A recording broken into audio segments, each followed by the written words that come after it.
The Dark Demon King. Volume 11 by Hishi Dairy, translated by Shikaku, audiobook by Masquerade at Masquerade Audiobooks. Chapter 397. The Man Called Gregorius 1. At present, the entirety of the crusader army that had landed on Pandora were divided into three parts. The 1st Battalion, led by the crusaders' commander-in-chief, Sariel, the 7th Apostle. This army was the first to be deployed to Pandora and boasted 15,000 men. The soldiers that had been lost at the Battle of Goldren Hill had been since replenished by the reserve troops provided by Cardinal Rs. The 2nd Battalion, deployed under the pretext of reinforcements, this large army had landed on Pandora soon after Sariel and her 1st Battalion. The majority of troops within this 2nd Battalion belonged to Cardinal Mercedes, who was well known to be in a power struggle against Cardinal Rs. The 2nd Battalion had been left in charge of occupying all the territory on Daedalus aside from its capital, since that big achievement had clearly gone to the 1st Battalion and its commander-in-chief. They had achieved this duty quite smoothly, other than their slight hiccup at One Alzaz, a backwater village in the west corner. And finally, the 3rd Battalion. This army consisted of the combined troops of many of Sinclair's nobility who were late to deploy, having let Cardinal Mercedes take a step ahead. So to make things fair this time, the 2nd Battalion had to let the 3rd handle the invasion of Daedalus' neighbor, Spata. Though their plans had been thus belated due to having to deal with the many isolated incidents caused by Daedalus' rebel forces. But the other day, reports had been circulated that thanks to the 1st Battalion's Special Forces counter, attacking the rebels who had raided Research Institute 4 inside the Medea ruins, the rebels had suffered a devastating blow and the continuous skirmishes against them had been purged. Accordingly, the 3rd Battalion had finally found the time to begin their expedition into Spata. However, winter was soon approaching, and many doubted whether it was wise to deploy such a large army during this time. Many baseless and unfounded rumors circulated in the Daedalus capital, such as, perhaps this was a ploy by the church, where they could conveniently diminish the 3rd Battalion's forces that were comprised of men provided by the nobility. Or perhaps it was that the earls who led this army were so enchanted by Sariel's beauty, and so wanted to make an impression on the apostle. Idiots, idiots the lot of them. Tiredly exhaled a man, a lone, middle-aged man. Daedalus. Inside a newly built cross church made for the benefit of immigrants arriving from Sinclair. However, it was built hurriedly and at a desolate location at the corner of the city, a far cry from the large, robust church erected at the capital's center. It was a small and shabby house of worship. This chapel was so poorly made that the early winter winds had already cooled the air inside to a fair degree. And it was that very same church that this miserable, middle-aged man, one-head priest Nors, had been left to maintain. Arg fuck, if I hadn't met that devil in Alzaz. He roared, knowing there to be nobody else present in the small building with him. He kicked one of the wide benches where the pious sat during worship. In spite of the symbol for their white god, the cross, displayed openly on the altar, this head priest couldn't give a damn about angering God whilst acting on his frustrations. For a few moments, the sound of the bench having been knocked over echoed dryly inside the room. Then came more silence, more miserable silence. Damn it. Head priest Nors was a man who, only 6 months ago, had led an occupation regiment of the 2nd Battalion. Nors's regiment had boasted men in the thousands. The command to such a large part of the army had been granted to him due to his many past accomplishments and experience in the field of battle, in other words, his merit. His occupation of the Daedalus territory had been progressing as smoothly as any other of the deployed regiments. His adjutant, the woman named Sylvia, had a quick tongue and had further hid the incredible fact that she was the 8th apostle sent to oversee him, but she hadn't interfered with any of his work. She was very useful in fact. Everything had been going so well for him, until that devil appeared, that black-haired devil. I didn't deserve this. He had failed badly. He had allowed countless numbers of his men die to a mere 100 adventurers, and it was only after receiving aid from the 8th apostle, I and the 11th apostle, Misse, that they were able to finally conquer that small, insignificant village. He couldn't avoid having to take responsibility as the commander, and he couldn't avoid the inevitable demotion. But it could be said that Nors was a lucky man. The Crusaders had had it easy in their whole invasion, but if they hadn't, he was likely to have been not only removed from his position, but executed as well. He had gotten off with a mere demotion. Not only that, he still maintained his title as head priest and even had a church to run. It was almost as if he had been spared from bearing the sin of losing thousands of his subordinates. That being said, he couldn't simply sit idly knowing that he had been shown mercy. No, Nors had a dream. Or rather, he had desire. A desire for a successful career, a desire for fame and fortune. Even though he wasn't born in nobility, with enough success as a clergyman, he could meet all his desires. It may sound unseeming for a man of the cloth to hold such strong desire, but many men who were called priest had similar inner thoughts. In that meaning, Nors was an ordinary man, and ordinary men didn't get second chances. Ordinary men had no means to overturn a failure so devastating. Nors strangely knew. He knew that he'd have to spend the remaining years of his life in that small church far from his homeland. The Crusader army may in time conquer the whole of Pandora, but his name would be forever removed from those who led to the achievement. He wouldn't be allowed to be known. The empty building seemed to represent a prison where he could only rot away. But that day, someone had opened the door to his desolate cell. "Hello there, it's been too long, head priest Nors. How have you been?" The shoddy door creaked loudly as a single man entered the dim chapel. Gregorius sama. The man had a particularly suspicious tone of speaking, as he looked at Nors with sly, narrow eyes like that of a fox. His mannerisms might have given the impression that he was an oily swindler, but his vestments clearly pointed out his rank as a bishop of the cross. He was unmistakably the man who served as commanding officer of the 2nd Battalion. Gregorius, the Oracle. My apologies for visiting out of the blue like this, but I figured you must be bored since practically no one comes here, aren't you? It is as you say, and what might you need of me today, Lord Bishop? His head still low, Nors thought to himself, surely this man hadn't come to punish him now, it was much too late for that. He was able to remain calm. He then gained hope. Even if on a whim, this man had the power to free him from his life of idly rotting away. Which also meant that one word from him, and he could be at an even worse position. If he didn't play his cards right here, he might as well be sent to some remote village and be made to play village priest for the new immigrants. Expectation and dread swirled about in his chest in equal amount. A chest that had gotten thinner along with the rest of his body, likely due to his lack of training in recent months.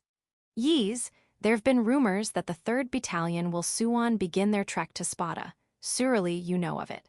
Such rumors have also reached my ears, but are they not simply rumors? In his current station, he had very few means to gather adequate information. With neither aides nor underlings, Nors had fallen beyond low from his once position as commander of thousands of men. I see, it's good that you know. To be frank, I'll be joining the expedition, you see, and I was hoping you'd join. You would have me. I'm happy to hear your willingness, head priest. A vile grin creeped up along Gregorius' cheeks, but to Nors, even that seemed to be the holy smile of a saint.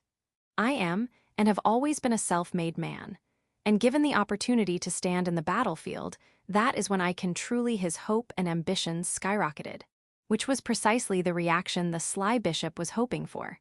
This was a dubious man. He himself paraded his title of oracle, and his appearance in itself was questionable at best.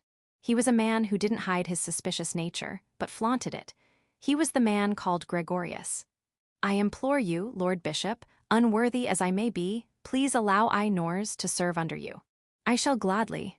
It's been somewhat hard recruiting personnel, you see, what with the rigor demanded for the mission this time.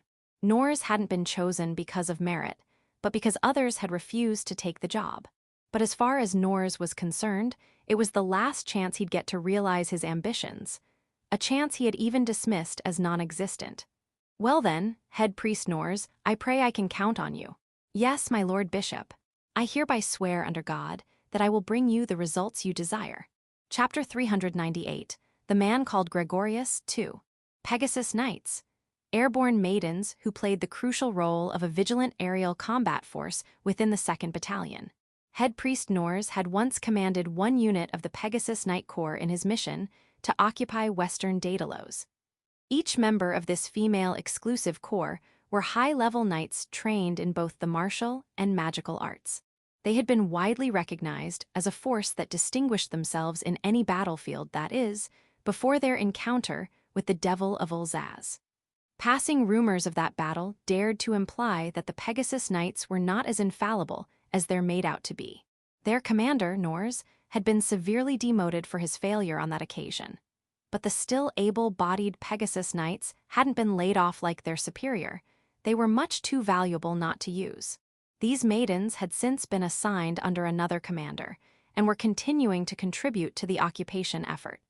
As of late, their duties consisted of suppressing the various rebel movements sprouting up all over Daedalus. These rebels were small in number, but their guerrilla attacks were sudden and sporadic, making them a pain to deal with for the various occupying forces deployed all over the country. And the Pegasus Knights, with their superior speed granted by air travel, had been perfect for the task. Day and night, they zoomed across the skies, monitoring the various villages and towns and subjugating poorly armed rebels as they found them. On paper, they had been keeping the peace, but those elite knights, trained for epic battle, felt that their current duties were but menial chores. They could see no clear goal nor progress. They piled on more fatigue every day that this went on. Fatigue and frustration.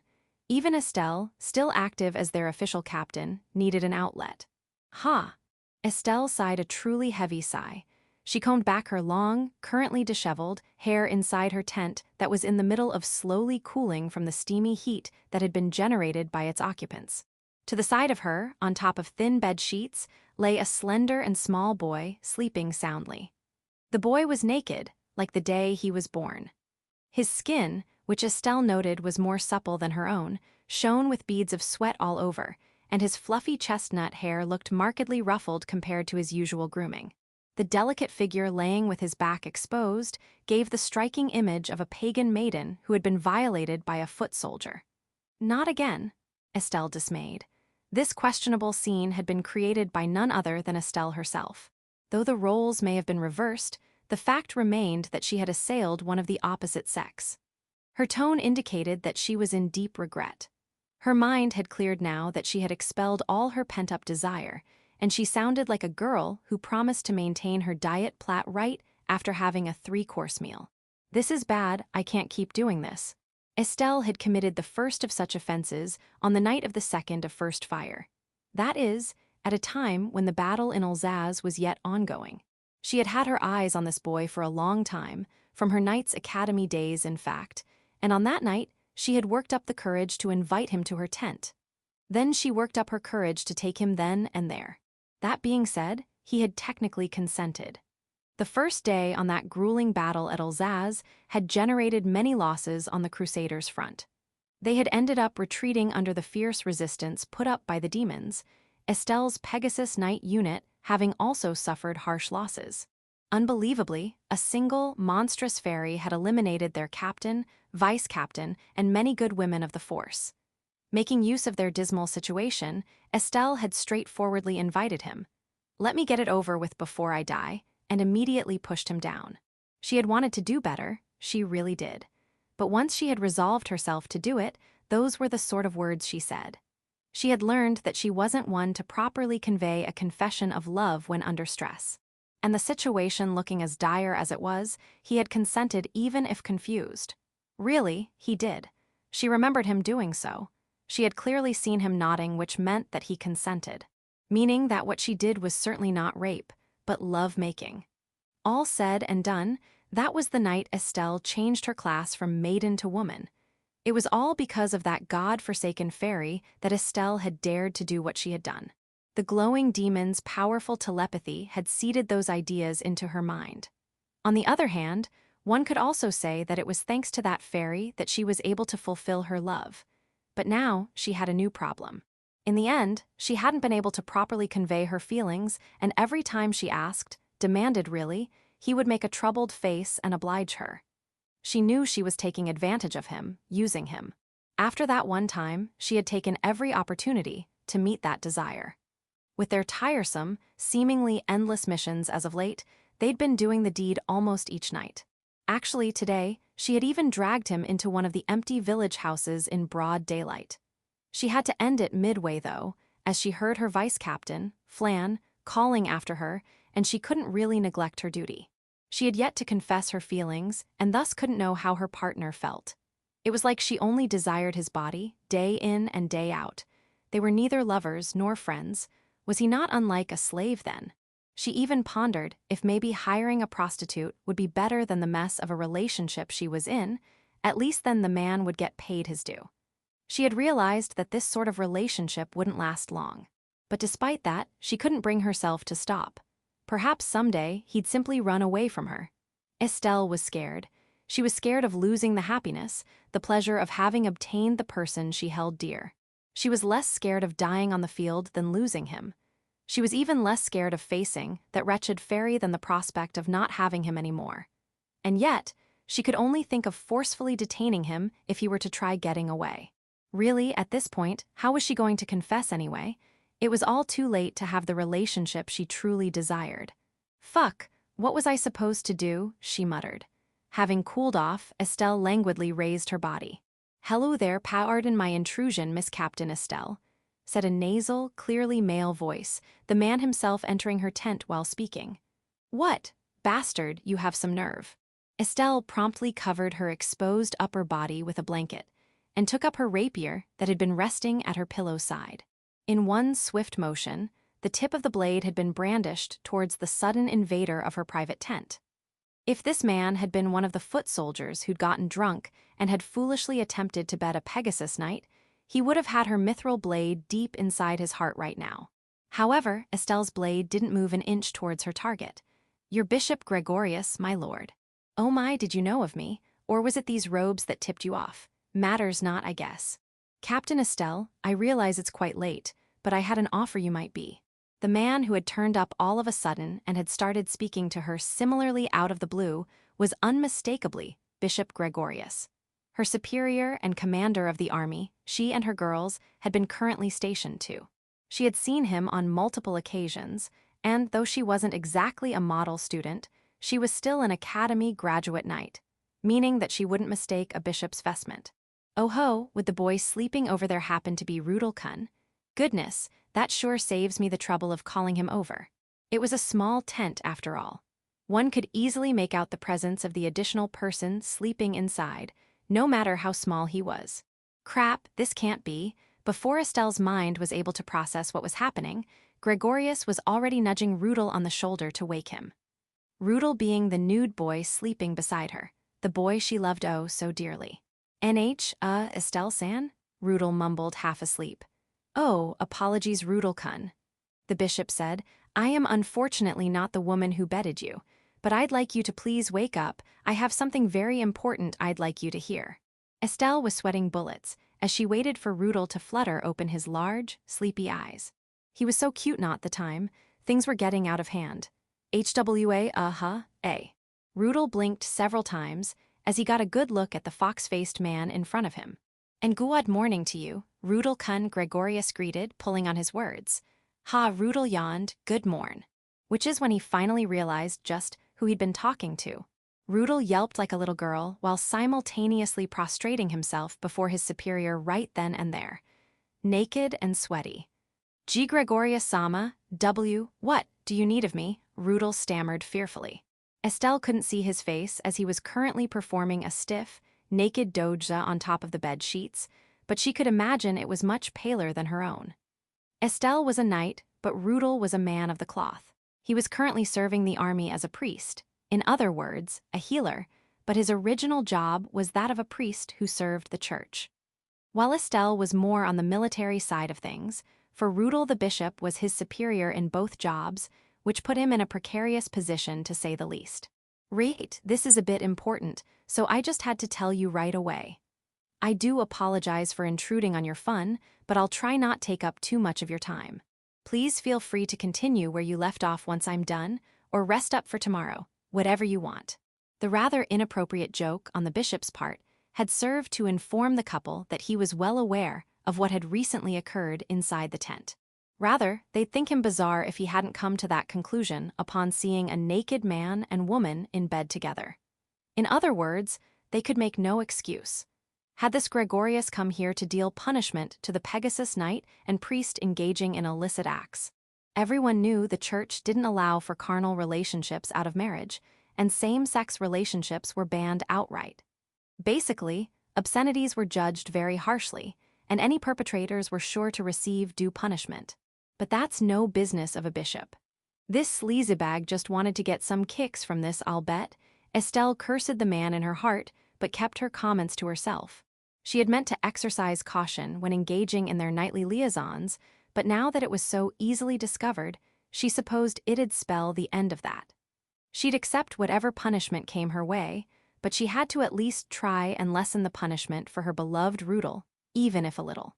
Rudel, in spite of his young age, had risen from deacon to priest. Estelle wasn't very savvy on how promotions worked on the church's side, but she at least knew that they didn't make just anyone a priest, especially someone still in their teens. She wondered if Rudel had the potential to become even more elite than herself, one of the respected Pegasus Knights. But that didn't matter right now. She had to do everything in her power to not ruin Rudel's clean record. She suspected that he hated her already, and she didn't want that to escalate. If that kind boy rejected her outright after this, she couldn't go on. W8, she ventured. But alas, Estelle wasn't the sharpest tool in the shed, and that facet had become her worst enemy at this moment. She could think up nothing at all to his defense. Thus, while she had managed to stammer out a word, no others followed, and she went silent.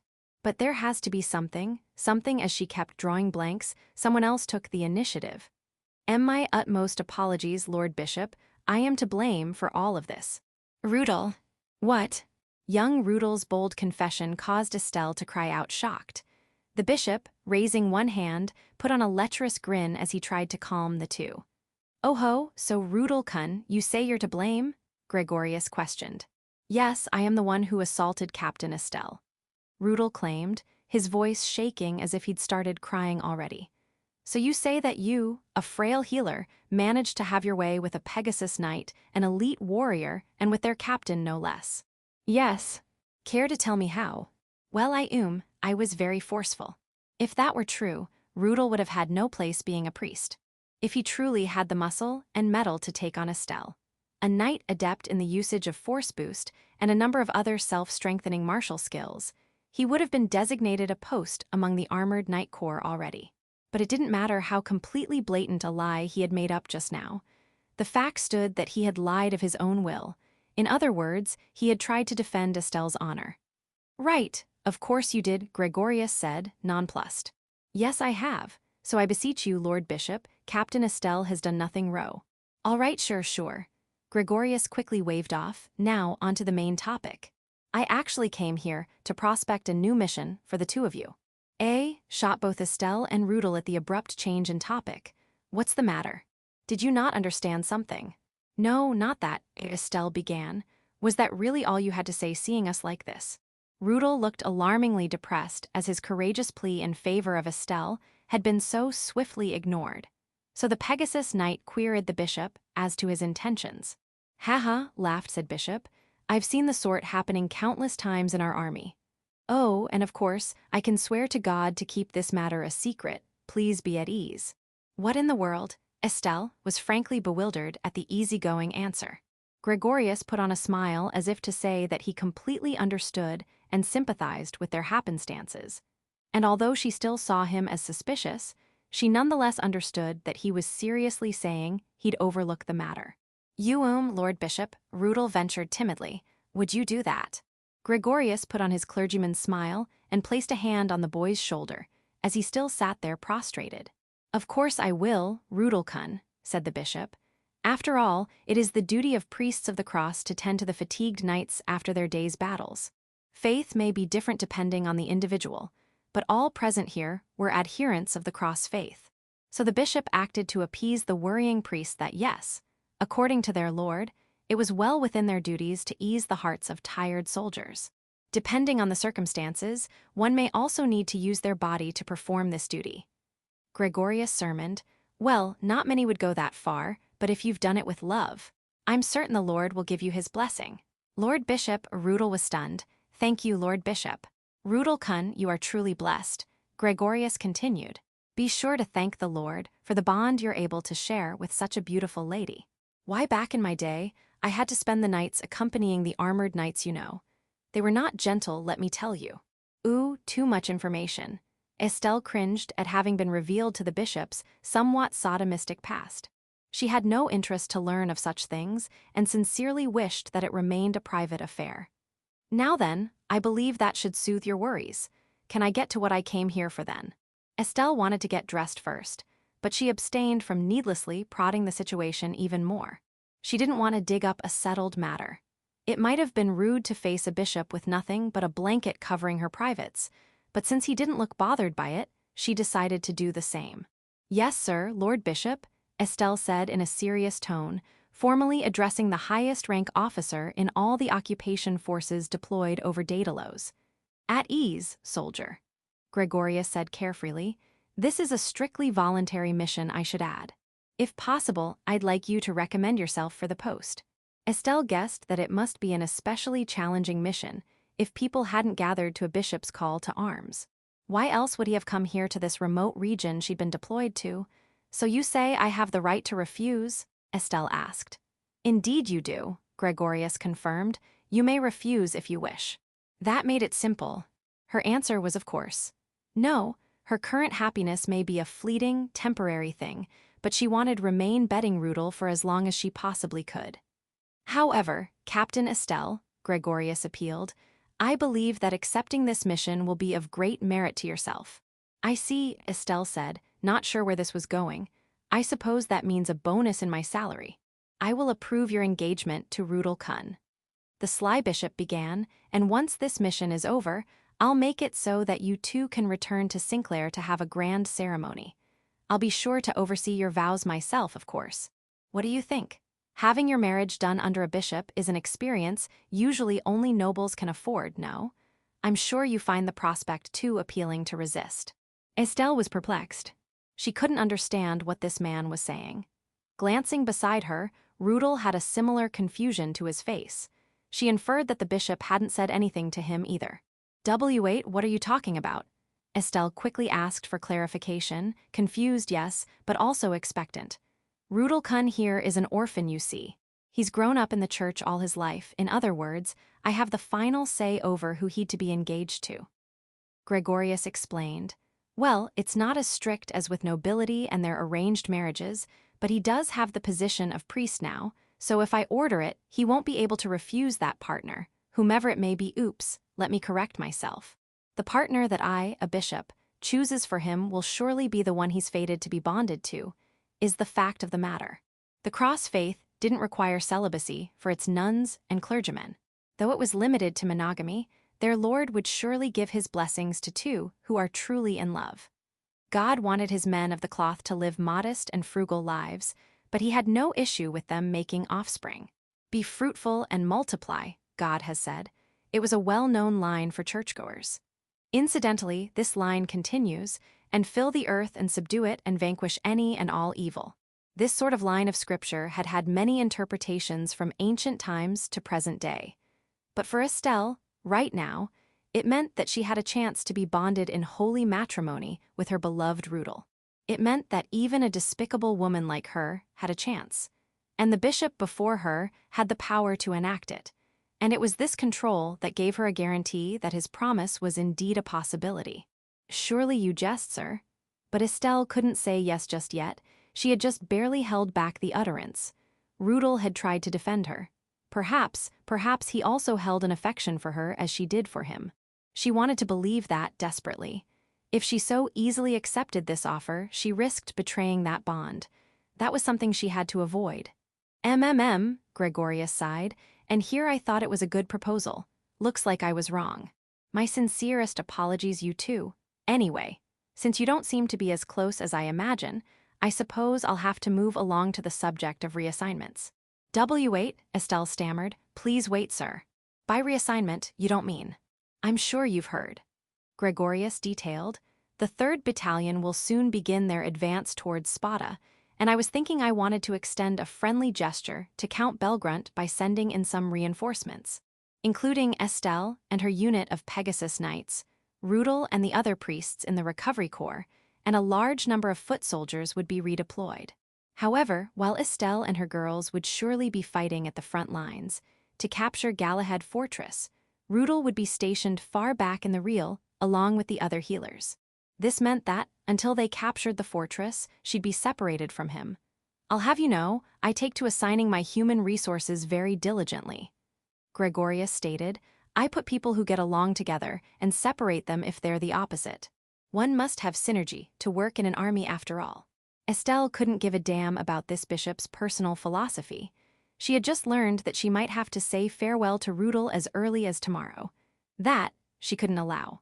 But there's a limit to what I can do for people not under my own command, you see, Gregorius said, apologetically. So unfortunately, you two will be required to go to separate posts. Please wait, sir, Estelle cut him off. If I were to accept your mission, I request Rudel be made my exclusive aide.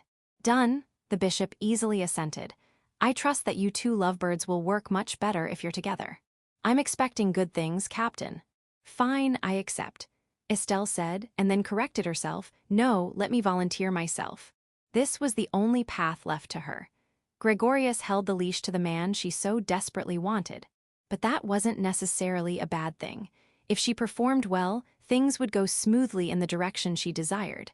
This prospect was better than any monetary reward. One couldn't buy love after all. Oh, excellent reply, Captain Estelle. I'm glad to have you, Gregorius exclaimed needlessly, to which Estelle followed up with a "It's my honor as a knight," playing along for her part. Good on you, Rudelkun, Gregorius now addressed Rudel. From here on, be sure to support your lovely captain both in public and private matters. Rudel deliberated. You're her fiancé now, right? Why, yes, Lord Bishop. He looked troubled with the sudden turn of events, but even with his delicate brows turned up, he consented to his superior. This clearly demonstrated the bishop's influence over the boy, proving how he had the power to decide whom the young priest could love. As for you, Captain, Gregorius returned to Estelle, I need you to pick out 4 to 5 of your unit who will be accompanying us. Yes, sir. You are to head to Fort Alsace and await further orders from there. Bishop Gregorius gave her a few more miscellaneous directives, and after he was done, Estelle finally asked the most important question. Sir, if I may ask, what exactly is our objective for this mission? Oops, dear me, Gregorius cried. I can't believe I forgot. Pardon me, will you? Did he really forget? Estelle couldn't tell, since his fox-like face always seemed to be scheming something or other. But the bishop apparently had no reason to conceal the matter, and he told her easily. While the 3rd Battalion is keeping Galahad occupied, we will be clandestinely invading the heart of Pandora, the city-state of Avalon. Chapter 399. Gladiator. I returned to Spata at the turn of the new year, that is, right around when the date became the 1st of Gloom, this world's equivalent of January. Mary, being the nightmare she was, needed neither rest nor sleep, and I had ridden her all the way back without a single pause. I had traveled straight from Estelle, across the border, and entered into Spata proper in 6.5 days, just over half the 12 days it had taken us to get there. In the time we were out subjugating the Lust Rose, winter had settled into the city. It had been around 3 weeks since I was last here, and there was already a thin layer of snow covering the streets and roads. It was snowing tonight. I would have arrived a day, or at least half a day faster if the highways hadn't been so buried in snow, but let's not dwell on the past. That aside, the only reason I was able to shorten the time this much was because it was only me and Mary who had made the journey. That is to say, I'd left Lily and Fiona behind. Actually, they had noticed my sense of urgency and even encouraged me to go ahead. I was extremely grateful to have such understanding party members. Now then, since the enemy had finally made their move, let's get down to business. I read the letter, I said, but I had to hear the details ASAP. Tell me, how close are they? Now, do calm yourself, Kirono, my bosom friend. Will returned, his words as exaggerated as ever, but with a sober expression and serious tone. Him and I were currently seated at the lounge of my dorm house. You best have a cup of tea before we begin, Will advised. You've traveled night and day to arrive, do have some and warm yourself. Syria, Will's guard maid, was accompanying him, of course. The steaming tea she had brewed sat on the table between us, letting off a relaxing fragrance. Maybe it was because of that I was calm and didn't lash out yelling that this was no time for tea. Right, first, I had to clear my head. Will was a friend who believed in me, and so he understood more than anyone in Spata the menace that were the crusaders. "Thanks, Will," I said after a sip of the tea. It really did calm the searing agitation in my heart, even if slightly. "I mind not. Your ability to appease yourself like this only proves your strength of heart." Sorry for calling you here so late at night." Once again, I mind not. It was all thanks to Will's preparation and foresight that I was able to meet with him to discuss details as soon as I arrived. When I burst through Spata's main gates, just as rashly as I had once done bursting out of those gates to head to Elzaz, Syria had been already ready and waiting. It was impossible for me to know how she knew I was coming or how long she had been waiting there. But thanks to that, in no time, Will was able to know that I had arrived. Will was, as always, staying in the elite boys' dormitories, and it was only a 5-minute walk away to our dorm. That being said, it was only because Will was so efficient in what he did that he was able to prepare anything and everything in under an hour after I stepped through the gates. "Well then," Will started, "first comes the topic of their numbers, I suppose." I nodded, prompting him to continue. "At the current stage, it appears that their main forces have not left Fort Elzaz yet. But seeing how I received that personal letter, I couldn't imagine Spata jumping to any false conclusions. But if the Crusaders weren't using their main army, how were they able to determine that the enemy were advancing? They've begun thawing the snow. By that I mean the transnational highway through the Galahad Mountains, the only route that connects our country to Daedalus. The cage of winter had deterred road travel in Spata and Daedalus alike. But geographically, it was likely that winter had hit Daedalus even harder than here. It was like the difference in snowfall between Japan's west and Pacific sides. The tall, mountainous region of Galahad mostly blocked the wind and snow clouds. Despite now being a time when the snow would easily render the route impassable, the Crusaders have been laboriously opening up that highway for some time now. Will explained. Sounded like a long process. Will further explained that they were using a variant species of Dortus, those mammoth-like monsters, which had ice attribute extra magic, and worked them as snowplows. They also employed a number of cryomancers, who could do the same, and pyromancers who could use heat to melt the snow and ice. Even the Crusaders couldn't afford to let their soldiers freeze by trudging through the deep snow. One of Spata's top-class summoners stationed in Galahad Fortress had been using a bird familiar, servants, as they're called, to perform recon and surveillance over enemy activities. Will told me that the summoner had directly seen them removing the snow, so there was no risk of false reports. "So can't we go and crush their snow removers now?" I suggested. "No," Will denied, "quite unfortunate, but we cannot. For 2 simple reasons. The first was definitely because we would have to deal with the snow on the Spata side too. Even the Crusaders with their huge armies couldn't march their armies through snow that thick, so obviously Spata would have to do the same from the other end to march theirs. Thinking on it, it was simply bad strategy. The second of which has to do with foreign relations," Will said. "Avalon and the other territories would not stand idly if Spata were to proactively invade Daedalus' land. I knew that Spata was only one of the powerful city-states that ruled Pandora from back when I was a novice adventurer in Urs, and these different nations had maintained peace thus far only because they had tied alliances to one another. As it was well known that the late dragon King Garvanal enterprised to conquer the whole of the continent, the city-states had had a natural common enemy to join arms against. In a state of intermittent war, it was easier to maintain peace. But Garnival had fallen, and this unknown enemy by the name of Crusaders now ruled over Daedalus. This had caused lots of headache among the allied city-states' leadership on how exactly they were to deal with their new foe to the west. In my opinion, they're only wasting time doing all these meetings when they should be dealing with the threat immediately. I spoke frankly. But alas, Will dismayed, they feel not the looming danger as we do, and likely won't until arrows are fired. Will went as far as to say that Avalon was too used to peacetime, which was the main reason for the delayed response. Anyway, there was no use blaming the alliance at this point. So you're saying we just wait? I questioned. Do nothing as they get closer every day. Oh, but it might not be as bad as you think, Will claimed. They are, after all, heading straight towards our impregnable Galahad fortress, where we will be ready and waiting. In other words, the enemy would need to face Spata from behind their greatest line of defense. There was no reason not to make use of a fortress that would give Spata their biggest advantage, meaning that protecting Galahad would be the best course of action Spata could take. The Crusaders couldn't reach the capital without first overcoming the fortress boasted at impregnable.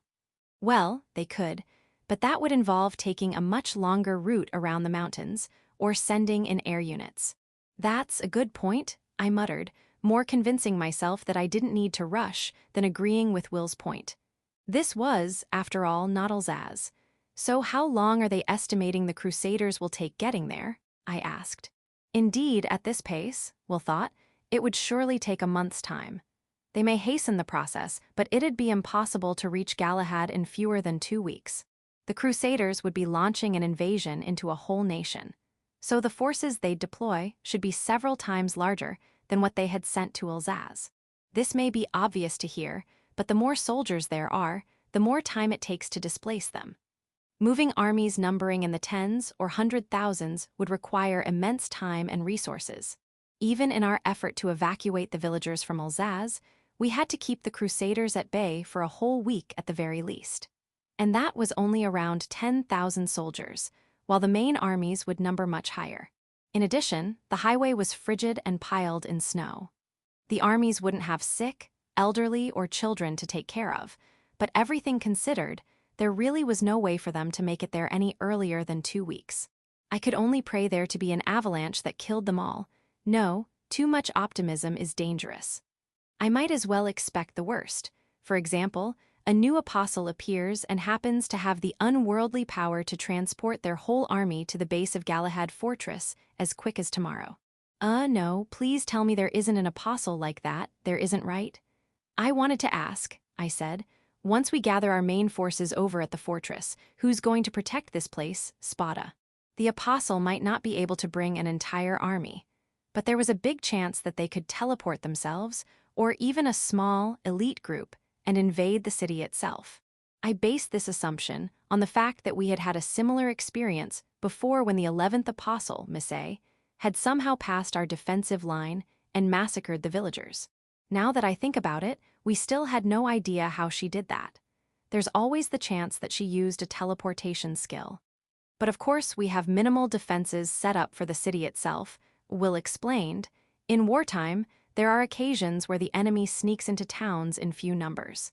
We have countermeasures set up to deal with a certain degree of such rabble, so you need not worry. Oh, of course they'd have measures in place. Otherwise, they'd be helpless against information leaking via foreign spies or terrorist activities. I mean, it was a functioning country after all.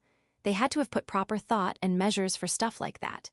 Again, you, Kirono, have no need to worry about matters concerning our foreign affairs. You need simply to focus your attention on the encroaching enemy. Somehow, it felt like we'd come full circle, back to whether Spata could beat the Crusaders. No, even if our army was weaker, we had to win. What reason did I obtain all my strength, my divine protections, for if not to win? Got it, Will, so where do I fight? You make haste, Kirono. Will remonstrated me, but his lips had crept into a fearless grin. It is not yet time to set out for Galahad. He continued, I need not tell you that you need to first make preparations, do I? Right, of course. Not only did I need to prepare, but Lily and Fiona weren't back either. The three of us made element masters, and if I was alone, I'd barely make a third of out-combined potential. Very soon, Spata will switch over to war footing, and the Adventurers Guild will be putting up an emergency quest to aid the war. Will said, informing me of the country's plans. Which reminds me, all this time, there had been no public announcement about the fall of Daedalus and about its new Crusader rule.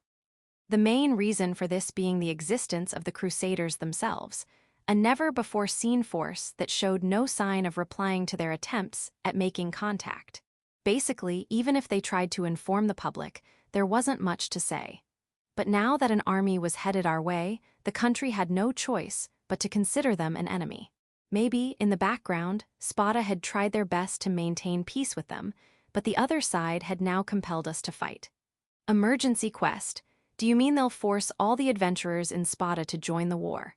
Not exactly. When emergency quests involve national war, forced participation is more lenient. Basically, an adventurer could refuse if they paid the cancel fee, which is lowered in this case. An emergency quest is ordinarily not something one can refuse so easily. It's seen as something like a duty that every adventurer must perform, and so the cancellation fee is usually pretty steep. But then, wouldn't a national emergency like war cause the cancel fee to hit the roof?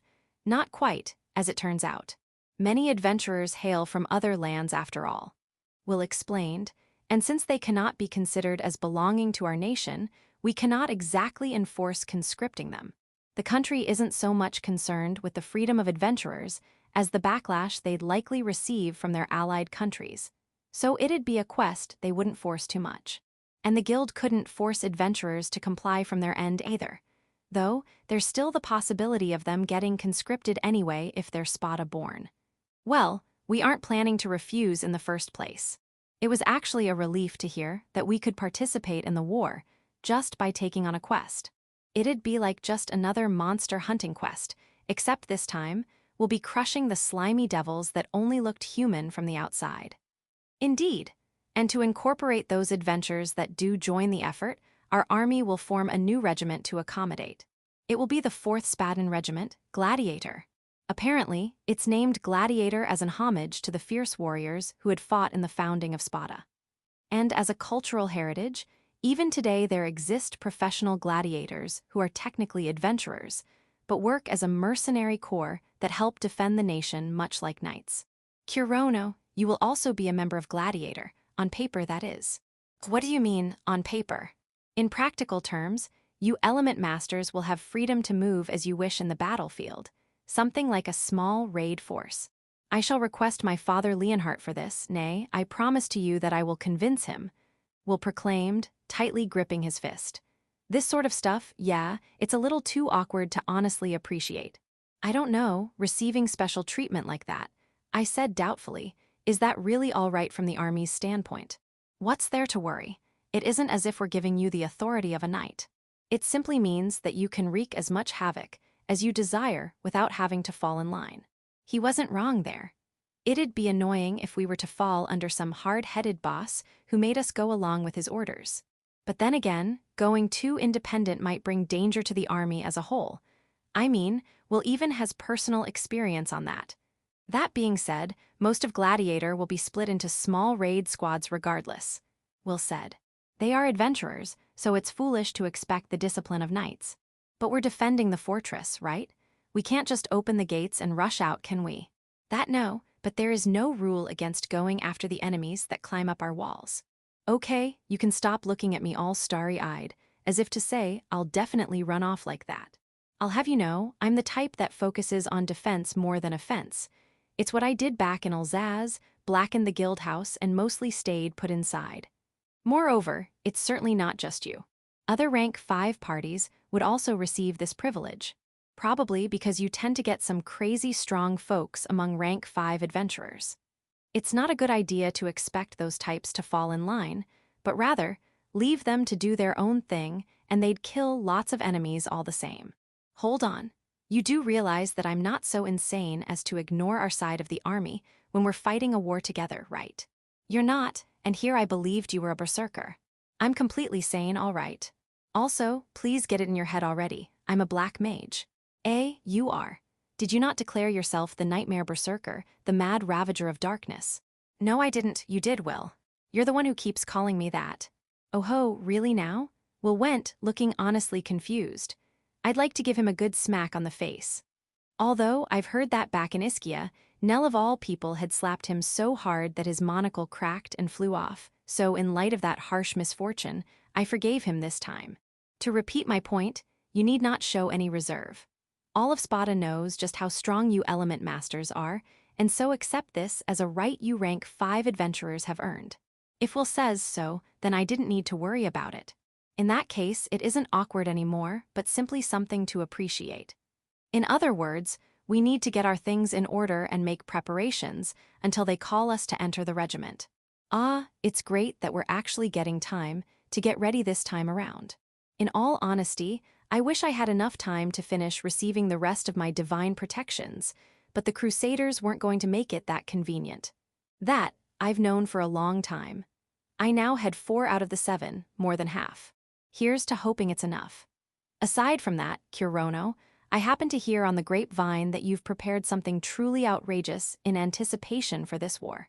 Neither Lily nor Fiona were the type to leak information of our secret weapon, formation anti-cross. Which left Simon, I guess. Oh well, there's no harm letting Will know too. In fact, I should take this opportunity to properly explain it to him. Sure, I'll tell you all about it, I said. This is something we developed to beat the apostles, no, to beat a certain 7th apostle, Sariel. This is something we came up with close to 2 months ago.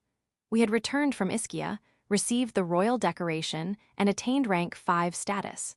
Soon after, Fiona picked out a lich subjugation quest to use for practicing our divine protections. And the day after, on the 10th of Blue Moon. Chapter 400, Anti-Sariel Battle Plan. On the night of the 10th of Blue Moon, when we, Element Masters, had finally hammered out the details of Formation Anticross. Hey Kirono, Lily began. It was right after dinner, and the 3 of us were relaxing at the lounge. There's something I want to run by you. She was currently in our academy uniform, with an appearance no different from a cute first grader, but her mind had switched to adult mode, and her expression made it clear that she was about to discuss something very serious. All right, go ahead, I said. Ah, hold on please nom nom. Fiona, who had been endlessly emptying plates of dessert, hurriedly finished up the last of her apple pie. Even she wasn't so easygoing as to continue munching away during this sort of important discussion. NG, all done, go ahead. The action itself may sound considerate, but with her cheeks stuffed like a fluffy hamster's, it really looked like she was fooling around. Oh well, with Fiona now ready to listen, Simon was on a quest with Sophie, the mysterious female adventurer. The small dorm house consisted of only party members, and we could thus discuss our matters without reserve. So without further ado, Lily dropped it on us. I've figured out how we can beat Sariel. You what? I yelled. Talk about overreaction. Was that really necessary?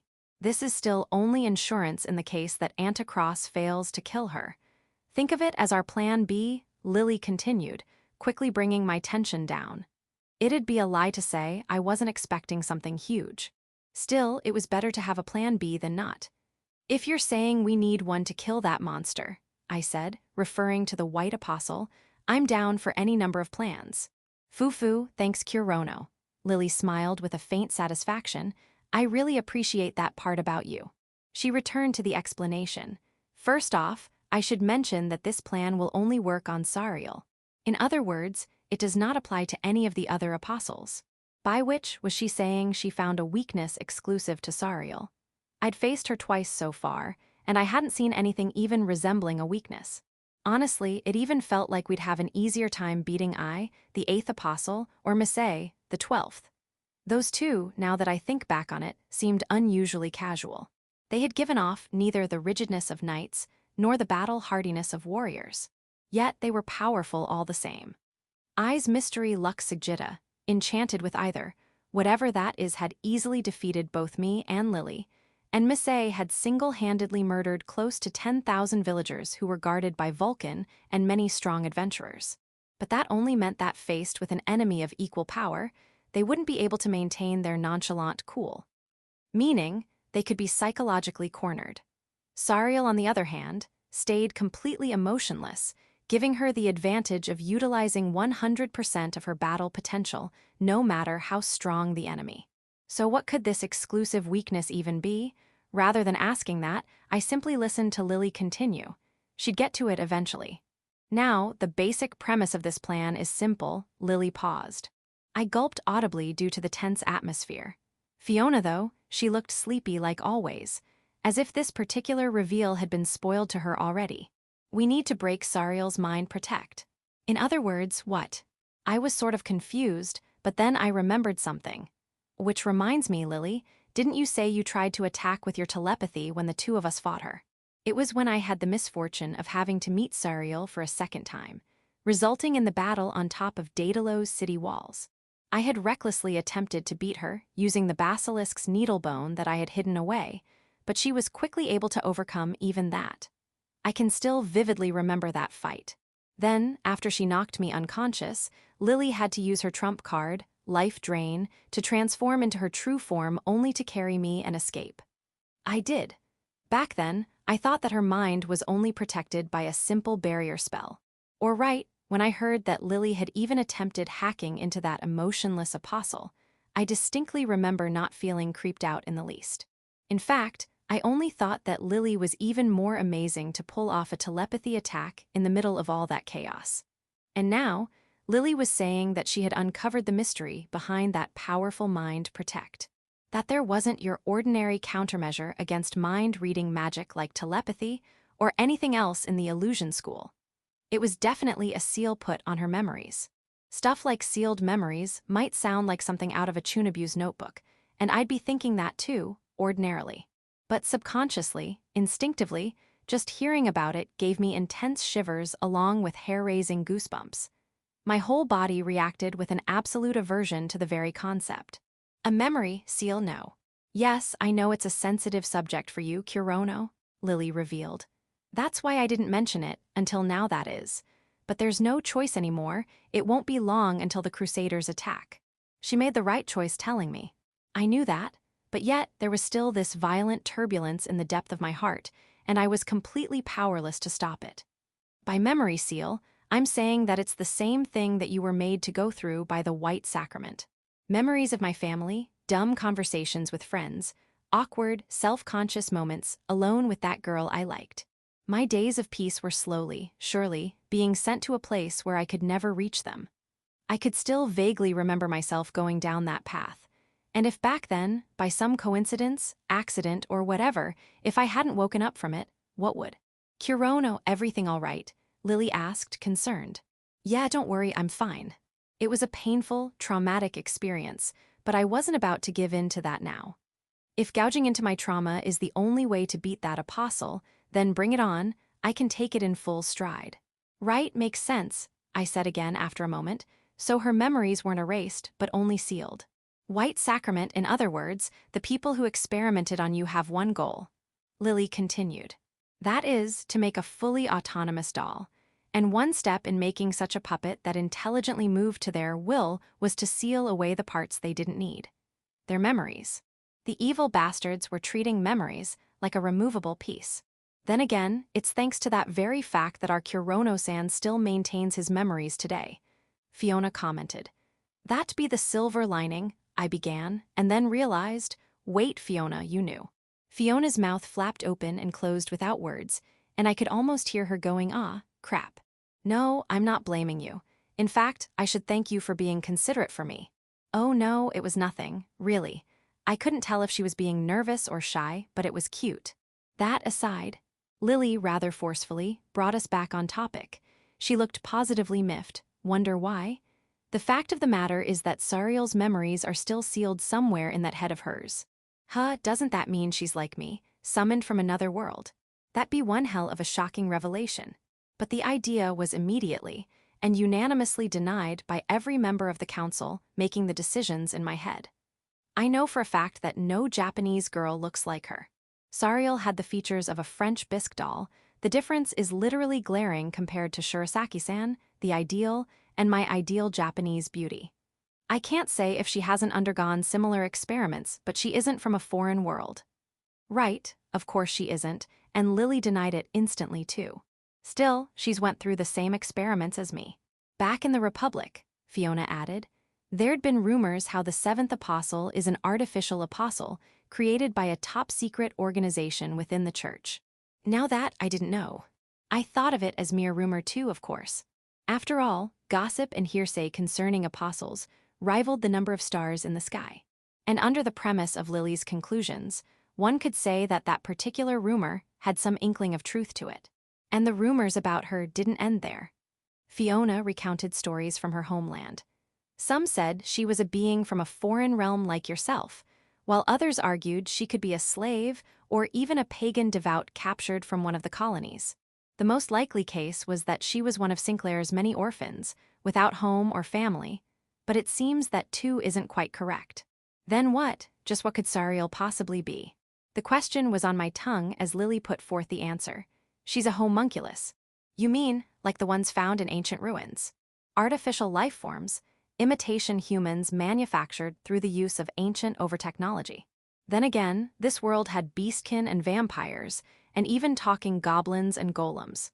At this point, even if I don't see it, I can accept most things simply being a thing here just by thinking that's how it is. No, wait, Lily, weren't those servants of yours also homunculi? Yes, they are indeed. Lily's small hand made a quick circle in the air, and instantly a brilliant magic circle appeared inside the lounge. Come out, Eins, Zwei. Lily's so-called servants, the ones that carried in the large bed some days ago, came out of the gleaming doorway. The tall, wide-shouldered figures had the same appearance I remembered, black overcoat and iron masks with smiley faces drawn on. Reveal your faces to your lord. Receiving their master's order, which they took as absolute and without question, the 2 servants each immediately raised a black, leather-gloved hand and proceeded to take off their iron masks. And under there, the sight that awaited me was. They're exactly the same. They had chiseled, male faces of the Western variety. But however realistic they looked, they gave me the same impression as dressed-up mannequins inside clothing stores. Their white faces and red eyes, completely devoid of emotion, reminded me only of Sariel. Due to their coats, whose hoods they wore low over their eyes, I couldn't see the top of their heads, but from the few strands of hair I could glimpse at peeking from the front of their ears, I could ascertain that 2 was the same white as the 7th apostles. 2 of these faces stood before us like twins. No, they could very well be mass-produced. Apparently, most homunculi that are dug up from ruins tend to share these albino features, bleached skin and hair, and red eyes. Lily explained. I seem to remember hearing something similar at the academy too. I believe Fiona told you about them before. I have 9 of these living dead under my control. All of them share the same form, that is to say, they're all homunculi. Makes sense. I could sense life force from these servants, not only because they were homunculi, but also because they'd been processed through Lily's original brand of necromancy. Theory aside, actually looking at 2 complete similar and equally emotionless faces lined up like this, yeah, it gave me the creeps. I'm honestly still surprised you managed to get your hands on these things. Same here, I could only say I was lucky. Like, super lucky, Lily's smile seemed to imply. Who knows, maybe she dove into an ancient ruins dungeon during her training trip in Avalon. She was still keeping it a secret though, so I decided not to pry, not that she'd tell me anything. Oh, I get it now. With your own homunculi to research on, you were able to figure out what Sariel must be. Correct. To put it all together, White Sacrament had used a girl homunculus as a base to raise it into their 7th apostle. Having succeeded in that, they made Sariel, her memories sealed away, act as a proxy for their god. Kirono-san, do you pity Sariel? Fiona asked sheepishly. I've gone through similar stuff after all, can't say I don't. If everything we said here turns out to be true, then Sariel is just another victim, made to be strung along by those villains. I couldn't say if she was exactly like me. Did a homunculus have family, friends?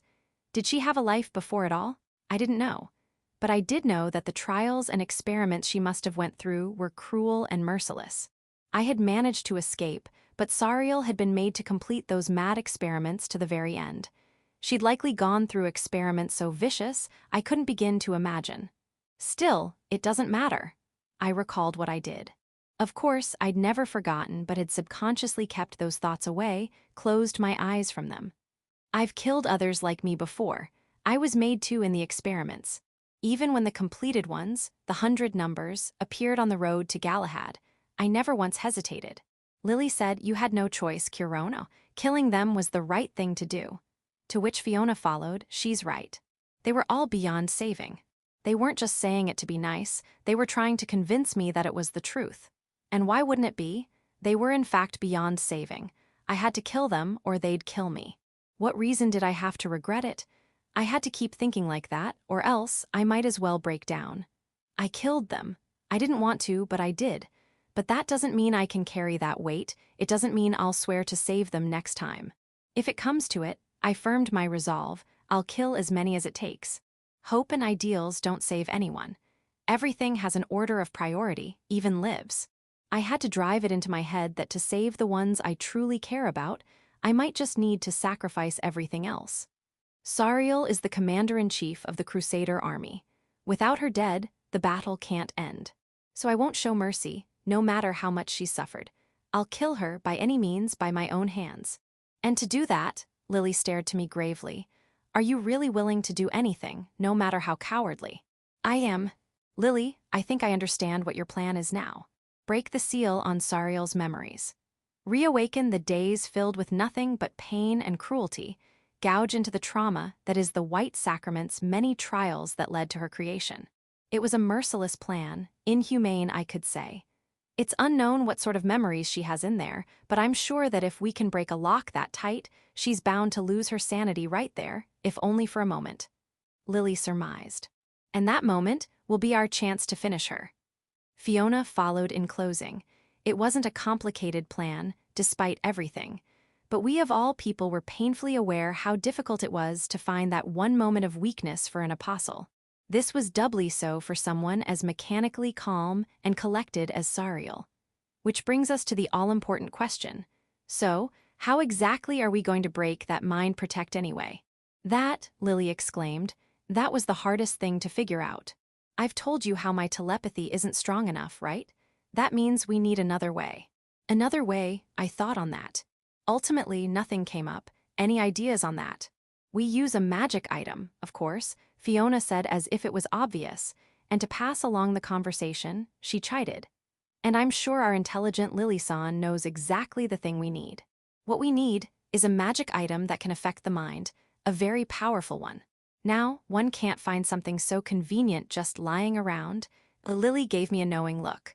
But what if we had just the right material to make one? A material that tampers with the mind. It could even be some part of a monster, specialized in parasitizing. Slothgill, I shouted in realization, earning a cute fairy smile and applause from Lily. You should know very well how tenacious that parasite was. Lily grinned. We make an item using its body as material, and I have no doubt it will destroy the calm right out of Sariel. For an instant, the thought struck me that maybe Mia-chan set the Slothgill as my third trial for this very reason.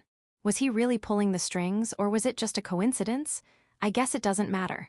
That just might work, I said, almost excitedly. Sure, but it won't be easy. Fiona brought me back to reality. It'll work, but only if we can make use of it. If the critical magic item gets destroyed in battle, or if Sariel simply dodges it, we'd get nowhere fast. In other words, we need to make sure it hits. Yes, and we'll have to count on Formation Anticross to make that possible.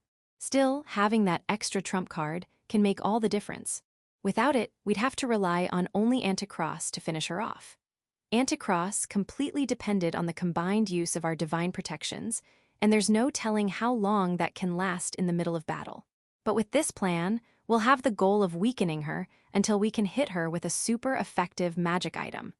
We would soon be taking on a lich quest to field test Formation Anticross. After that, we'll know exactly how powerful it is, and we'll also get an idea as to how long we can continuously use it. Anyway, Lily took over. I thought hard about what shape this mind-breaking magic item needs to be, and the best one I can think of is, well, a bullet. Telepathy, she explained, is a magic that operates on invisible waves of mana. These waves got weaker with distance and could also be shielded from with different means. This implies that the magic will have the greatest effect if the caster can touch the target directly. We don't necessarily need it to pierce her body. A simple touch will be more than enough. So rather than make it inconspicuous like a needle, we can make it a bullet and use the speed granted via my bullet arts. Genius, she was absolutely right. Although, I have some doubts whether you'll have enough stamina to make the shot right after Anticross ends, so, said Lily in her bountiful wisdom, I'd like to have some insurance. Perplexed, I repeated the word, insurance. Yes, in other words, we can rely on a specialist, someone who can make sure a bullet finds its mark. Any ideas? And so, the plan was set. Our anti-Sariel battle plan. It required a number of things, all divine protections granted to element masters, a magic item in the shape of a bullet, and a master sniper to make it all work. As for the person himself, well, I'll just have to beg him with all my might until he accepts. Chapter 401, An Invitation for a Date. The 5th of Gloom. It was the day that Spata announced to its people that their neighbor, Daedalus, have been conquered by those known as the Crusaders, that these new enemies have begun advancing towards Spata, and that the country is to promptly ready itself for the coming war. Of course, the public was confused. Who are these Crusaders? What happened to Dragon King Garvanal? Such questions were on everyone's minds, but that didn't delay their preparations. Spata, the long-standing shield of the city-states of Pandora, was all but used to war by now. Be it Daedalus or this new army of Crusaders, Spata as a whole rallied itself on the sole intent of giving no leeway to any invading army. No enemy shall step 1 foot on Spata soil. This fiery rapture was reflected perfectly within the guild building located inside the noble echelon of the capital. For it was on this day that an emergency quest had been issued. Emergency quest. Join Gladiator in the war for Spata. Reward temporary wages of a night. Bonuses granted based on exploits. Duration unfixed. Client 52nd ruler of Spata. King Leonhart Tristan Spata. Details: gather adventurers brave and mighty. For glory, for victory, for Spata. The contents were the same as with the regular wars with Daedalus. The details were left sparse, but any adventurer knew the gravity of a quest offered by a king. In other words, once they agree to join and are made members of the Gladiator Regiment, only then will they receive the full details. Adventurers knew that this was the norm for emergency quests petitioned by the state, and so didn't question it. But the rush was indeed real. "Yes, next please," cried Irina, having finally been transferred to the main guild branch and cementing her position as a true elite receptionist. The elven woman was busy frantically processing her own endless line of adventure-seeking clients. But even this storm-like influx of work could be called meager. After all, she need only deal with adventurers of rank 4 and above. She imagined that at her previous post, at the Academy branch, it must be total chaos. "I'm here for the immerse. You'll be taking the emergency quest, yes." She easily cut off the man, with her usual business smile and unusually fast pace of work. "I'll need your guild card, please." What did it matter that the man before her had his face hidden behind an iron mask and looked unquestionably dubious with his all-black garb? She didn't have time for that, she had work to do. Normally, she'd at least do a once or twice over on such a suspicious individual, but now she only cared if the card he gave her was forged or not. No. Then on to the next one. While fiddling with the specialized card reading ball, she confirmed the man's basic info. Rank 4, class is samurai, name, read the rest she didn't care to put into memory. All right, there you have it. For further details, please head to the meeting room on the 2nd floor. They're holding sessions every hour, please do attend, and that's it. Good luck and fight the good fight. Yes, next please. She'd settled into a flow. Bidding sayonara to the masked samurai, Irina was determined to blitz through all her clients. But the adventurer that stepped forth next all but derailed that perfect pace of hers. "Hey there, Irina. I'm back from a spell." Large, broad, and wearing the devil's black coat. A face that could send chills all over Spata. But on the inside, he was a simple, kind young man. A man that Irina recognized. A man she always waited for. A man she was awfully fond of. Kirono-kun? But how she quickly swallowed back the question that held not 1 ounce of importance. Kirono was a rank 5 adventurer. He had taken on the quest to subjugate the Lust Rose, and having accomplished that, he had returned to the guild, that being the apt thing to do. Actually, with the new emergency quest out, any and every adventurer was bound to turn up, so he would too, obviously. "We element masters will take the emergency quest," her black-garbed beloved said rather coldly, with a tone sharper than his usual. He presented 3 guild cards, 1 for each member in his party. With his too serious demeanor, Irina could only comply. She speedily completed her task as a receptionist without any mistake. Processing took no time at all. "There, all done, you have the quest." "Thanks." Irina couldn't help but have her eyes be stolen by his dark smile. He, Kirono, seemed dashing as ever in her eyes. Captivated, she felt her heart, deep within her rather ample for an elf chest, beat more aggressively. Irina, I know you're busy, but would you be willing to? Wait, is what I think is happening. Really happening right now. Irina had already began panicking to no end. His serious stare, his red and black dichromatic eyes held her in place. She could only stare back and nothing else. Was it finally her time? Her hopes were rising boundlessly. A brief silence. Kirono, for the smallest of moments, shut his eyes in consideration before reopening them to continue his words. Go on a date with me. Happy to oblige, she saw the chance and jumped for it. Instantly leaving her seat, Irina grasped Kirono's hand with both of hers. And seeing him dumbfounded just as instantly, her mood sank in regret. She'd messed up, she was so happy, she'd messed up big time. Great thanks. Joy, utter bliss. The soft, warm smile on Kirono's chiseled visage made her rejoice in victory inside her heart. Glory to the black gods. Yes, yes, yes. She appeared an elf, but her heart was as excitable as a beastkin in breeding season. See, can we go now? In her bottomless elation, elite receptionist Irina had splendidly stuttered her words. And that would be the height of embarrassment for one such as her, if not for the fact that her fervor didn't even allow the courtesy. Yeah, I was thinking the sooner the better, but can you really go right now? Sure I can. No problem here, I'm all set. She was out of control. Was she really any different from the many charmed male students who came to her to quests and always left beet red? Gee, got it, then I'll be right outside. Okay. I'll be right there, Kirono-kun. You have to wait, okay, Kirono-kun. And now her manner of speaking had become childlike. But that didn't stop Irina from finishing her work with the force of a gale. The moment Kirono left her counter, Irina pinned up a sign that read, "This counter is closed for the day," leaving the pitiful fellow next in line going, "Oh man," and just when it was finally my turn. She dashed for the back room, heading directly for her boss. She barged into the guildmaster's office as if to almost break down the door, and she proclaimed, "Sir, I shall now head off to capture Rope in the infamous Nightmare Berserker." The aged guildmaster, for his part, answered the rude and excitable young receptionist, rather jovially. "Splendid, fight the good fight now, Irina-kun."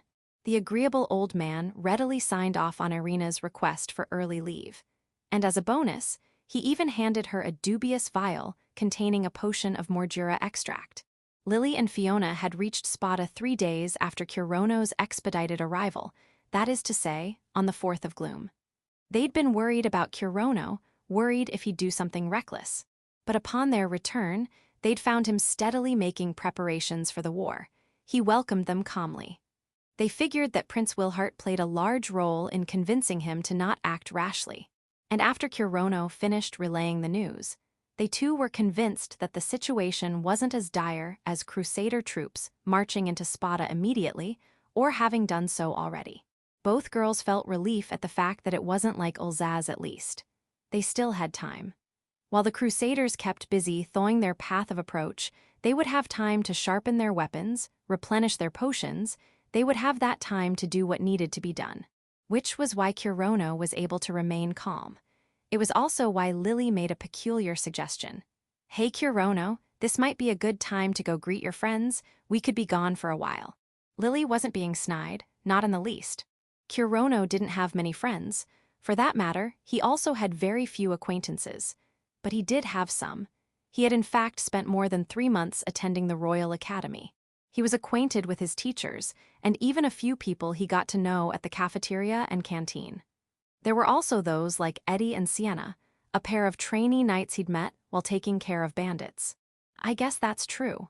Kirono made a vague, gloomy expression as he agreed. Both Ulzaz and Iskia had happened so suddenly, he never got to consider the little things. He had been ready to fight to the end in either case, and he was ready this time too. But this difference in the level of urgency, in knowing that it was, not immediately, but in a near future, that he'd have to brave his deathly battles, even Kirono felt a bit sentimental. And Lily understood that. Looking at him, for once not impatient, but in a melancholic calm, even without her telepathy, Lily could recognize how Kirono felt. Thus, she proposed that he go make the rounds to his friends and companions, give his thanks and goodbyes before their departure, bring closure to the low, rumbling emotions. Fiona, who begrudgingly kept quiet as Kirono talked to the elf receptionist, also understood that he needed this closure. Irina, I know you're busy, but would you be willing to go on a date with me? Right up until he voiced those words. Rise, O hammer of scorch, char, rend, obliterate my foe Ignis Bria. Stew up right there, Fiona. Lily barely managed to stop the enraged witch as she had abruptly began reciting a dangerous aria while simultaneously withdrawing Spitfire from her subspace handbag with the skill of a veteran samurai. It helped that Fiona, who looked like a lovely young lass in her white, ultra-high-class one-piece dress, a gift from Kirono, and Lily, who also looked like a lovely little girl hugging said lass from the side, didn't it all seem like the type of people who had almost reduced a beautiful guild receptionist to ashes? Lily-san, Fiona intoned dangerously, did you not hear what Kirono-san said just now? Her hand still inside her subdimensional handbag, Fiona looked down at Lily with glazed, golden eyes. It was the same face she displayed to a certain foolish brat in an Avalon City alleyway as she beat his face in with her staff. I did. What of it? Lily replied simply. It means we must. Fiona, Lily, who was physically being looked down on, looked back at the witch mockingly, as if the woman had lost her marbles. How about you trust our Kirono a little bit more? What are you saying? Foo-foo, forgive me. Lily giggled, deciding that she had no more cause to hold Fiona back. She retreated a step back. I suppose that was a bit mean of me, with how I can use telepathy and all. Gracefully landing a few small steps away, Lily's own one-piece dress, this one of ancient velvet, was set aflutter. Trust in him, Fiona. Lily spoke with such a bold confidence that Fiona, who in contrast had blown her fuse, couldn't help but blink confoundedly. You don't need to fear about anything happening. But he, Kirono-san, with another girl, he asked her on a date. Fiona refused to let those accursed words out of her lips. The small fairy regarded the panicking witch with eyes that belied kindness, perhaps even a hint of affection. Lily spoke the revelation Fiona very much needed. If you're that worried, you only need to secretly follow them. Of course, I will do that. Fiona accepted the fairy's guidance that deemed stalking a couple on their date as the ideal course of action. She could keep an eye on them and forcefully put an end to things if the situation was to turn sour. The meager but very real sense of control gave her peace of mind. This really was the ideal plan, she thought. Just don't do anything rash. I don't think that girl will try anything funny and will only have more problems if you intervene for no good reason. Lily gave her a last stern warning before returning to her usual cheer. Anyway, just trust him, all right. Stay quiet and let them do their thing. You do that, and I assure you, it'll be for the best. A smile so sweet and lovely, anyone would be charmed at first sight. And yet, looking back at that same smile, Fiona felt a faint chill on her back as she thought. Yep, that's Lily-san for you. She's one hell of a woman to reckon with. Chapter 402, Their First Date. Lily-san, you better be sure about this, I muttered to myself. It has been 30 minutes since Kirono-san started his date with the receptionist, and my heart was already tearing at the seams. Look at this one, Kirono-kun, what do you think? I think it's too close, your face is too close, wench. Kirono-kun's eyesight is beyond perfect, so he can see you just fine from where you're standing. Why? Hey, stop right there, you sly receptionist. Do not press up against him as if you're not aware. I will end you. I have a wide range of spells that can and will end you. Is it really? Is this really necessary? I writhed, but with astounding mental fortitude, I managed to withhold from using Spitfire to blow everything to smithereens. Instead of brandishing the high-capacity wand, I ate more desserts. I would sate my appetite to appease this angst. The anpen I am having is a positively scrumptious roll cake with a creamy black filling from the country of Rune. Enjoying this foreign delicacy with a glass of fresh milk it's so delicious. The distinctive sweetness of the anpan goes perfectly with the richness of the milk, like a perfectly flowing set of combo attacks. Even my veteran rank 5 taste buds cheered in glee at having the chance to sample such a heavenly fusion of flavor. Mouth-watering. Having calmed my fury with food, I returned to observing my targets. Those targets, Kirono-san and the receptionist, were currently shopping. A tasteless, gaudy accessory store, a place that only the most trite and superficial women would want to visit, was next to the aged, classy stationery and office supplies shop they were currently inside. As for myself, I was sitting at a sweet stall conveniently located on the other side street, where I followed their movements while enjoying anpans and other runish desserts. A perfect position for a stakeout complete with a steady supply of rations, if I do say so myself. 2 more anpans here, I ordered from the old man running the stall.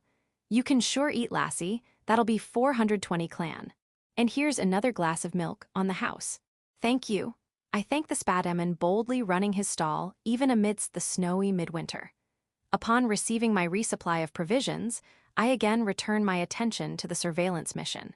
It may seem like I would be found out as I was not in the shadows but sitting in plain sight, but rest assured, as my disguise is perfect. I am using the same items as I'd done in Avalon when I went around collecting sacrifice when I was doing my special training. In other words, I was using the spectacles and Katyusha band to disguise the color of my eyes and hair, respectively. I had even changed into my academy uniform, as you would commonly find students roaming around this area. Not only that, I even changed how I usually wore the uniform. My skirt, for example, was longer. I would usually decrease its length slightly by folding it at the waist to do a bit of sexy legs appeal towards Kirono-san. That being said, it's not like I saw much result from this piece of advice from the lady at the uniform-exclusive tailor shop. Suffice it to say that as I appear now, an average Jane student behind thick, black-rimmed glasses and a conservative skirt, Kirono-san is very unlikely to recognize me.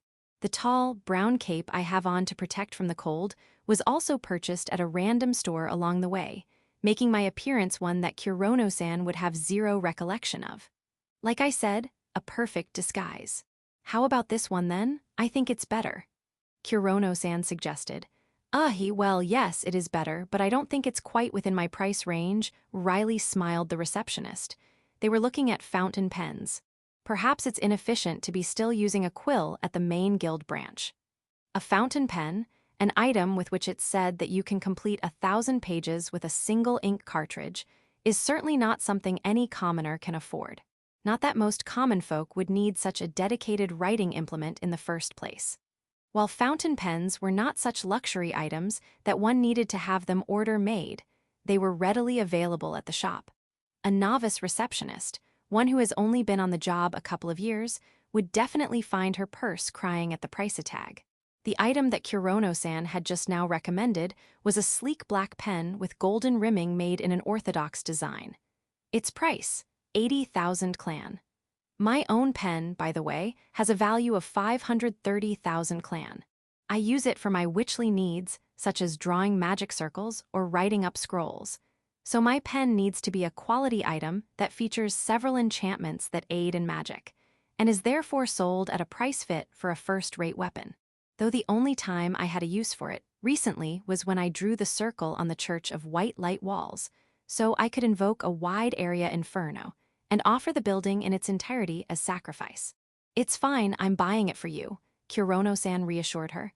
Think of it as a present. Wait, really? You will? Exclaimed the receptionist. She then instantly regretted the distasteful display of greed, following up with a, no, I can't possibly, and other such excuses. How unsightly. That's an awful look on your face, lassie. What, you didn't like the taste? Inquired the worried dessert maker. No, it's very good. It appears that my darker emotions had surfaced on my face. But that is certainly not because I am jealous of another girl receiving a present from Kirono-san. I had even warned him about this on our first Element Masters emergency meeting.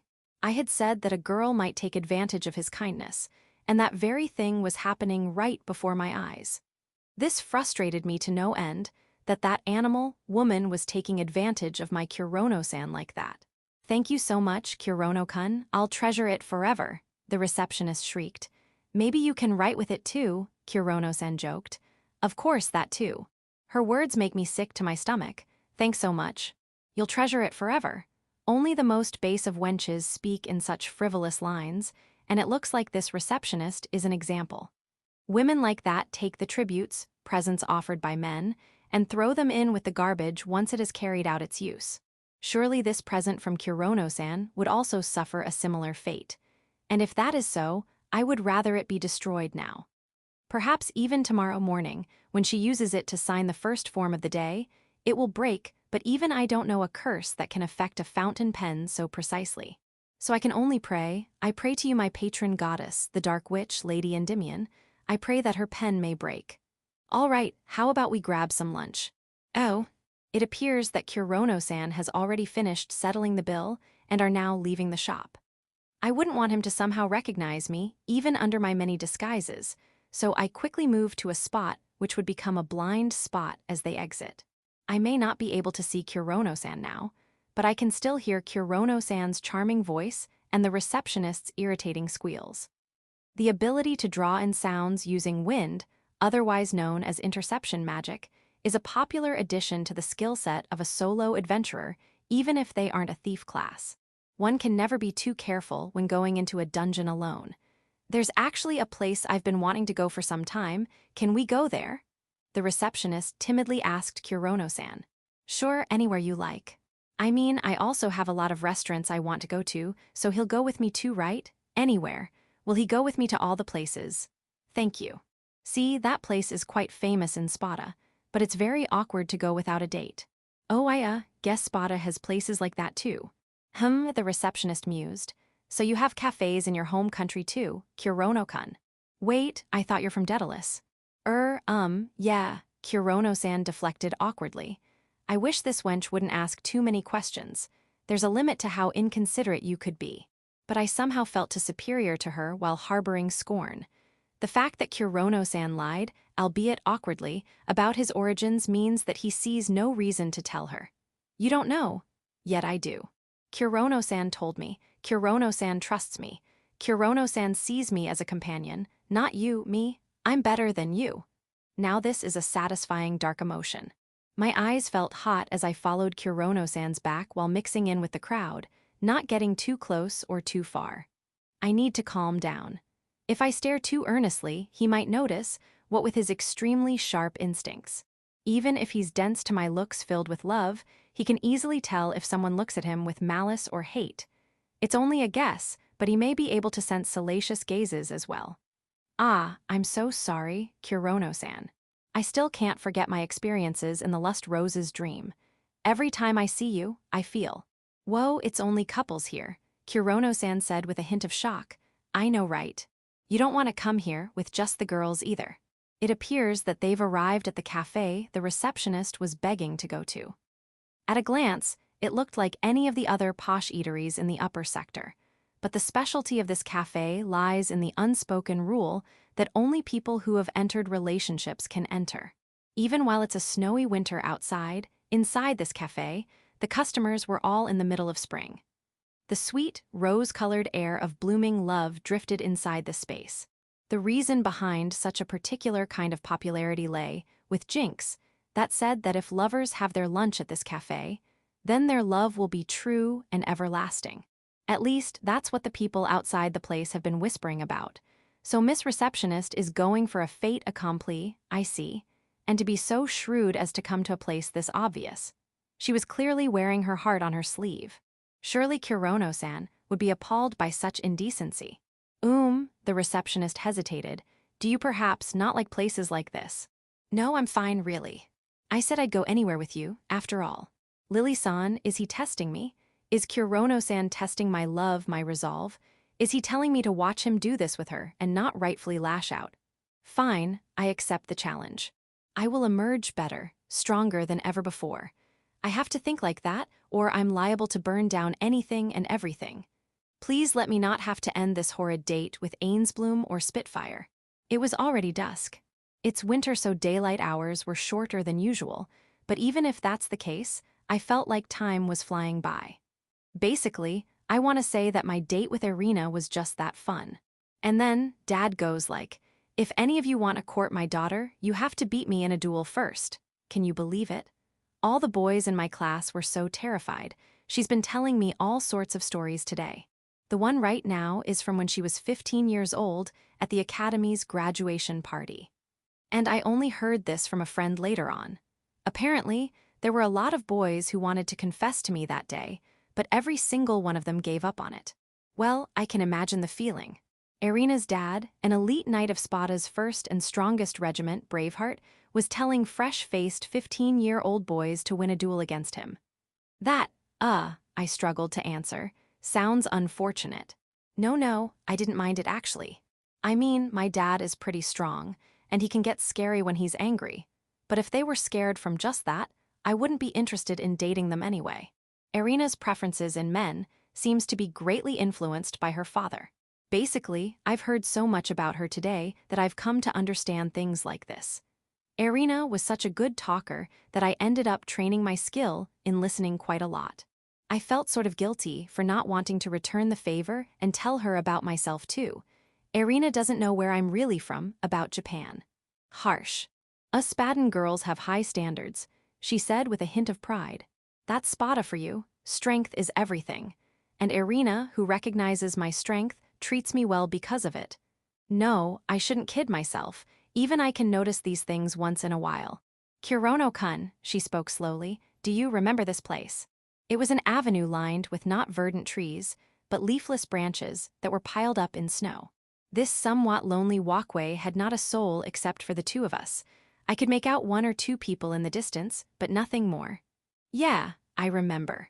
The place looks nothing like how I remember it. That day, at the height of summer, in the month called Prominence, this avenue had vivid blue cherry blossom like flowers in full bloom on all its trees. But it was not the scenic beauty that I recall when I come here. No, this is the place where I reunited with a friend who had degenerated due to a curse. This is the place where I witnessed a certain witch lose it for the first time since I'd met her. This is the place where Fiona and I fought and killed the serial killer who had become mad by the evil eater's curse. I'm so glad we could rescue you back there. It was mere coincidence that the killer was looming this particular street when Irina just happened to be passing by. It was also mere coincidence that Fiona and I ended up being here at the same time. But what matters is that I was able to save her life. I could only give my thanks to the God watching over me to have granted me that coincidence. Even if Mia-chan tells me he can't control fate, I'd give my thanks regardless. Yeah, you know, Kirono-kun, even now she paused for a breath and also stopped her legs. I also stopped and stood alongside her. I'm scared of this place. I'm scared whether something might leap out from the shadows and attack me. You don't have to force yourself, I tried to say. No, it's fine now, I'm not scared anymore, because you're here with me. Irina turned to me and smiled. Her smile was so dazzling, so beautiful, it made me appreciate the fact that Irina was an elf, a race well known for their beauty. Her sky-blue eyes stared into my own, as if to say that her trust in me was absolute. I couldn't possibly be imagining it. Oh, I said. Yeah, she said. Silence followed. The sun was almost gone and the sky had turned a vibrant red.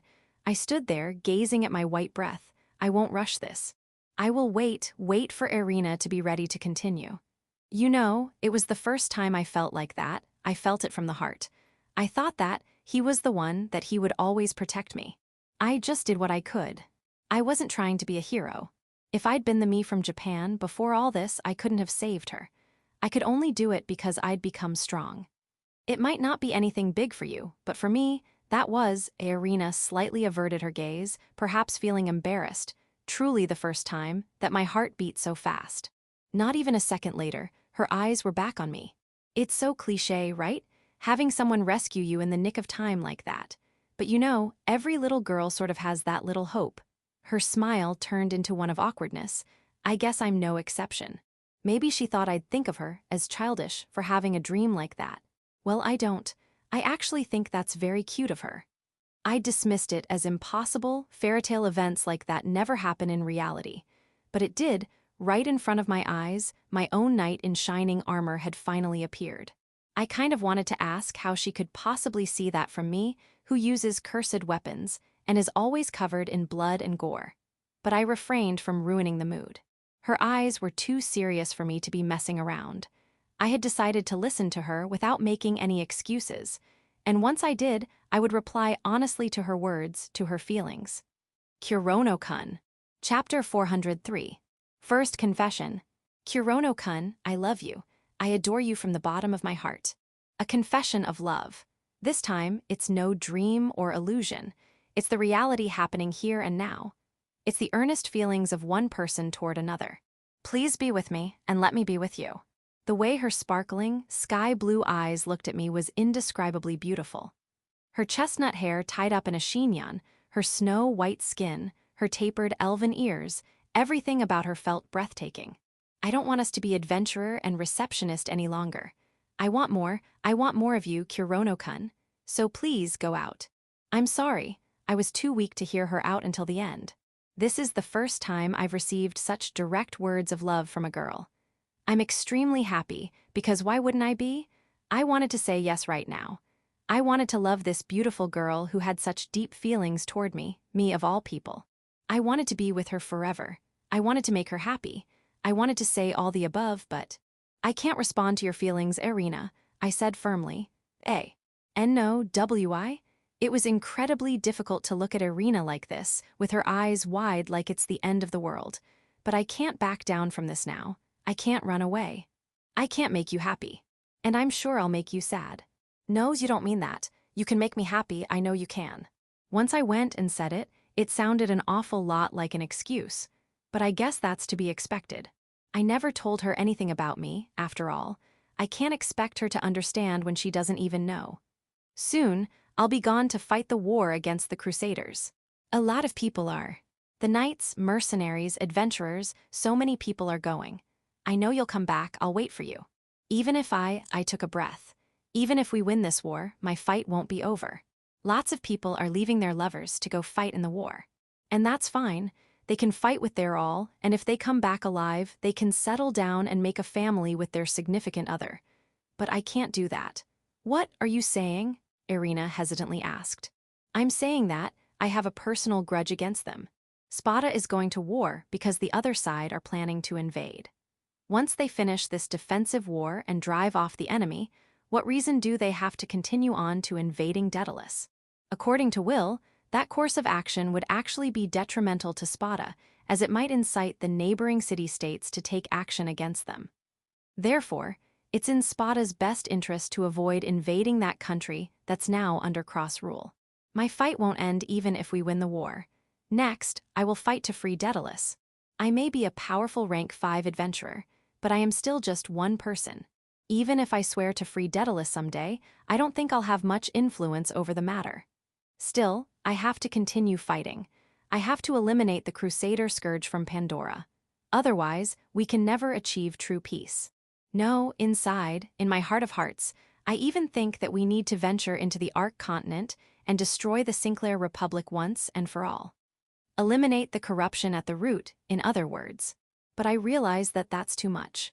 It's far detached from reality and stepping into delusion territory. I don't even have a plan or anything, just an idea. And even barring that, I'm getting ahead of myself here. We don't know what the outcome of this war will be. I might die on the battlefield long before Sariel even appears. Why am I not good enough? Irina said, angrily this time. You'd choose to keep fighting forever over living happily in Spata, here with me. It sounded like she was accusing me of being a madman, a berserker.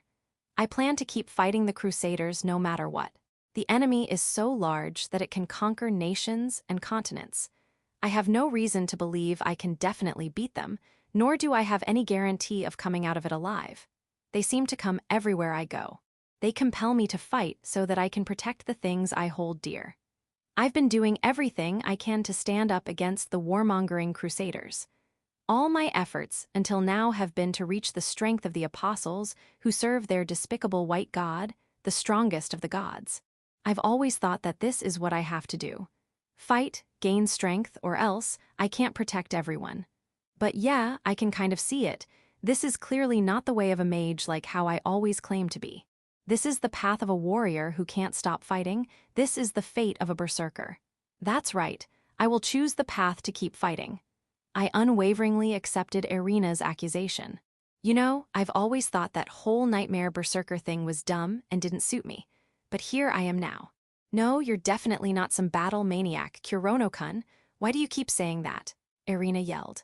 She's telling me that she knows that I'm still an ordinary guy on the inside. She has a keen eye for judging the nature of others. It's why she's such an amazing receptionist. I don't feel uneasy about that she can see through me. On the contrary, I'm glad that she can understand me so well. And it's because she can that I can't involve you in my battle arena. She's still an ordinary civilian, but if I wanted it, she might be one no more. She might get swept up in the endless swamp of blood and bones that I wade through to reach my goals. I don't want that. Lily and Fiona, they're not her. But if I'm being honest, I don't want them to, well, nevertheless, I can't help but rely on them. I promise I'll defend Spata, so you and everyone else can live in peace. I can only hope you find happiness in that peace, Irina. With a strong man who will stay by your side, I left unsaid. How can I can't be happy with anyone. Other than you, Irina finally broke down into tears. Yet, as if to show that she won't accept my rejection, she came to my chest and embraced me. I'm sorry, Irina. Apologizing is the only thing I'm good for now. I had nothing to say that could console her, nothing to make her not cry. Yet, I didn't push her away either. She was hugging me and I let it happen. I am painfully aware how bad that makes me. I know what to do, so I should just do it. I can't keep being with her like this. Let's stop this. And no, I moved away from her even as she begged with a trembling voice. Her face was smeared in tears but still looked beautiful, like it was tempting me to embrace her right here and now. Please, Kirono-kun. Just for now, please make me. Don't, I'm begging you. Don't make me regret this any more than I do. Irina is a friend. A receptionist from the Adventurers Guild who I get along with. Please, Irina, you don't have to make this anything more than that. If you make me have even more regrets than I already do, if any more guilt piles up, I might get scared of dying. Goodbye, Irina. I left the crying girl. Knowing that it might be our last, I bid her farewell, not once stopping or turning back, because if I did, I'd surely go back to her. This is fine, this is for the best. As I muttered that to myself, I finally realized that I also had a tear streaking down my cheek. Ah, so this is what you meant, didn't you, Lily-san? The corners of my lips had risen into a grin before I realized. I'm sure that the only expression on my face at this moment is an ugly, warped smile. Foo-foo, I couldn't help but laugh. I, of course, never doubted Kirono-san, nope, not even once. Kirono-san had, after all, rejected the receptionist he had rejected Irina. She'd spent all day with him, accepting his gifts, laughing with him, seducing him, but then, just like that, everything was gone. She was rejected by Kirono-san. She wasn't chosen, she was refused. I'd commit suicide if that was me. My voice sounded so cold it surprised me. I felt a scornful, black and ugly emotion boiling up inside me. I know it's not right to be so villainous, but I can't stop, it won't stop. This deep, cathartic sense of delight. After all, the one who deserves Kirono-san more than anyone else is. Irina likely still doesn't understand why Kirono-san rejected her. But I don't blame her for that. She can't help it. She's a girl who's lived all her life in peaceful Spata. She doesn't know Kirono-san's hardships. She couldn't even imagine the sheer pain he's undergone. Even adventurers who have only fought weak monsters wouldn't understand. Only those who have experienced his hardships alongside him can truly understand his pain. Me, of course. I will be the one he chooses. I will be the one he loves. Ah, I was being such an idiot today. How could I honestly believe that a mere receptionist could rival my love? After all, I know who it is I must defeat to truly claim him as my own. No, let's leave that aside for now. Right now, I should bask in the tremendous joy of being in a position where Kirono-san can choose me. I should inebriate myself in that dark bliss. I suppose I should be returning now, Fufu. Maybe I can find Kirono-san and walk home with him. Was I perhaps already drunk off the emotion? I came out of my hiding spot behind one of the trees and began walking toward the avenue where Irina stood crying. I was coming from behind her, and close enough to see that her shoulders were trembling in anguish. I could also make out Kirono-san in the distance, no bigger than a speck. I was being enticed to catch up to him like a moth to a flame. My head felt fluffy, and my feet felt light as air on the snow-covered stone path. Which reminds me, I'm still in disguise. If I call out to him like this, he might not realize it's me. I took off my glasses and headband and stored them inside my subspace purse. The false coloring of my eyes and hair gone, I was just about to pass by the lamenting loser of love when, wait, you there, she called in a piercing, provocative shriek. I said, wait, you're Fiona, right? Fiona the witch. Yes, I stopped and turned around. Yes, I am. Do you need something? Her sky-blue eyes were clouded in rage. So she knows my face and name. She is our usual receptionist after all. In other words, she knows that I'm a part of Element Masters. Why are you here, she said, initially confused, but then came to a realization. You heard everything. Is this woman daft? What does it matter that I happen to be here or happen to have heard them or not? Her earlier failure was completely independent of me. After all, I trusted that Kirono-san would make the right choice, and with the tolerance of the Cross Bible's Virgin Arya herself, I watched on without interfering in the slightest. She can neither thank me nor blame me, for I was not involved. Answer me, you deceived me, didn't you? Deceived you, how so? You knew how I felt, and you watched on as I was rejected, and you're here to laugh at me, aren't you? You and Kirono-kun both. I instantly pulled out Spitfire, or at least planned to, but I thought better of it. Her words just now were clearly meant to rattle me, but if I think about why she's saying such things, I don't feel so angry. So you're implying that Kirono-san, knowing how you felt, strung you along anyway before crushing your heart. And you're also thinking that I was a part of his plan, and have been laughing at your utter foolishness all along. Do you think this is some teenage romance at your academy? Isn't that exactly what happened? Why else would you be here? This can't be a coincidence. Well, you're right. Today, for the entire day, I've been following your little date with Kirono-san. It's no coincidence that I'm here right now. I knew it. You two trampled on my feelings, my earnest, heartfelt. He was supposed to be the one, Irina, the ugly thing, ground her teeth in frustration as she wept. If only her admirers, the students and adventurers who still sought her favor, could see her right now. Could they still love her after seeing this? And I bet she doesn't even realize that it's not just her face that's so ugly right now, it's her heart. So, you're saying Kirono-kun did that. This wench had just said, you and Kirono-kun both, implying that she actually thought Kirono-san was the type of person who'd do something so base. What's that supposed to mean? Of course he did. I see, some love you have, you make me sick. I spat. Irina had the gall to doubt Kirono-san. She doesn't trust him, she doesn't believe in him. Just admit it, you don't actually love Kirono-san, you just wanted to be loved. Shut up, what do you know about my feelings? You want Kirono-san to protect you, to be with you, to give you all of his love. But what about you? What can you give him? Isn't that obvious? I'd do the same for him, I'd give him all my love, my everything. Your everything, eh? Did this fool honestly believe that merely offering her everything would earn her the right to be loved by Kirono-san? You know what? How about I tell how exactly why Kirono-kun rejected you? What are you going to say? It's because I'm not charming enough? Don't mock me, I know fully well. It's because you're useless. I cut off her hysterics. Useless, what are you? Do you not remember what Kirono-san said?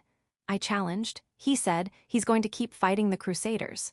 The reason why Kirono-san indulged her today is clearly because, whilst knowing her feelings, Kirono-san wanted to let her down gently, and out of good faith. He could have foregone the date and made up any number of excuses. For example, he could say he was already in a relationship with me, or that we're already married, or so many excuses, really. Kirono-san, please. Anyway, in the end, Kirono-san told her his motives. That he aims to beat the crusaders, defeat the apostles who boast nigh infinite power from their white god. And for that, he needs power. What he obviously doesn't need is a woman's passion. It's no use to him where he's going. Will you be any use to him in his battles? Will he be able to kill more of his enemies with your help? Can you even so much as offer Kirono-san your mana, the power he needs to stand up again? She hesitated to answer. Of course I can't, I'm just a receptionist. Yes, I know. It wouldn't be enough even if you were an adventurer. Your ordinary adventurer isn't nearly strong enough to fight beside Kirono-san. You'd have to be at least on the level of us element masters to earn a spot in our party. You of all people should know how dangerous it is to be in a party above your rank. And if you can't aid him with your strength, do you have any other merit that might ease his burden? Gold being the best example. If she was of high nobility or a prominent merchant, she could have aided in Kirono-san's efforts by providing war funds. The next best thing would be technique and/or technology. Simon-san, for example, has the brains to develop new and powerful weapons for him, while Rijin-san is a blacksmith that can work with cursed weapons. Erina, the receptionist, can do exactly none of those. That's what I mean by useless. You're useless. You can only wait and pray that Kirono-san comes back alive. You're powerless, a civilian. He doesn't need someone like Yus, since you'd only become a burden to him. He would fight in harsh, life or death battles, only to barely return alive to a wife who was frustrated that he'd been gone so long. Is there no end to this woman's entitlement? That's not I have. It appears that now, after having me carefully explain everything to her, Erina has finally come to understand. Her previous anger gone, the only emotions that showed on her face were dumbfoundment and uncertainty. And you even had the audacity to try and convince him to stop fighting. Settle down and make a family with you? Don't make me laugh. Do you have any idea why Kirono-san feels the way he does? Why he's become unable to stop fighting? I felt like I was getting too agitated. It's insulting that you think you can change his way so easily. Anyone who gets in Kirono-san's way deserves the worst kind of death. I will not hesitate to perform the deed myself, no matter if it's a receptionist of the guild or some uppity princess. Kirono-san has no need for an ordinary woman like you. Someone who can support him fully in battle, someone he can rely on, someone he can bare his heart to, only that someone has the right to stand beside Kirono-san. You are clearly not that someone, but I am. That part is understood. I can see in her eyes that she fully and completely understands my point. Those pathetic, sky-blue eyes of a sore loser. And as such, I will tell it like it is. And I fill that role for him just fine, so please be at ease and find a man more suited to you. If you want to help him, then stay out of his way and don't cause him to needlessly worry. Now that that's done, I believe I need to catch up to a certain someone. I've spent so much time talking that I couldn't see Kirono-san anywhere anymore. I should quickly find him so we can walk home together. No, but I love him. I love Kirono-kun. I ignored the woman who'd gone back to crying again. I no longer feel threatened by this selfish woman who only wanted to be loved. She's pretty, I admit, and her large chest, for an elf, attracts hordes of men, I bet. She should just settle for one of those. I'm not saying it's a bad thing. Simply that certain forms of love require intense, almost superhuman levels of resolve and dedication. Something that no ordinary person can match, and she's an ordinary woman. Now then, if you'll excuse me, I must go. I sincerely hope that you don't let this one rejection bother you, and that you find new happiness. I said as a courtesy, giving her one last look of disgust before completely forgetting about her to chase after Kirono-san. I know, I can mention how cold it is today and get him to hold my hand too, Yufufu. Chapter 404, Majority Rule. Wing Road returned to Spata. The cityscape now dyed white in winter snow, in the evening of the 6th of Gloom. They had made haste when going to Estelle village due to the urgency of their quest, but their journey back was one made in leisure. The Fenrir they'd fought had been under the influence of a powerful curse, but was certainly a strong foe. Though it may seem that they had, thanks to their individual effort and diligent preparation, defeated it easily. It was still an opponent to which they would have faced annihilation if they'd made even a single misstep. Every member of Wing Road understood that, if they'd fought that same Fenrir, but released from the curse that caused it to go berserk, and limited its true intelligence, the degree of danger would skyrocket instantly. Which is why all of them felt that they deserved a leisurely trip back. Well, all except Nell, who'd much rather they not waste so much time. Crusaders, I remember Kirono-kun mentioning that. Nell recalled what had happened in the middle of her post-quest conversation with Kirono. It had been such a long time since she had a chance to talk alone with her dear Kirono, but she just had to interfere once again. That evil fairy. Nell had been instantly furious at Lily, a result of the fairy's many transgressions thus far, but managed to quickly notice the Spadan royal crest sealing the envelope handed over to Kirono. She had, of course, not peeked at its contents, and nor did she ask about them, but it was obvious from how Kirono had completely stiffened upon reading it that contained in that letter was a matter of utmost urgency. "Sorry, Nell, I need to go. See you," he had said simply before running off as if his life depended on it. Nell had neither the chance to ask just what had happened, nor had she gotten the opportunity to bid him farewell. Such an abrupt parting. There existed no fool so crass as to dismiss the Princess of Avalon with such little ceremony. And the first one who did just happen to be the man said princess desired so strongly. Nell would cry herself to sleep for at least 3 following nights from shock and heartbreak, that is, if she was still the same fragile girl she'd been after the Battle of Ischia. Kirono-kun didn't dismiss me like that because he doesn't like me. Something very serious must have happened to make him behave like that, right? The present Nell had the strength of mind to not misinterpret Kirono's actions. And on that basis, she had surmised that Kirono would need her, surely. I can only teach him model magic, for now, but I will help more. I swear to help Kirono-kun in every way I can. With that determination, Nell had been, for the past month, participating in one rank 5 quest after another, fiercely and relentlessly challenging herself to new heights, all in order to receive a divine protection of her own. She was not the same weak Nell that she'd been. She would not fall bedridden from one malicious look from Lily. She was stronger, much stronger. Because I know that Kirono-kun likes me too. On that stormy night, Kirono had resorted to sneaking into the girls' dormitories just to see her. He had thanked her for healing him after the cursed carnival and for all her help at Ischia. He had requested that she teach him magic. Nell was the only one he could depend on, he had said very clearly. Kirono-kun wants me. There's no better motivation to improve myself than that. She accepted the fact that she'd been lazy. She'd let herself drown in the utter bliss of being with Kirono, just the two of them. She'd been far too naive thinking that she could stay in paradise forever. Which is exactly why she'd met such a tragic aftermath when the fairy had come, from a blind spot really, and delivered such a devastating blow to her psyche. But she was able to stand on her 2 feet once again, all thanks to Kirono. She didn't have time to waste despairing. Kirono needed her, and she would give her utmost to respond to his earnest desire for help. She would put in the effort, she would become strong. And then, surely, I will become Kirono-kun's one and only. Nell was finally at the starting line, in the race toward Kirono's heart. No longer would she one-sidedly desire his love without giving anything in return. No longer would she be a baby bird crying for its parent to bring it food. No, she would become the hunter who catches her own prey.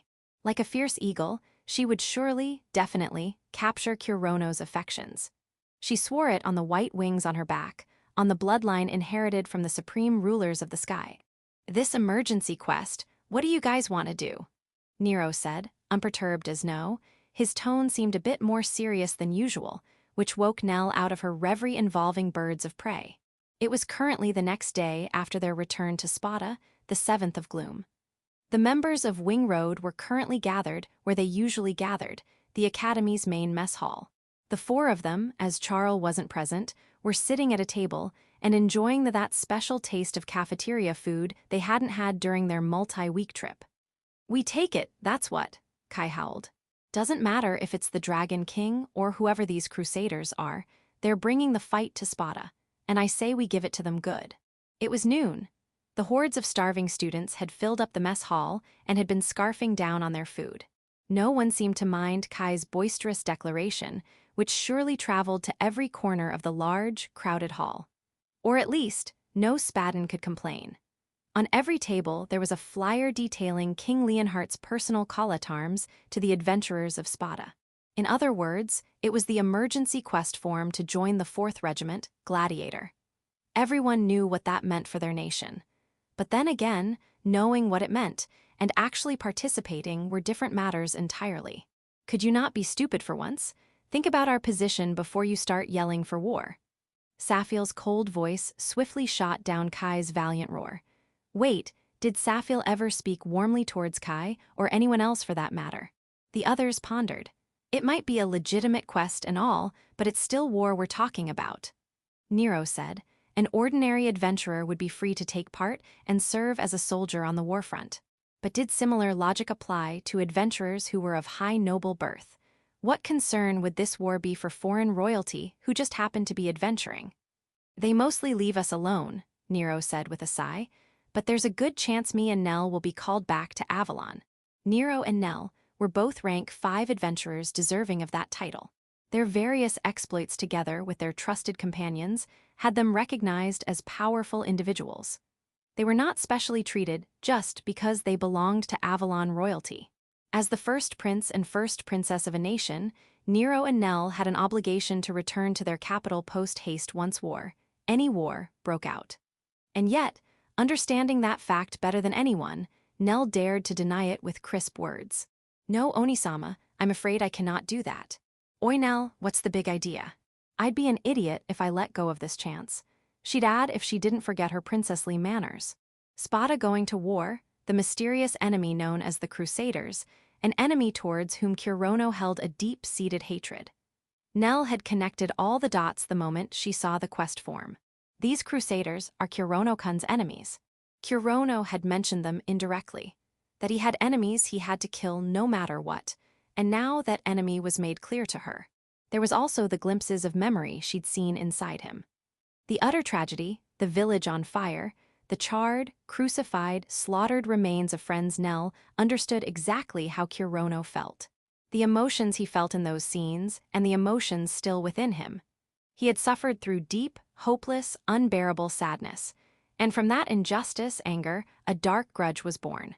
He never showed it in his daily life, but the vengeful desire inside him hadn't disappeared, not in the least.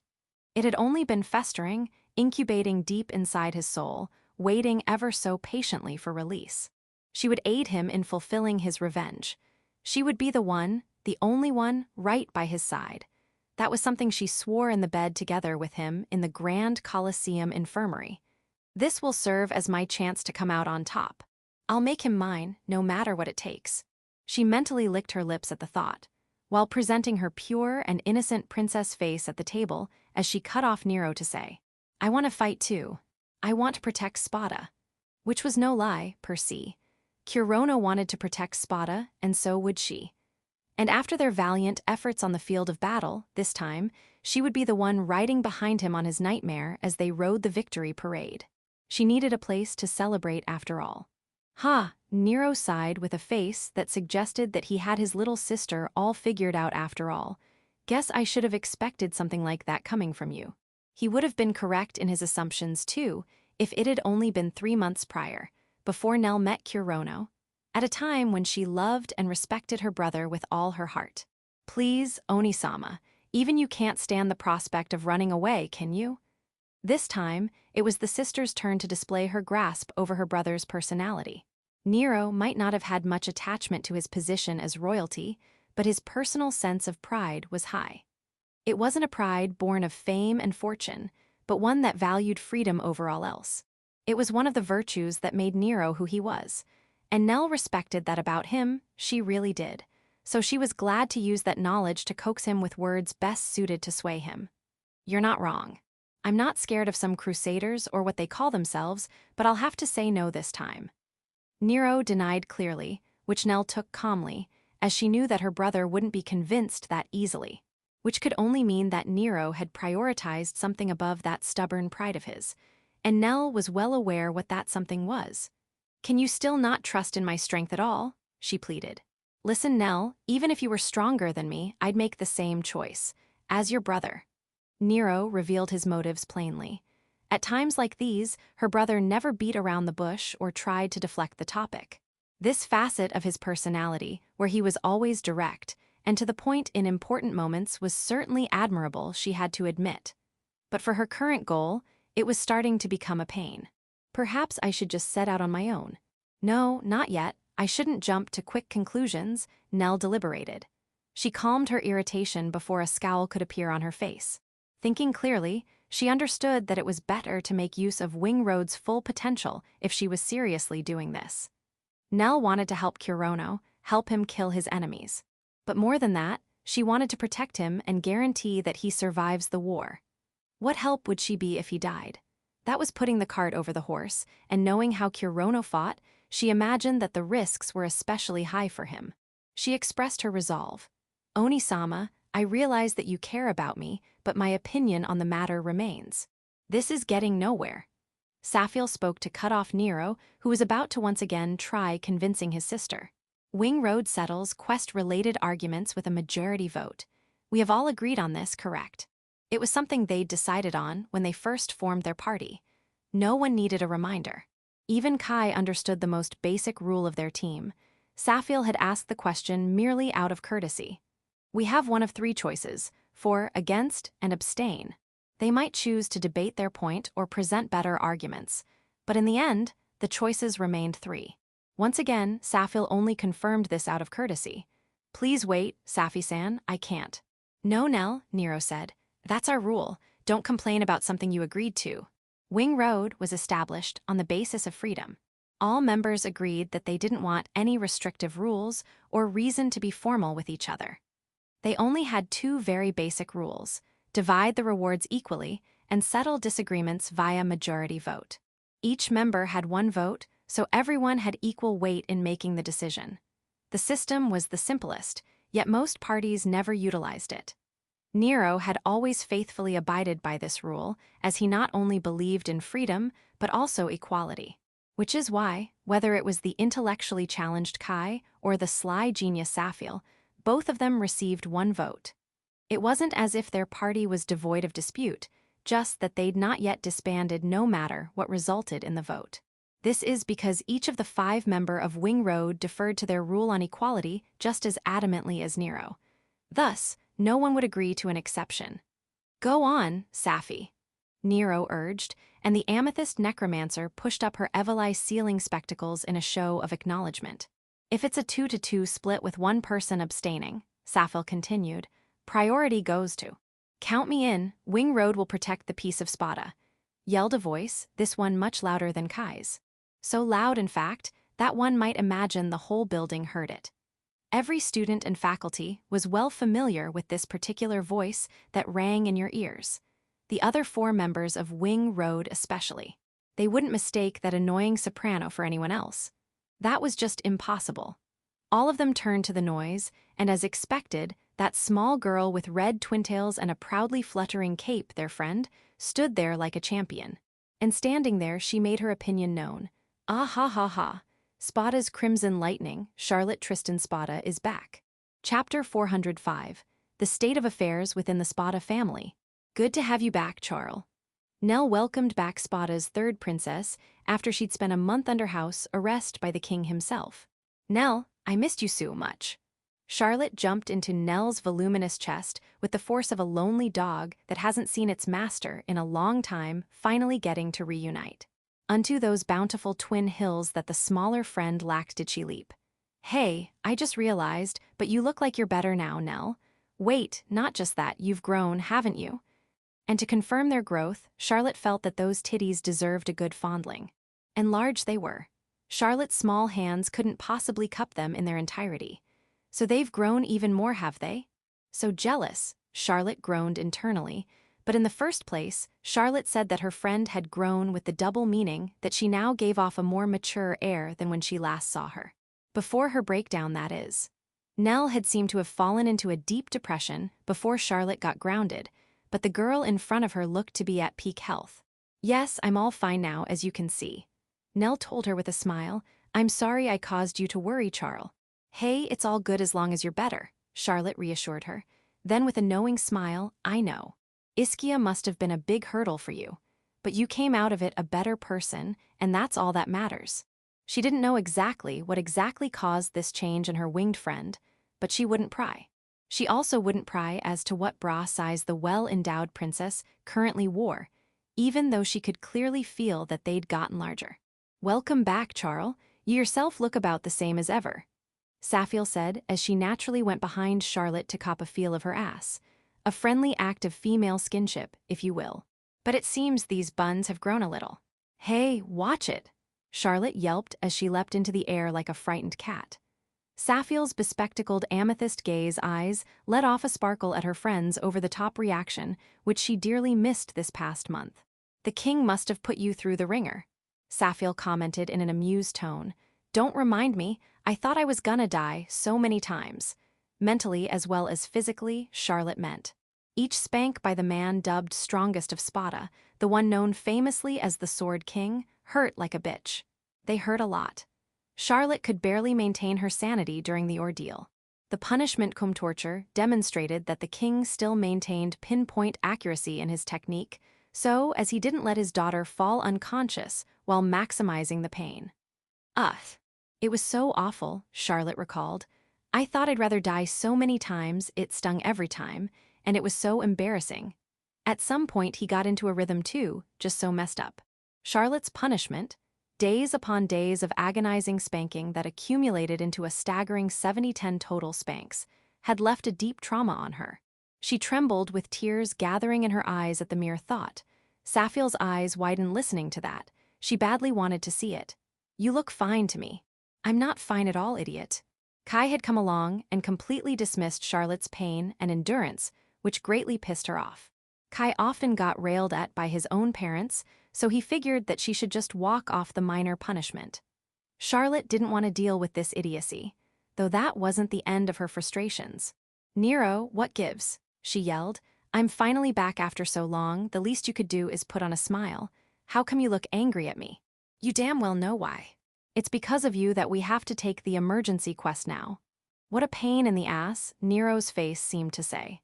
Charlotte was used to getting attitude from the foreign prince, but this time she couldn't help but feel irked. Why can't you think about my feelings for once? She wanted to complain, but swallowed it back down before it left the tip of her tongue. Oh, shut it, Charlotte said with a sigh. You wanted to take it too. No, I really didn't, Nero said firmly, but the vote's done so. Charlotte, the last remaining member of Wing Road, had cast her vote in favor of accepting the emergency quest. Nero and Sariel had voted against, and Nell, Kai, and now Charlotte were all for. Meaning that Wing Road would be taking on the quest titled Join Gladiator in the War for Spata. This turned the tide opposite to Nero's intentions, but let's find out how tough this war is. All right, I'm rarin' to go, cheered Kai, and while watching his simple-minded friend to the side, Nero addressed the pressing issue. So how's this going to work? He asked Charlotte. Are they even going to allow you to do this? Charlotte was a princess first, adventurer second. And similar to the Elrod brother and sister, she too was likely to be disallowed from participating in any war. It's fine, the red-haired girl said aloofly. Father did it too back in his day. Once upon a time, when Leonhart was still second prince of Spata, he had dived into the battlefield without his own father, the king's, permission. He had done this not once, but twice. 2 charges, no regrets. The first was when Dragon King Garvanal marched his army into Spadan land in what would be later known as the Second Invasion of Galahad. Leonhart, 13 years old at the time, had skipped his entrance ceremony at the Spata Royal Academy and ran all the way to the mountain fortress of Galahad to join the fight. The second time was when many of the Beastkin clans of southern Pandora formed an alliance and attacked Farin, a neighboring state. This was not even a war for Spata, yet the young prince had used his status as an adventurer to take part anyway. He was 18 years old by then, and had this time skipped his academy graduation ceremony to join the warfront. But even that unruly prince was now a well-respected king of Spata. Many say that he'd mellowed out with age. You know, I thought about it a lot, Charlotte said solemnly. Father's punishment was harsh, but it really slapped reality in my face. Don't you mean on your bum? You shut up, Safi. That aside, Charlotte really did think about it in her own way, and though she felt a bit embarrassed, she decided to open herself to her friends. I think that father is testing me. And no, she didn't mean that in the sense that he wanted her to reflect on her failure at Ischia.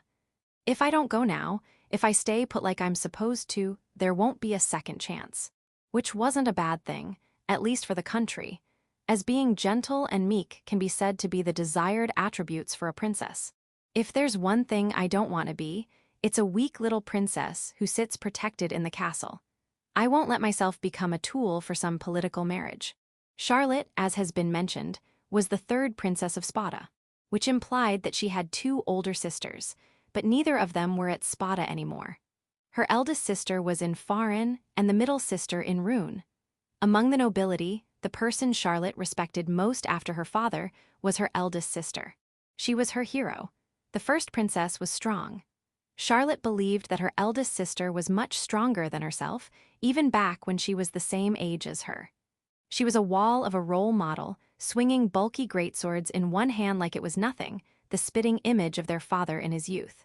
Although she did have a bit of a hot-blooded streak, her sword would move first and foremost. Yet she was filled to the brim with integrity and empathy for the people. She was worldly and broad-minded, a trait lacking in many young noble ladies, and she was loved for it. Young Charlotte had always looked up to this strong elder sister who forged her own path in life. One could say her current personality was directly influenced by this. She, of course, couldn't compare to the first princess in terms of forcefully having her own way. In spite of all that, her sister, with her indomitable spirit and will, had been reined in by marriage. Her partner was to be the Prince of Farin, a dark elf, naturally. The first princess had no propensity for discriminating on race. She merely could not accept that she was to be used as a political tool to bolster the unity between nations. She had not had a lover at the time, but she hated the premise that she would not be allowed to choose her partner in marriage, what would be perhaps the greatest event of her life. Enraged by the fact that she'd been engaged to a man she hadn't even met, the first princess had taken up her sword to challenge her father, King Leonhart, on one peaceful day when the king was supposedly performing his daily duties. However, as it turned out, Leonhart had been calmly awaiting his daughter to take action. In his own hand, the legendary sword allowed only to a true king of Spata. This duel within the throne room between father and daughter would be forever carved down inside the tomes of Spatan history. As for the result, it need not be said, as the events that followed were such that the first princess did in fact marry the Farin prince. She had lost the duel and had thus bent to the will of the victor. She was a Spatan in heart and soul, and so offered no complaint to settling matters in such a fashion. Charlotte still felt heartache over the grief and regret her sister must have felt, as she had surely swallowed down her pride. She couldn't bear to look at her sister's eyes on the marriage ceremony, where she had surely forced herself to smile. Her husband-to-be was nowhere near the sort of strong man her sister would approve of. He was small and had a delicate, feminine figure. And her sister, who was his wife-to-be, had smiled, laughed, put on the act that it really was the happiest day of her life. At least, that's what young Charlotte believed. And this hurt her to no end. This act continued even now, surely to maintain friendly relations between Spata and Farin. Once a year, the eldest princess would visit home, and with a bottle of fine Spatan wine in hand, she would tell everyone of her fulfilling married life. She would grab her younger brothers, first Prince Eisenhart and second Prince Wilhart, by the scruff of their necks, and spend the night away bragging. Charlotte was saddened that her sister had remained the same, a woman who did her best to not make her family worry for her. Would she also be that way one day? No, she refused to have such an end, or at least her middle sister, the second princess, did. The second princess, in complete contrast to the first, was a quiet child.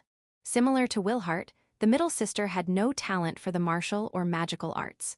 She was a studious, refined, and well-mannered young lady, all the ideal traits of a princess. Charlotte wasn't very close to this placid-natured sister of hers. They had such contrasting personalities that Charlotte had been troubled as to how she would start a conversation. And as such, they never talked much. Young Charlotte would see her from time to time, quietly reading a book inside the castle archives. She had thought that this sister, being the well-mannered princess she was, wouldn't fight her own eventual betrothal to some foreign noble, but reality was quite different. The second princess of Spata has eloped with a lower noble of Rune, was the rough front page headline of all the newspapers on that day. And this title was no lie. It was in light of this incident that Charlotte, for the first time, felt like she understood her second eldest sister. She understood all too well, as she also had a person set in her heart.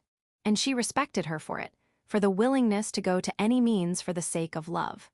Fortunately, Leonhart showed tolerance for his second daughter's brazenness and tacitly accepted the arrangement. The middle princess also visited home from time to time and also spoke about her happy life. Charlotte, the third princess, had witnessed the divergent lives of her older sisters and had built herself in their image.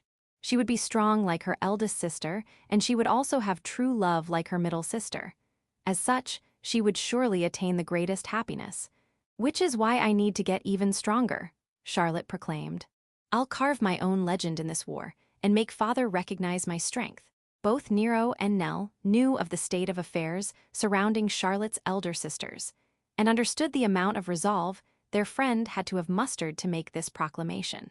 In fact, as her childhood friends, the Elrod siblings also had fond memories of those sisters, and so believed that Charlotte, who greatly admired both, had picked her words neither in the spur of the moment, nor in childish rebellion. "You're getting too excited, Charles," Nero said with a slightly exasperated tone. "We're still a party, remember? Let's just do what we always do, and it'll work out. Don't go and push yourself." Charlotte nodded meekly. She faintly blushed as she felt Nero's genuine care despite his lazy words. "Thanks, Nero." Safil coughed. "Now that that's decided, I suggest we go get started." Safil was a necromancer, a specialized class that requires much more preparation than most. Hence her call to hurry things up. While a warrior or swordsman may need to sharpen their weapons, she would need to perform meticulous and time-consuming maintenance for her undead servants. Tens, if not hundreds of them. "Hey," laughed Kai. "You're damn right about that, I know. I'll go find Kirono and have a match. Be sure to avoid getting knocked out from a single gut punch now," Safil teased. "You bet I won't. I'll take it standing this time." "So we're going on the premise that he's punching you again?" "This is too idiotic, even for me," Safil sighed, and the pair left the mess hall. "Right," Nero said as he saw them off. "So I guess I'll head to the guild to formally accept the quest." "Few fun," Charlotte hummed. "I'm coming with you." "No thanks," Nero said, not because he didn't want to, but he saw no reason in it.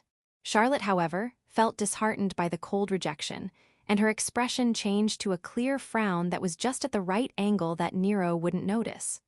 "Oni-sama," said Nell out of consideration, "please do go with Charl this time. She hasn't seen you in a whole month, so I'm sure she has a lot to talk about." "And Nell?" Charlotte flustered. "Ha," Nero sighed. "All right, I'll bite." "WW8, don't get the wrong idea, all right," Charlotte yelled desperately. "I wasn't lonely or anything, so don't go and misunderstand." Yeah, well, we did go on a lot of quests without her. I'll just tell her about those." TTHTH, that's it. I want to hear about the quests." "Just that." Charlotte, who kept making frantic excuses to whom only she knew, and Nero, who wasn't really bothered by his childhood friend's eccentricities at this point, seemed to be getting along just as usual, as they left their seats and headed outside together. "My brother can be so dense sometimes," Nell said to herself with a sigh. She was the only one remaining and also stood up to leave. Well, good luck, Charles. She wouldn't need to return the 4 people's worth of tableware that had been left there, as waiters were tasked with that job. So, without anything else to do there, Nell was about to leave when, "Good afternoon, Princess." Someone, a somewhat familiar voice, called out to her from behind. She felt like she should recognize who that was, but she just couldn't place it. This strange disconnect was due to the fact that, in her memories, this voice held a much more childlike tone of speech. "Lily-san?" She turned around to find the fairy she had a deep history with, the devilish woman who had haunted her nightmares for who knew how long. "May I have a bit of your time? I have a little something to discuss," said the fairy who, on the outside, looked no different from the adorable little girl who'd become a famous sight at the academy. But her current demeanor showed none of that purity and innocence. Seeing this, Nell concluded that it was all an act, that this, right in front of her, was her true, devious nature. "Of course. Please go ahead." Nell spoke normally, with her dignity as a princess, but she could feel that her expression had turned ice cold. This was certainly not due to fear, for she was not weak anymore. No, this was Nell facing her own worst enemy, facing it with the trained vigilance of a seasoned adventurer. "Thank you." 2 gazes clashed quietly. The suspicious fairy's emerald green and the unwavering princess ice blue. "But not here," said Lily. "Let's speak in a place where we can be alone, yes." "Sure, if you have anywhere in particular, please lead the way." To onlookers, the Princess of Avalon and the cheerful little fairy had happily left the academy's mess hall together. But as far as Nell was concerned, her enemy, Lily, who had finally shown her true colors, had brought on an implicit duel. And she had dauntlessly accepted it. Chapter 406. Lily versus Nell. Lily and Nell, fairy and angel, relocated to a corner of the park situated north of the academy, but still within its bounds. It had once been a scenic garden in the era of the previous headmaster who had ordered the construction as a pet project. But at present, it is a place rarely maintained and full of lifeless trees and overgrown shrubbery. The current headmistress, Sophia Sirius Parsifal, had declared the location a sad waste of money, and thus had limited its maintenance to the barest minimum, only so that it doesn't naturally transform into a dungeon. Keeping the beauty of this vast park had previously cost the Academy a fortune of clan each year, which the excuse of student life enrichment could hardly sustain. This practically abandoned place that is still within Academy premises made for an excellent location to speak without the risk of stray ears. The two girls who had gone there now stood in front of a fountain that had been once surrounded by gorgeous beds of roses.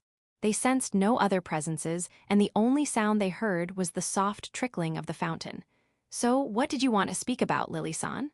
After a brief period of silence, Nell decided to open the conversation. She hadn't gotten impatient, but spoke first as a show of determination, a will to face anything that may come her way. "First of all, let me express my gratitude." "Thank you," said young and adorable Lily without a hint of malice in her warm smile. "It's thanks to you that Kirono is able to use model magic now. You've done a great service to us, and for that, you have my utmost gratitude." Nell didn't need to be told this, for she already knew. She had herself taught Kirono the force boost spell, which had proved essential in defeating the greed gore. Nell had seen the epic feat performed with her own two eyes. Granted, she hadn't had the chance to witness them in action. She had also taught him Protect Boost and Conscience Boost, both of which she was sure he had made good use of. He had told her how both his battles with the Lich and the Lust Rose were quite difficult, so he had to have used those new spells at some point. "I did what I did solely for Kirono-kun," Nell said confidently. "It isn't anything I require thanks for. Oh, and also thank you for the excellent tea and pastries you always brought along." It was only polite. Nell returned Lily's warm smile with one of her own, a royal smile fit for a princess. She, of course, knew that neither hers nor the fairies were genuine, merely masks. She knew better than to believe that this evil fairy would call her out here simply to relay thanks. "Now then, Fufu," giggled Lily, "I suppose you won't be coming anymore." And there it is, Nell thought, this is where it really starts. She noticed that Lily's smile now held a tiny droplet of poison. "Pardon me?" As if she would falter so easily, she had long known that Lily would eventually make an attempt to get rid of her.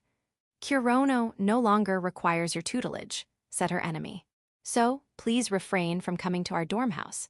"I see, I suppose I should be asking why. Please do tell." "It's problematic." And at that point, both of their faces no longer contained smiles. Nell looked at small Lily, who looked back at her with doll-like, seemingly lifeless eyes. She imagined that she too must be wearing the same sort of cold expression on her own face. Eyes, green and blue, clashed. Around them blew winds like winter on the Estelle Mountains, but between only them flew scorching sparks that gave not a damn about the season. "I'll have to refuse," responded Nell. "Kirono-kun needs me, and so I shall be there for him." "I said it's problematic. For you perhaps, Lily-san. You don't seem to be getting the message." Finally, Lily broke away from their staring contest. The childlike fairy let out a sigh that didn't at all seem childlike, and turned her back to Nell. Lily's black one-piece dress flapped in the winter wind as the rainbow wings growing on her back were exposed to Nell's eyes, making Lily's expression unknown. "You are royalty," said Lily with her back turned, "while Kirono is an adventurer. You need to carefully consider who you associate with in deference to your status. While we're in the academy here, social status does not pose issue. After all, Kirono and Spata's second prince, Wilhart, were well known to be good friends, and no one batted an eye to that. Although there is a point to be made concerning the fact that Prince Wilhart isn't exactly a popular figure, but if social status really is that restrictive, then neither he nor anyone should be made an exception, like it had been in Avalon long ago. And if there are still any issues, I will personally take care of them," Nell promised. "Did you know that those hoodlums who call themselves your elite guard have unfairly challenged Kirono and tried to lynch him with numbers? I will never allow them to commit any such acts again. And if Kirono-kun desires it, I'm even willing to order the execution of their ringleader." Nell had only strongly reprimanded Helen after she had found out about this incident from Kirono himself. The only reason that female elite guard captain was still alive was because Kirono had requested Nell not to do anything as severe as execution. That being said, Kirono had taken Nell's words of apology with her head entirely as a crude joke from his friend. I highly doubt it, so make things easy for all of us and just stay away. Kirono-kun will believe in me, so I need not stay away for something so minor. Kirono is too kind for his own good, so we both know he will. Those elite guard are also not the problem. No, the problem is your dear big brother and the members of Wing Road. They aren't exactly easy to deal with, and you should know. Plus, Element Masters and Wing Road are rivaling rank 5 parties. In case you've forgotten, Lily added, if only to further imply that they shouldn't have to get along. Whatever the case, I am still Kirono-kun's friend, and so long as he calls me his friend, I will be with him as such. Not as a princess of Avalon, not as a member of Wing Road, but as his friend. Nell said, more or less avoiding the argument, but what she said wasn't untrue. She knows enough about Kirono to know beyond a shadow of a doubt that he would never deny being her friend. I see, friend, she heard Lily mutter in a tone of annoyance. It might have been the small fairy just talking to herself, but if only due to the fact that the tiny voice reached her ears, Nell could only hear it as derision. He and Nell were just friends, while Lily, his trusted partner. That fundamental difference between them had once broken her out of sheer self-pity. For now, yes, only friends. But very soon, I will take your position and truly be Kirono-kun's. Her thoughts were similar to that of a rebel bent on usurping the throne. And in fact, it could be said that her determination was in no way weaker than the flaming ambition of an usurper. Kirono-kun, I'll surely prove myself. Which is when Lily turned back around, leading her to once again look into those eyes, which instantly raised a chill up her back. I see, that really is unfortunate, Lily spoke, her smile absolutely sinister. If only you'd accepted my polite offer and quietly walked away with only my thanks. Those emerald green irises shone with a dark, sadistic malice that could drop you into a never-ending abyss, while those lips curled up into a crescent. Nell was no stranger to evil. As a member of royalty, and additionally as a rank 5 adventurer, Nell had seen it all, be it the shady gangs operating in slum zones, the cunning swindlers of the market, the two-faced retainers who would double-cross their master, and even crazed serial killers inflicted by curse. Rage, hostility, deceit, and scorn, she'd seen all kinds of faces. But this, the smile of this childlike fairy, was in another magnitude entirely. And no matter what you say, Nell said in a fluster, Kirono-kun and I will remain as friends, Kaya. An explosion of light made her yelp. It was a flash. Lily would always use this technique on her, every single time. No, this clearly wasn't such a harmless light show. This mana, this glaring white light, this was no flash at all. Had the fairy finally resorted to force? Nell reacted quickly. She used dimension magic to open a storage from which she would bring out her scale of white wings, but then she noticed. Where's the attack? Which is when the glimmering light also ebbed away. Nell gasped as soon as she opened her eyes, for the one in front of her was no more the familiar small existence. And for the first time, she laid eyes on a young woman who could only be described as a peerless beauty. I believe this is the first time you've seen my true form. Please don't be too surprised. This is, after all, who I really am.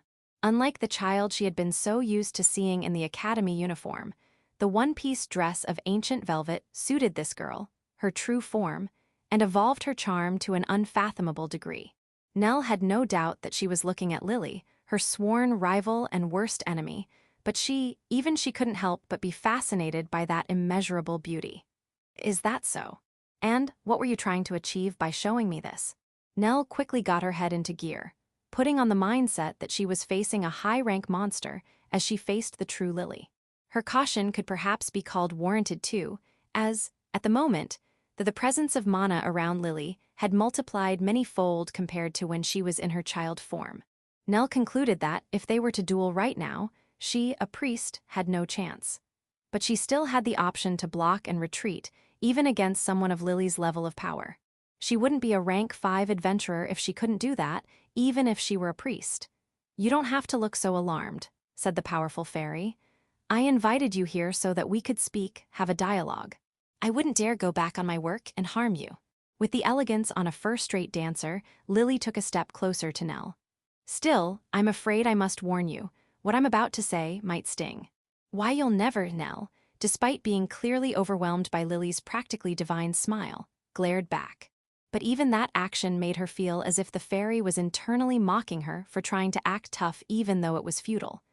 "Stay away from Kirono, don't you dare come close to him. You're..." Nell gulped. She wouldn't sway no matter what, for she had nothing to feel sorry about.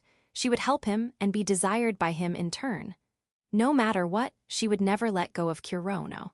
"Sickening, you're a disgusting girl," who ecstatically ran her tongue all over the spoon that Kirono used. "Hey." And then, a crack, a fissure formed in the earth under her, and into the dark did she fall, into the abyss where all truth is laid. Nell saw a vision of exactly that happening to her. Instantly, all the blood drained from her face, her whole body perhaps, as if the red life inside her had been sucked dry. She was cold, very cold. She couldn't feel her legs and thought they would give away, but her knees only shook violently. Her whole body trembled. "Tell me, did Kirono's spoon taste that good to you?"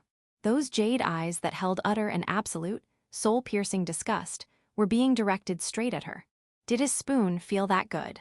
And then Nell remembered, vividly, a certain night. Chapter 407, the moment when the wings broke. The month of blue moon, day 8. A night of downpour and reverberating roars of lightning. Right after Kirono left through the window just like he entered for the secret meeting. On top of the table, there was a white spoon. The spoon Kirono had used. Kirono had used her personal spoon. It's not like she wanted for that to happen. It's just that there were no other spoons which he could use. She can't let him use Charlotte's personal red lightning relief spoon. She also can't have him using Safil's personal cranium relief spoon. She doesn't want Kirono to use them. While repeating to herself that Kirono using her spoon was not her choice, she picked up the spoon. "I need to clean it, I need to clean it, I need to properly clean it," she told herself. Even though that is clearly what her mind is telling her, her body wouldn't listen. Her hands moved, naturally, and the spoon, now being gripped with both her hands, was slowly but surely being carried into her mouth. Ah. Sweet, sweet, really sweet, too sweet, sweeter than pudding. So sweet that she felt like her brain would melt. And each time her wriggly tongue licked the smooth surface of the spoon, it got hotter. Her body grew hotter. Despite her heart pounding like crazy, weirdly enough, her stomach, the ends of her stomach, was burning the hottest. She couldn't keep standing. She felt as if scorching heat like magma boiled up from the bottom of her stomach. Her legs gave out. Still having the spoon in her mouth, she turned around to look at the disarranged bed. The bed where Kirono was. She felt it with her instincts that Kirono's scent and warmth was still remaining on the bed. And before she realized, she was on top of it. "Ha, I am sorry, Kirono, I am sorry." And then, for the first time in her life, Nell masturbated. It's something that she can never tell anyone, it's something that she must keep as a secret. It's too embarrassing, but why does Lily? "Did you really think I wouldn't notice? How you are always making Kirono use your spoon." From the sweet climax of memories of that night, her consciousness returned to the cold and bitter reality in front of her. That's not it." She barely managed to wring out the words of negation from her dried-up mouth. But she couldn't give excuses. Even saying that was like a miracle considering how blank her mind had become. "That's not it, what's not it?" As if her words were saying, "You lie even in this situation? What a pity." Lily just glared at her in contempt. Nell immediately averted her gaze. She wanted to run. She wanted to run from here right away. "That's not it, it's not, I haven't done anything." While staring at her feet, she just kept on blurting out words of denial. She couldn't say anything more than that, she couldn't think of anything other than that. Even still, she can't admit it. If she were to admit to it here.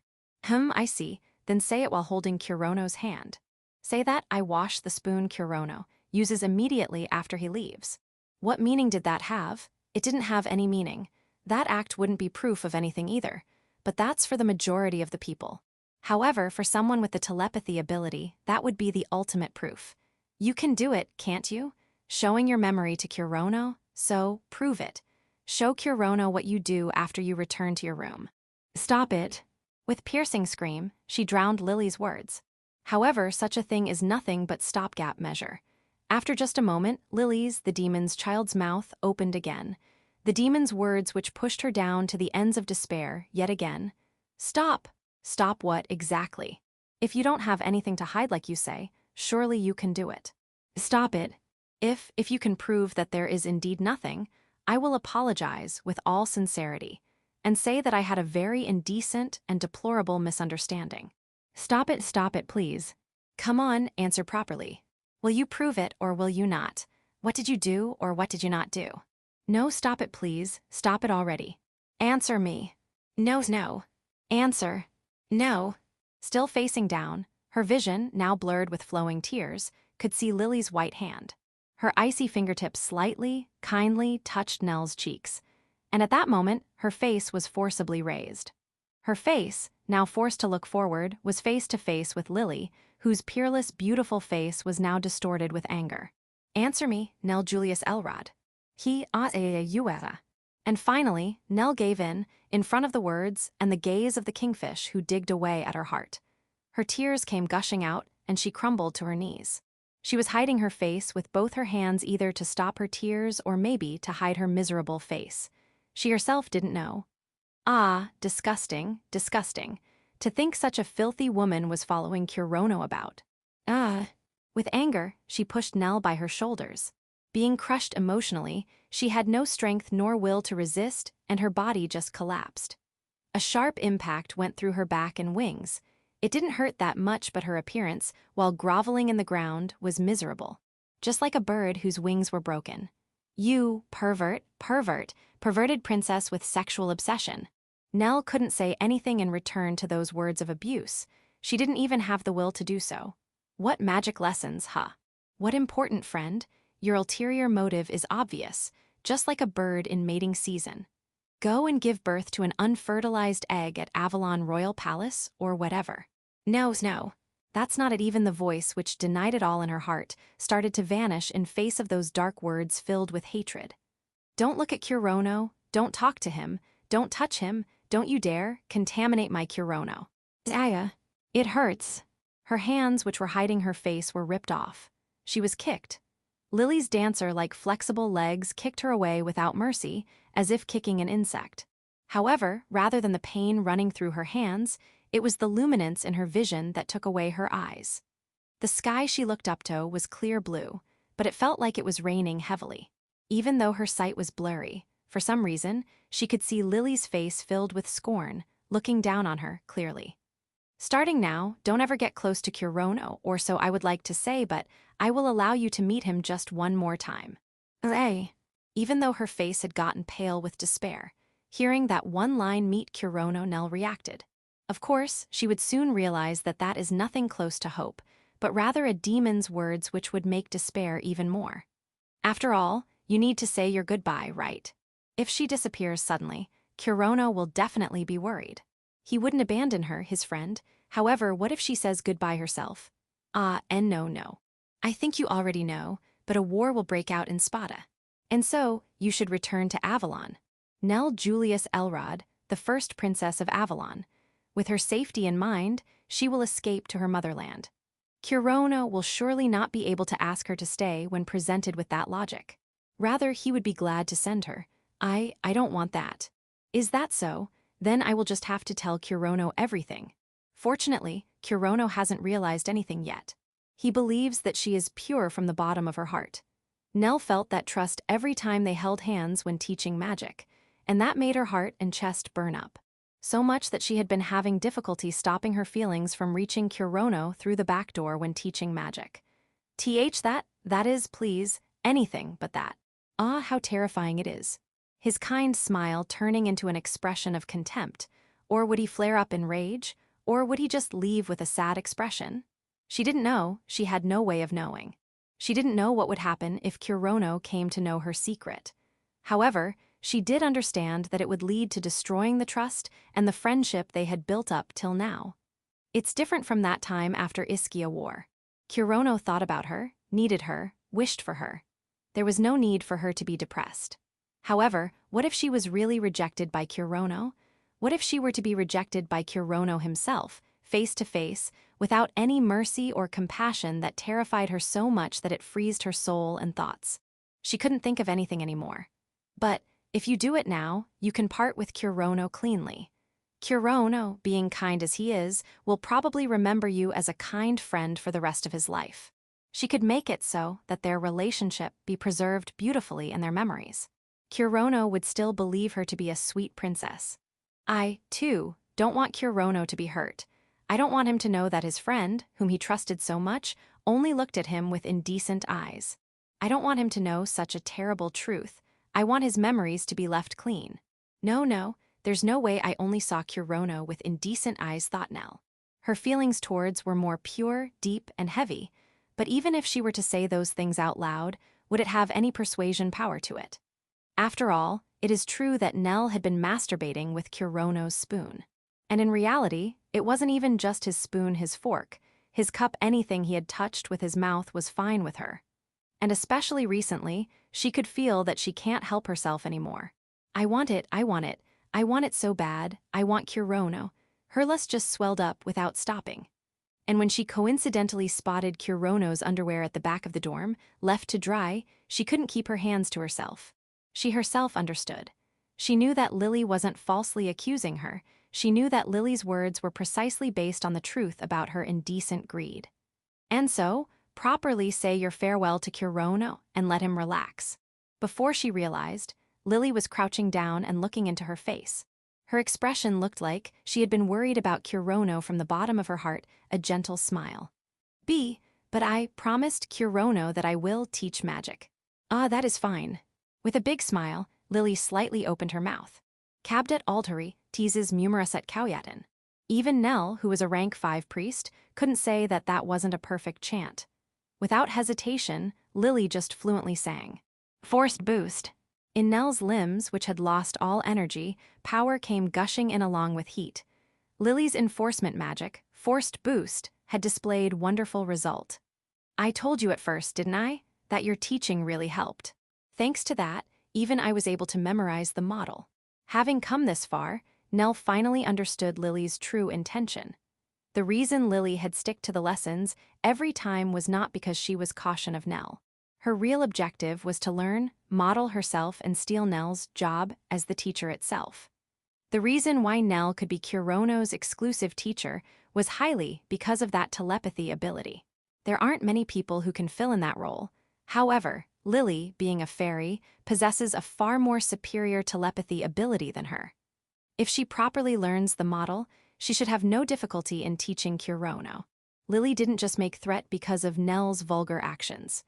After acquiring everything which Nell provides to Kirono as a merit, Lily decided to cut her off. I can't win, I can't possibly match this person. Nell could only tremble with fear in front of Lily's thoroughly prepared plan. Even though forced boost was in full effect, she still wasn't able to stand up. Lily, rather than the devil's child, she is the devil herself. And so, you can rest easy and part with Kirono all right. In front of that beautiful fairy face, Nell had no choice but to yield. Yes, I will part with Kirono. Chapter 408, The Morning of Departure. On the 4th day of the month of gloom, at evening, when he was reading the Spata newspaper and relaxing on the dormitory's lounge. Brother, I can't deal with this person anymore. Simon, who had come back from Latifundia Forest, came clinging in tears. Oh, oi, Simon, what happened? Simon shouted with rage and teary eyes, without even letting him say, welcome back. What happened? Look at this. Simon turned over his beloved dimension pouch, and a long lump of scrap iron came falling out. And it had the shape of 6 long tubes bundled up. Wait, this is the Gatling gun, isn't it? Why is it snapped in half? And this isn't even all. He shook his pouch once again. And again, a junk of steel came out falling on the floor. It looked like a rifle at first glance. However, that long barrel's tip was burst out like a trumpet. Even the prototype rifle, oi, Simon, exactly what did you do to break it like this? Just listen, that person is really bad. Ah, so frustrating. And just when he was about to start explaining how her beloved weapons died a horrible death in the battlefield. Wait a bit, this is really just some unfortunate events piling up on one another. Really just a very unfortunate incident and nothing else. A sorrow-filled voice was heard, and along with it, Simon's partner, the mysterious strong female adventurer Sophie, came in quietly. Yua, here she comes. As if he had just seen a monster, Simon quickly hid behind me. His reaction was cute enough to make me wonder if he had regressed into an infant, but it seems like he is being quite serious here. See, come on, you don't need to hide. Don't come any closer, my guns will break again. I won't break them, I'm telling you, come on. I will never forgive you if you even break Yatagarasu. Simon roared like a mad dog. Although from his appearance, he only looked like a Pomeranian, it seems to have dealt some psychological damage to Sophie. I could tell her beautiful face was painted with sadness behind that magic veil. Listen to me, I never meant to. Yeah, just leave it at that now. Lily made a gallant entrance, waving her small hands. It's really like her to save me from these scenes of carnage and chaos all the time. Sophie, retreat for now. But however, I don't know of the details, but to make Simon this angry, you are quite something, you know. That is an unfortunate crossing of paths. I will listen to your excuses, all you want later. We will have a reflection meeting now, all right. GNNN. And like that, Lily pulled on Sophie's robe's sleeves and took her away. That's not it. By going through a rough situation, I was.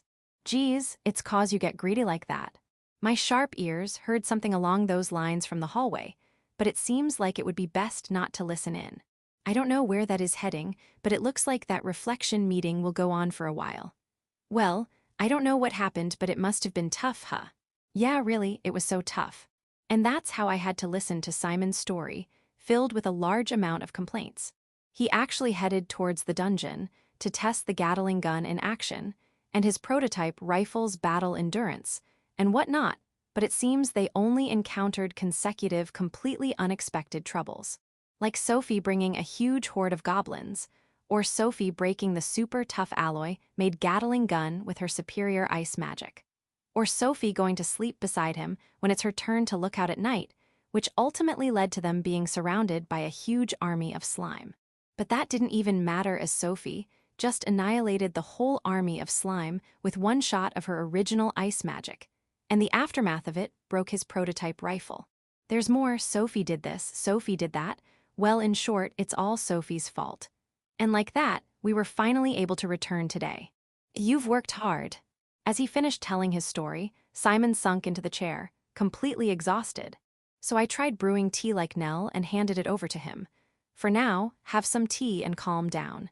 Even still, isn't it great that the Gatling gun did good? If his crank-type Gatling gun, which can fire up to 200 rounds a minute, operated properly, it means that Simon's equipment have reached that level of America's weapon during the Civil War time period. All the infantry would be blown to bits with just one round of this. Well, yes, I am glad I made it in time. He held the cup of tea and tried to take a but then realized it was too hot for him and decided to put it down for a while. I gave out a sigh. It seems like you already know. It would be impossible to not notice. It's my second time feeling the tensed environment of war. Being a pure Spata, Simon had experienced the previous war, the Fourth Galahad War. It was exactly 10 years ago. Simon had just turned 7 then, but even his young mind could feel the tension.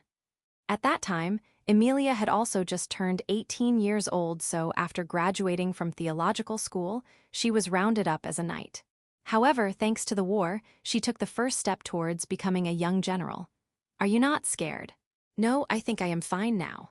But I don't about when I actually go into the battlefield, and am about to die, Simon said, half joking, half serious. However, I clearly remember Simon revealing that he was afraid of wars when I visited him after he started theological school. And so, I told him that it's fine if he didn't fight, it's fine if he just made weapons. And he actually did end up making weapons, but even still, he plans on going to the battlefield with those weapons, because I asked him so. Sorry, Simon, you can still. I said it's fine, didn't I? Simon said softly with a smile, to not make me worry. His emerald eyes looked into mine. I will fight too. Even like this, I am still a man of Spata. Besides, even while carrying sorrow and grief, his eyes shone with determination. I will take revenge for Zeus. I see. Yes. I have no reason to stop him anymore. I don't know if the 11th apostle will appear in this war, but even still, it's enough reason to fight against the crusaders. I understand. Then let's beat the apostles together. Leave it to me, I am good at shooting. Far from the front line where we will be fighting, Simon's job is to shoot just once. That's if Sariel really stands out. Of course, even if the apostles don't appear, fighting the large crusader army head-to-head is risky. There's no absolute safety in the battlefield. But, even though I complained that much, there's no mistaking that Sophie is a really strong ice mage, so I think I will be fine. I am worried about you, brother, since you will be at the front line. It's not like I am not scared, all right. Now that I am rank 5 adventurer, my strength is guaranteed. However, there's no guarantee that I will not die just because I am strong. Rather, I will have to take risks befitting of that strength, and fighting the apostles would be the riskiest of it all. And so, I too am scared of dying. But I can't not fight either. There's something I am even more scared of than dying, something that I do not want to lose even if I die. Don't be too reckless, all right. Having such carefree conversation with Simon like that, I spent the last peaceful night in Spata. The preparations for the war are complete. I had also said my farewells to the people of Spata. Finally, tomorrow, I know we, the Element Masters, will be heading out for Galahad Fort. Section: Month of Gloom, Day 9. As if to bless us on our journey, the morning was splendidly sunny. Under the clear blue sky, we, the Element Masters, quietly left the dorm and headed for the main gate of the Royal Spata Theological School to get the horses. Lily and I got on Mary. And thanks to Mary's younger sister, Mary didn't show any sign of shock or fear seeing her completely changed sister. Fiona was able to ride her and silently follow us. Riding on the horse was gentle, because just beside us, Simon also tagged along to see us off from the main gate. Sorry, I am the only one departing late. Don't worry about it. You have no choice until your necessary equipment are done. Because Sophie's right hand completely destroyed the Gatling gun, that wasn't all there was to it. No matter how much of a virtuoso Rikin is, there's a limit. As the grid prioritized on finishing our weapon first, Simon's one ended up getting late. More so because the anti-Sariel sniper had to be specially made from scratch. I will probably make it in time for the second battle. We will be heading towards Galahad Fort as the 4th squad, Gladiators. As soon as the information of the Crusaders advancing was received, the first ones to move was King Leonhart with the 1st squad, Brave Heart, and then Spata's standing army, 2nd squad Tempest, led by Simon's elder sister Emilia. The king and the elder sister's army had already reached Galahad Fort and was eagerly waiting for the Crusaders' arrival. As they met up with the 3rd squad, Rampay, which was on standby there, the whole army of Spata had gathered in one fort. Among all that, since the Gladiators were formed after the war with the Crusaders was confirmed, it is only natural for us to be late in departing compared to the standing army. And even though there are some adventurers of Spata who want to participate in the war, there are also a lot of them still in dungeons for quests and haven't received the information. As the news of Spata going into war had spread to the neighboring cities and states, they would know if they just get to a city. Even today, there were many adventurers seen hurrying back to the city to take part in the war. Either way, because of these reasons, Gladiators was broken into several portions and were to be sent to Galahad Fort in order.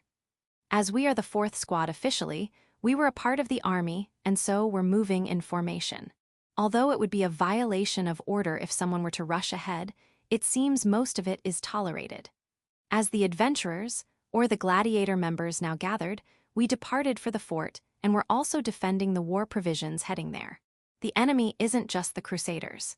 Even though we weren't crossing any dungeons, when you are apart from the city, there will be wild monsters, so the provisions need to be guarded. Even when we reach, the Crusaders' attack probably won't start, so you won't be departing late or looks like something is going at the main gate. We had reached the main gate while I was talking with Simon, but a crowd of people seems to have gathered in front of it. Did they all gather to see you off? Really? Are we perhaps really popular? A lot of the adventurers from the adventurer course will be participating as well after all. Well, I guess that is true. Destroying my expectations right after raising it, my glass heart got slightly hurt. There are a lot of adventurers except us who are heading for the Galahad Fort. Just as Fiona had said, quite a few people from our adventurer course will be participating. After all, the school was filled with topics like who will go and who will not these days. Although it is a very prestigious act to go and fight for one's country, there's no one who can really be happy from the bottom of their heart sending people to war. Everyone would leave their precious people and head for the battlefield. There's no one not prepared for a final farewell. As we got even closer to the main gate, I could spot many people seeing others off with teary eyes. Everyone from the adventure course are not necessarily young boys or girls, but generally, there are more young people. Although you could understand both parties standing from their appearance, the atmosphere there felt like that of a graduation ceremony. Looking at a magician girl gather up in a circle together with her female friends, and crying or looking at a large man in full armor silently shake one of the male students' hand. My tear glands were stimulated. It was when we were just about to cross the main gate of the school. Fuhahaha, the time for war has come. The curtains rise on the fifth fateful war in Galahad, and it is finally time for the nightmare berserker to go up to the stage called the battlefield. Tonight, the legendary second page will be drawn, only second to that of Ischia. Spata's second prince had appeared, shouting out lengthy substance-less phrases. With a perfectly arranged hairstyle and a newly bought monocle shining in the sun. He was wearing a black blazer and had a red cloak fluttering behind. He was grandly standing in front of the main gate. Ah, he was completely waiting for this, wasn't he? Huh, that's a lot of things you messed up, Will. It's not like he can't read the atmosphere. No, it might be precisely because he read the atmosphere. Kirono. Spata's royalty never shows tears to the knights heading for the battlefield. That's right, my friend. No, it wouldn't be an exaggeration to call him my best friend at this point, Will. I have to say farewell to him as well today. But thanks for coming to see me off. Obviously, you are going into war to protect this Spata. I can't call myself your sworn friend if I didn't see you off here, could I? No, it's probably not enough to just see you off, since I can't stand next to you in war because I am royalty. Will was in charge of quietly staying in Spata, without going to war. Although there are plenty reason for him to not go to war, like him being completely unreliable in battle or because of him still being a student, the number one reason was to preserve the royal blood. As the king and the first prince is taking part in this war, it is only appropriate to prepare for an unexpected situation. It's only natural for them to decide to put the second prince in a safe place. Even if Will were to try and sneak out of the castle with a rifle to go to war, he would be restrained and taken back by Celia, the guard maid, who was quietly standing behind.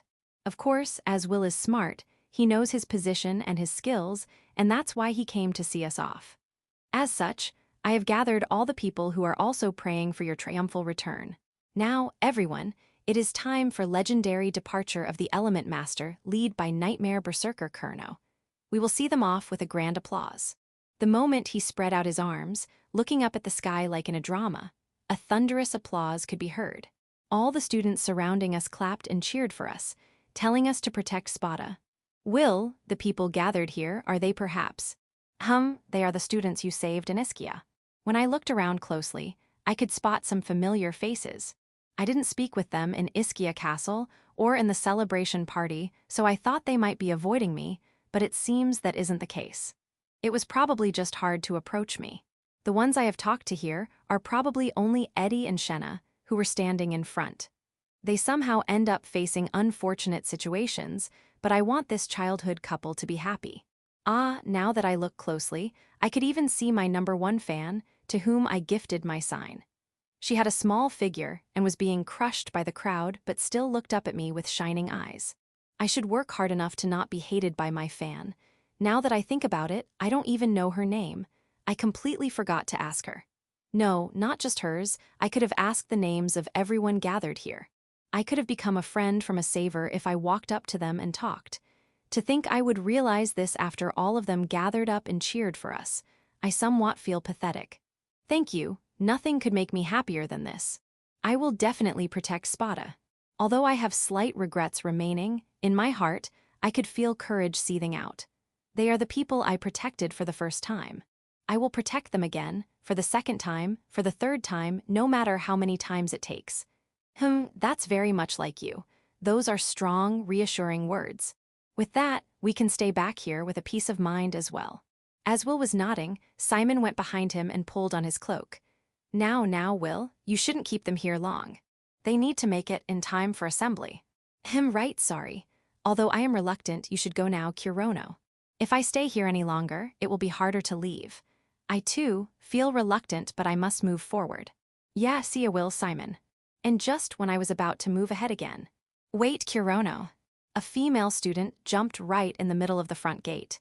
An angel-like figure, with wings spreading from behind her. There's no way I could mistake her or her voice. Nell, Avalon's first princess and one of the few friends I made in Spata. Nell Julius Elrod.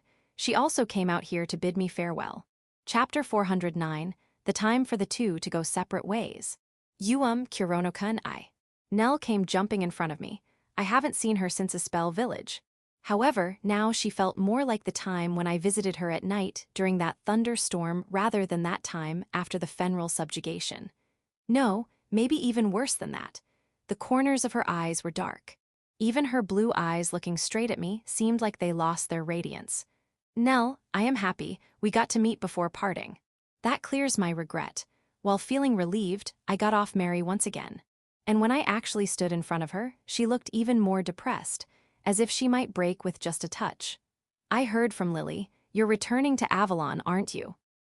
It is true that it didn't turn into a rumor inside the school, yet but one can easily understand the reasons behind it with a little thinking. No, maybe no one even bothered making it the topic since it was too obvious. No matter if they are the Wing Lord, Nell and Nero are the royalty of another country. There's no way they would have the leeway to participate in Spata's wars.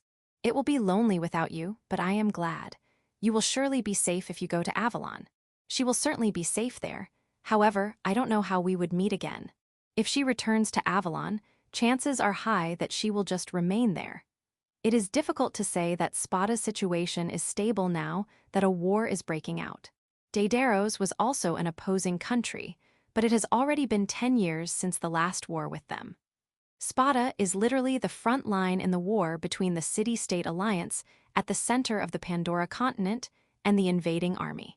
It's hard to think that she will be allowed to study in a country like this again. Moreover, since she won't be another student of the academy, there would be no chances for us to meet since I am just an adventurer. Even before Lily told me last night, I saw it coming. That's not, no matter how dangerous the situation, I wanted to be with you, Kirono-kun. We might not be able to meet ever again.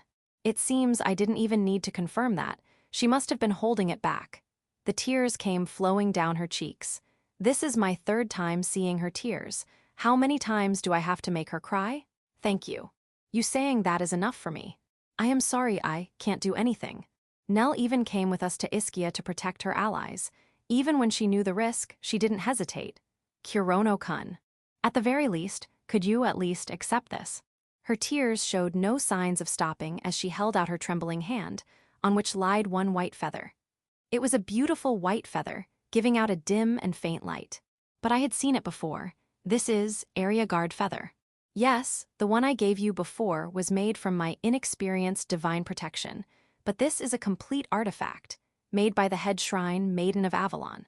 Now that she mentions it, it does give off a stronger magic presence than the previous one. But the size and appearance is similar, and Nell's one was also quite good. But is that okay? Isn't this something you should be keeping? I am fine. I want you to have it, Kirono-kun. This will surely protect you again. I nearly escaped death before because of the charm Nell gave before. This is possibly the best blessing. Thank you, Nell. If I come back alive, I will go return this. Although I don't know if I can give it to her personally once she goes back to the princess status. Even so, it will work as hope to definitely make it back alive. And so, I obediently took the true area guard feather from Nell and put it in the chest pocket like before. Ah, right, in return, well, I don't think I will ever be able to repay you for all the things you did for me, but I would like you to accept something as well. I held out my arm and used Shadow Gate to bring out Nell's present from my cuffs. Normally, Hitsugi would lead the deposits and withdrawals by dimension, but for some reason she didn't react this time. She might reading the atmosphere. It has been a while since I selected something of my own will.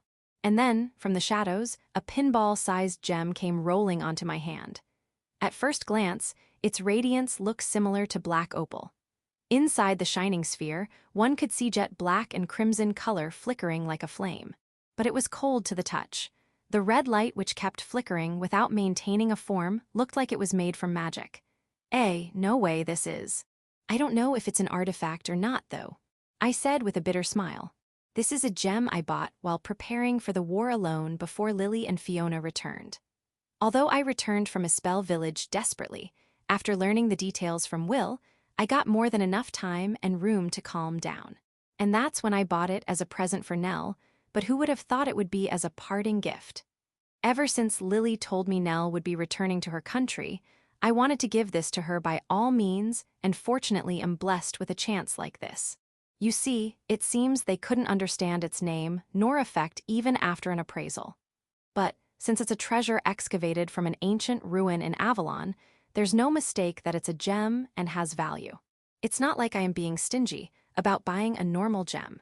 Since it's glowing and has magic inside, there's no mistaking that it has value as a gem and a magic stone. But still, since the details are unclear, it isn't even comparable to the artifact gem Lily has. There are several patterns when the effect can't be understood even after an appraisal. The most common one is that there's no effect. The next most common one is that the effect is so low that magic can't detect it.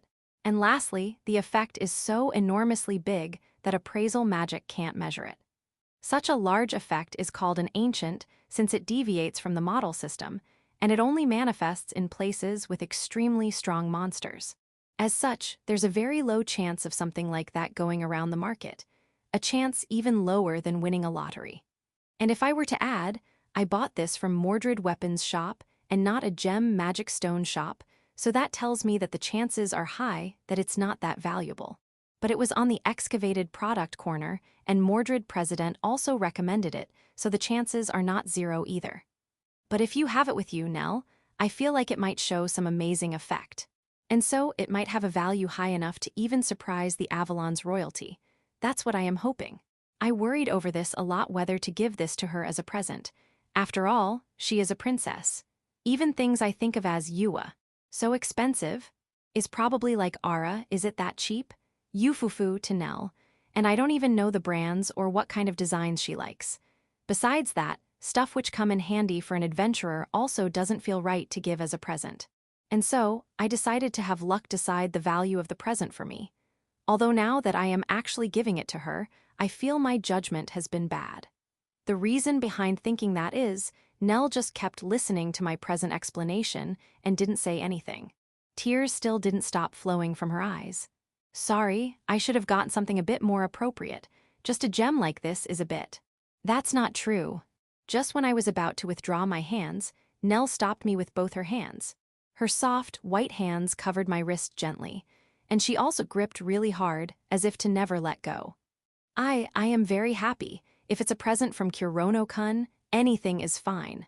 The feelings are what matters when giving a present. Even such lip service sounded true when coming from a beautiful angelic girl while she holds your hand. No, at the very least, Nell would have been happy no matter what I gave her. Even a cheap gem or a potion. And so, hearing her say that made me feel that she understood how I felt. I am really grateful to you, Nell. Thank you for everything. I wish I could have expressed it with better words, but at this point, such simple words were the only thing which came to mind. If I start revealing any more of my feelings, reluctant to part would be the least of my worries. And I might not even be able to stop crying if I start once. And so, I expressed my gratitude and had her accept my present. That's good enough for a farewell with a friend. No. However, Nell kept holding my hand and didn't let go. She should know that I am trying to leave. No, don't say that. Sorry, Nell, I will be leaving now. I gently softened Nell's grip with my free left hand. Nell just gazed at me doing it and didn't resist. Just that the tears flowing from her eyes just kept increasing. Just when I finished undoing her grip, she broke out in even more tears and didn't stop. No, I don't want to part. I don't want to part with Kirono-kun. However, once I let go of her hands, she came at me with her whole body. Although I was surprised, I just quietly let her hug me. I can't possibly push her aside now that she has become completely like a sobbing child. Nell. Having said that, I also don't have the determination to hug her back. It's not like I feel resistance hugging a princess in front of everyone. It's just that I am scared I will not be able to let her go if I hug her once. Even though I was able to undo her tight grip, I am not so sure about her passionate hug. I don't know, I don't have the confidence. Don't go, please, please, don't go anywhere. Nell herself probably knows she is asking for the impossible. But even then, she probably can't help saying it. Her losing control so much is also proof to how much she cares about me. Even I don't want to be a part. I wanted to talk more. I also wanted you to teach me magic till the end. Now that I think about it, I have only been on the receiving end of favors. And we didn't even go have fun. I am sorry. It's fine with me. If I can just stay beside you, Kurono-kun. She raised her face, which was buried in my chest, and smiled. On the other hand, I am not sure if friendship is the only thing I have for her. No, I am undoubtedly feeling attracted to Nell. There's no way I won't be feeling it. I am sorry, Nell. And so, I finally hugged her back. I firmly embraced her weak body as she kept crying. Nell let out a small voice in surprise. I wonder what kind of a face she is making right now. I am curious, but I can't see. Avoiding her big wings, I had my left hand go around her waist and my right gently on her head. She also can't see my face, but she probably can hear my loud heart. Reluctance to part, love, and a bit of lust made me hug her back. It seems my rationale or self-control isn't that good, but this is the end, so it's fine. Thank you. Goodbye. Cutting apart all lingering affection with those words, I let Nell go. I half forced her away by pushing her shoulders. Wait, Kirono-kun. To escape Nell's hands, which extended for the third time, I nimbly got on Mary. Without looking at her, I just looked straight at the road I must cross. Even then, her despair-filled expression was burnt into my brain like a curse and attacked me incessantly. Let's go. I didn't say it specifically to anyone. I just let myself hear it and ordered my horse to move forward. With a loud neigh, Mary took a strong first step forward filled with dark red aro. Go and come back, Kirono. I shall pray for your continued luck in battles, Element Master. Will finally raised his voice, erasing Nell's crying voice. He probably did it on purpose. He probably knew how hard it would be for me to listen to her cry.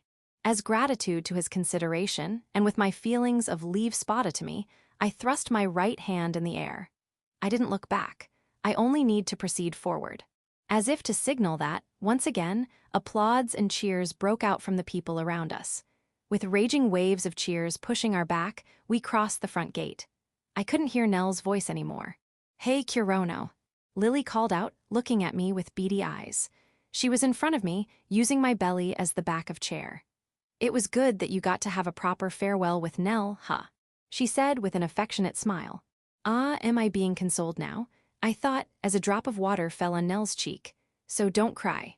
Her small hands wiped my tears. I felt a bit ticklish as her soft fingers followed the tear on my face. Thanks, Lily. I am fine. Yeah, I am fine. With this, I am done with all the farewells. All the sad and painful farewells are done. All that's left is to fight. Chapter 410, Gladiator. There was a notice at the guild that we would be assembling before Spata's big main gate.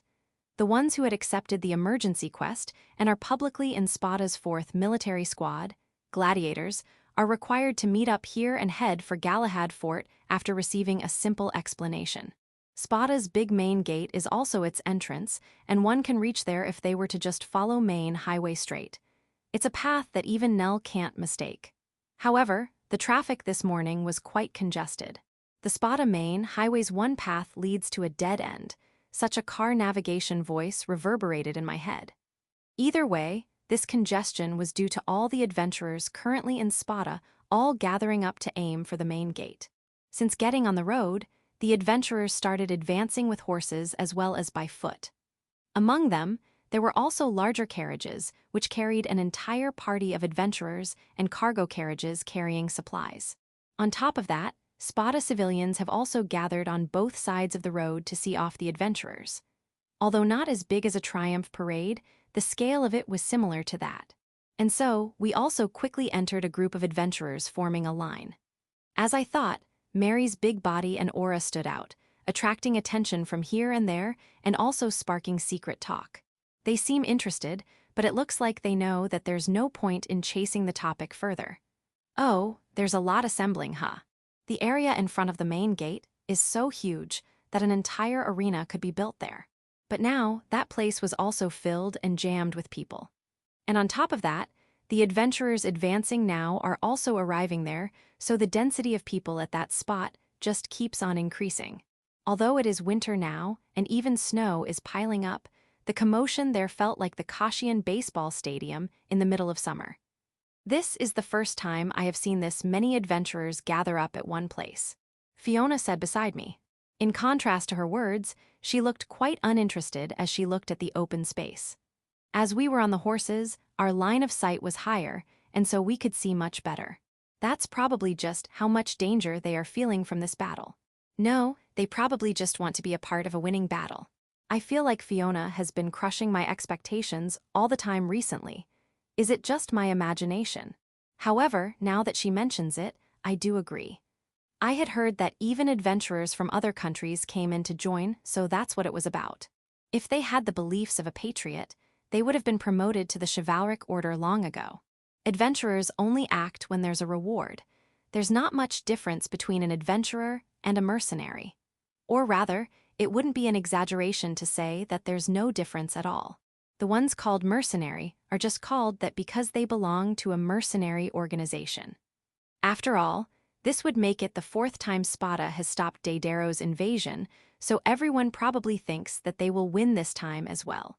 The war between Spata and Daedaros, in other words, the War of Galahad, began with Leonhardt's grandfather, from the time of the 50th Spata king. It is said that the first battle took place just before the senile 50th king passed his throne to his son. Although they did succeed in stopping the invasion, the 50th had died due to a wound given to him by Garvanal. And in the 51st time, the third and fourth Galahad battles took place. I also got to know about this just recently, but the previous king was said to be a typical tyrant. It seems our school also went through some rough times. However, fending off Daedaro's invasion 2 times in his period is nothing short of a great feat, and the people also praise him for that. Although it seems like the current king, Leonhardt, had the most achievements when he participated in the Third War as a 13-year-old prince. And the Fourth War took place about 10 years ago. It is said that the King Leonhardt had a one-on-one fight with the Black Dragon Garvanal and drove him back, a legendary fight. On top of the diligent efforts to bring back the country on a proper road from the predecessor's misgovernment, he also has many achievements in these defensive battles. With these 2 pillars to support him, the current King Leonhardt is ardently loved by his citizens. Whether the enemy is Daedaros or the Crusaders, it doesn't change the Spata army's strength. Of course, they would end up expecting a lot. On top of all these, they say that one of the incentive for participating in this battle is that their soldiers' achievements will also be upheld. In return for fending off Daedaro's invasion as the shield for the allied city-states, Spata receives a great amount of aid from the other city-states. Even if Spata were to generously reward the adventurers, it won't hurt Spata's pocket, although they can't directly ask for military power from other countries. At most, a squad of knights can come over from the neighboring countries, Farron and Avalon. Well, there would be a lot of confusion with command and cooperation if too many people were to assemble from different countries. Most importantly, they have been able to pull this off well till now with this structure, and so they can also react to the emergency this time promptly as well. I had from Will that quite a lot of money and goods are coming to Spata as it is. Hey, Kirono, there's a very glittery one over there, look. I was interrupted by Lily's innocent voice while I was thinking of the war situation seriously. In the direction her small index finger pointed, there was a gaudy group standing out noticeably more. They were wearing a plate armor like in ancient Rome, and it was radiant with all the gold ornaments. However, even at this distance, I understood that that was actually quite practical and had quite a high magic effect hidden inside. Although weak, my sixth sense is sense various different magic from it. Naturally, the ones who normally wear such equipment are very muscular men. No, it is actually kinda obvious for adventurers who wear those to be muscular, but this group looked considerably stronger. As there were portions in the armor revealing their bodies, their muscles were visible. I see, so they are the pro gladiators.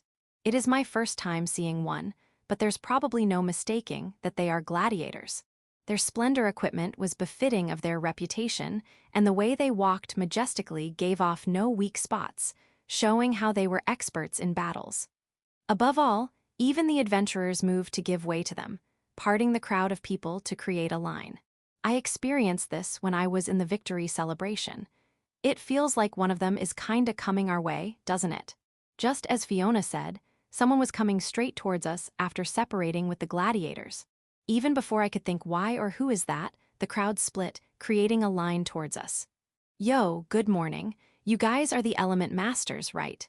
He stated imposingly, with a refreshing smile. Yes, why do you ask?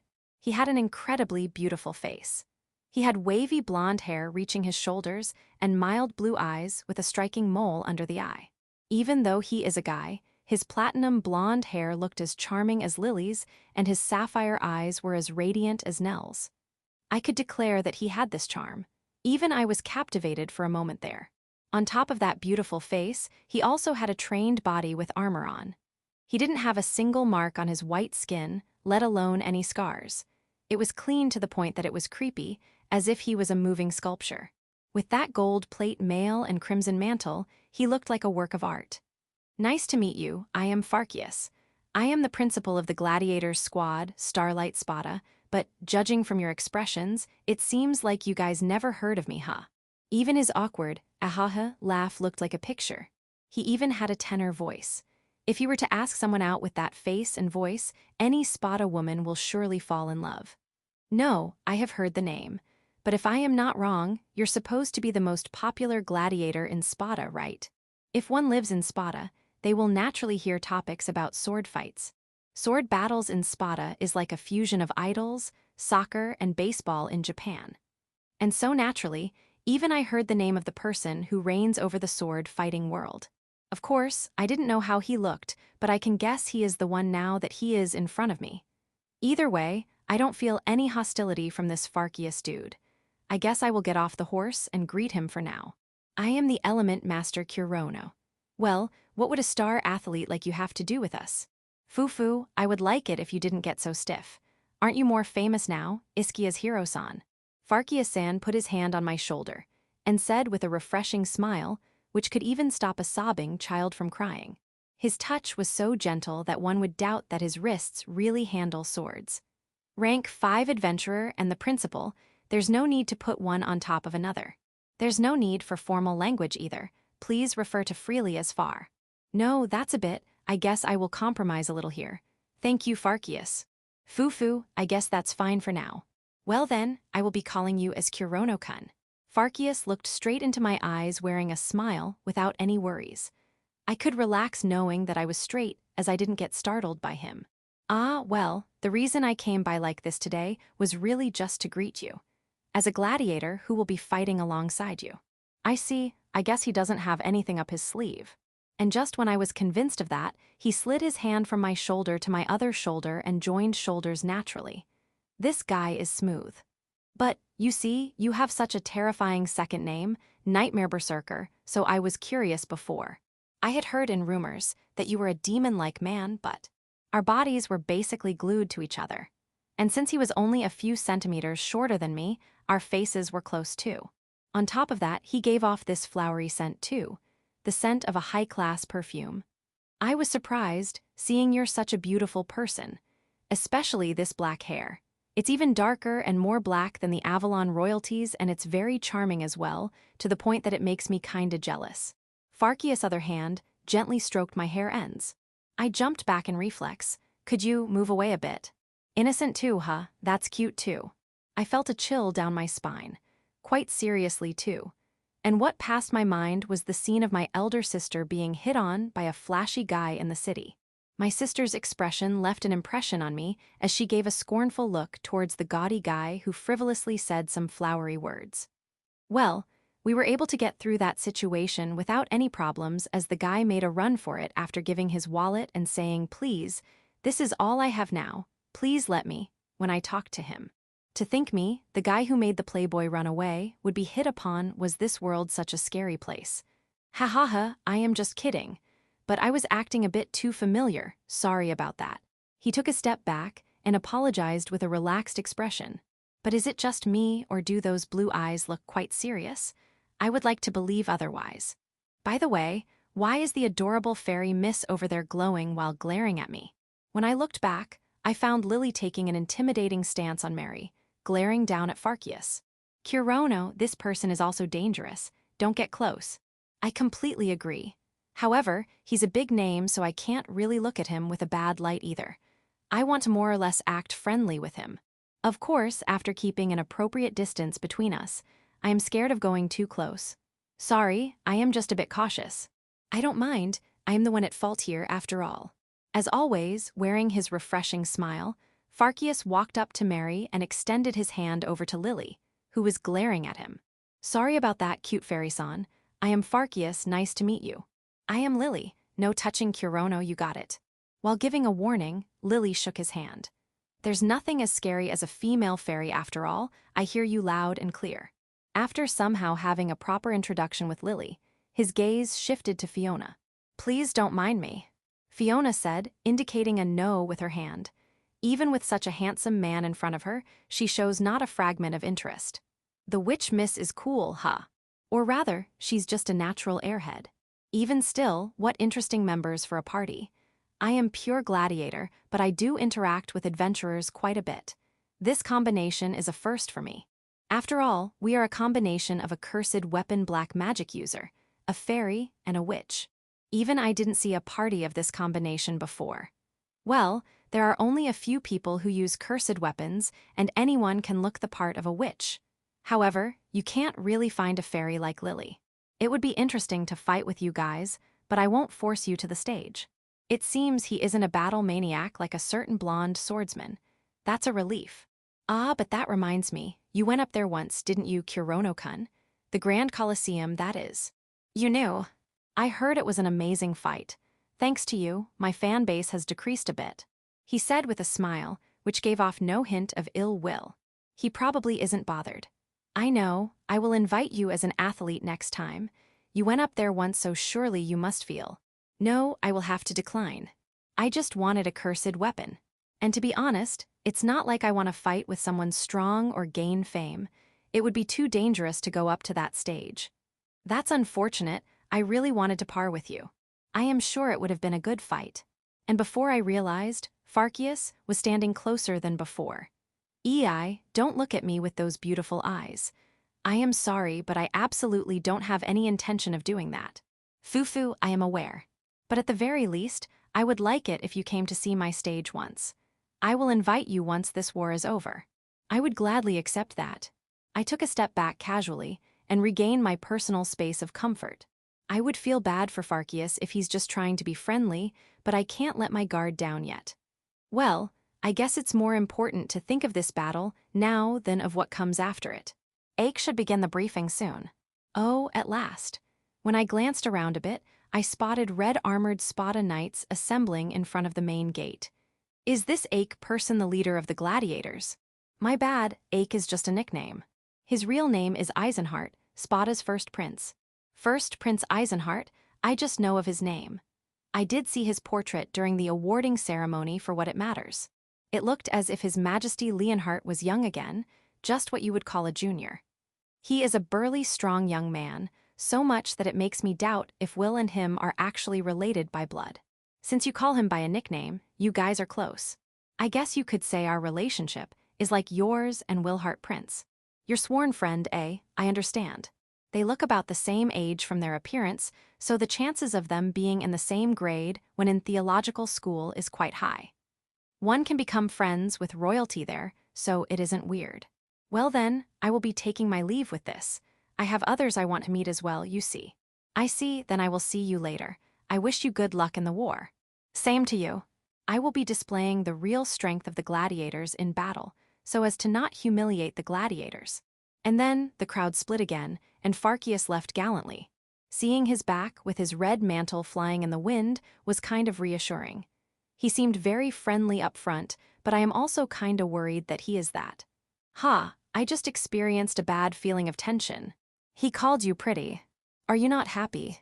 It's scary when a guy says that. I wouldn't like that even as a joke. Or rather, don't remind me of it, Fiona. Well, it isn't like I will be forming a party with Farkius, so I guess it's fine. Pretty and invitations, and whatnot, that's probably just his way of being polite. More importantly, it seems like the briefing will begin soon. Wouldn't it be better if you get off the horse? I guess that's true. Yes. And like that, we stood by in the crowd for a while. Of course, no one else came talking to us after Farkius.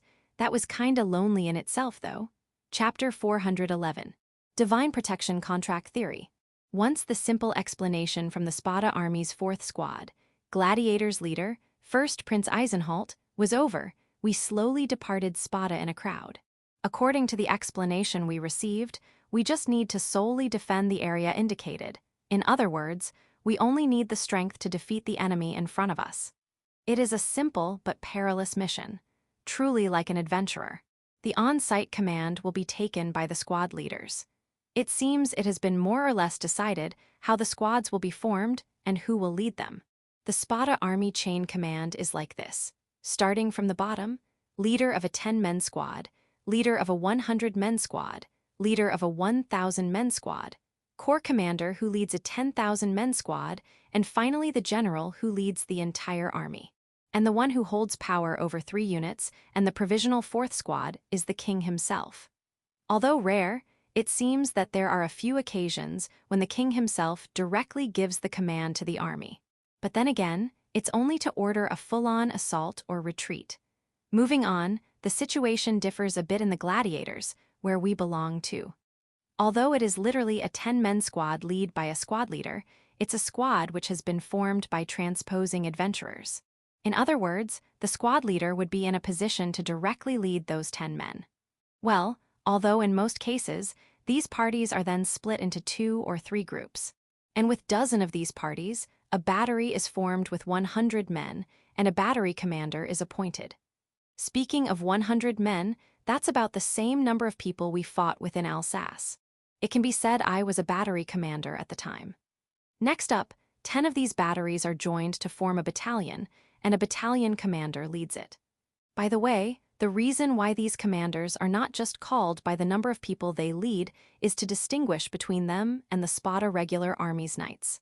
It's the knights' meager pride, so to say. Either way, the battery commander and battalion commander will be selected from the gathered adventurers. Adventurers have a 5-rank system, and the guild has data on their personality or battle type in detail. They have chosen a battery commander and battalion commander based on that beforehand. These commanders are announced before departing, and they start leading the army beginning from the road to Galahad Fort. Since rumors were going around the adventurers about who will be selected as the commander, there wasn't much chaos.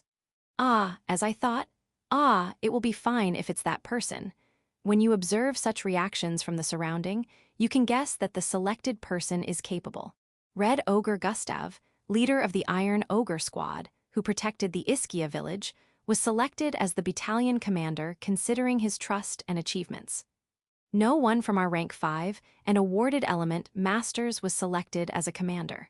It's not like we refused. Such a proposal didn't come in the first place. To think we would actually be permitted to do as we please, Will did say that, I will advise my father to let you guys act freely, so leave it to me. But to think it would actually come true. We have been given such independent rating rights. Directly from First Prince Eisenholt in front of everyone. It was like a small medal receiving ceremony. Although there were 2 other parties and a few individuals who received this other than us, so I wasn't the least nervous at the time. Or rather, that aforementioned number 1 swordsman of Spata, Farkius, also received it, and so it was kind of like he was the main character.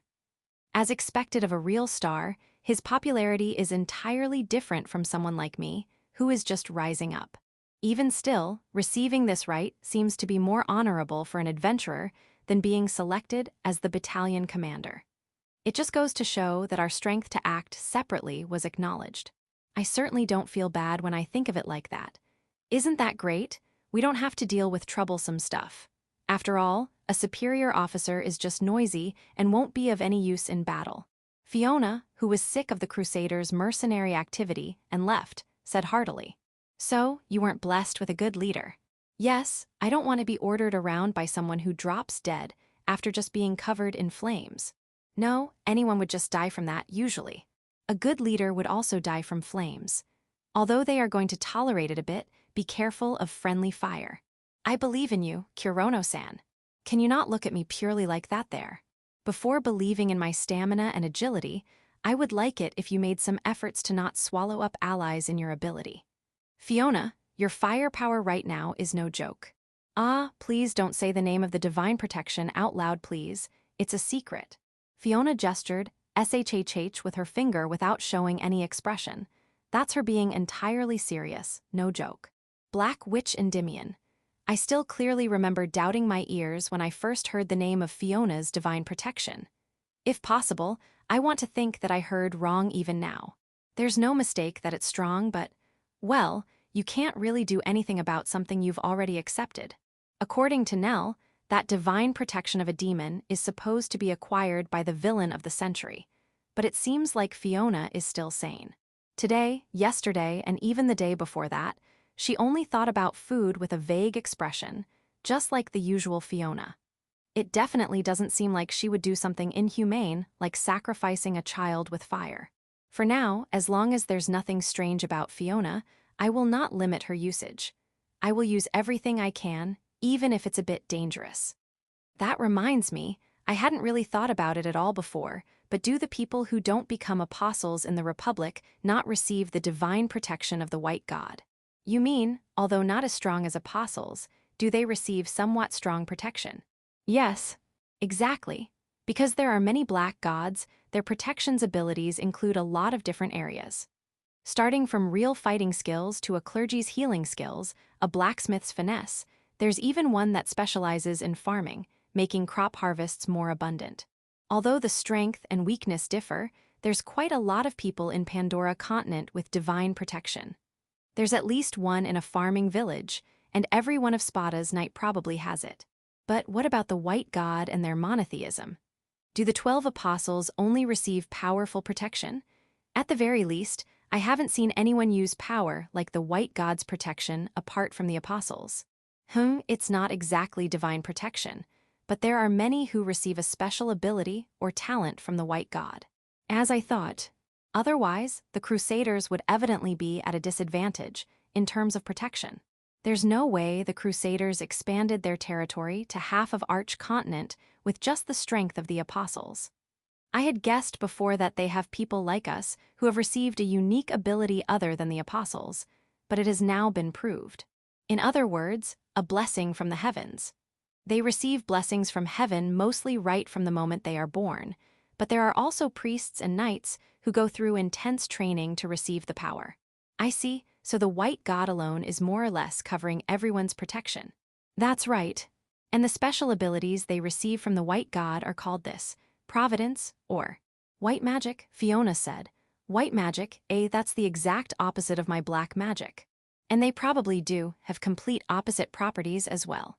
I use black mana. In contrast, the apostles use white mana. That's what surges out from them when they get serious. Did you see any white magic user other than the apostles, Fiona? Yes, just one. I have seen them use it several times, and I have also been on the receiving end of it. Oi, are you all right? I am fine, it was a classmate after all. I don't really understand her.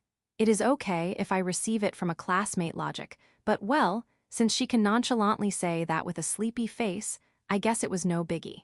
What kind of magic was it? It is called sanctuary, defensive magic. It broke after receiving one of the attacks. I see, I guess it won't be much of a problem, even if she gets hit by defensive magic.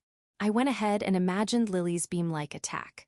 Or rather, this person or classmate, probably a Volition Magic Academy, are they all right? However, by the time they graduated, they had more mana than me, so I am not sure how they would be now. That's quite a lot. A prodigy? No, maybe this is within the blessings of their god as well. To be honest, it would be hard to distinguish between whether that's that person's own talent or the blessing of God.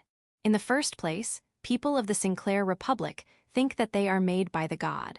So their talent or abilities are of God himself, so they probably don't even think of it as receiving or not receiving the blessing.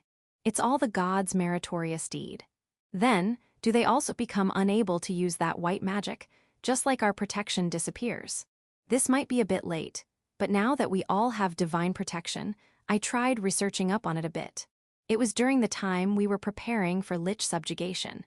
The Spata Adventurer Guild went close to the Pandora Shrine for the first time. Well, All we did was get close and didn't really do anything else. The Divine Protection Verification Ceremony costs 150,000 clans. The certificate after the service costs another 20,000. Caution, there are times when the divine protection isn't identified even after the ceremony. In these cases, please understand beforehand that there will be no repayment. After looking at the charges, I immediately left the shrine cursing them in my heart, those cheapskates. As expected, it seems like religion and money have an inseparable bond. Either way, leaving the useless Pandora shrine aside, there are two things I was able to find out about the divine protection. First, divine protections do disappear. Second, religious protections can change. There are stories of people who have become unable to use it, so it's probably the same. A classic example of the disappearance of divine protection can be seen in people who obtain divine protections by leading abstemious lives. In short, the conditions needed to receive divine protection are incredibly high. Starting from fundamental things such as not missing any prayers to the God one believes in, there are also strict commandments that ascetic monks follow, like do not drink alcohol, do not eat meat, or give up women. The priests of the Pandora Shrine receive divine protections such as Houten Priest Amadeus, Shoutenju Claris, or Pure Priest Ishran by following such strict restrictions. Well, I just heard these famous gods' names and memorized them. I don't know any of their grateful teachings or virtuous legends.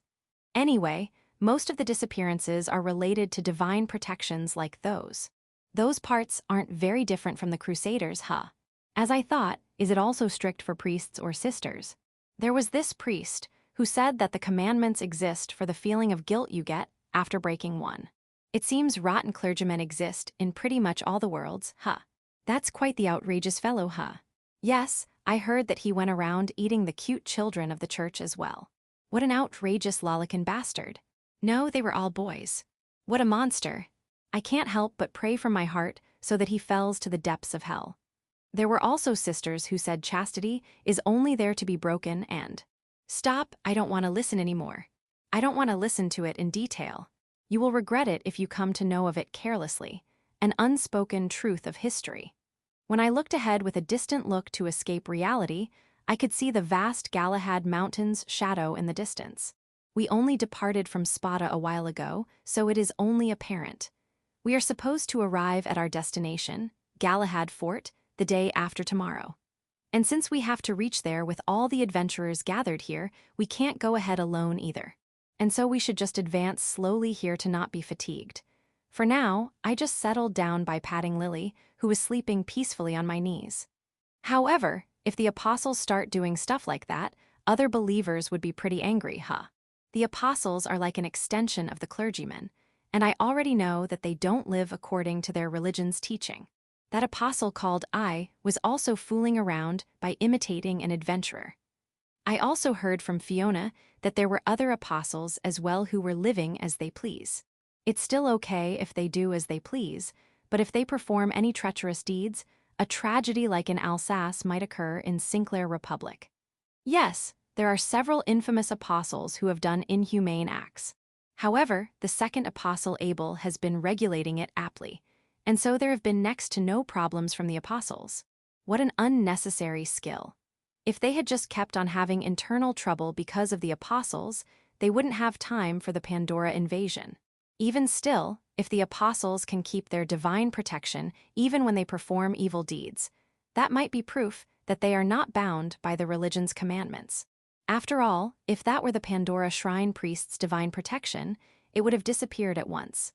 Do the divine protection of the apostles not disappear no matter what they do? It hasn't happened even once in history, but... Fiona continued, with a severe expression. It is possible, I think. Well, the apostles are like the symbols of their religion, so they can't really say that, we have lost our divine protection. I also heard from Fiona that the apostles can't give their divine protection to others unless they die. The fact that their divine protection doesn't disappear until they die might not be a complete lie, just that it's fundamentally like that. Even if that weren't the case, apostle members changing every now and then wouldn't be so well accepted. In the worst-case scenario, the believers might start fighting among each other for the apostles' sat. At the very least, For their religion's image and system, they must conceal such a fact which can shake the whole foundation of the apostles. That might be true, but since I received divine protection myself, I can't help but feel that way. Oh, the witch's perception. Half of it, yes. However, the other half comes from a deduction I came to upon my understanding of the divine protection. It has been close to half a year since I received my first divine protection from Mia-chan, but I haven't really thought about it at all. I was too desperate about learning how to use it and so didn't know about its system itself. In that sense, Fiona has, befitting of her title, she thought about it intellectually. And what is that? I feel like the divine protection is like a thread of contract connecting the people to the gods. Contract A. I can somewhat understand it, but in this world, the existence of gods is nothing but a system which bestows strength upon the people. We just receive the power befitting of ourselves. Suddenly, a scene played out in my head. That time when I encountered Demon Lord Mia in a back alley of the slum city. That was the answer to my quibbles towards the god who didn't extend a saving hand. System, that's what Mia had said. You mean it's not something you can automatically get if you complete the test? I think that even if one has the qualifications to receive divine protection, it might be turned down depending on that person's will. That is true. In my case, I feel like I wouldn't have received the divine protection if I rejected the evidence in my dream. I think there was a choice. Then if it's not like a game where you can get the skills, if you just level up. I see, it might be a contract based on both parties' will. And only the god and that person know the details of that contract. At the very least, Fiona's words made sense with the connection between Mia-chan and me. In the first place, the conditions to receive divine protection from a demon lord hasn't even been made clear in all of Pandora's history, so it's most definitely a secret between my god at this point and me. Although Mia-chan has only told me of one condition. However, there are probably a lot of people who have the same divine protection. Currently, no one I know has the same divine protection, but it's a well-known fact. I also heard that 5 people in Avalon also have Nell's super rare, Tenyu Imperial Princess Arya. I think that's because a lot of the conditions to receive the divine protection have been made clear or their situations are similar. It might seem the same at first glance, but maybe there are small differences in the contract itself. There are probably completely same people as well. No, most of them are probably similar. But the ones who can use that divine protection at a high level probably have a deep connection with the contract. If I were to use that Pandora priest's example, one would need to follow more strict commandments to receive reliable divine protection. For example, double the time of prayer or do the difficult things you haven't done before. All those seem to be to get in favor of God, but no, it's probably the opposite. Opposite? What do you mean? The first time I met the demon lord, this was the explanation I received about divine protections. As you already know, to receive divine protection, it's necessary to devote faith to the god. However, when I say devote loyalty, I don't mean just flatter or butter up to the god. If I were to put it into words, it would be something that makes it possible for God to intervene with the world. No matter how much God likes that person, they can't bestow the power unless they can speak. The opposite is also exact. As long as they can intervene, they must bestow the power. As long as someone clears those conditions, regardless of whether God likes them or not, they will receive the power and that power can't be taken away from them. That's right, at that time, Mia-chan plainly said that. If this is the truth, the contract isn't made with both parties' agreement. Isn't it made only with the person's will? God can make the conditions for the power, but as long as they are cleared, it is up to the person whether he will receive it or not. No matter how much they hate the person, as long as they clear the conditions as saying, I want the divine protection, they will get it. Inversely, no matter how right the person is, if they don't clear the conditions, they won't get the protection no matter how much they pray. I see, there are inconsistencies. If so, then divine protections disappear because the situation changes and the conditions are not met anymore, rather than whether God is displeased or not. Even the commandments are nothing but rules then. As long as you follow them devotedly, no matter how much you hate God bestowing the divine protection, you will receive the protection.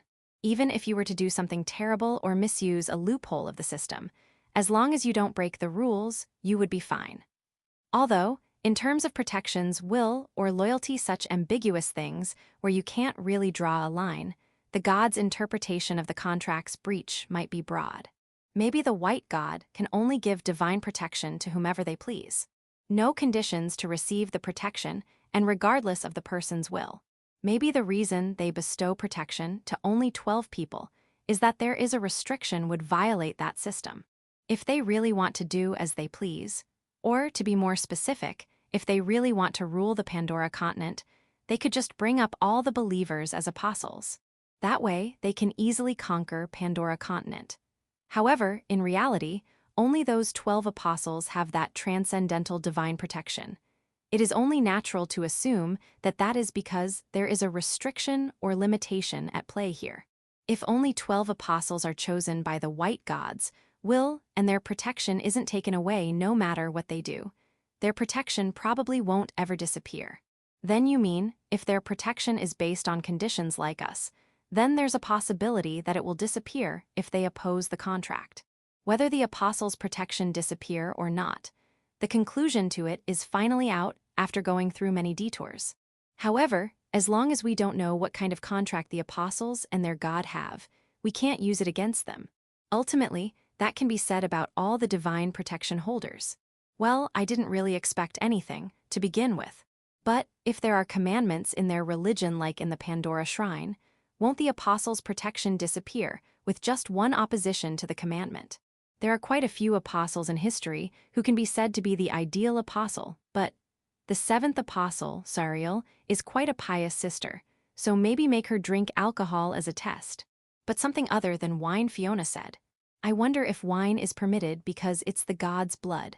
I don't feel like finding out if the cross religion is ripping off Christianity that much. Although I don't think jokes or surprise attacks will work on her. However, you could take her purity away too with force. After all, it seems purity is the most important condition for a sister.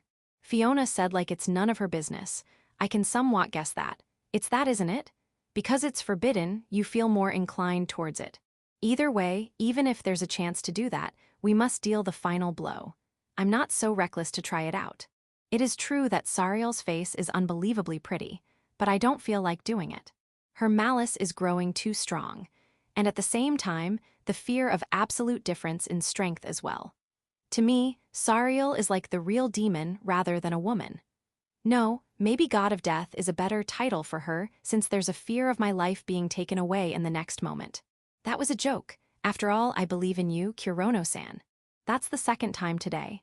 And Fiona's eyes tell me she's serious. Was it really a joke or was I being tested?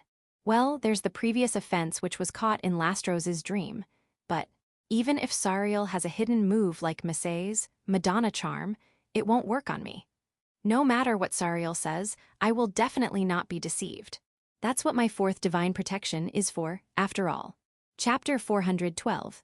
Galahad Fort. 11th day of the month of gloom. First Corps of the Spata Army's 4th Squad Gladiator safely reached the Galahad Fort. The mountain road was put in order before, but there was no trouble or dropouts even considering the piled-up snow and the intense slope. We were able to reach according to the schedule without any accidents. I have passed this road once before, but was shocked seeing how I couldn't recognize it at all. Of course, that's not only the road between Galahad and Spata, but also this overwhelmingly big fort's majestic appearance. Was Galahad Fort this huge before? What stood in front of me was a gigantic wall. Galahad's huge castle walls made its beholders think that nobody has ever been able to cross these walls, regardless of whether they knew the history of it or not. Although, to people who actually know the history, it is even more surprising. It seems this huge castle wall has been constructed on top of an ancient ruins. It is said that at first, it was just a giant steel gate and a few dozen meters of crumbling walls around it. However, even though these were at a bad condition, they were built with ancient technology and were still very solid.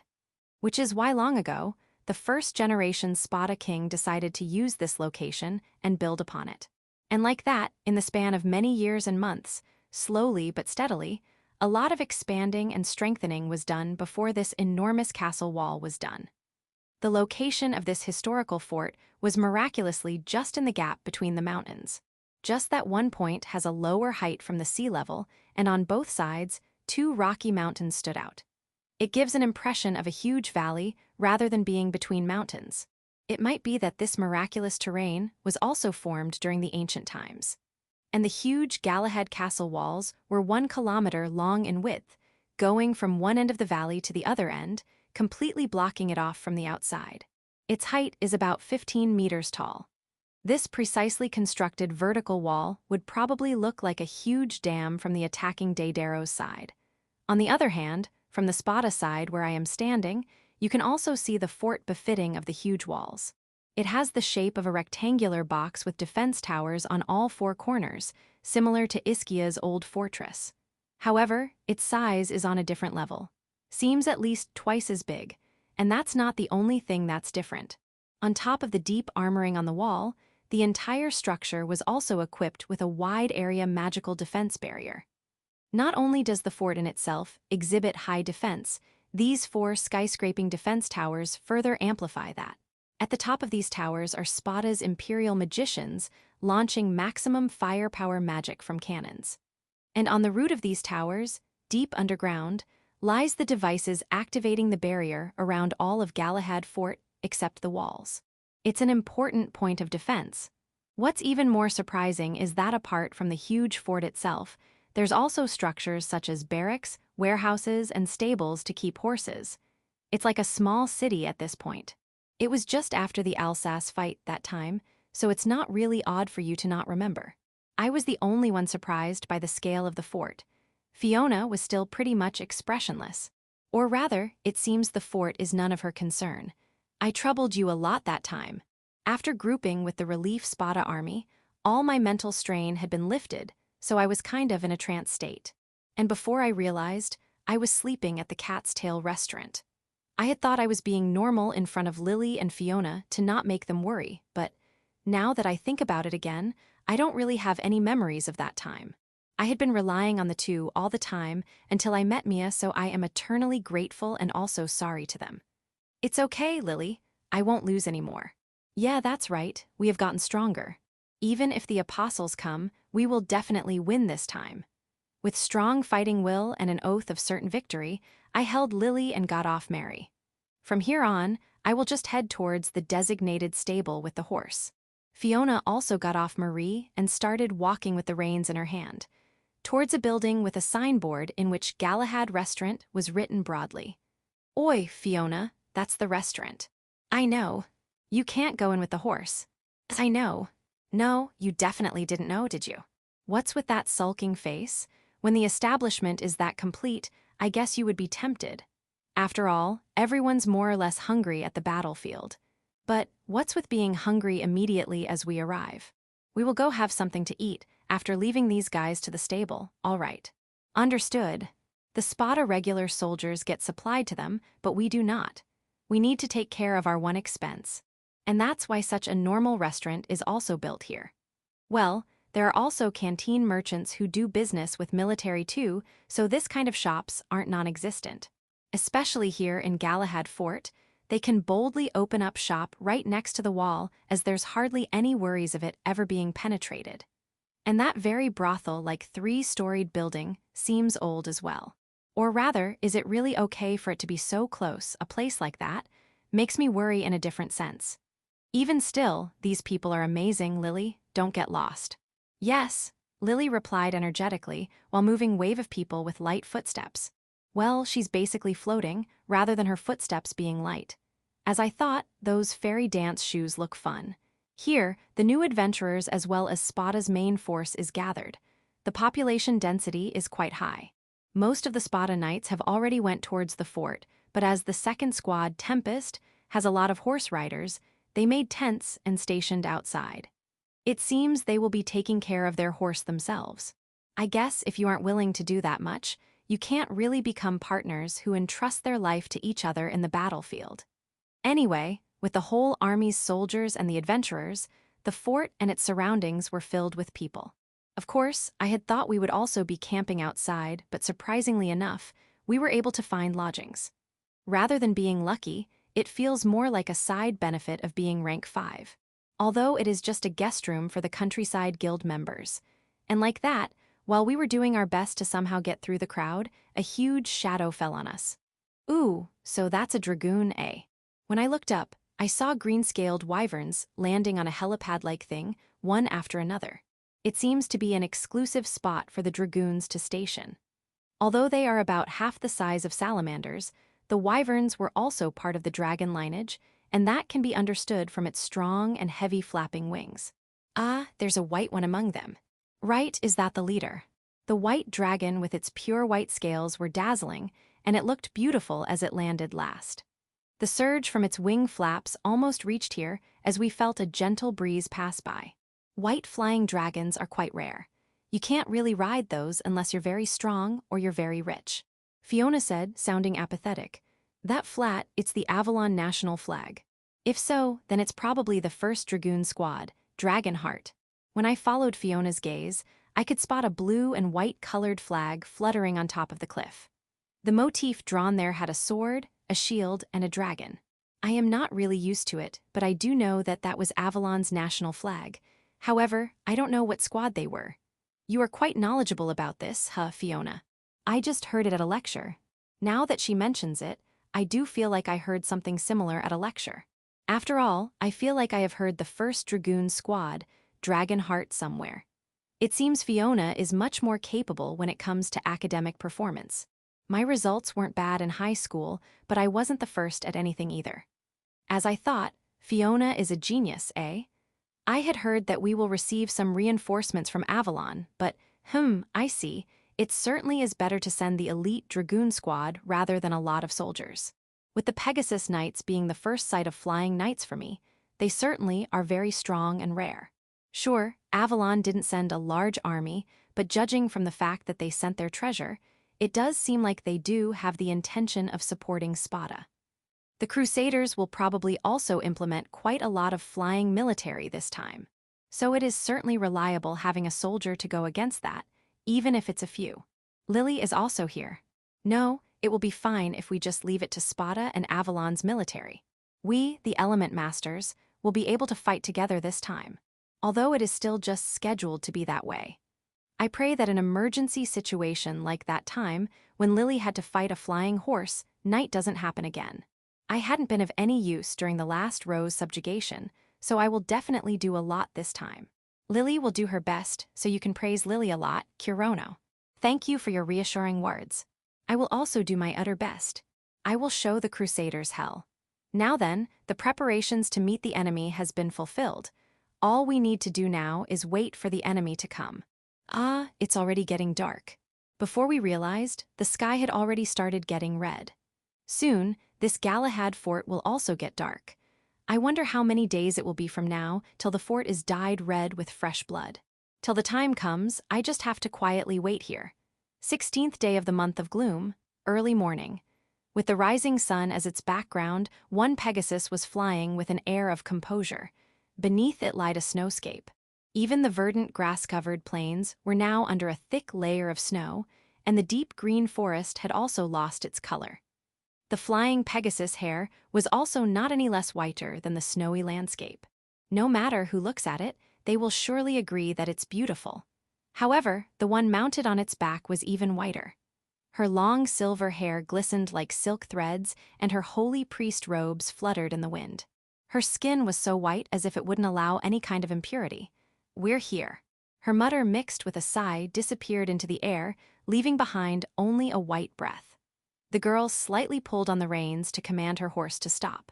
Correctly understanding his master's command, the horse flapped its beautiful yet strong winds and descended from a high altitude at once. And its destination was a huge, deep black, boorish-looking structure. The structure, which had been built not to defend, but to attack, looked way more colder than the snow. And then the girl got off the Pegasus. 7th Apostle Sariel, welcome to Alsace Fort. The ones greeting her were the entire army of the fort, lined up systematically in front of the main gate. They were wearing white equipment to blend in with the snow, but a group of 5,000 men did stand out. Still, Sariel's small body shone even among that group of 5,000.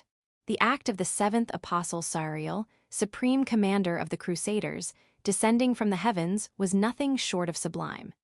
In front of her beautiful young girl-like appearance, all the soldiers prostrated and caught their breath. The young men soldiers' eyes glittered as they saw her. The young woman soldiers forgot all about jealousy as they admired her beautiful face, and the veteran officers just let out a breath of admiration. Raise your heads. Report the situation. Sariel had gotten off of the Pegasus like an angel's feathered, rose slowly touching the ground. The soldiers then remembered their duty. A young man wearing gaudy silver armor came hurriedly running along. He was the Count Belgunt and was the general in charge of Alsace Fort. "Pardon me, Your Excellency, Sariel. I lead the 8th Squad of Belgunt Allied Forces." While the name did stay in Sariel's mind, she probably wouldn't ever call it. The reason why she came to this place despite it being midwinter was only to watch over the battle with the enforced Galahad fort. She doesn't plan to interfere needlessly by brandishing her authority as the supreme commander. It seems the main army has already departed. Yes, the main army has departed from Alsace Fort on the 24th of the month of frozen soil. As you can see, because of the steep roads and the blizzard, it taking them some time to proceed while securing the road. Even though she hadn't asked that much, the nephew general went ahead and gave a careful explanation on how they were maintaining the snow-covered roads while advancing. It would be a serious matter if an apostle were to find fault in them. He is also probably desperate to earn their approval and make them understand. Although, no matter how sloppy or careless the plan is, Sariel probably won't interfere either way.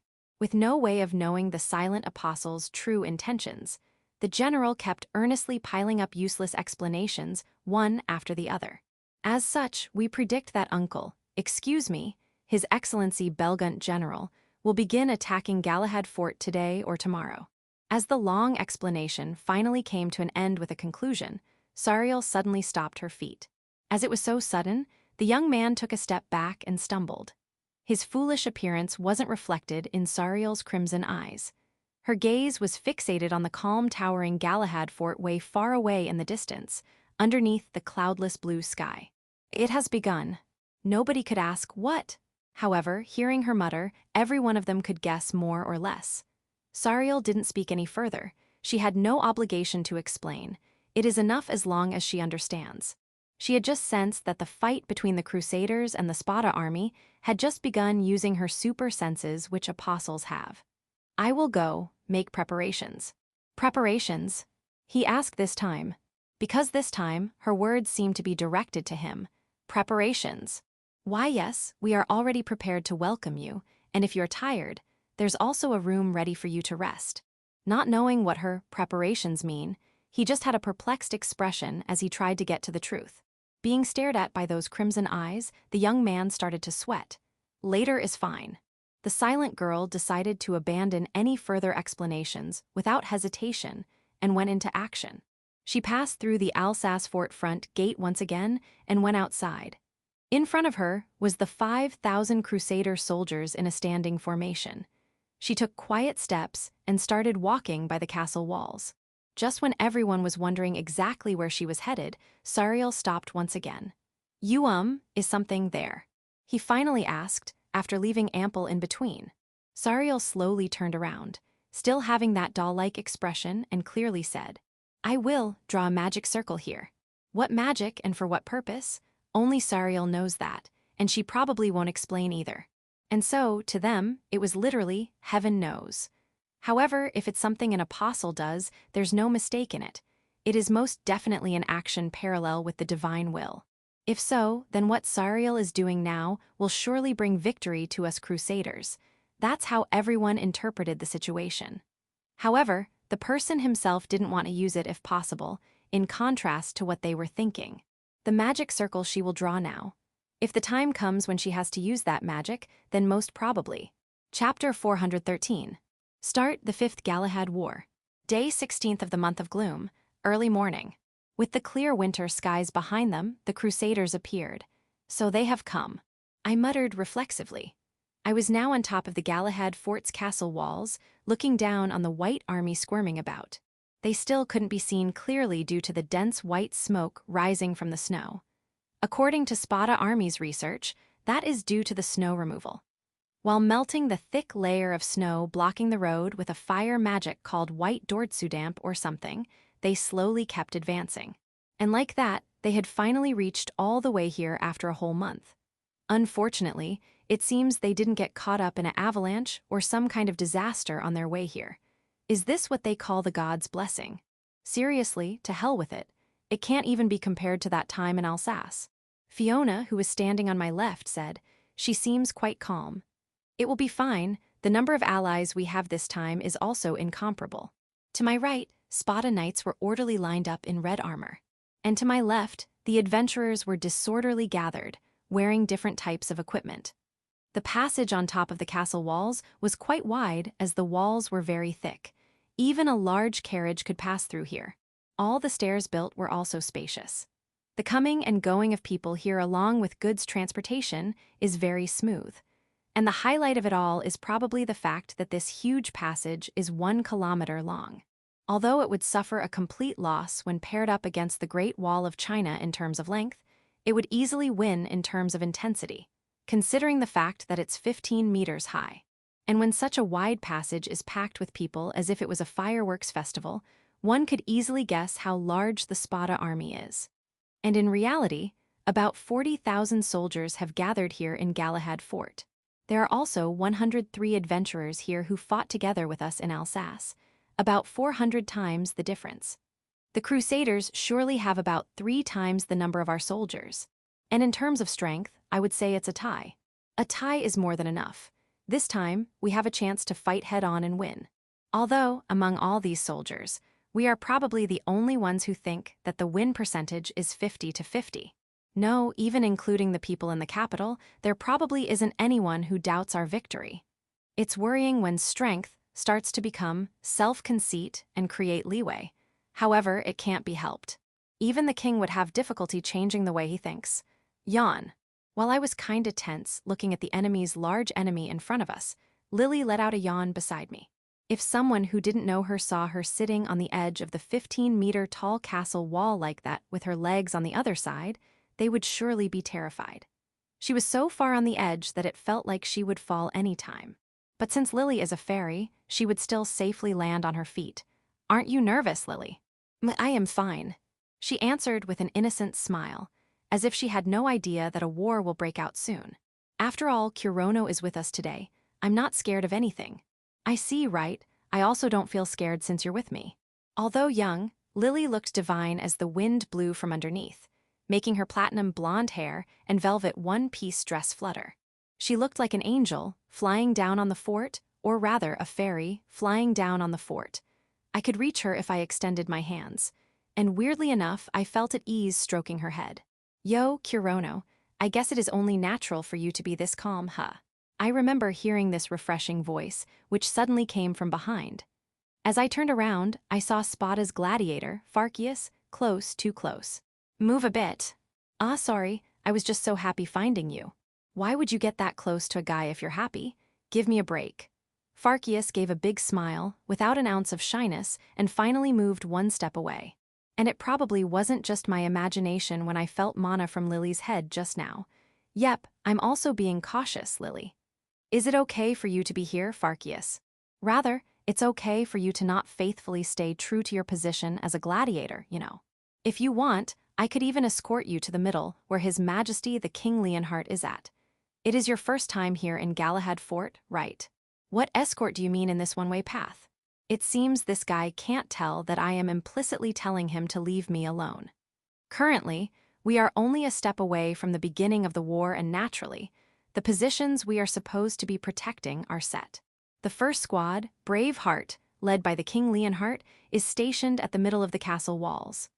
The second squad, Tempest, led by General Emilia, was stationed at the back as reinforcement. The main force, the cavalry squad, are to stand by the gate until the order to charge is given. However, a group of archers and magicians were stationed in defense towers to use long-range abilities. The one leading the third squad, Rampage, is the general called Jezenbal. I have absolutely no idea what kind of a person he is, but this squad was here first, strengthening the defense of the fort. And like that, their positions were set to be the left and right sides of the castle walls. It seems this squad is formed with races other than human and elf.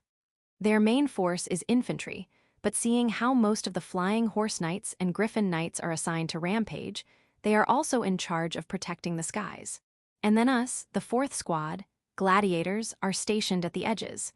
We were divided to defend the precipitous cliffs, and I was at the north end. Once war breaks out, fierce fighting will take place at all the locations, but the center will probably be the most chaotic. As such, the general rule in everyone's head is, if you want to play an active role, go to the center. And since we, the element masters, have the authority to act on our own accord, we are free to move to a different location. Of course, the same goes for Farkius. In other words, it can also be said that this guy came here out of his own will. We're fine here. It's not like we are being particular about this place, but I have decided that we would stay here for now. I thought we might get in the way of the perfectly ordered, brave heart if we were to go all out in the middle from the start. Of course, I do plan on going there if it looks rough, but if it looks fine, I intend on leaving it to them. I don't think that I have to protect everything. Is that so? Then I wonder if I should stay here too. Do as you please. Thanks, you're kind, huh? No, not really. Nell's behavior is what you would call real kindness. Even such a cliché line sounds cool when he says it with that fresh smile. I feel kinda annoyed. But do keep some distance when we're fighting. I wanted to protect your back. Can't I? Sorry, but that's already reserved. I grabbed Lily and held her up like a kitten to block off Farkius' alluring gaze. Lily was in intimidation mode, and the effect was outstanding. You can go fight over there. Ahaha, I guess this is my loss, little fairy. That's right. Since the day I've come to Pandora, it has been Lily's role to protect my back. I feel nostalgic when I think back on those times when we subjugated cave goblins. Besides, it's dangerous for you to stay near me. I can fight even beside a mad warrior with a cursed weapon, so it's fine. Are you familiar with friendly fire? We plan on fighting with the most fundamental formation of the element master. Lily and I will be the vanguard, while Fiona is the rear guard. Although the strength of her flame magic is excellent, it also has a surprisingly high chance of misfires, so it's like a double-edged sword. Lily and I will be fine, but I am not sure about anyone else. You will be caught up by flames from behind. Yes, you will be caught up, Fiona said with a straight face, as if she had no intention of being careful. It's dangerous, so please stay away. I see, I will be careful. Even Farkius couldn't deny this. Well, at least with this, he won't be carelessly coming close. Ah, right, Fiona, don't go breaking the wall, all right. I will do my best. Also pay attention to your allies' movements. I will take that into consideration. Yep, I will just assume it will be fine. However, is it really okay for Farkius to be here? I can't see the other soldiers. By the other soldiers, she means the other soldiers who have the authority to act independently. At the right side, there were soldiers from the Rampage squad. And on the left, none of the people who were given the authority could be spotted. There's no problem in terms of the allotment of strength. On the right side, there's Aku, and I have also left my squad members there as well. And on this side, I am here. I felt like he was indicating that he himself is as strong as his whole squad. Farkius was very casual in his behavior, but it looks like he has absolute confidence in his ability. And I have also heard the Yomi and Blade Ranger went to the middle at the start too. And I don't really know about the people who went solo myself. I guess he wouldn't be aware of the movements of all the people who received the authority. Although one would stand out if they move in a party, they wouldn't if they act alone. By the way, Yomi and Blade Ranger are two adventure parties who received the authority together with us. Both are rank 5. In terms of adventurer history, they are decades older than us, making them our senpais. Yomi is a 4-man party consisting only swordswomen, and they have received their name directly from one of the black gods, Master Swordsman Yomi. They are a group of capable swordswomen who are not really showy in appearance. The leader was an old woman with a long sword. The other 3 had full head helmets on. The only one I can definitely say is beautiful was the one wearing the Lamia helmet. She had dark brown skin and reddish-brown scales, which looked quite different from Aten. I felt that there can be many differences even in the same race all over again. And the other party, the Blade Rangers, was consisted of rangers, just as their name indicated. Yep, a squadron with 5 members of 5 different colors. The leader, Red Sword, was a young man with red hair and a red muffler on. I am sure he's a passionate young man with a strong sense of justice. The sub-leader, Blue Spear, was a young elf with blue hair and a blue muffler on. There's no mistaking that he probably has a cool personality and is in charge of holding down the passionate Red. Although he didn't have yellow hair, the third member was a Cyclops giant with a yellow muffler on and was called the Yellow Axe. I am not sure if he likes curry or not. I haven't seen curry in this world to begin with. I am secretly wishing Red Wing can develop it. Instead of green hair, the fourth member was a goblin with green body and was called the Green Knife. Of course, he also had a green muffler on. Although you can't really tell a goblin's age from their face, he's probably the youngest. Thinking in terms of the setting. And the lone woman in the group, Pink Arrow's race, is unknown. One can tell she's a woman from her assassin bandit-like full-body suit. However, because of her full-face helmet, her face couldn't be seen. And of course, both the suit and the helmet were dazzlingly shocking pink. When they are all lined up, the pink one looks most like a hero. From red to green, they had different equipment on like adventurers and only had the same type of muffler. The red feels like another foreigner like me, but while I am curious, I decided to look up on that after the war. After this war, I will be investigating on the Blade Ranger's secrets. Although, we don't really know if the enemy will last by the time our turn comes up. Farkius, don't underestimate the Crusaders. Fufu, you seem to be quite cautious. I am well aware of Spata army's strength, and most importantly, I believe in my strength. Especially now, when I have someone I love, I don't feel like I will lose. Rather than self-conceit, I felt Farkius' eyes had this color which reflected his belligerent attitude, his desire to release all his overflowing strength from the bottom of his soul.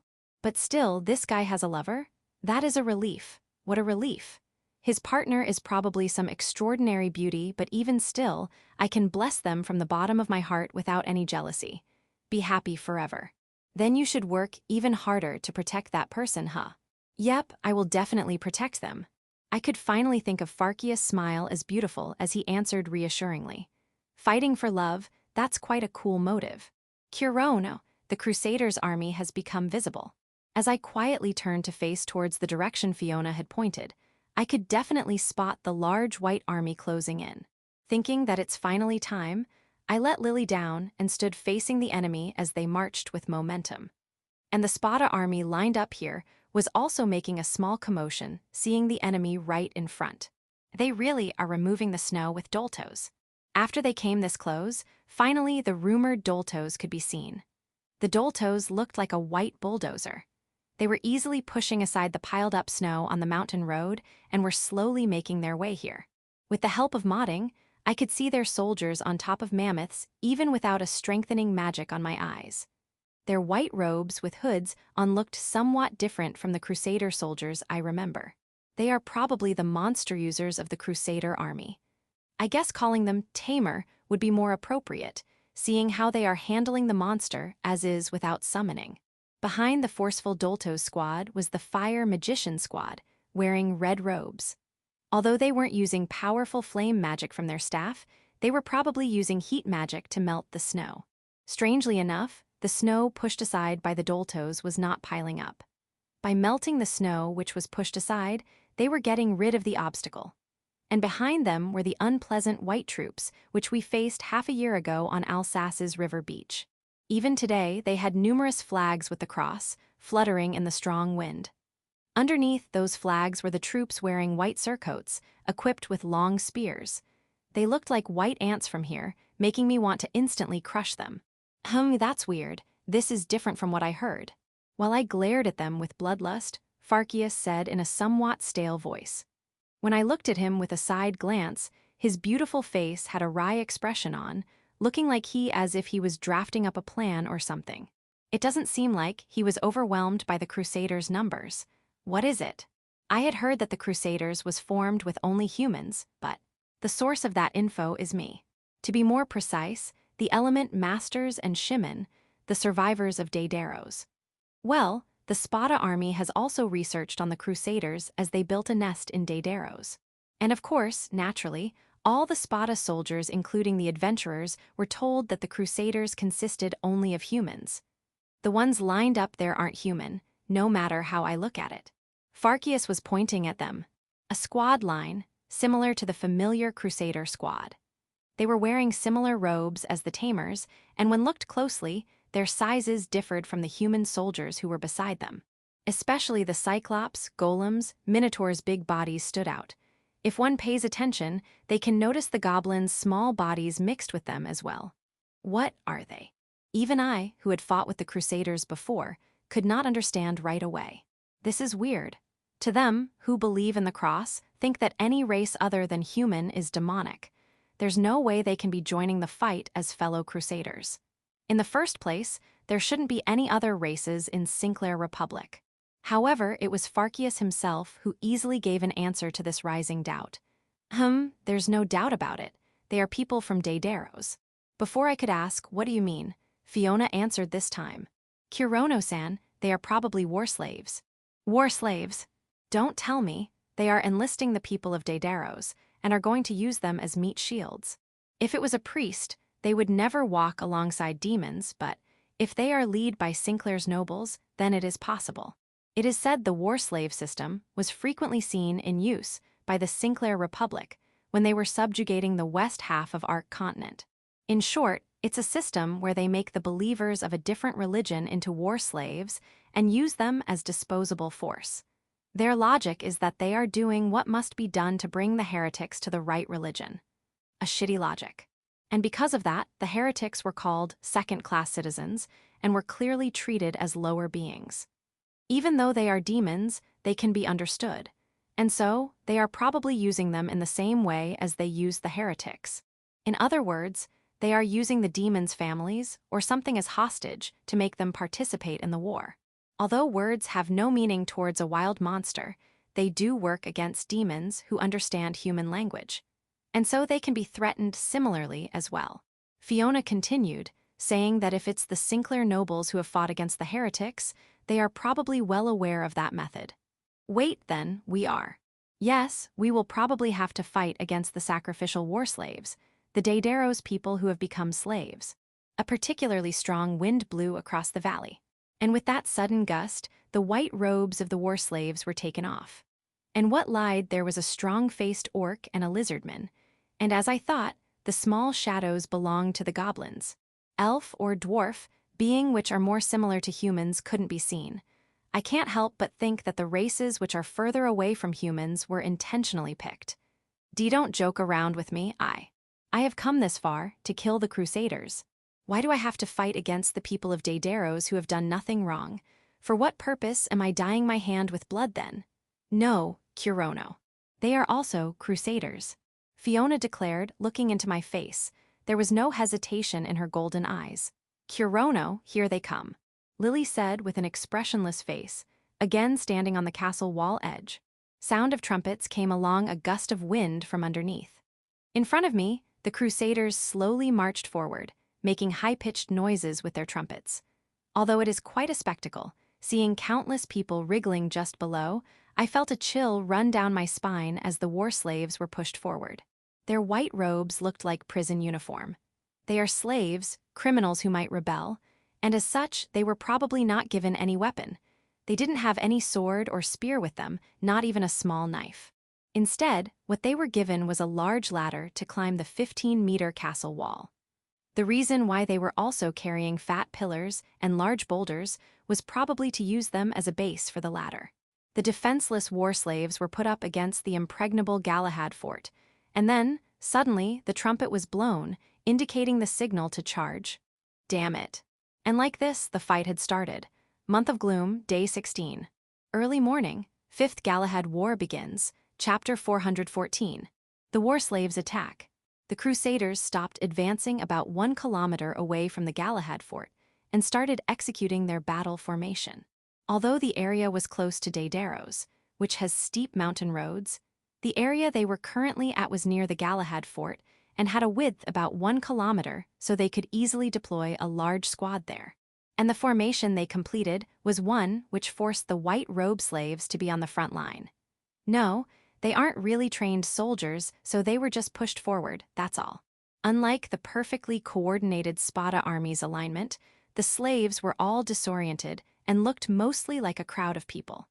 And in reality, they will be laying down their lives like it is worth nothing. The death march will begin. I can't stop it even if I want to. Along with the annoyingly loud trumpet noise, the war slaves advanced through the snow. And in the front line, there were also adultos mixed with them, and they were the ones mainly creating the path to the castle walls. There was no fierce roar or war cries, it was a creepily quiet charge.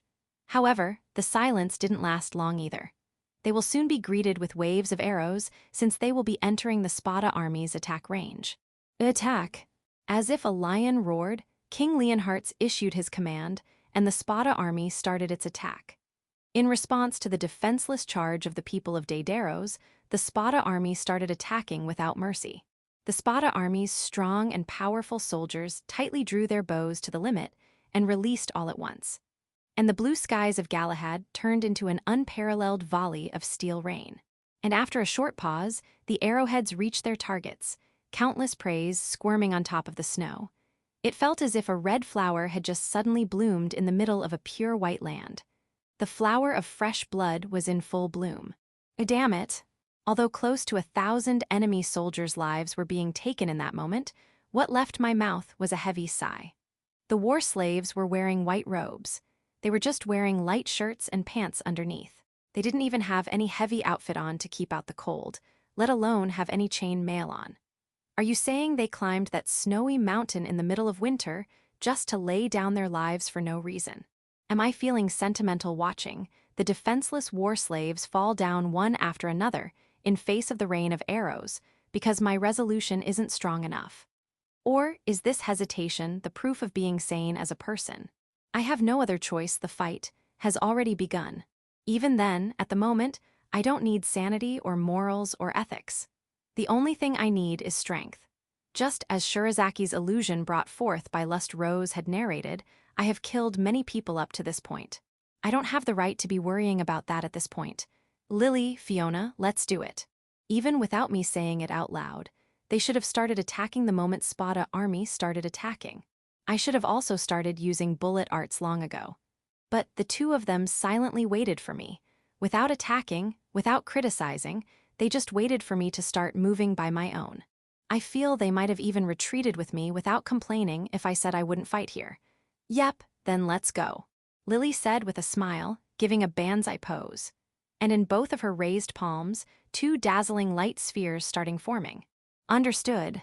As Fiona held her crimson wand, Spitfire, and swung at once, numerous fiery spheres were produced in the air. Apparently Fiona can do dexterous stuff like this, as the mana control is done by the wand. Let's go Hitsugi, the grid mode Gatling gun. I received the jet black artillery from the black-haired maid from the shadow, and aimed it towards the white army on the other side of the wall. If this lot of them crowd around like this, it will probably hit no matter how I aim. The more I shoot, the more the enemy will die. I don't have any grudge towards the people of Daedaros, but they will have to die. I am sorry, but I have come here to war. Burst! Although I was trapped by the gloomy sentiments, the trigger was surprisingly light. I made it here. I have finally made it this far. A single goblin walked on top of the ice with heavy steps. He was wearing a thin white robe made with cheap fabrics. And on top of that, his clothes underneath were also thin. It was weird even to him, how he hadn't yet died of the cold. Woo, it's huge, huh? So that's Galahad Castle's wall, eh? It's even bigger than the one in Daedaros, isn't it? The fateful wall, which the dragon King Garvanal couldn't cross even after trying 4 times. The prideful Daedaros knights might glare at it with resent, but for a poor farmer like him, it was spectacle. Ah, really, how good it would have been if this was a field trip. And now, from that wall which has the ultimate defense, countless arrows were raining down along with cataclysmic fire and lightning magic. When he looked right, he spotted a male war cat lying on top of the snow with an arrow coming out of his chest. It probably hit his lung and not his heart, unluckily. He was coughing up blood as he violently kept coughing in pain. He won't survive, and even if there was, who would extend their hand to him, other than the god of death? When he looked left, he spotted an old orc being roasted alive by a super-fast fire sphere. That was the orc who had been grumbling about the cold all this time, although it probably wasn't his wish to welcome death by fire. Well, looks like I will probably be the next in line. That's right, this is a battlefield. This place, where they were brought forcefully as war slaves, was literally an execution ground. Daedaros was subjugated by those white-clothed people calling themselves the Crusaders. Their assets were taken, their houses burned. They performed such inhumane acts as if it didn't even affect them, as if they had experience doing it quite a few times before. And then, the young goblin who was trembling in the cold and in fear of death was here before he realized. He couldn't quite understand properly. No, before he could even know what was happening, he was being called by number 1733 and not his name. After seeing the number sewed onto his shirt and robe, he had finally realized that he had become a slave. The Daedaros village was peaceful. The Dragon King would cause wars every now and then, but he didn't really forcibly collect tax. In the first place, the Daedaros district was rich in harvest and had rarely experienced starvation. Even the goblin, who was now an adult, experienced it about once when he was a child. Such peaceful and tranquil farming life feels so distant now. Now, he was surrounded by the scent of blood and steel and fire in a battlefield of snow and ice. And the fact that he was in the middle of this upheaval didn't sunk in yet. That's too close, that was too dangerous. An arrow had just grazed the top of his head. Judging from the fact that it was rotating at a high speed, it probably got repelled off something. And even a ricochet like that would be fatal if hit. Goblin's skin is just a bit tougher than humans. Arrows or blades would pierce through them easily. Even then, he could tell that if that arrow hadn't snapped like it did, it would have gone straight through his forehead. Phew, I am saved. Thanks, lizard guy. A large lizard man advanced forward before him with strong steps. That arrow just before had been flicked off its path by his right hand. The goblin expressed his gratitude by patting the green scales on his legs. The hooded dragon-like head glanced towards the goblin, but then, as if he didn't see anything, he turned forward again. Mister, are you perhaps a Daedaros knight? The giant lizardman was still silent. However, when the goblin peeked into the hood and saw his side profile, he did remember it. As I thought, there's no doubt about it. I have seen your face before, mister. It was when he had went to the capital city of Daedaros for the first time. It was the Daedaros knight who politely showed him the way without expressing any disgust towards him, as he was a bumpkin. Majority of the people would say that you can't really tell apart lizardmen by their face. But for this goblin, it was unnatural to not be able to tell apart. To him, it was weird how people can't tell them apart even when their faces are so different. And especially, there's no way he would forget the face of the person who helped him. He didn't have much confidence in his memorizing ability, but he could say that he can remember people's faces well. Thank you very much for that time. Although, I am sure you don't remember me. The lizardman turned back once again as the goblin finished saying with a laugh. The lizardman's sharp-fanged mouth opened and seemed like he was about to say something, but then, it closed tightly and he turned to face forward again. He didn't react at all after that. Farmer or knight, both are the same war slaves now. Even then, the knight probably had some etiquette or creed he followed in the battlefield.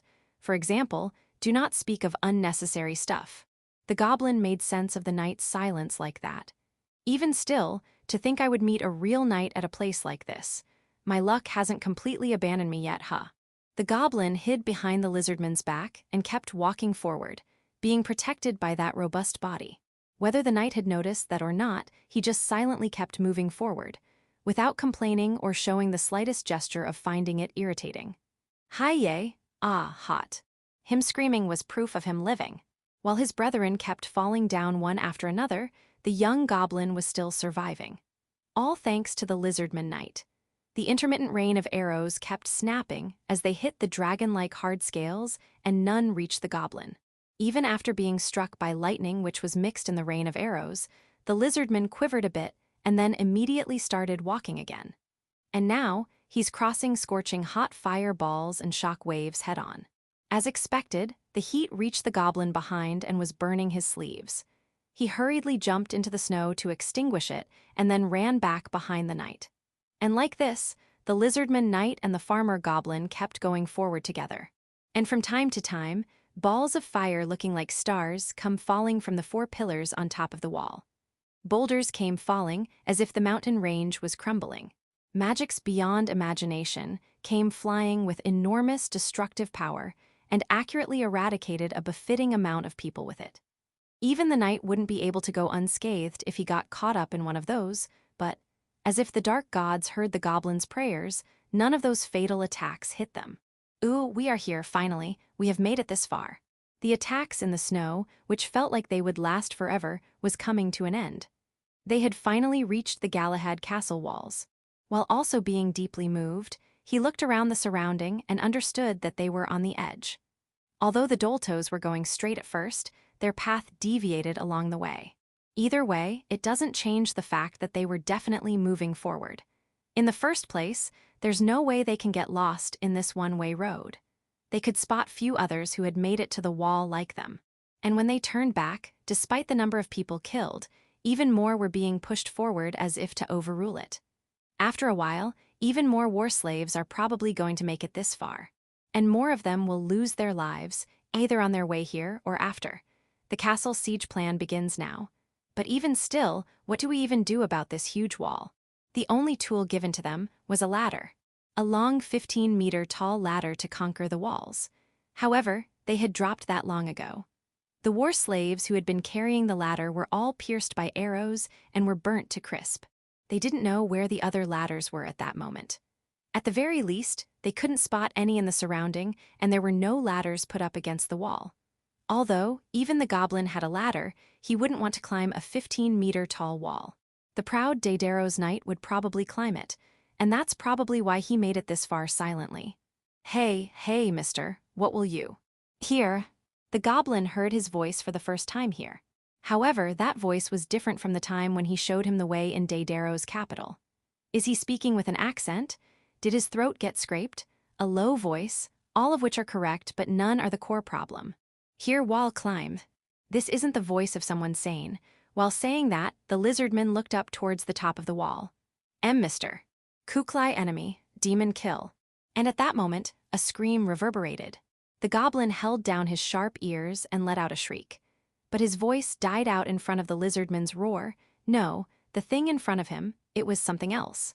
What is this? The white robe covering the lizardman's body flew off. And underneath wasn't green scales, it was 2 audacious arms covered with reddish-brown fur.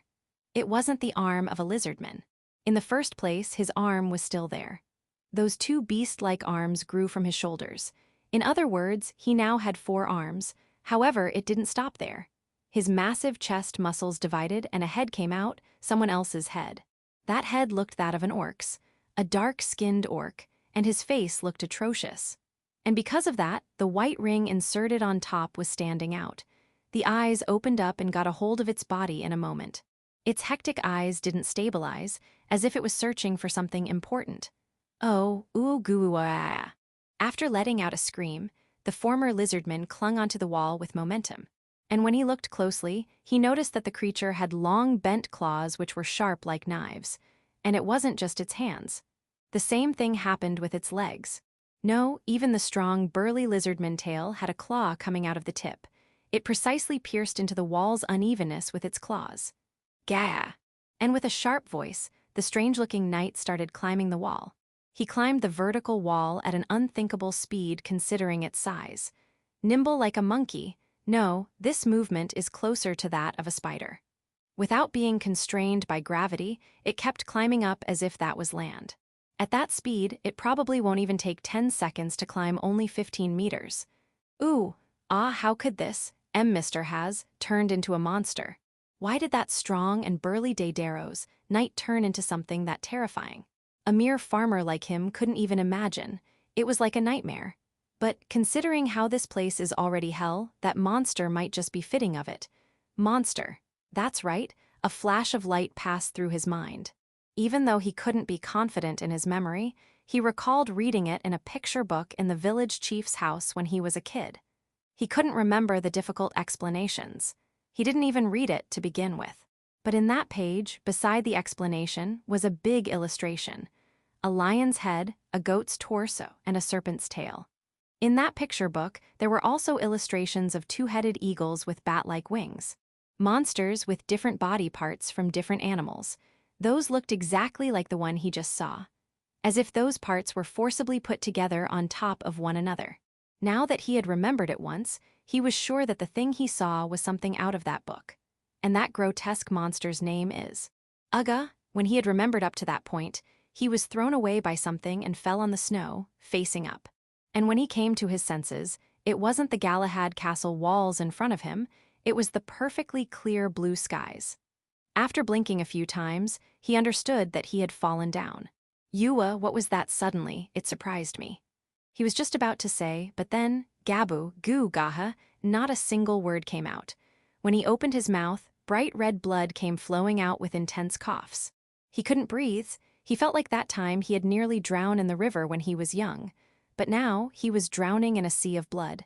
That was how he felt. Ka-ha. And then, without even realizing that his throat had been pierced by an arrow, his short life had abruptly come to an end. Death by a stray arrow, which is very common in the battlefield. Chapter 415. Chimera. It appeared all too sudden. Yua, what's this ga? The archer tried to pull his bow, aiming towards the approaching enemy.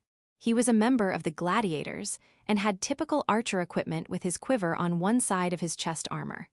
But the next moment, he was fluttering in the air, spilling fresh blood all around from his chest. And what's worse is that his body was thrown outside the wall, leaving him falling 15 meters before hitting the ground. Seeing him disappear into the distance, the one who did that to him descended onto the passage. A sharp, heavy landing noise resounded throughout the hard stone paving.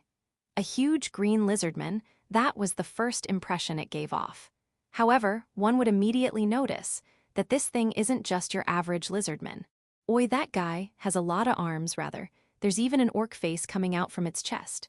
There was a hairy, strong arm coming out of its shoulders and an aggressive orc's face from its chest. Even for a monster, it looked horrible. Seeing that repulsive creature, I instinctively stopped the shooting with the grid and shifted my attention to the monster, which made its way to the passage. I don't know what that thing actually is, but I can tell that it will be a difficult opponent. Well, I guess anyone would with a single glance. The adventurers near him were already equipped with their close-quarter combat swords and were about to charge at him from all four directions. Be careful. This thing climbed up the wall at an unbelievable speed. I have never seen anything like it. What kind of a monster is this? Oh ho, if we get rid of this guy, we will be getting more reward then. Even with such a disgusting opponent in front of them, the adventurers showed no signs of flinching. I have nothing but respect for that courage and nerve, but SSSHHH. And once again, blood spilled out. The group of 3 swordsmen had some coordination between them, but with just a turn of the lizard monster with its claws out from its 4 arms, they were easily blown away. One of them couldn't even let out a death scream as his head was only attached to his body by a single layer of skin. The other guy got blown away outside of the wall as well, and had a sure death in his fate due free, falling 15 meters. Ooze goo. The remaining guy was the only one who was able to hold on to his life with a deep scar on his chest, going through his leather armor. His blood wouldn't stop overflowing, and that's a wound which even a dozen potions can't heal. Although he was killed before anyone could even do that, the monster calmly started slowly taking steps on the passage. First step, second step, and in front of the third step was the wounded adventurer's head. And with a sharp crackling sound, his head was smashed. Normal adventurers are no match for it, huh? Be careful, Kirono. That thing has gone berserk with Angel Ring. Lily shouted right behind me. I needed a moment to understand what she meant. Darn it, that's the Angel Ring, eh? Although late, I realized what it was. No, maybe I didn't want to realize what it was. On the orc's head which came out of the lizardman, I could certainly spot a familiar white ring attached. In other words, that monster is the new experiment of the White Sacrament. It's probably a chimera. Chimera, eh, darn it all. They sure go around making some really twisted shit. From the looks of it, the ring isn't only doing the brainwash. It's also responsible for the orc being the base for the lizardmen and the numerous other body parts on him. Whether they did it with magic or just by surgery, I don't know. I don't even want to know. For now, I guess I will call this thing a lizard chimera. I will take care of that thing. Lily, support me. Fiona, keep doing what you're doing. Okay. My help isn't needed for something like that, right? Understood. No matter how big it is, this is still the passage. If Fiona were to provide cover fire at a place like this, the defense line will crumble. In other words, you should not shoot. Don't make me say it out loud. Although, even if it's not Fiona, one can't really use long-distance attacks or area attacks here. I should refrain from using the grid since it will spread a lot of bullets. I threw it aside and brought out my #1 partner, Zetsunada Kubitachi, instead. Master Nada-senpai, good luck.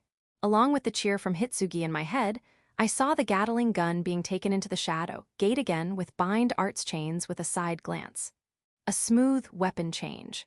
I feel Hitsugi has gotten quite better at that since our past battles with Greedgore and Lustros. And so, with the cursed hatchet in my hand, I charged straight towards the lizard chimera. At this point, I hadn't just gotten used to Kubitachi, it had become a part of my body. It kept letting out an ominous red and black aura, as if to urge me to quickly cut with it. The distance between us was about 10 meters. But the problem wasn't the distance, it was the crowd of adventurers in between. Fall back. Yuo, it's Nightmare Berserker. Ooh, take care of that thing, Berserker. All the adventurers present there seemed to have realized the threat posed by the lizard chimera, as they all willingly let me cross. Thank you, but at least call me by my name. Without colliding against anyone, I reached the lizard chimera in a blink. Even at this moment, it was curving up adventurers with its claws and crushing their faces with its monster hands. Doing whatever it pleases. It will be dangerous if I don't get rid of it quick. Just when I had closed the distance to a single step, a clumsy adventurer came forward, blocking the path, but, well, I can easily jump over a single person. Kuronagi Black Lull. And with that momentum, I swung down on the lizard chimera's head. Its cold lizard eyes and bloodshot orc eyes both looked at me simultaneously. Kyoi. While letting out a weird shriek, it jumped backwards with an absurd speed unfitting of its appearance, but still, the jet black slash cleanly cut off both of its left hands. Even its tough lizard-skinned hand and its gorilla-like huge furry hand were both cut off without any difficulty by this hatchet. Even while a pool of red-black blood was pouring out of the cut portion, the lizard chimera showed no signs of flinching and just confirmed me as its next target. However, the moment you decided to stay here was the moment that decided your fate. Ai. Such a cute voice could be heard from further back. By that time, Lily's sphere of light, Ruxagita to be more accurate, was closing in on the lizard chimera. A total of 6 arrows of light with transcendental maneuverability and tracking weaved its way through the lined-up adventurers. It crossed me in a blink of an eye and landed directly onto the crazy chimera. Ooh. Gaia. Even in its berserk state, it seems it felt the pain from the high-temperature light, or just got really mad as it let out a high-pitched scream from its lizard head. At the same time, its orc face also distorted and let out a scream. That opportunity is more than enough for me to land the final blow. Nirn Kuro Nagi, double black lull. With the first blade, the lizardman's head dropped. And without a moment's delay, the second blade dropped the orc's head. Just as I was done performing my technique, I was just in front of the chimera. And then, I took a step back to go to my previous location. Take care of it, Hitsugi. Yi's master Poipue. As if preparations were already done, Anchor Hand went flying from the shadow underneath my feet. The chains are not even needed. After all, I just need to throw these 3 pieces of corpse outside the wall. However, in the next moment, something giving out killing intent appeared behind me once again. It was as if the chimera I killed just now became an undead right there, with hatred and resurrected. Of course, it is impossible to turn into an undead in an instant like that. After all, one can't immediately resurrect a dead body unless they are a trained necromancer. As I thought, it isn't one body, Before I could even turn around, another monster with 4 arms appeared. So it's a wolf chimera with werewolf as base this time, eh?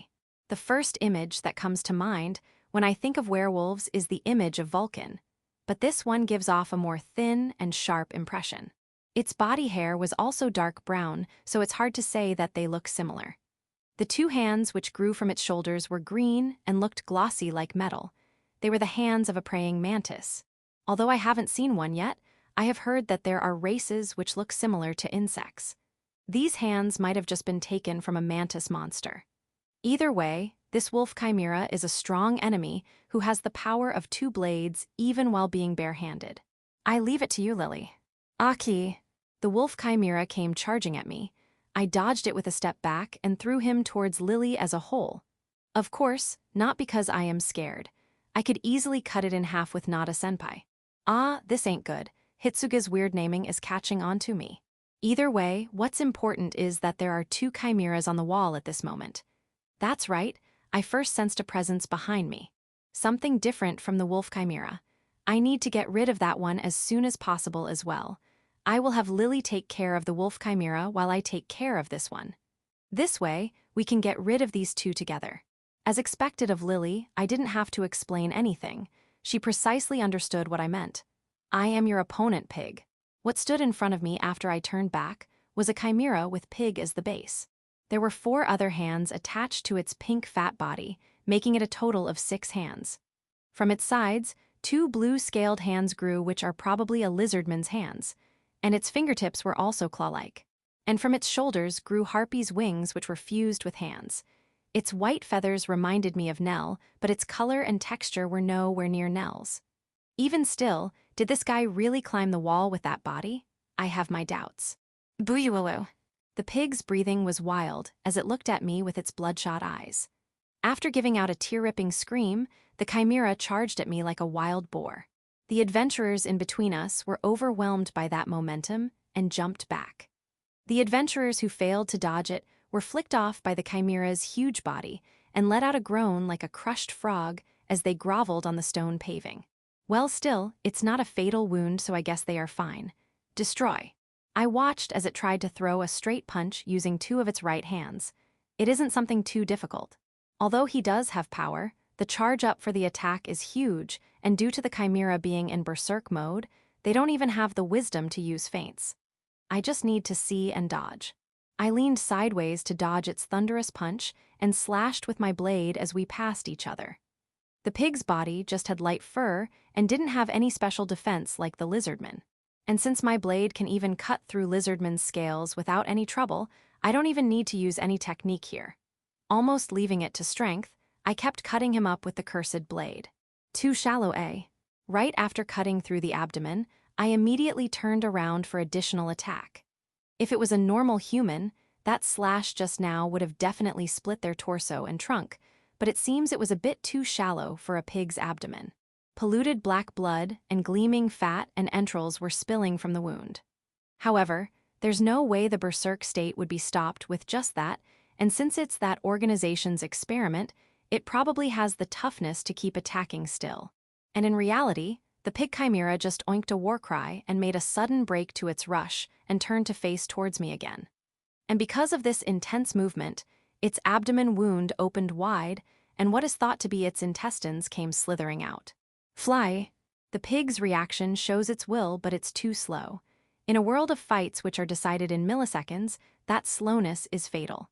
One can land most attacks that way. And the attack I chose wasn't a slash from the hatchet, but rather a kick. If I were to seriously kick it in strengthened state, a giant like this would also fly like a soccer ball. Well, at least it would be blown to the sky. My clean kick blew its body to the other side of the wall.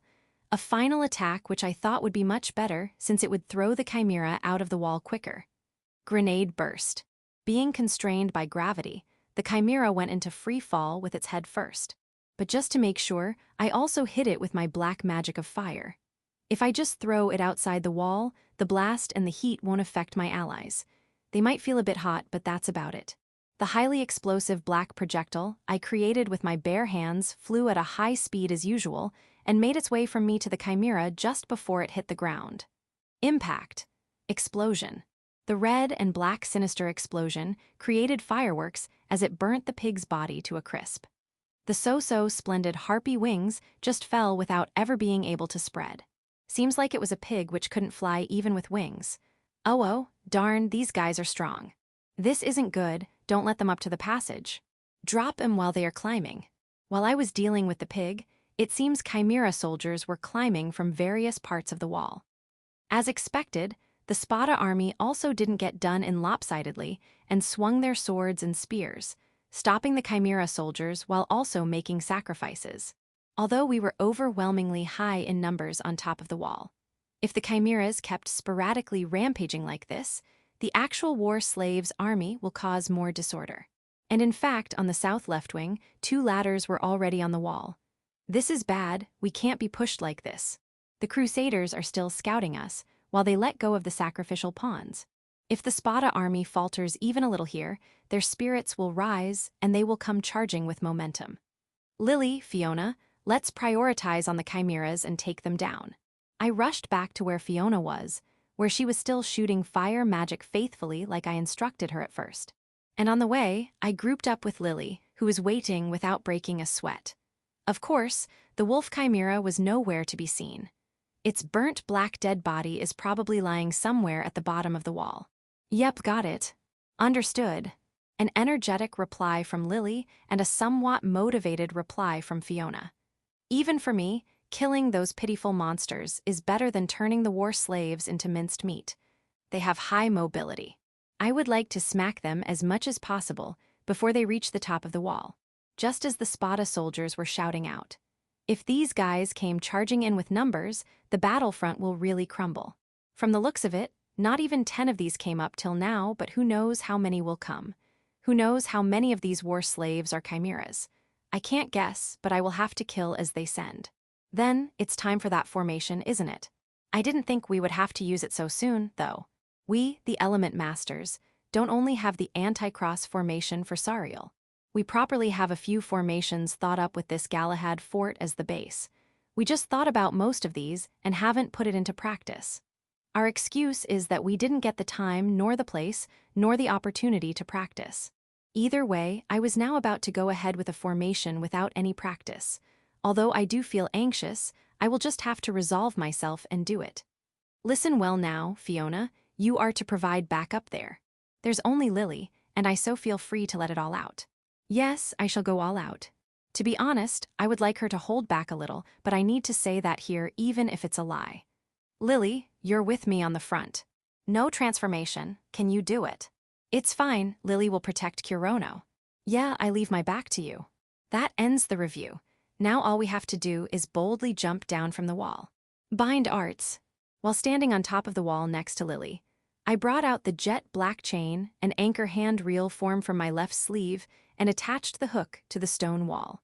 I will leave the control to you, Hitsugi. Yes, please leave it to me, master. I will be counting on you, Hitsugi, from my heart.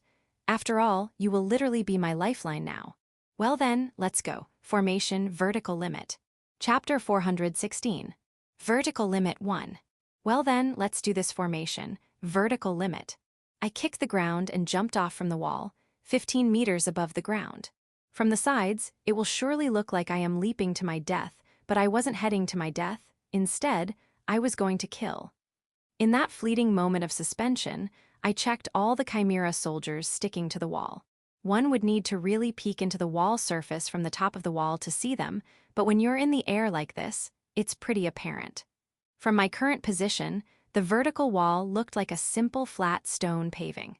Now, with no obstruction to vision, I could spot many Chimera soldiers crawling about on the huge 15m, 1000m rectangle wall. Although I say they are crawling, they were going at about the same speed as a sprinting human. And even though they had the claws to climb the wall easily, their extraordinary physical abilities is what allowed them to do it really fast. And while I was thinking about that, my body was caught by the constraints of gravity and had started free falling.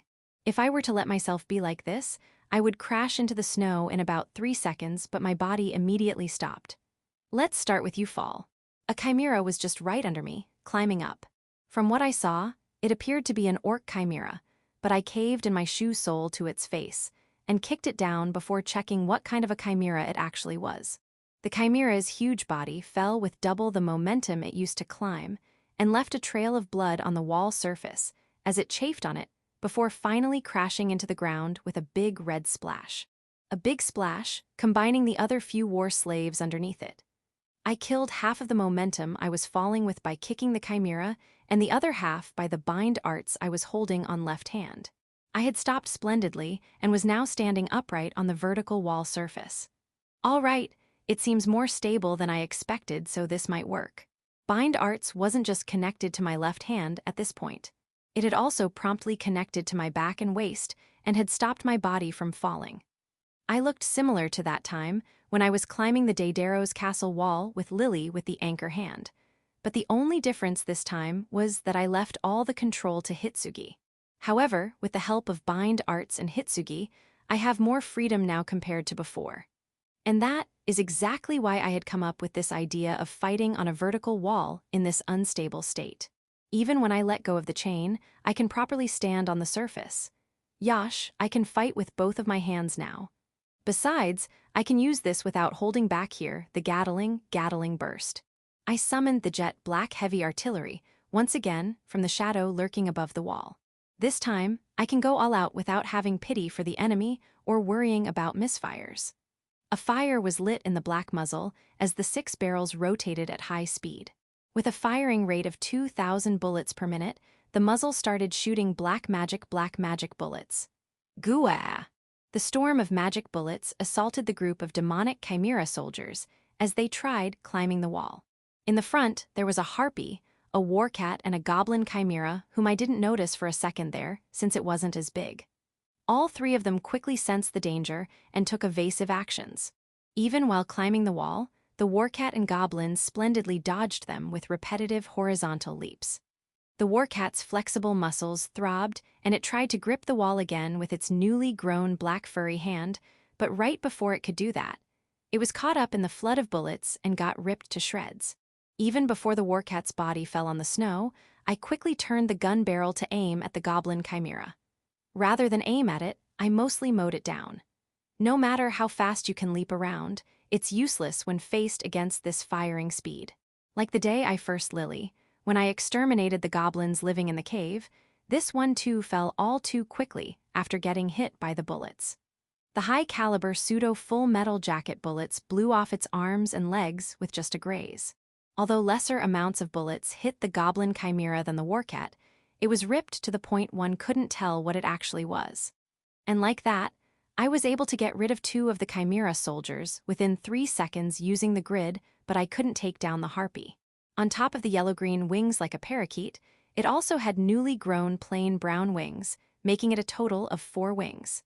That made its flying speed 2 times faster as well, allowing it to dodge my vertical bullet barrage. Because I prioritized getting the goblin first, the harpy was able to grow claws from its legs and had now reached right in front of me.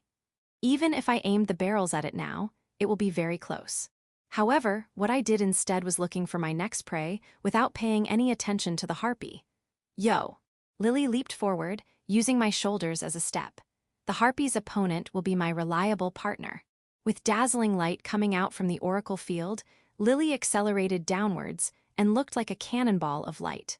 However, the manner of death the harpy had coming wasn't a death by explosion. Lily and harpy chimera, both with 4 wings, headed towards each other, but right before they were about to collide, there was a gleam of light. Star Sword.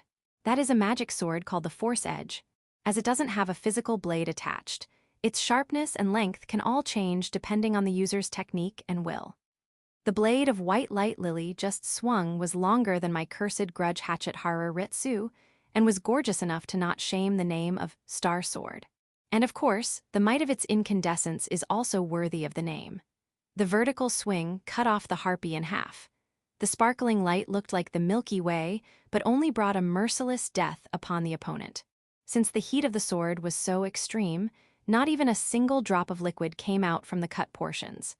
As if she had planned it, the 2 halves of the harpy went past Lily without colliding with her. Lily can use the artifacts without transforming, you know. Lily turned around and said with a proud expression. It wasn't the fairy queen's treasure, Queen Beryl, she was carrying. It was the diamond heaven, giving off a divine light. This artifact, which Lily got when she was training, has the effect of strengthening light attributes. Attribute strengthening is an extremely fundamental effect, which a magic jewel can demonstrate even in an unprocessed state. As such, since the artifact was in the jewel state, it can be said that it is only natural for it to provide strengthening effect in response to that color and light. And the diamond heaven has a vast amount of magic power hidden in it, as one would expect from an artifact. And if Lily, who specializes in the light attribute, uses it, she can bring about an incredible amount of power. Thanks to that, Lily can swing the enormous star sword without difficulty and can also levitate in the air like this.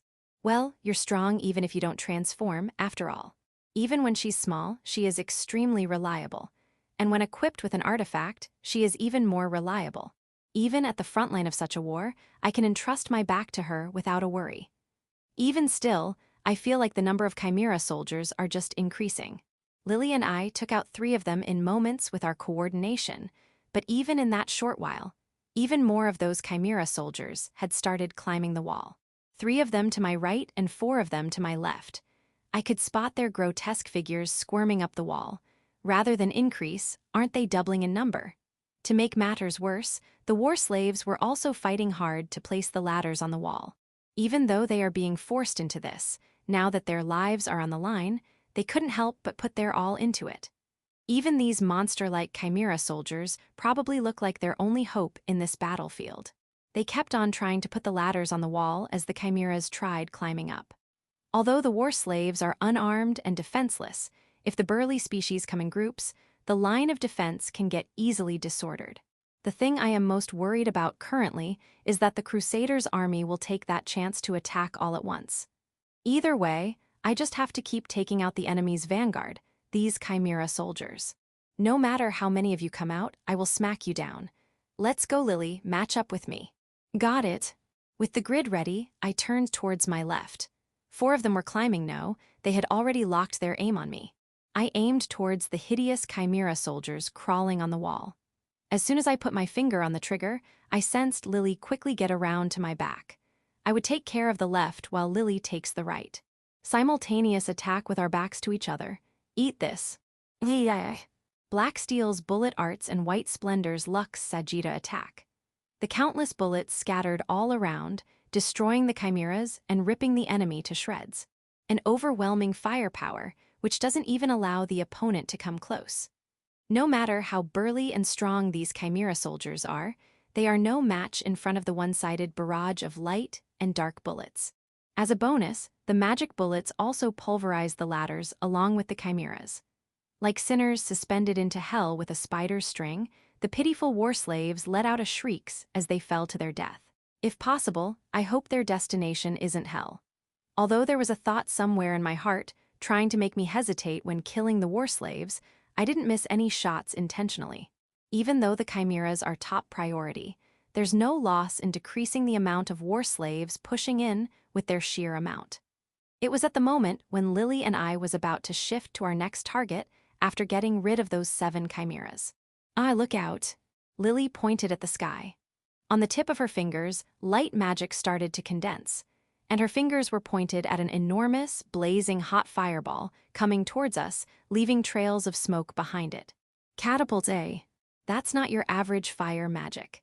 It's a boulder cladded in flame, giving it destructive physical power on top of scorching firepower. At Alsace, few magicians commenced a union and launched a long-range fireball. However, the army this time wasn't one made to rule a countryside village. It was a large army to capture an impregnable fortress. In other words, they have brought castle sieging weapons, such as a catapult. And I guess they have finally finished setting it up. Right now, at this moment, the bombardment has already started. Right before Lily could shoot her light arrow towards the blazing mass of rock, it was smashed to smithereens. Not because it hit the wall. While it was still midair, it got blown to pieces by an Ignis Sagitta. Fiona, as expected of her. Perfect support. As I thought, leaving her on top of the wall was correct. If she wanted, Fiona could also come and participate in the vertical fights, but there's no need for that. Before we decided on this formation, the vertical limit, Fiona grumbled, saying, "Aren't I a bit too far? Or rather, isn't Miss Lily a bit too close?" But I suppose this was the best way to go about it. While thinking back on that, I saw the blazing boulder's pieces rain down. Although it could be fatal if these heated-up fragments were to hit someone, it isn't much of a problem for me and Lily. Diablo's Embrace can easily defend something like this, and I don't even need to get started on Lily's Oracle Field. but it is still a terrifying hail of bullets for the war slaves who were only wearing white robes. Fiona will do something about the bombardment, so let's continue with our fight. Got it. Hearing Lily's cheerful reply, I started heading towards the middle of the castle wall. Maybe because we kept killing off the Chimera soldiers in succession one after another, both the Chimeras and the war slaves were avoiding this area. Although I can understand the war slaves taking that course of action, it is kind of weird to see the Chimeras do that since they are in berserk mode. I can only assume that they were ordered to climb the wall and had their aggression and belligerence increased rather than having them fall into pure berserk mode. They can probably control that much by using that angel ring, like a robot abiding by its program. Either way, Lily and I were forced to move. We can go to the enemy ourselves thanks to the title of Order Raid, and we won't be blamed by our allies. I will be making full use of this authority. Chapter 417. Vertical Limit 2. The Bind's Arts Claw I launched diagonally upwards kept sprinting through the wall surface, making a metallic noise. And then, just at the location Hitsugi determined, the claw broke in and fixated. Here. She also shouted it inside my brain as the claws clung onto the wall, which I tested by pulling to confirm the rigidity. All right, this should do fine. Now that I've tried doing it, it didn't even take a second from shooting to fixating. If used continuously, I could go about this wall like Tarzan would go through a dense forest. All right, let's go. Yeah. Along with Lily's energetic yell, I kicked the wall and leaped hard. I ran through the vertical wall as if I were running on a horizontal surface. As the chains were locked in diagonally overhead, I moved like a pendulum. At the same time, the claws and the chains themselves were also rotated by Hitsugi to give me even more momentum. I had left all of its control to Hitsugi altogether, so depending on her consideration, I might be thrown off the wall surface into the midst of the enemy on the ground. I am counting on you, Hitsugi. Leave it all to Hitsugi. And there you go. The chains I had gripped in my left hand kept accelerating forward. I had put away the first bind arts, which I used to suspend myself from the top long ago, so the only thing holding me up, and this 100 kg Gatling, is this one bind art. Although it isn't some chain which would break from a mere 200 kgs, I am feeling a bit uneasy hearing all the creaking noise it is making. I decided on trying my best to ignore it and focus on running and shooting the enemy. Fall. The only things I focused on while running horizontally were the Chimera soldiers aiming for the wall at full speed and the desperate war slaves who were trying to get a ladder onto the wall to climb. The number of weirdly shaped Chimera soldiers with 4 or 6 hands and war slaves going for the wall just kept increasing. Yuo, that black one came up. Damn it, is this it? Although I can't really differentiate between lizard men or the Ryanthrope's expressions, even I could tell that their faces were dyed in despair. Even though we're part of the defending party, only Lily and I were the ones reckless enough to come rampaging here on the wall surface. I'm sure the enemy doesn't really like being targeted by such crazy people. And in reality, I was actually shooting down many chimeras when I wasn't even aiming. Many of the stray bullets also hit the war slaves and killed them. If I were to go down all the way to the bottom of the ladder like this and shoot in a line, these war slaves would have no other choice but to drop deep. Even if they come and are able to place the ladders, they can't even climb a few meters before dropping out. I don't want to die like this. Damn it all. Oi, you monsters, just do something already. I am not sure if they responded to the desperate cries of the war slaves, but a few of the chimeras who were getting close changed their target to me. Comparatively, it seems there are more lizardmen and orc chimeras. The lizard chimeras had harpies' wings and snakes' tails, a very chimera-like appearance. The other type, orc chimeras, had gnarly joints and exoskeleton of 4 legs which gave off a deep green brilliance. As they came running towards the wall almost entirely on their belly, they completely resembled spiders. Having a demonic orc face along with a spider body sure is creepy. Although it inclines me to prioritize them, first considering the psychological unpleasantness. From the top as well, amongst all the jumbled up bloodlust, I realized that some were also coming from atop. When I suddenly looked up, I saw a gray golem blending in with the wall. Its red one eye gave off a flash like an alarm lamp as it glared at me. Even the golem had 4 hands, but all 4 of them had the same color. It might be done on purpose. If so, then it might not be a golem chimera, but, well, I guess it doesn't really matter now. Its big boulder-sized body tumbled and came rolling down straight at me. I should prioritize on this guy first.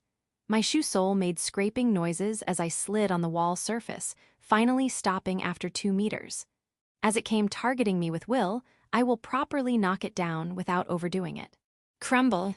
I raised the long barrel of the Gatling gun over my head and targeted him. I went all out, spraying 2,000 bullets per minute. The steel bullets destroyed even boulders. Instead of spraying out blood, it gave off fireworks spectacularly, and the golem chimera's body got countless cracks all over it.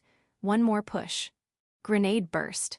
As my hands were occupied, I quickly made an explosive round on my feet. Then I bent backwards, quickly adjusting my body to look upwards, and waited for the perfect moment to kick in the black sphere. Like an ace striker, I shot the explosive sphere, and it flew right into the cracked boulder body. Just in front of me, a burst of red and black flames bloomed, and the intense hot wind swayed my black hair and robe. The golem's body got blown up like fireworks. And again, burning pebbles came raining down, but I couldn't be taking it slow and easy this time. Because there's already 2 unbelievably fast, creepy chimeras closing in on me. In this distance and timing, it would probably be faster to draw Cubitachi rather than rotating the stupidly big Gatling gun, huh? Although the long barrel makes it easier to shoot, it instantly becomes a bother in close-range combat.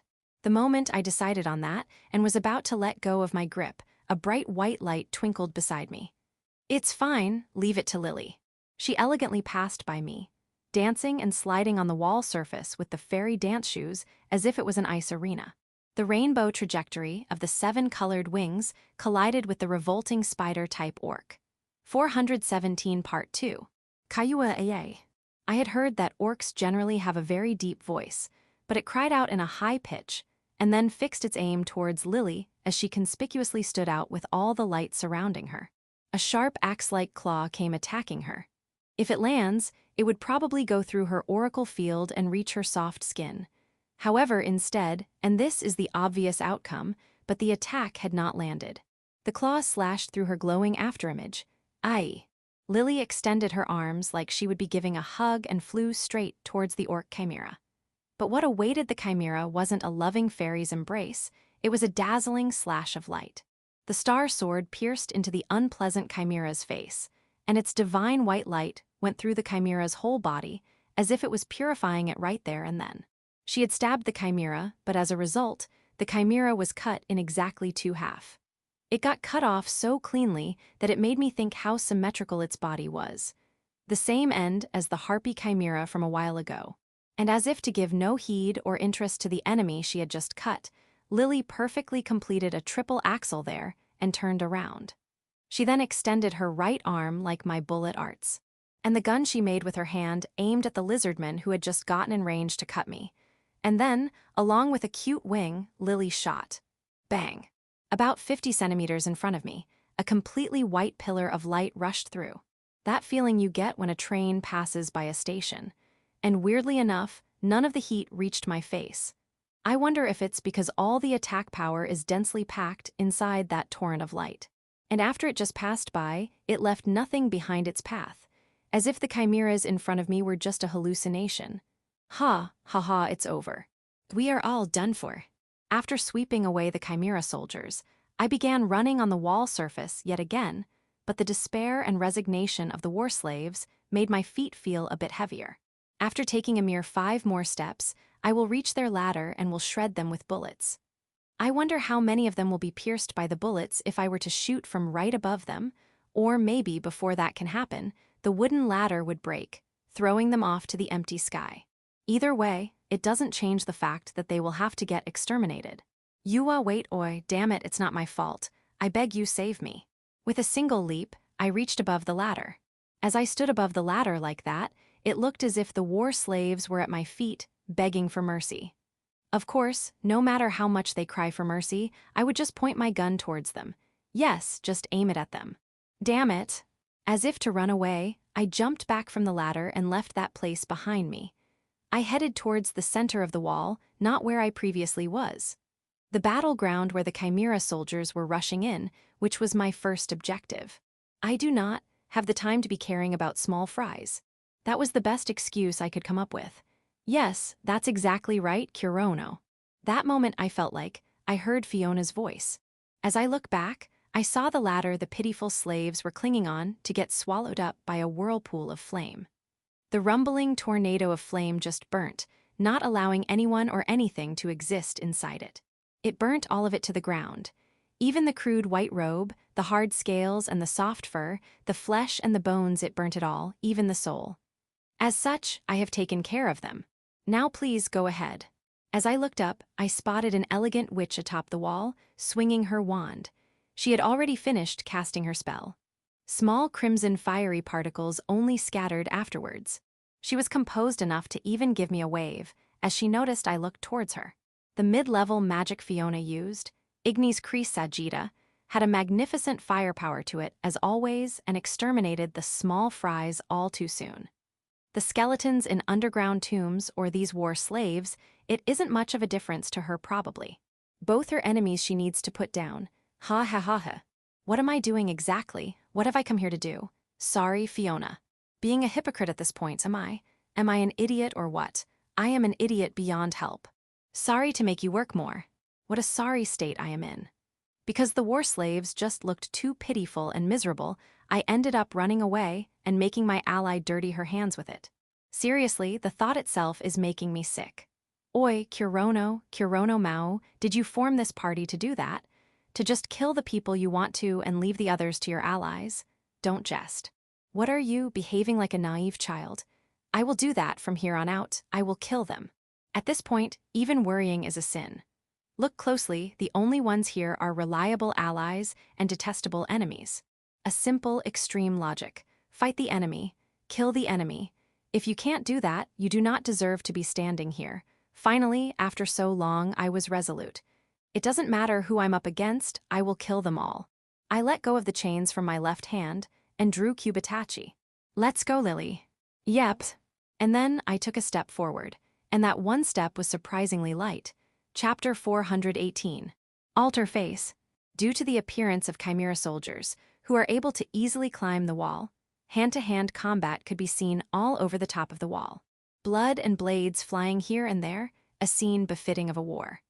On top of that, there were meteorite-like huge boulders flying this way from catapults lined up a kilometer away. The castle wall on which the Spata soldiers stood strong without having a single crack even after being directly hit by those boulders. Befitting of its name, Galahad Castle, and its defensive prowess. On top of that, these boulders were also being fended off by the latest barrier devices, and the Spata royal magicians who were using all their mana to deploy a wide area barrier of light. The blazing boulders were getting smashed to pieces the moment they collided against an invisible dome-like barrier 200 meters away from the fort. The scorching flames scattered, and the hot raging winds were cut off, leaving small stone pieces falling off. Oi Nero, let's get there quick. As the thunderous roars of the destruction of those boulders reverberated above head, one young man shouted out in a loud voice. The blonde young man stood on the edge and had a dragon mask on. You idiot, don't call me by my real name. The young man called Nero retorted. He was also wearing a mask. But his one wasn't that of a dragon, it was a much more simple one, a white mask covering only top portion of his face. The sharp outline from his nose to his chin gave off a sense of beauty. However, fortunately, the fighting adventurers surrounding them didn't pay any heed to them. Did you already forget why we dressed up like this? Nero said with an exasperated expression, of course. He is the first prince of Avalon, Nero Julius Elrod. I know, and what was it again, your name? X. Ah, right, that, of course I remember. Seeing his buddy shout that out proudly, Nero gave out a long sigh. Really, don't mess this up, all right. We have already come this far. Listen closely, I am X, Char is S, Safi is D, and you're, do you remember? Kai. K. He came up with the name so that even an idiot would remember, but at this rate, it holds no meaning. For now, he had no choice but to pray that his friend remembers it now. Don't go shouting the party name now, all right. It's fine, I got this.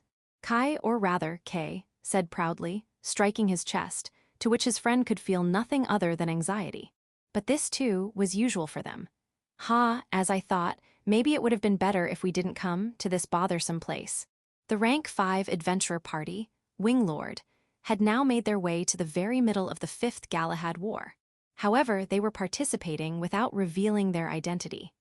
At present, Nero was calling himself X, a newcomer adventurer who has traveled all the way from Avalon to accept the emergency quest. And he had coincidentally encountered 3 new adventurers in Spata and formed a party called Gladiator to stand in the battlefield. That was the setting for the rank 1 adventurer party, Alter Face. Stupid and worthless lies and acting, through and through. While he himself also thinks that, he has come to the conclusion that sometimes things like this must also be done in the adventurer world. It is only because adventurers aren't really pried into generally that he can self-proclaim to be someone else and not be inquired for it. None of the Wing Lord, or rather, Alter Face members, think that they can truly hide their identity by wearing these masks. No, maybe Kai really thinks nobody will know with this, from his heart. Either way, even if someone realizes who they actually are, it wouldn't be much of a problem. At the very least, if it's the adventurers. There will be no problem at all if they aren't spotted by the Spata soldiers. Especially the 3rd Princess Charlotte. Of course, if she just stays mixed among this gladiator party and doesn't fight in a conspicuous way, it will be fine. Hey, Exxon, we should go and do that too. Kai, who had revised the name for what it matters, tried appealing his battle urge to Nero by pulling on his disguise, apprentice magician robe. He was quite a bit annoyed. We still don't have to do anything. Spata's defense isn't so brittle as to sway with this level. In his field of view, he could see 6-limbed werewolves climbing the wall only to be repeatedly stabbed by resolute Spata soldiers. Although these chimeras were absurdly strong with their distorted bodies, the Spata infantry were still able to defeat them. If they poke with their spears from 4 directions continuously in this narrow space, the chimera soldier won't have any other choice but to rip to shreds by receiving the spearhead head-on. If they were your ordinary soldiers with low morale, they would tremble in fear seeing the chimera soldier's strength and would have scattered easily. However, each and every soldier here are dauntless and resolute patriotic Spata citizens. Even against these raging chimeras, they fight with courage, willpower, and spirit, and bring home victory with numbers. Besides, killing those creepy chimera soldiers won't earn us much credit anyway. I, too, don't want any weakling material. Or rather, I don't really want to use anything where human hands have reached. Muttered D. Saphil Maya Hydra, who was wearing a sinister-looking skull mask and was standing behind Nero, wearing similar apprentice magician robe. Nero's one was black, but Saphil's one was dark purple. On top of that, because of the long hoodie combined with the skull mask, Saphil looked like the Shinigami. If the voice which came from the other side of the mask weren't as beautiful and pleasant as it was, one would never think that they were a girl because of the gloomy and dark atmosphere. Or rather, D, are they necromancer slaves? The red-haired girl who was standing next to Nero, wearing a deformed cat mask, asked the Shinigami Safi casually. And naturally, the identity of this cat mask girl is the 3rd princess of Spata, Charlotte Tristan Spata. Instead of the usual red mantle she waved fabulously, she was wearing a deep red cape. Although she was also wearing a hoodie like Saphil, it was decorated with cat ears. Covering the upper half of her body was a pure white blouse made with mithril fiber, and she was wearing a red-black checkered miniskirt. The swaying cattail could be seen at the edge of the skirt. Of course, it isn't real, but it was very well done. By the way, the only people who know the secret behind the tail's movement are the manufacturers, Mordred Weapons Firm. No, those aren't dead bodies. They are alive without a doubt. Deep inside the eye socket of the skull mask, a purple light flashed. And in front of that gaze was a skewered chimera soldier's dead body, which was being thrown off the wall. That means they went and remodeled Daidaro's slaves while they were still alive. That's a terrible technology. They aren't a new type of monster. Only Kai was surprised as he had such a stupid assumption. Even if you're not that smart, if you were to see the different characteristics of different races together like that, you would normally think that they have been changed forcibly. However, Spata doesn't have such high-end technology. At first glance, it just looks like they had limbs forcibly attached, but these limbs are also moving properly. On top of that, they are on a bit of a berserk mode and have the command to go kill enemies after climbing the wall. And that is certainly true. Even though it feels as if the Chimera soldiers have lost their reasoning power, they can't be seen attacking their allies, the war slaves. Sariel went as far as to say that they are probably given the order to kill after climbing the wall, but it wouldn't be weird if they are able to differentiate between enemy and ally. And judging from the fact that they were able to prepare so many of these soldiers, either the crusaders have a prodigious magician or Sariel usually never harbors interest towards others, but as rare as it is, Sariel was impressed. They have a crazy organization who would do something like this out of pleasure.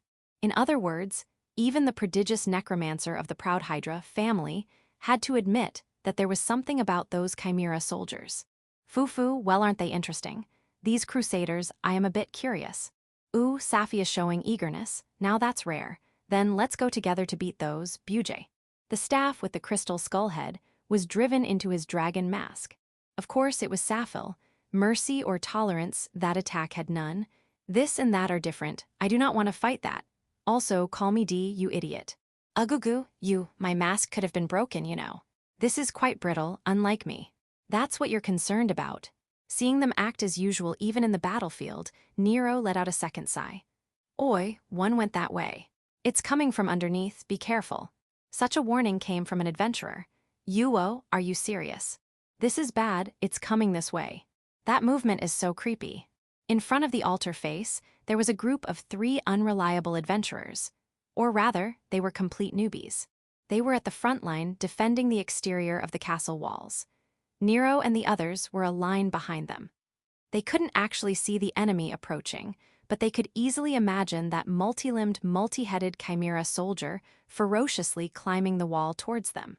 Considering their position, the front-line adventurers will be encountering it first. However, they will probably be done in by the Chimera soldier with a single attack. If that happens, then Nero's group would be their next opponent. Nero silently put his hand on his beloved blade, Ryaido Shiru Sakura, which was sheathed and was hanging by his waist. The other members also made preparations, even without their leader, Nero's order. Even if they didn't have any intention of fighting against it, they had no choice if the enemy targeted them. Even Sariel and Nero can't complain in this situation. All right now. Gerai Jihaya. The adventurers wanted to attack right at the moment the Chimera soldier finished climbing. However, their sword and axe and spear were deflected easily by the Chimera soldier's big frame as it came leaping up like a dolphin. As Nero had expected, the 3 were cut at once by the Chimera's claws. They fell down on the floor, spilling fresh blood all over the place. 2 of them died instantly. The other was on the verge of death. He was astonished, looking at his hand all wet from the blood endlessly flowing from his chest. This can't be I. Did they not even consider the possibility of their death, even at a warfield? They just ended up kicking the bucket just like that, with an expression which screamed disbelief. If they used a high potion right now, they might just be able to save him from dying, but now, at this moment, with the enemy right in front of them, Nero had no intention of doing that. That wasn't him being cold-hearted or cruel. Even other adventurers or knights would do the same. It was the obvious order of precedence. The only ones who would prioritize saving lives in a battlefield like this would be a virtuous priest or my sister Nell. And at this moment, she isn't here. She has probably left Spata territory by now. A chimera with lizardmen, as base went up and stood on the castle walls. He had blue scales and 2 insect-like limbs coming out from the shoulders. It had knife-like sharp lizard claws and sharp poking out insect claws. If a normal human took a hit from this head-on, they would have probably dropped dead like the adventurers just now. However, rank 5 adventurers wouldn't even be hesitant against such an opponent. All right, I got this. Kai drew his long sword from his back and charged happily towards the lizard chimera. The chimera also prepared its fangs to intercept Kai head-on, or at least, it had started preparing but stopped right that moment. Ga. The lizard chimera gave off such a weird cry as it was restrained. It was a black chain. It came crawling up towards its prey quickly like a snake and jumped on the chimera. The lizard chimera, which was entangled from top to bottom, was taken off the wall as if the dead were dragging it down to hell. Akanagi. And the next moment, a crimson-red track could be seen from the other side of the wall. Simultaneously, a loud death agony reverberated and exceptionally dark red blood sprayed upwards. After all this, all that was left behind was the corpses of the 3 newbie adventurers, and Kai fixed in his place with his sword drawn. "D-darn it, my prey has been taken." Seeing this man shout out his regrets all too honestly like this, Nero let out his third sigh. However, that was not after seeing Kai's state. Rather, it was due to the black chains just now which stole away their prey like a vulture. Ha, Kirono, that bastard, getting all hyped up against small fries, what an embarrassing fellow. It isn't like Nero has a fixation on the beauty of battle, but he sure does have a clear distinction between them. In other words, he doesn't have a coarse habit like being happy after defeating an enemy who is far weaker than him. By Kirono you mean, that pervert tentacle man, right? I can't believe this, he even uses those tentacles in battle. Or rather, it became like a chain and got strengthened too. Charlotte had goosebumps. It seems she is still dragging out that one incident at the dining hall. To hang from the wall and fight using the tentacles instead of using airwalker, when it comes to this point, it's actually amazing in a sense.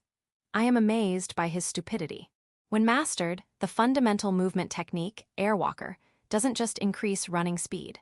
One of its advantages is acquiring the grip strength to not fall over even in places with bad footing, like a swamp or a rocky area. If this is trained even further, one can also run up a precipitous cliff. When mastered the highest level of it, sonic walker, one can even kick empty space and run through air. In other words, if one is fighting in a vertical field like this, they would normally use airwalker.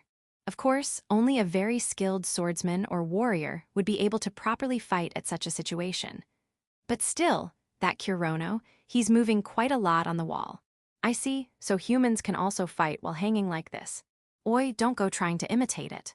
Seeing Kai looking like he would go jumping off the wall even now, Nero became a little flustered on the inside.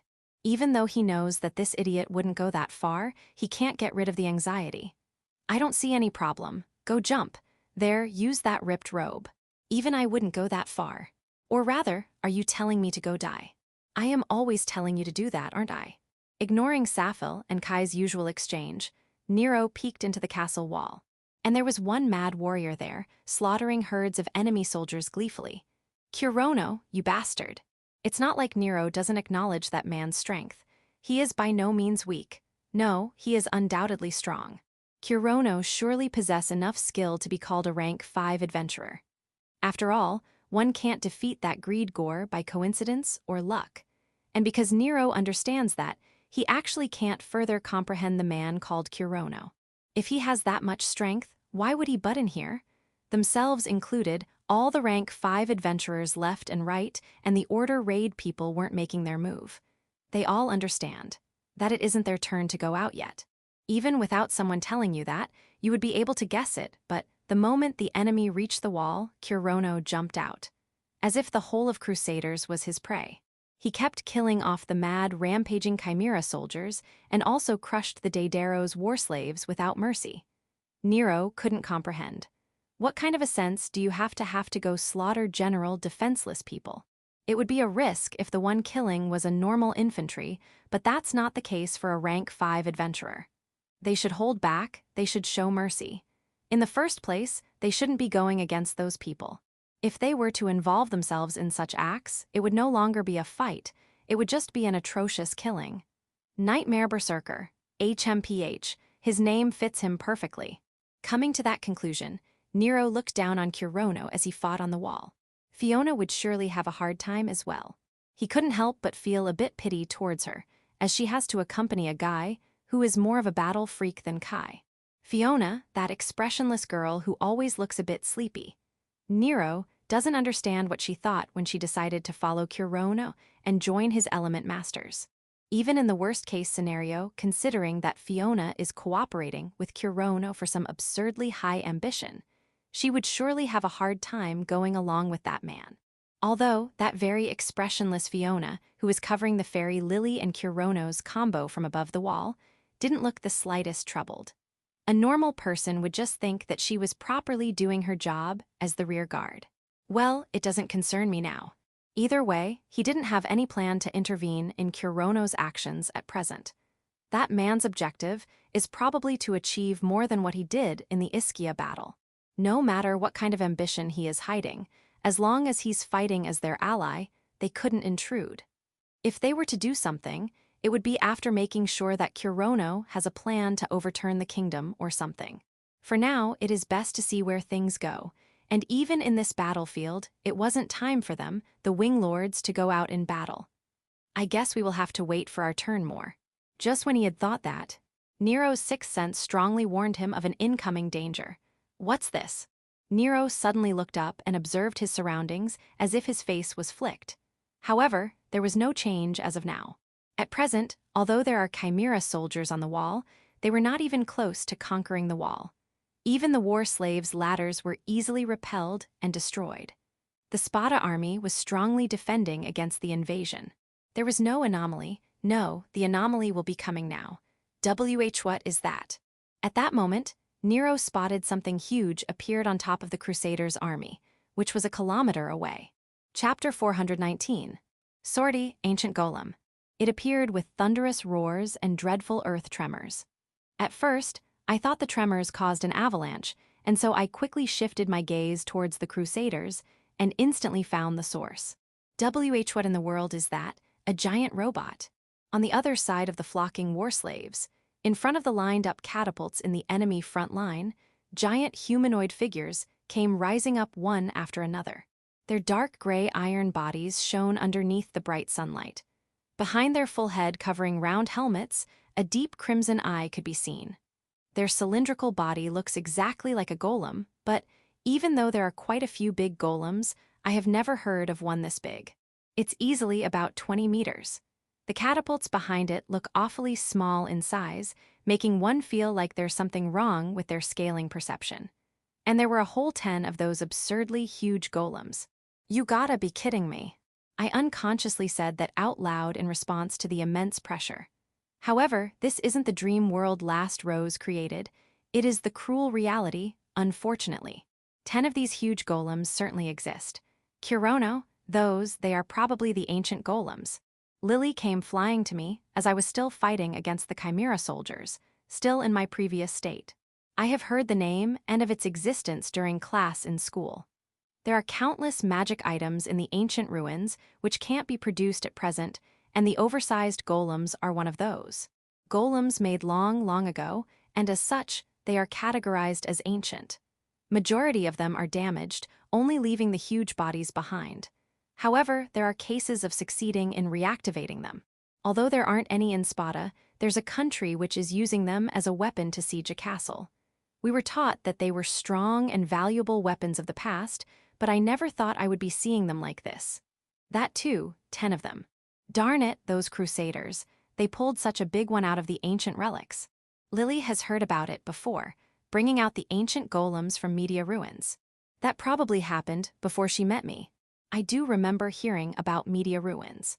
After accepting a quest to survey a newly found area in that ruins, I left the Azul village and headed for the capital Daedaros. Now that I look back on it, choosing that quest was probably the turning point of my fate. Even still, to think it would go around and I would come face to face with the ancient golems discovered in those ruins like this. I really don't understand how this fate thing works. It's still kinda unbelievable, but since it has appeared, I assume they plan on using it to conquer the castle walls. I can clearly spot the sparkling light on the snow. The ancient golems were probably summoned by a magic circle. They wouldn't be able to carry such a huge lump of metal all the way up the mountain if not like that. Hey, Kirono, what do we do? Although Lily came entangling her arms around my neck from the back, the contents of her question was heavy and urged a decision. No, the answer is obvious from the start. We are here with the resolve to kill the apostles. We can't afford to be afraid of a dozen humongous golems. Change priority to the ancient golems. For now, we will head back to the top of the wall and prepare for the interception. And the chimeras. Leave them to the others. Doing something about those is much more important now. All right, I got it, Kirono. As I heard her energetic reply, I ordered Hitsugi to pull me up. Going up. She, too, gave an energetic reply inside my head and pulled me up with momentum using the bind arts. Although both my hands were full with the cursed hatchet and the Gatling gun, the chains from my waist and shoulders helped my stand upright even in a vertical plane. With Lily still clinging onto my neck, I rose up right above the castle wall. Get out of my way. I kicked off a chimera soldier, which suddenly came blocking my way and safely returned to the top. It took about 5 seconds. Welcome back, Kirono-san, Lily-san. We're back. Fiona came welcoming us back once we landed on the castle wall. I am sure she also had it rough going left and right along with us, but she properly kept providing support. As expected from Fiona, Fiona will get those huge golems next. 1 versus 1, no, ganging up one together would have a higher chance of success. Even though we would be going against those stupidly large lumps of steel, Fiona instantly started suggesting plans to intercept without showing any signs of hesitation. Her face had no enthusiasm either. She spoke as if we were just going to hunt a flock of weak monsters efficiently. Is that really as tough as it looks? More than that, actually. After all, ancient golems which are used to siege castles are even rare in the Sinclair Republic. Judging from the looks, they seem to be the mass production model, but that doesn't change the fact that they will be extremely strong as castle sieging weapons. At the very least, a single individual can't do anything about them. But that was with a proviso that that's the case if it's a normal soldier. We are rank 5 adventurers and have even received special privileges such as the Order Raid. We must at least work the same as 100 people or I would feel sorry for the Spata army. I would like to get one down by ourselves. No, make that 2. Going for the impossible is forbidden, Kirono-san. If we were to run out of mana here, the element masters would have to make a quick exit. That would be troubling. I am not participating in this war with some flimsy determination like running full speed at the start of a marathon to be in the first place for 10 seconds. You're right, we need to trust on the Spata army here. For now, we should focus on getting one down. There's no meaning if we make a half-hearted attack just for it to get blocked. Once the enemy comes into range, we will shower it with maximum firepower. Lily will be using the Meteor Strike and Fiona, the Golden Sun. Giving out those instructions, I started preparing for my attack as well. Now that I think about it, Lily's attack can be launched with just a small chant, and Fiona's one has a slightly longer chant, but my one takes the most time. Well, either way, those sluggish-looking golems would surely take some time to enter within our effective range, which is a 100 meters, so I have ample time to prepare. Fortunately, the golems aren't carrying huge cannons, so there's no need to worry about long-ranged attacks from them. These ancient golems weren't even equipping their weapons, let alone start walking our way. They seem to have summoned it properly, so it probably takes some time before moving. Well, I am not complaining, after all, I can charge fully during that time. I will be going with the plasma breath. Let's go Hitsugi, barrel change, mode, blaster. I returned the hatchet to the shadows and gripped the foregrip of the Gatling with my idle hand and took the two-handed stance. Maybe because Hitsugi has experienced this once before during the Estelle mountain range, she was somewhat better at it now. There was no hesitation in those tentacles while disassembling and reassembling the parts. Eh. It seems that was just my imagination, judging from the maid's voice I just heard. All right, I did it, master. Oi, did you get slower? I am sorry, master. I will make it up to you with my body. You're always providing service with your body, tentacles, aren't you? Seriously, what is she talking about? Well, if it's properly done, then that's fine. Thank you for your mercy. I love my kind master. I think that's more lenient than being kind, though. Well, I guess it's fine. After all, I was able to safely shift the Gatling blaster mode, which gives off a purple glow from its gun barrel. Seeing the tentacles return back to the shadow after finishing their work, I started charging up the pseudo-lightning attribute from the grip. In contrast to proper magicians' long chantings, I just plainly insert my mana over time. The Chimera soldiers were still rampaging in the surrounding above the wall, and the war slaves were determined in their advance to the castle walls. Even though the tumult of war was still breaking out, I had no choice but to patiently wait in silence. Even if I happened to spot an adventurer or a Spata soldier get ripped to shreds, I can't move until I fire this round. Hey, this seems very unlikely, but do you think they won't move like this? If it's just a papier mâche, then that would be quite a foolish tactic. Surely even the crusaders won't think that we will run away by just that. But I can't help but wonder that seeing that the golems haven't moved an inch since they were summoned. I mean, it's extremely convenient for us that way. Ah, they are moving, Kirono. As I expected, my wishful thinking was abruptly negated. Lily, who had been closely observing the lined-up giant golems, announced that they have started making their move. A subterranean rumbling resounded throughout the battlefield, even more than the bellows and shrieks and screams. All 10 of those golems had taken a step forward simultaneously. Yuwu, they really are moving. As a Japanese, and as a man, seeing a humongous robot actually move makes me really impressed. All 10 of those golems were sluggish just like they appeared, but their bipedal movement was extremely smooth. I can't even imagine how many tons their gross weight would equal to, but every time they took a step forward, the snow splashed around the surrounding, accompanied with a thunderous sound. Even though this land is flat, it was as if their steps were causing avalanches, creating surges of white waves. I can tell that these perfectly coordinated golems wouldn't allow a single obstacle in their path with their intense pressure. It's as if their huge steel bodies were saying, no matter if it is a wall twice our size or robust Spata soldiers defending it, our progression cannot be stopped. However, although late, I have now come to realize that that progression not only included its enemies, but also its allies. Oh boy, the war slaves. They crushed them. As if stepping on an ant which is crossing the road, they didn't even notice the war slaves' existence, let alone hesitate. At the very least, they most certainly trampled all over the war slaves' lives, as small as they might be. The army of war slaves were spread out in this 1-kilometer field as they charged to the wall. And from behind them, without showing any manner of avoiding them, the giant ancient golems started their grand advance. All 10 of them lined up, and their 20 legs in total were just like moving stone pillars. Due to the snow sprays caused by their extremely heavy steps, one couldn't even see how many war slaves they crushed with each step.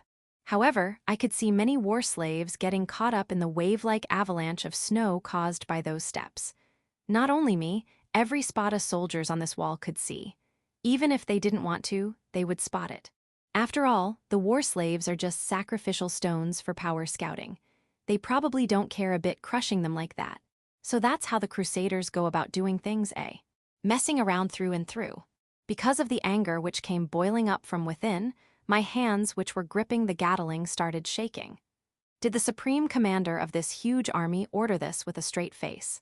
The Sinclair citizens, the crusaders' soldiers, are they feeling confident in their victory upon seeing this? I feel like unleashing the Gatling at maximum output on the bastards who are spectating all this from behind, but I can't, not yet. I can't pull the trigger. You lowlifes, I will crush you all. Just by spitting that out, I felt like I was being taken control of by the curse, by intense hatred, which I had to suppress. Unbearable anger, uncontrollable murderous impulse. But even then, I can persevere. The golems, which advanced by trampling all over the war slaves, were already within 500 meters of the wall. Maybe because the engine powering that huge iron body has heated up, or maybe I am just imagining things, it seems their walking speed has also increased a bit. Just a little more and I can, it seems I wasn't the only one who thought that. Create by burning me. Such a witch's singing magic melody reached my ears.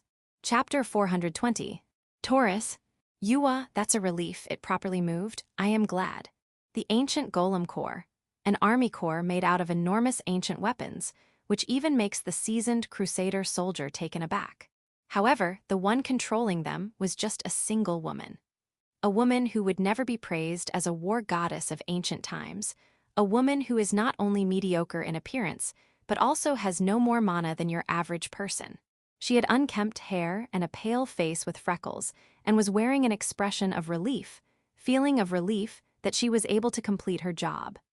An expression far from what a soldier looking to conquer a huge castle would wear. And in fact, she wasn't a soldier. She was neither a hired adventurer or a mercenary. Her name was Dorothy. She was the Ancient Weapon Research Division head of the White Sacrament's 4th Research Lab. In other words, she was just a normal researcher. Oi, you, why are you only moving 10 of them? I am sure I ordered to unleash all of them.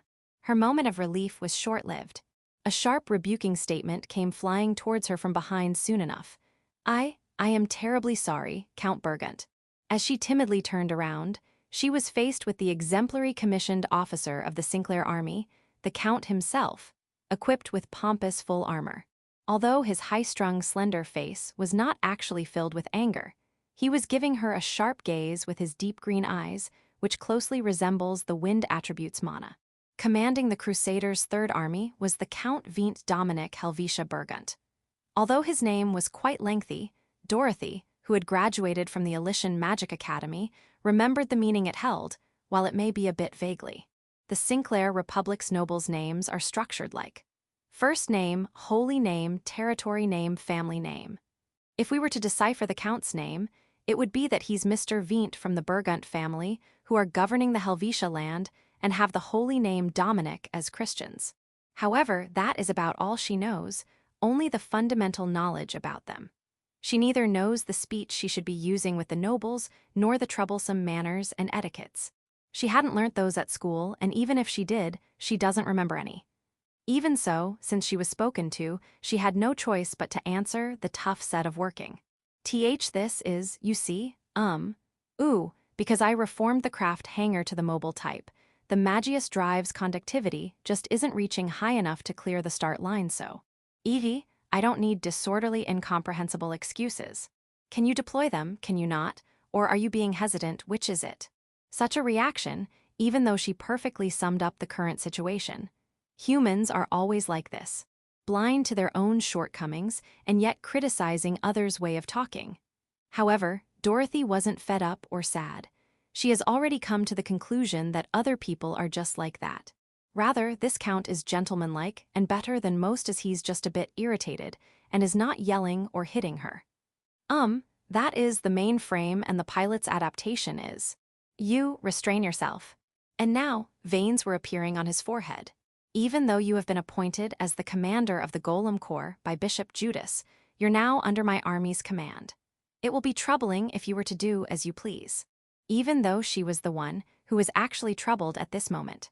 On top of listening to the almighty nobles, Dorothy had to keep controlling the advancing ancient golems which she had activated. The golems had started walking along the snow field, but if Dorothy stopped executing the walking code, they would collapse on the ground immediately. And of course, this procedure wasn't something simple one can do in their spare time like signing documents. It needs utmost attention as the data changes every moment, and she needs to keep adjusting it or start from the top. She really didn't have the leeway to be dealing with an ignorant amateur's claims. Listen closely now. You have the duty of giving me appropriate reports and explanations as I am the supreme command. In short, she is telling you that she can't move them because we don't have enough mana. Now get a move on, old man. You're being a hindrance to Dorothy Chan. A girl came cutting into the conversation and drove away the Count as if she was shooing away a dog. She had a cute face with big round eyes and blonde twintles. However, the clothes she was wearing on her small, slender body was a thick, cheap coat. It had fluffy red-brownish fur and a big hoodie, around which there was pure white fur. It all looked quite warm.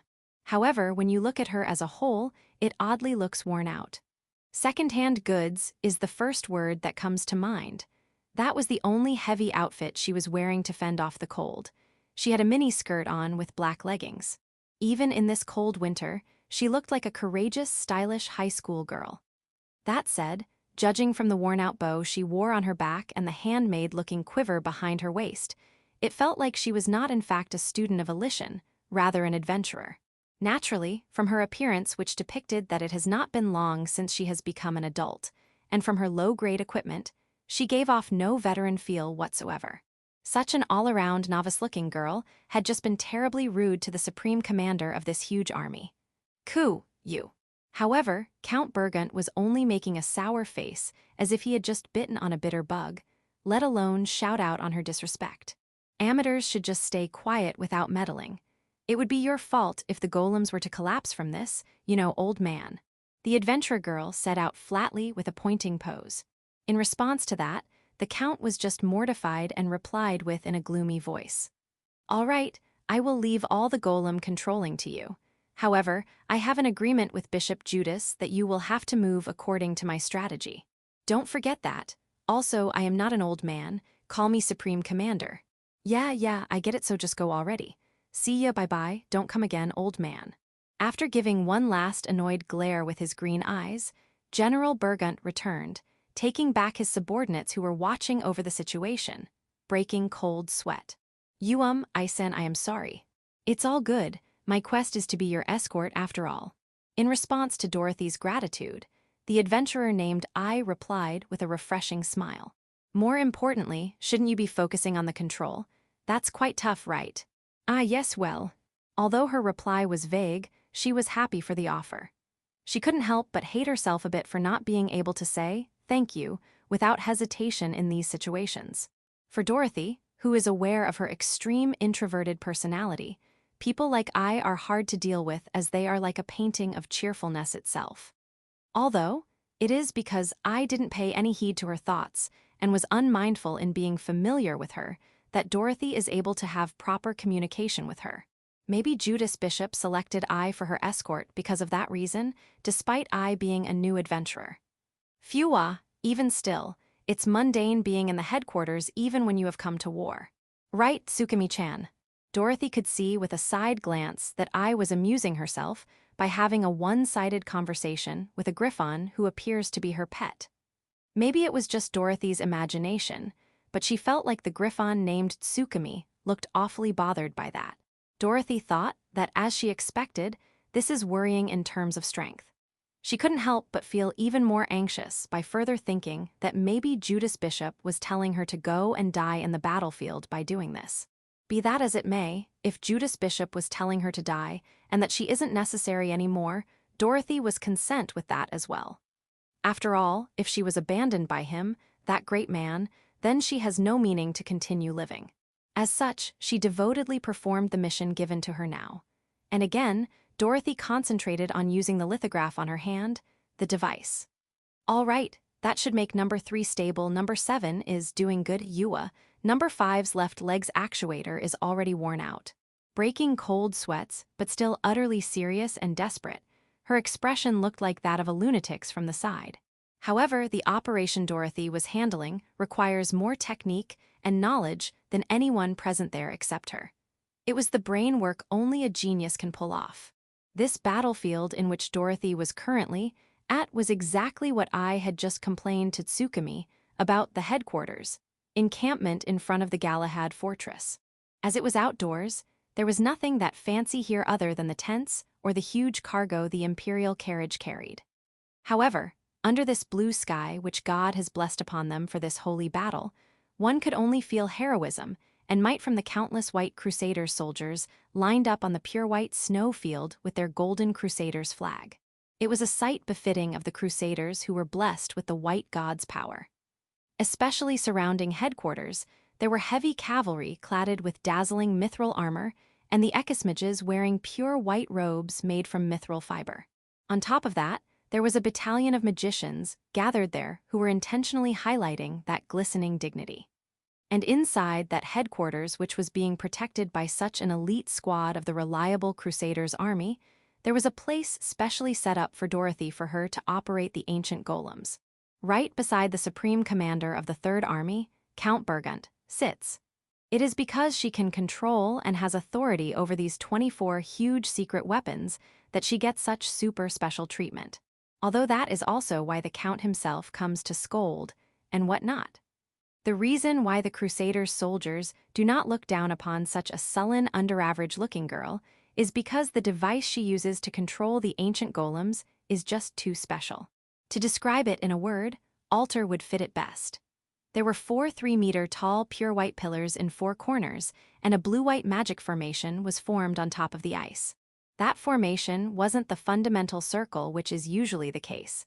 It was a geometrical pattern, and was formed with ancient letters which have still not been deciphered for the most part. On top of that, the magic formation formed within those 4 round pillars did not maintain a form for more than a second. It kept on changing hectically. just like a river with lit-up letters flowing in it. Even the top-class magicians couldn't decipher what was written on the ancient magic formation. And on top of that formation was something that any Sinclair citizens, no, any Christian would know. No matter how desolate and worn out a church is, it would definitely have one of these, an altar. On an oblong table designed after a dining table, Dorothy was standing straight as if she was a bishop teaching the believers. However, she didn't have a thick holy book on her hand, rather she had one sheet of jet-black lithograph. There weren't any crosses or ornaments there. Instead, on the surface of the altar, blue-white light was running through just like on magic formation. No way, number 2's, Versal, pseudo-nerve circuit is burnt out. Bypass it with 121 and 309 please, just hold up a bit longer. All 10 of the ancient golems were advancing with perfect coordination. That's probably what the crusaders and the Spata army sees. Who would imagine that such precise machine-like movement was barely held together and maintained by a single girl? Not even Count Burgunt or a crusader's commissioned officer can comprehend her state. On Dorothy's eyes, the operation information of the golems, which could drop out of action even now, was reflected. Anyone else wouldn't understand that, not only because they wouldn't be able to comprehend it at all, but also because they cannot see the screen itself. This black lithograph called device, which is about the same size of a Bible, is famous in the Sinclair Republic for displaying composition written with ancient letters. According to rumors, even in Spata, the kingdom which they were attacking right now, there's a lithograph displayed in the middle of the city which has the wicked demon lord's legends written on it. Even though there's God's holy marvel written on Sinclair's one, it seems Pandora's ancient lithograph too has demonic content. However, there's only a few who know that the writing displayed on the device isn't all there is to it. In Dorothy's field of vision, all 10 golems' bodies were displayed like a blueprint with densely packed ancient writing just beside it, and on top of that, there were hectically changing graphs. All of these reflections were not on the device's screen, they were floating in the air. It's the same as the light magic, which makes pictures or videos viewable in the empty air, but these information related to the golems couldn't be seen by anyone else. And this wasn't because it was an illusion or anything, this was only being displayed to her. To be precise, the device was directly beaming it to her retina with special light-type magic, making these different writing, graphics, and videos visible to only her. Although, even if this screen was visible to everyone else, no one could actually precisely decipher and use it other than her and Judas Bishop. It was all Dorothy credit that she was able to do it. On the device, only the operation-related info were displayed, and since that itself wasn't enough, such a second sub-console projection was needed. Were there people in ancient times who could control 3 such screens with such precision at the same time? Now there's a red alert for the pilot on number 1. Operating Angel Link sub-connector. As I thought, 374 was no good, or rather, the other ones also look kinda bad. Why are they all so fragile, even though 49 wouldn't have crashed no matter the absurd command? Normally, one would have been easily able to control the golem as a pilot. However, to be able to move an ancient weapon which has just been excavated, and to find a pilot for it when there's no detailed manual for it. Anyone who is a bit knowledgeable about the ancient relics would say the same thing, that it is impossible. It would take their all to just activate it. And to throw it into battle on top of that is completely impossible unless God himself works his miracle powers. However, the one who turned impossible into possible without any miracles was Judas Bishop, a prodigious researcher who has succeeded in creating artificial apostles. However, even though he is called a prodigy, it seems there was a limit. It is certainly true that the ancient golems were now advancing towards the Galahad castle to destroy it. However, this would have been impossible without Dorothy. It would have been even more unstable than a marionette. There would be no end to the unstable factors if one were to start stating them. The interior engine systems aren't completely repaired, resulting in several uncertain black boxes, not knowing on what principle it moves. If these parts were to have a malfunction now, even Dorothy would be out of options. However, even with all these uncertainties, the most unstable factor is the pilot. Dorothy, no, Judas Bishop doesn't call the pilots boarding the golems as pilots. At least for this ancient weapon, pilot is the one with the brain. It is assumed that originally these golems had a much simpler piloting system with the controller and console. Of course, the ancient people had much more advanced magic than current times, but it can't be that the people themselves had a more advanced brain. Humans were and are still the same. They were perfect from the moment God made them, so there's no need for any kind of change. Either way, as long as humans piloted it, it should have been simple enough for a normal person to understand. And to pilot this huge machine-like doll, there has to be an engine which automatically assists in controlling it. However, the ancient golem excavated from the Media ruins had this controlling, brain portion of it completely destroyed. As so, Judas Bishop prepared it. Both the golem pilots and the movement assisting operating system. Using the holy soldiers as human brains. Using the angel link as a relayer to connect the holy soldier's brain and nerve to the golem's central control system, he has created an operation method which is literally making these two one in body and soul. And so, that's no longer a pilot. It's an unremovable part. And this is also another extremely unstable factor to it. Normally, because humans are not how they are supposed to be, no matter how much one tries to seal away the memories and emotions, there will definitely be some kind of distortion. Human hearts are that fragile and delicate. It's okay, it will somehow hold until the wall but I need to adjust it a bit before deploying them next time. What will I do if they tell me to deploy them immediately? Even with the rushed pilot system, Dorothy was somehow managing to keep the golems moving. To obey the words, you make them move told to her by Judas Bishop, to live up to his expectations, and more than anything else to not be discarded. All right, just a bit more. Dorothy had finally reached close to the Galahad castle with her perfect control, not showing any sign of shaking. Although the soldiers were shooting magic and arrows from atop the walls, they were in vain in front of the hardened steel body of the golems. It left a little stain and nothing else. Even if the armor gets broken a little, if the legs and the pilot's connection with Dorothy is fine, the golems will keep moving ahead. It was then, when she was convinced of being done with her mission. One straight long line of light gushed out.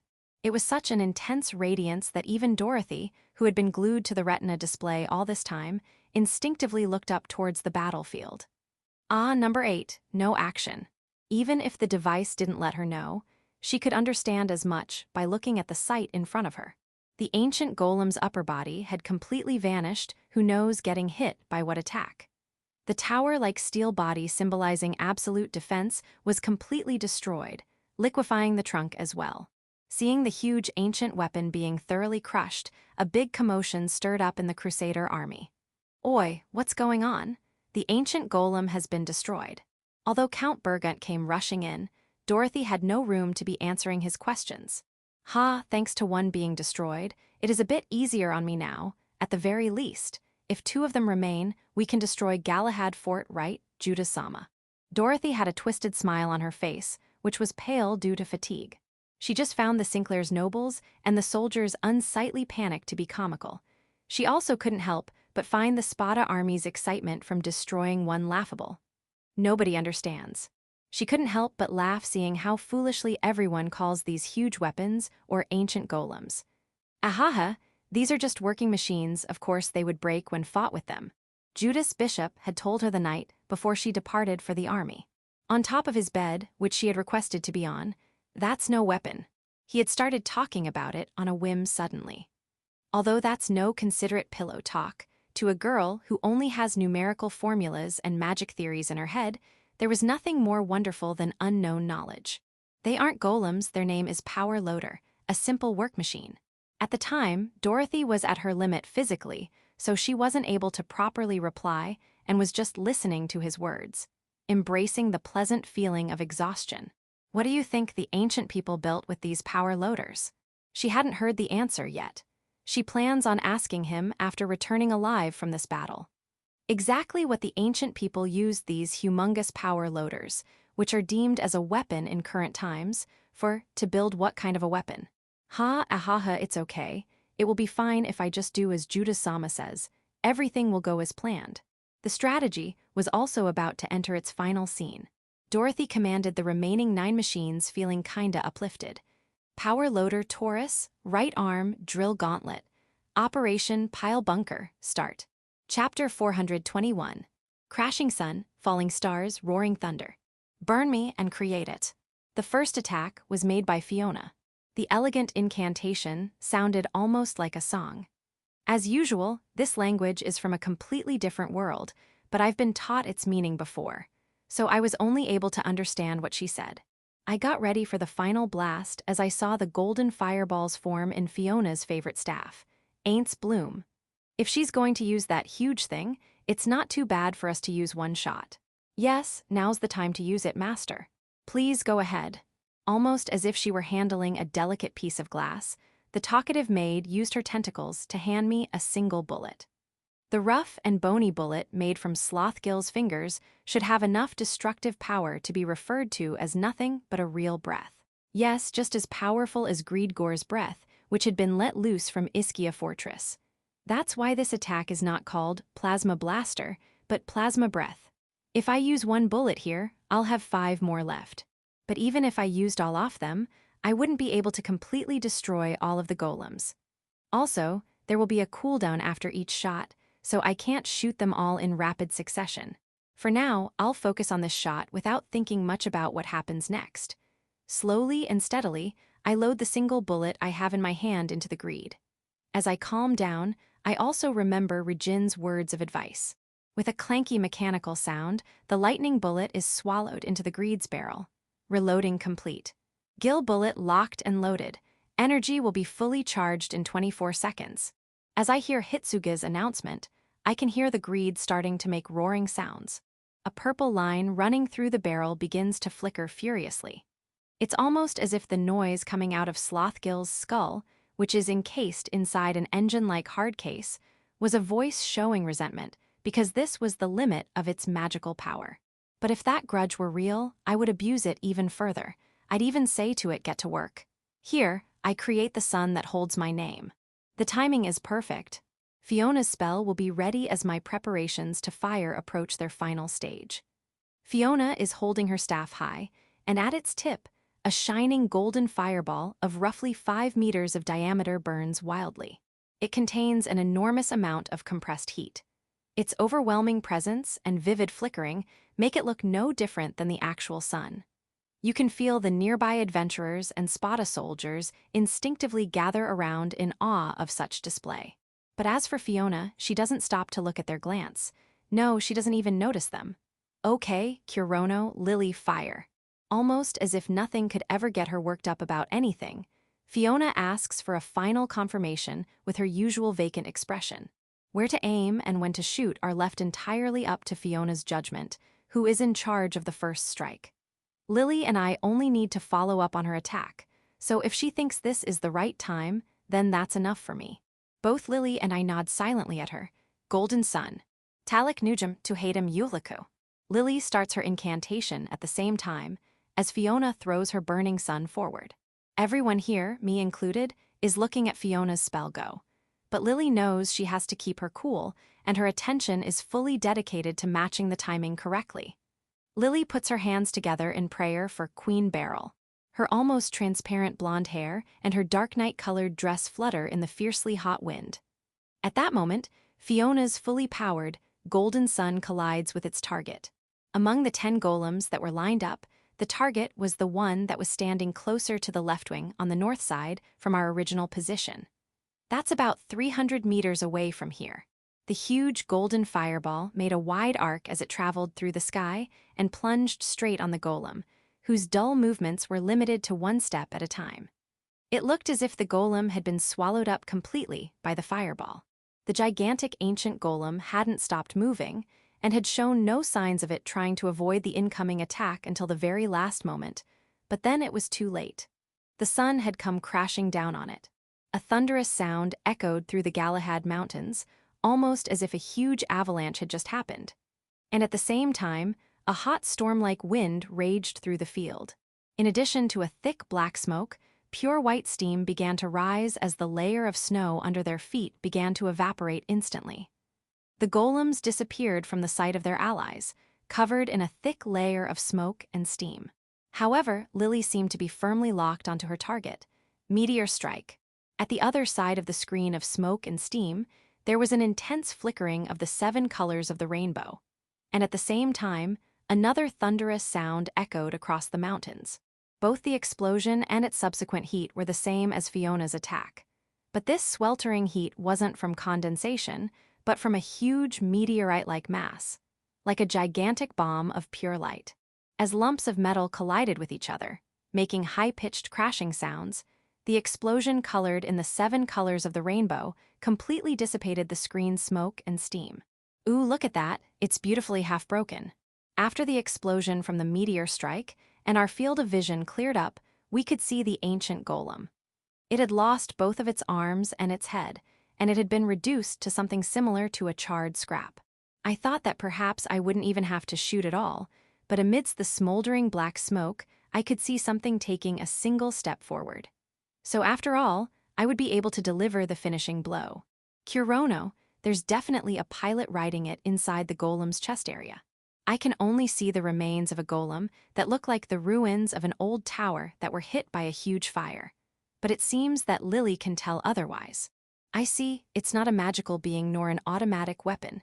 It really is a giant robot, huh? In that case, if I aim for its chest, I should be able to finish it off with one shot. Though it's a weak spot that is easy to see, what Lily was showing me was a heavily armored chest piece. Either way, I have to be able to deal enough damage to wreck it completely. Anyhow, if we're able to take it down with this and count it as a fallen enemy, no, a fallen robot, it'll be a crushing victory.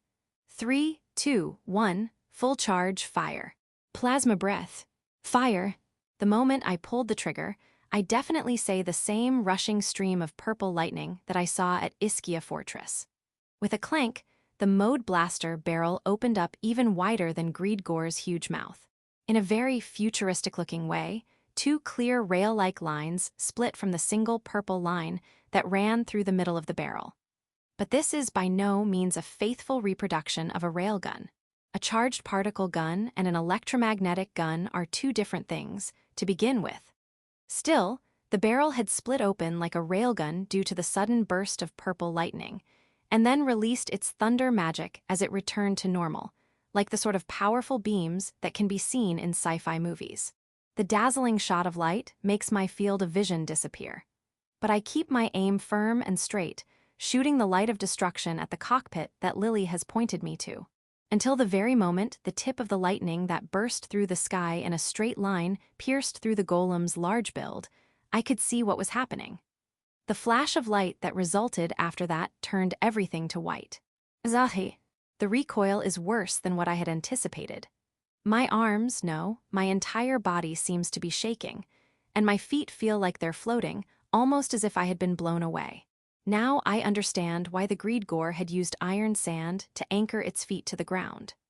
This feeling of being blown away by recoil, regretting my own thoughtlessness, I somehow recovered my strength and managed to press on.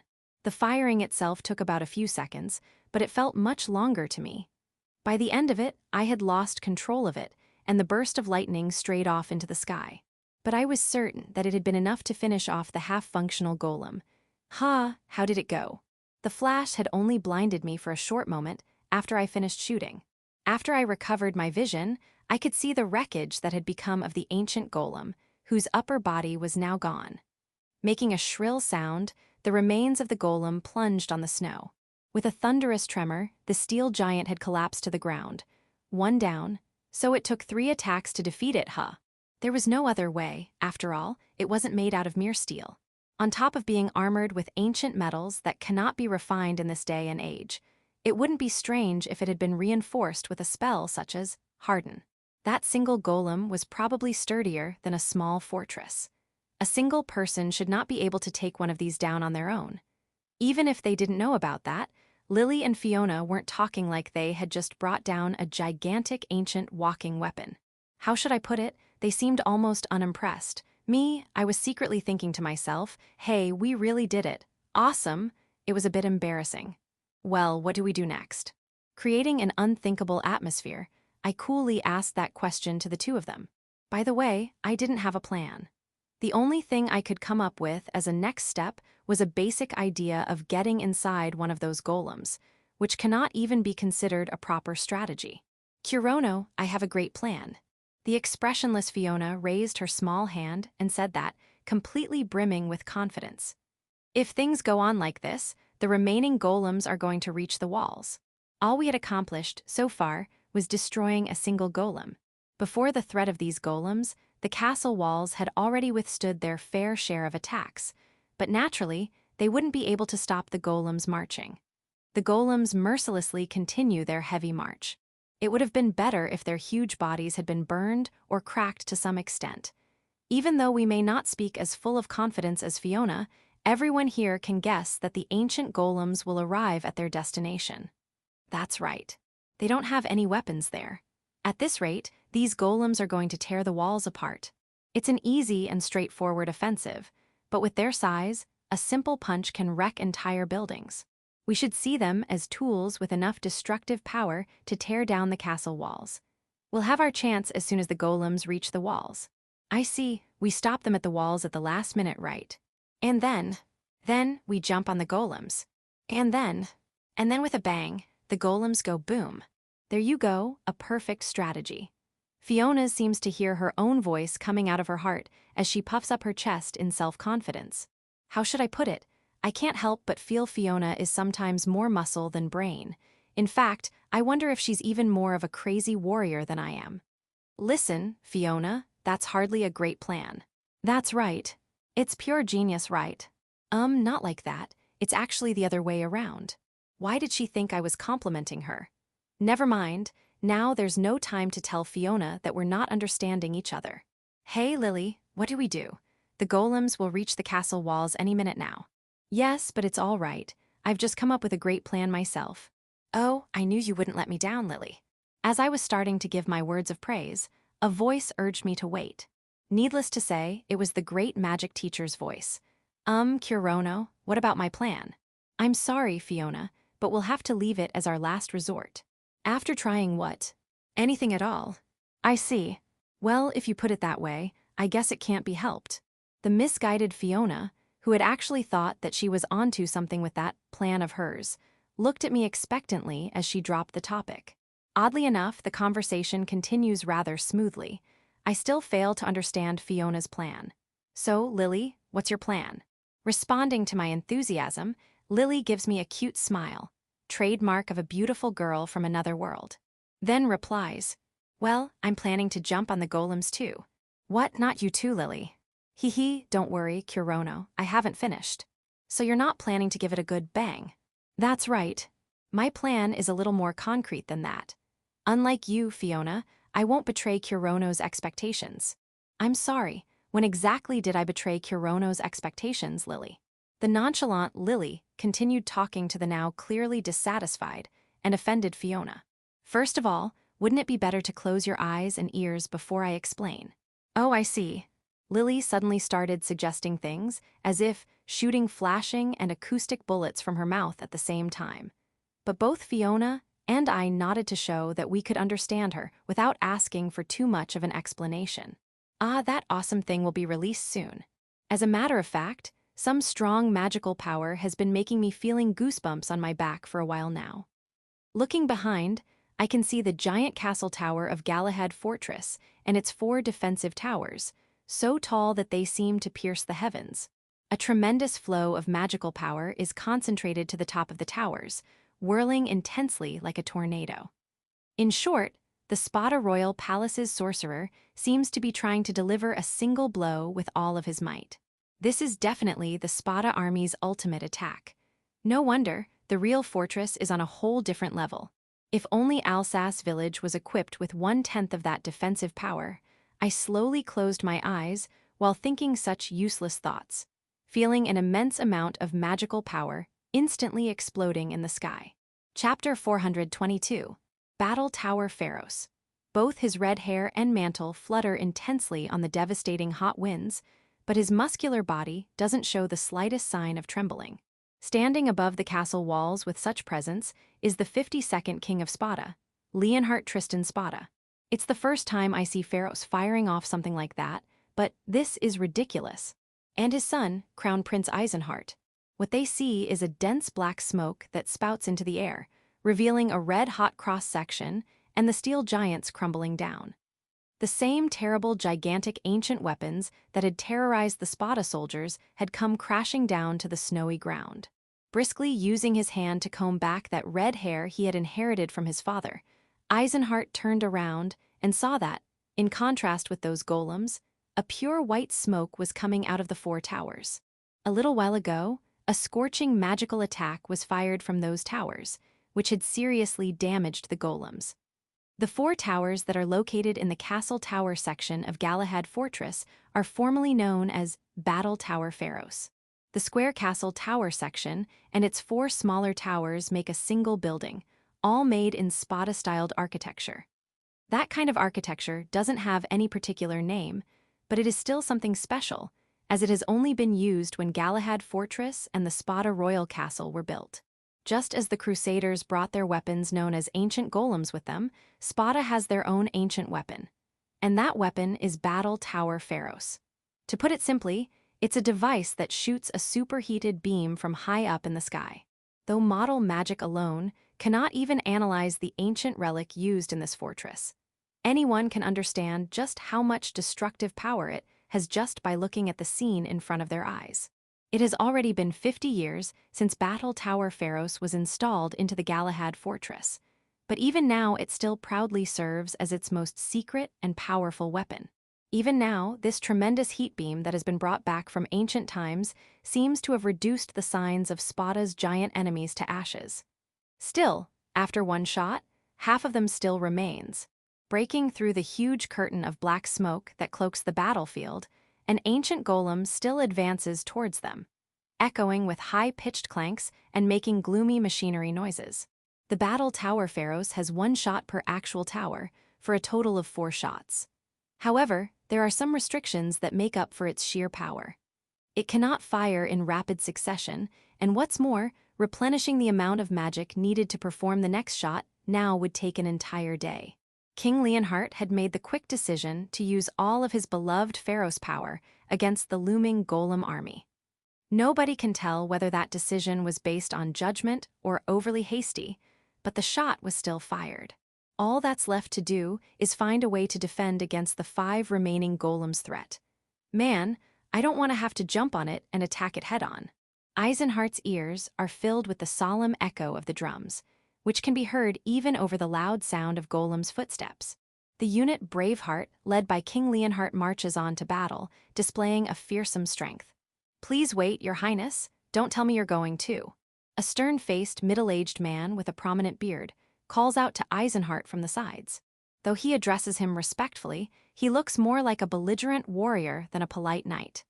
Indeed, his firm and manly build is covered with the red heavy equipment of the infantry, so he's definitely a Spata soldier.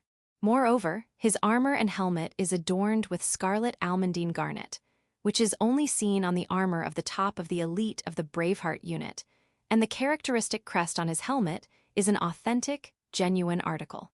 As an added bonus, his right arm is completely covered in a shining golden gauntlet, which is proof that this man is one of the strongest of the glorious heavy infantry. Nevertheless, how many people actually knows that such a helmet is hiding his long and narrow ears? Yes, this man is not a human, but an elf. I don't really want to go, but I kind of have to, don't I? In that case, please take your humble servant Elwood as your companion. No, you have to stay. You are the vice commander, after all. Your Highness, aren't you the commander appointed by His Majesty to lead the 4th unit, Gladiator? Originally, Prince Eisenhart belonged to the 1st unit, Braveheart. Soon after, he served the military as vice commander after his father Leonhart. However, when the 5th War of Galahad stated, Leonhart appointed him to the 4th unit, Gladiator.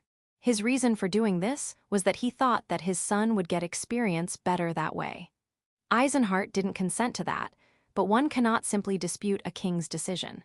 Then again, even if he were to disappear, Sir Galbraith, the previous vice commander, would be reinstated, so the unit's command would not be in disarray.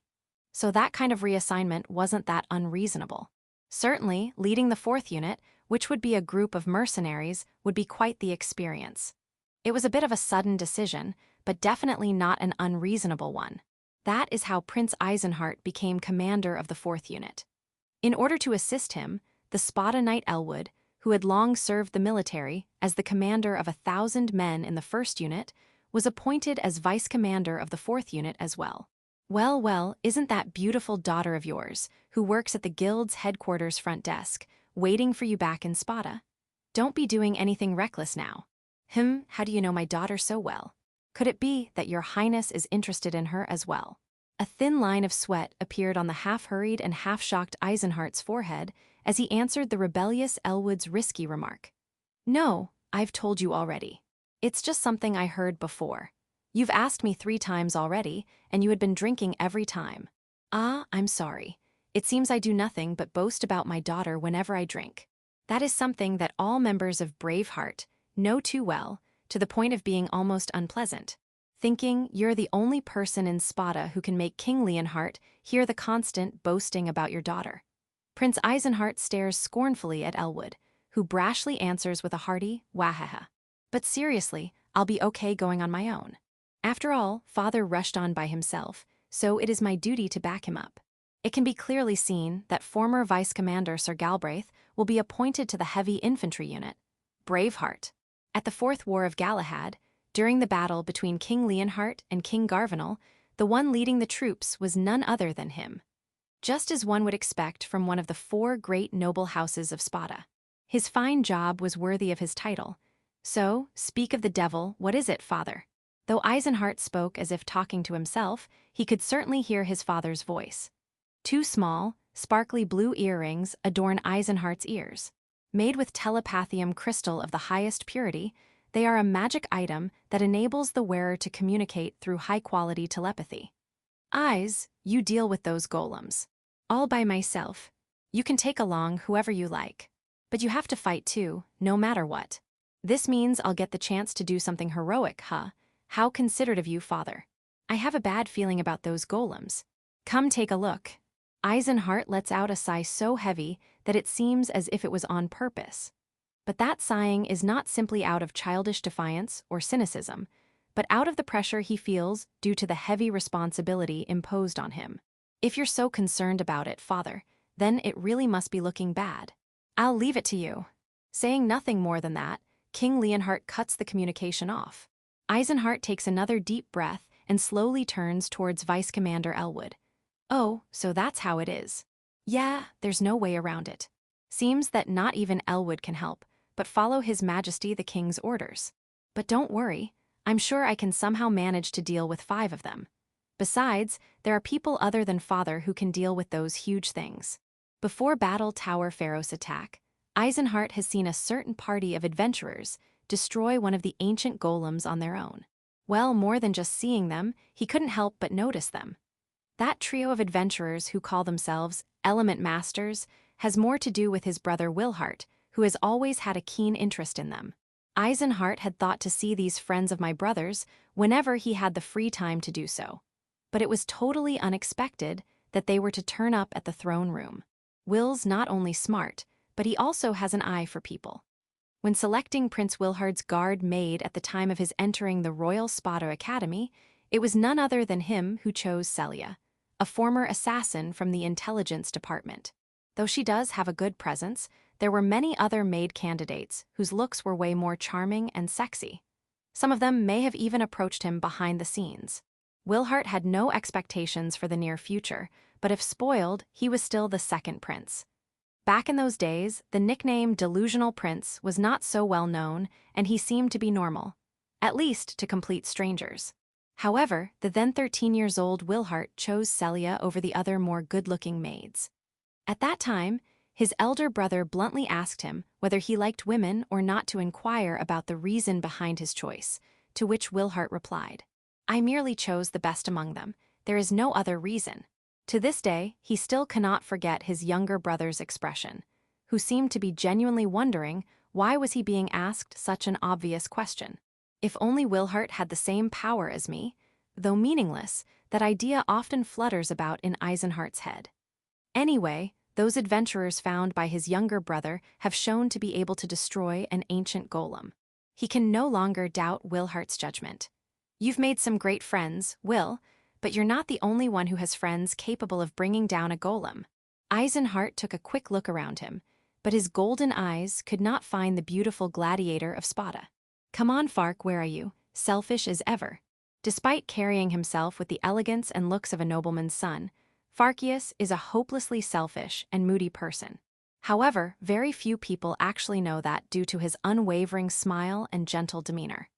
He can be very enthusiastic about his interests and about things he wants to do, but he can also be very eager to avoid doing things he either doesn't like, has no interest in, or he's tired of doing. Though he is a very skilled man, his true personality may closer to King Leonhardt's than what he lets others see. In Eisenhardt's opinion, Farkius handles things in a surprisingly diligent way. Compared to both his father and elder sister, who do nothing but fight as much as they please like some sort of battle maniacs, he is far more interested in bragging about his own academic feats. At the same time, that makes him seem rather mediocre. Oh well, I guess he'll be willing to join me as soon as I'm right in front of those huge things. Eisenhardt began to focus on his battle, leaving his fickle friend's absence behind.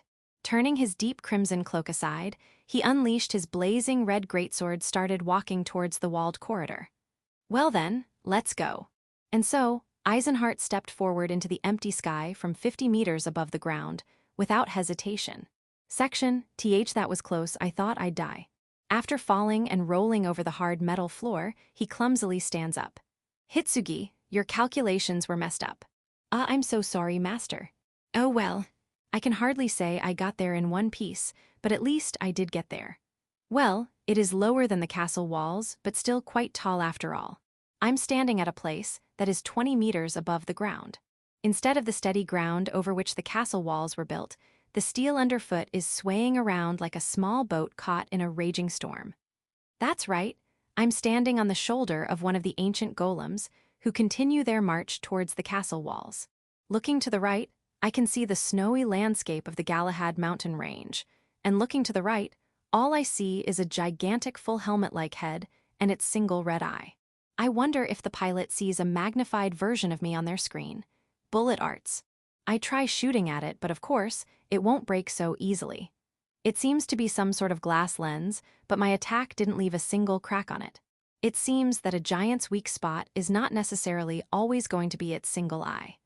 Are you okay, Kirono? You dropped there almost like a meteor. The beautiful girl who came flying down from the sky so gently that you can almost hear the soft F-whoosh was none other than Lily. That beautiful face that often seems cute and lovely now seemed serious and rather worried, so I decided to toughen it up. Don't worry, I'm fine. This was part of our calculations. Did the way I came swooping down here look so dangerously fast from her point of view? The way I got on top of the golem's shoulder was the same way we struggled up to the top of the castle walls, using Hitsugi's bind arts. Like some sort of hookshot, I coiled a long chain around me. Then it was a matter of just diving down. However, since I had never jumped down such a distance before, I asked Hitsugi to calculate the acceleration. If the chain were to roll out too slowly, I'd only come crashing down. It's not like bungee jumping using a long rope, but still, I'm glad it worked well in the end. I wish you really were okay, though. Lily's eyes were so full of pity for me that it hurt. It's even harder to hear her reply, which sounds as if she understood that I was being stubborn. So it really is impossible to lie to Lily, huh? Never mind me, just hurry down here. So I decided to change the topic, though my embarrassment was only half the reason. Our first priority was to do something about the golem, which kept on marching ominously towards the castle walls. That's right, we can't stay here for too long. Agreeing with what I said, Fiona's black clothes flutter about as she gently descends upon the golem's shoulder. She had been carried like a princess all the way down here by Lily. As opposed to my flight, Fiona's experience seems to have been far more enjoyable. Thank you very much for flying with Fairy Airlines today. Though Lily doesn't seem to be very amused to have been used as an airplane. All right, Lily, it's your turn. Yeah, leave it to me, Kirono. I'll pry that cockpit open in a second. Lily's answer comes with a charming smile. Her plan to deal with the golems was to open their cockpits and kill their pilots directly. Since these ancient golems are basically moving fortresses with incredible defensive power, it makes sense to exploit that kind of weak spot. We wouldn't be able to do this if these golems had the mobility of those super robots you can see in anime, but thankfully, these guys are slow. That's why it was possible to jump on them in the first place. Okay, let's see, how about there? Lily jumps down from the golem's trembling shoulder. Rather than heading to its front, she flies towards its back and stops in midair at the section where its shoulder blade would be if it were a human. As if clinging tightly to the golem's back, Lily reaches out to its rugged steel armor with her white hands. There doesn't seem to be any switches or levers to open a hatch or anything like that, so how would Lily make her way into the cockpit?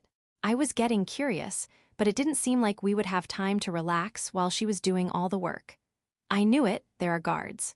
We've been followed, haven't we? A group of harpy-like chimera soldiers appeared in the air, letting out loud, ear-splitting shrieks.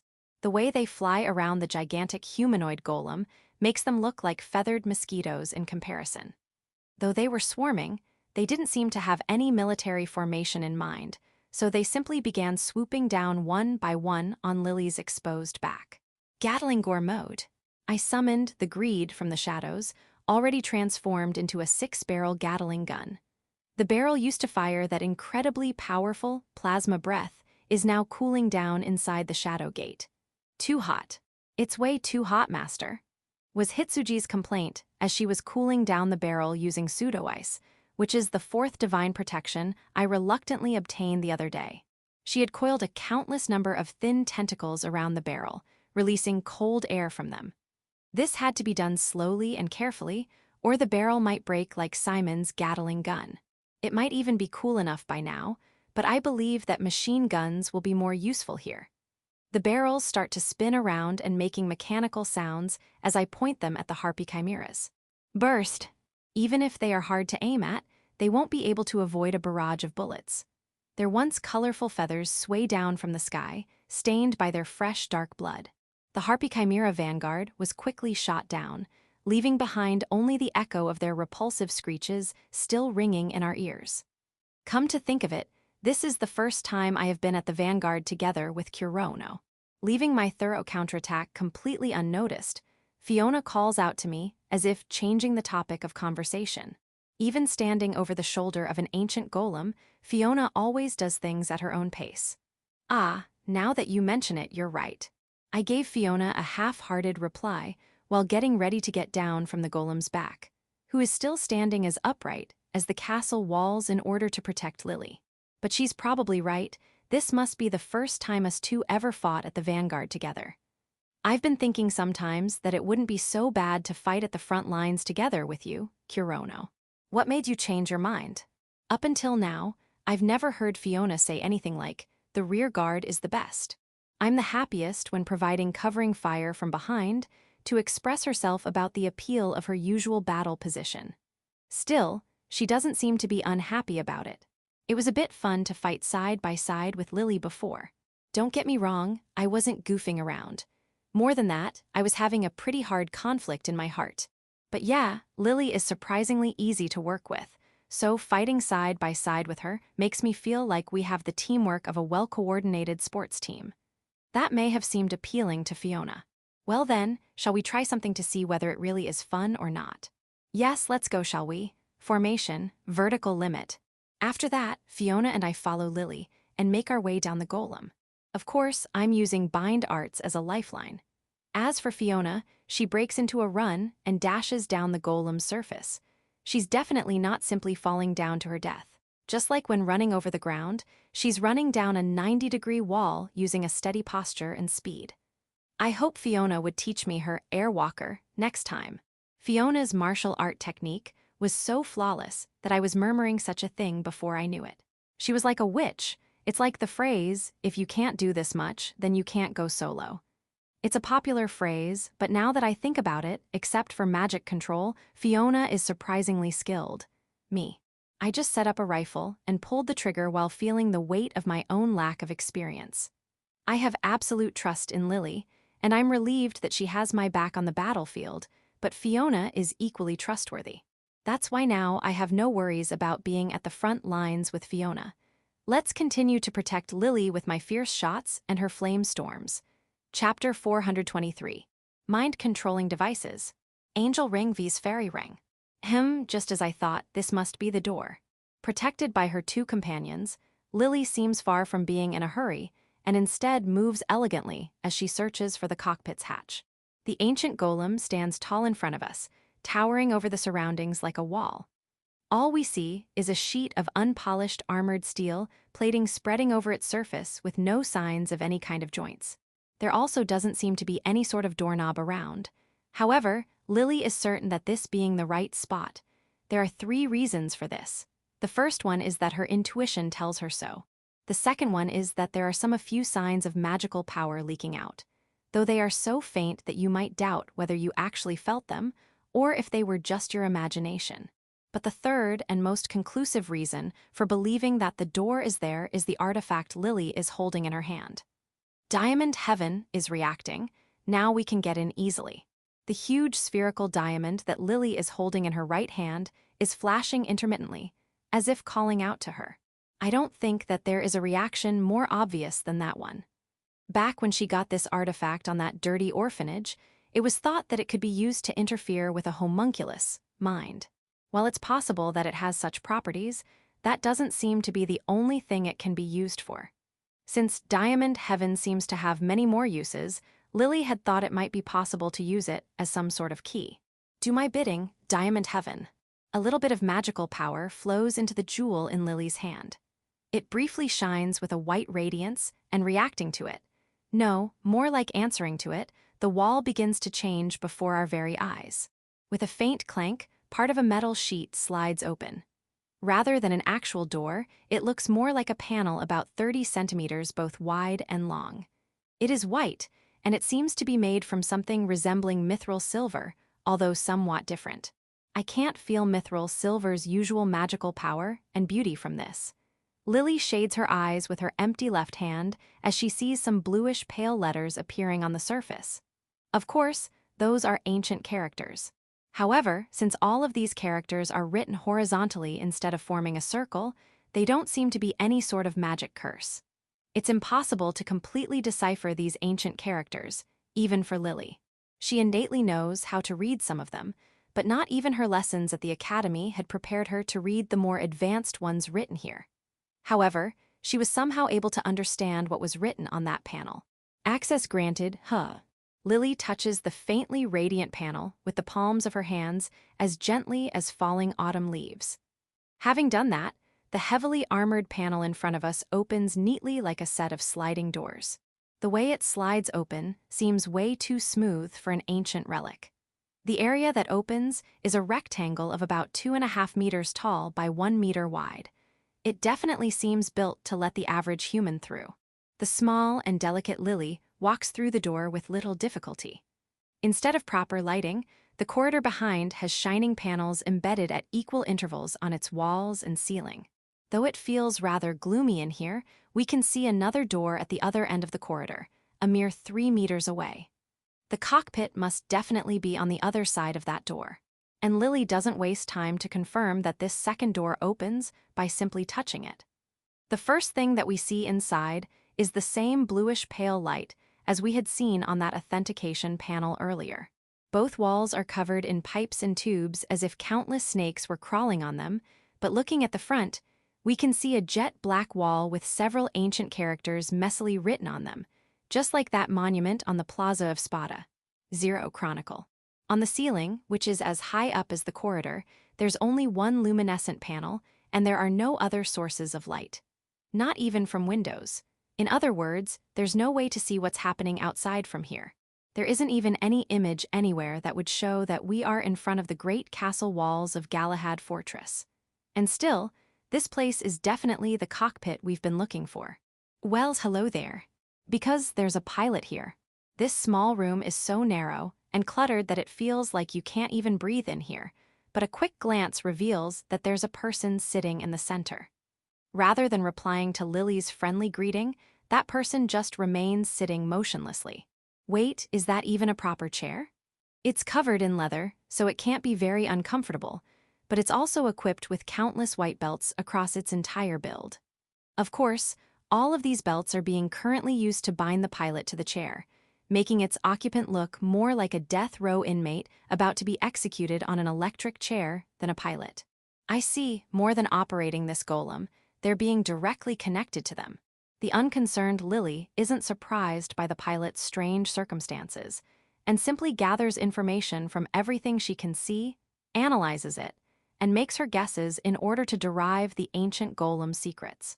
Lily not only has a truly sharp mind for both humans and magicians alike, but she also understands the study of the white sacrament more than anyone in all of the Pandora continent, making it easy for her to understand how this thing works. To be more specific, she clearly recognizes those white belts that are wrapped around the pilot. Those are powerful magic items which have been thoroughly analyzed, studied, and taken to the point of being put to practical use. A variant of the angel ring, so it's like an improved version of it. That's the most powerful restraint that binds the pilot to the chair. Formerly bound to Kurono's mind and body, and now Lily's toy, the angel ring looks like a simple white ring, though the pilot's face is covered with a white mask, judging from his familiar black hair and the black plug suit that denotes his slender body. It can be determined that more than a simple foreigner, this is a youngster that has been summoned from a different world called Japan to run experiments on his body. Just as I thought, it looks like we can't take these off him. Lily has no interest in taking a severed head with her, so creating dimensional spaces is out of the question. But I have to make sure of what this thing is. Murmuring those words, Lily draws a simple magic circle of light in midair using her fingertips. When she holds her hand over the magic circle, an item comes rolling down. That's a white ring that resembles the angel ring quite well. The only difference in its design is that a string of magical characters is carved on its surface, as if streaming around it. And in fact, not only do they look similar, but they seem to have similar functions. Yes, this is the same thing that Lily had conducted her research on, Simon had developed, and Regin had forged. A prototype of a fairy ring. Now tell me your secrets. And so, Lily softly lays the fairy ring on top of the angel ring that shines on the boy's head. What? Number 7 has been hacked. That's the voice of a completely shocked person, rather than a lonely one. Just when they were about to reach the castle walls of Galahad Fortress, Dorothy's attention is turned to a data screen turning red, showing a red alert message. Among all of the error levels there are, the red alert indicates the highest level of danger. By hacked, she means that someone has accessed the inner engine of the ancient golems without the proper authorization. It's not a standalone, but it can only be accessed from there? Ah, no, I see. They're attacking the pilot directly. This hacker jumped into the ancient golem, formerly named Taurus while it was in motion, opened the almost unlocked hatch, reached the seat test subject 672's was united to, and got to the telepathic magic item attached to his head. Given this sudden and unforeseen change of events caused by this hacker, there's only one practical way to proceed. Dorothy was completely confident that the White Sacrament, led by Judas, is the most advanced research on ancient relics there is, and the magical chip is part of it. At least, she hasn't heard any news regarding any improvement in the clarification of advanced ancient magic in the Pandora continent. If asked to speak frankly, she'd say that she despises these meddlers as if they were demons. However, her confidence in her absolute advantage crumbles down in an instant. Impossible, B, but you. Her analysis of the hacking advances at an incredibly high speed. The evil hand of telepathy bridges between the fundamental operation of the power loader, installed onto the pilot's brain, and the Taurus operating system it is connected to. She doesn't know how this hacker was able to detect that, but the magical chip can tell her exactly what the intruder is doing. Though it cannot do much more than just reporting, as the golem doesn't have any kind of automatic defense software installed. With the Pandora continent's current magical technology, no one was even supposed to be able to access ancient relics, such as the magical chip or the Taurus to begin with. There was no need to implement an internal defensive system, nor there was any time to do so. In short, this means that this hacker can freely tamper with the pilot's brain and the golem's cockpit, and no one can prevent them from doing so. I'll regain control of the Taurus. The only way she can stop them is by taking the matter into her own hands. In this battleground against the demons, she had never imagined that she would be facing them in an information war as well. Not even demons should be able to interfere with a brain dominated by the angel ring, which was created by the white sacrament. That's how precise and complex of a black box the human mind really is. However, she has to recognize that this enemy is equal to them. It's all right. I may be just a plain-looking woman who has no magical power of her own, but I can't afford to lose. She doesn't look as if she was getting worked up. She's always calm and collected, and yet negative and even mean to herself whenever she whispers to herself. Dorothy has almost no fighting spirit or sense of competition, or, more specifically, she almost never gets angry. That's because she tends to give everything up from the very beginning. She's always been like that, be it for having a feminine charm or any magical talent at all. And her frail body certainly has no aptitude for martial arts. Her single and unmistakable talent is her own professional studies of ancient magic. But it's a good thing, since that means that there's no one who can compete with her in that field. Even the skilled and high-regarded professors at the Elysian Magic Academy would steal her theories. Dorothy was the one to build the central engine of the magic battleship, Gargantua, which was used as the first step of the invasion of Pandora. She was 17 at the time. She doesn't get angry even if the fruits of her research are stolen. All she feels is despair and emptiness. To her understanding, that's just the way the world works, and people are just things that are tricked and deceived. However, she is now able to live an above-average, happy, and fulfilling life after being found by Bishop Judas. Only he appreciates her talent and makes her feel valid. More than that, he makes her feel necessary. She cannot see Bishop Judas as a rival. Even a genius like Dorothy can see an overwhelming difference between the two like she has never seen before. She would not be a match for him even if it took her a lifetime. To her, Bishop Judas is an absolute being, a great leader worthy of respect, worship, and from whom she should continue to learn. But now, she faces a different opponent, a hacker that has invaded golem number 7, Taurus. That person has enough talent to stand above the countless incompetents who do not understand the theory behind ancient magic. Though above overwhelming, they're not absolute. They're on par with her. A rival worthy enough has appeared. That's why she cannot get all fired up. For the first time in her life, she began to feel a fighting spirit well up deep inside her chest, completely devoted to counter the intruder's attack. Console change to hexagon type. Show me model number 7's condition on the main monitor. Administer sheer heart and blood plus on subject number 672. We're going to hit the gas, but don't die on me yet, 672. Not until I have logged this hacker out. Chapter 424, Formation, Dragon Killer. A 5-colored light shines over Galahad's great castle walls, and before the gigantic ancient weapons that are making their way there. Bursting red flames, fervent flash, red sword. The young man with red hair and a red scarf lets out a battle cry as he prepares his deep crimson longsword.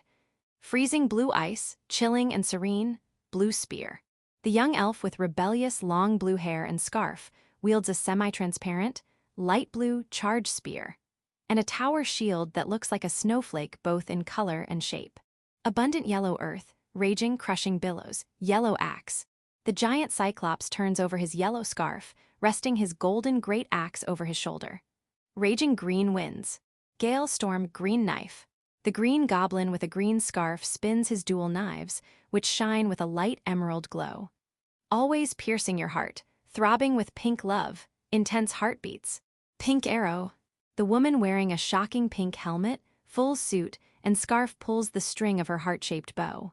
Her arrows are also pink, with their sharp tips also looking like hearts. We're the blade of justice that will cut through tomorrow with courage and hope. Super Blade Squadron, Blade Rangers. As the 5 finish introducing themselves with a pose, an explosion occurs behind them, and smoke of their 5 colors, red, blue, yellow, green, and pink bursts behind them. Those guys never change, do they? Nero grumbled with a sigh, as he looked at them with a cold, sidelong glance from afar.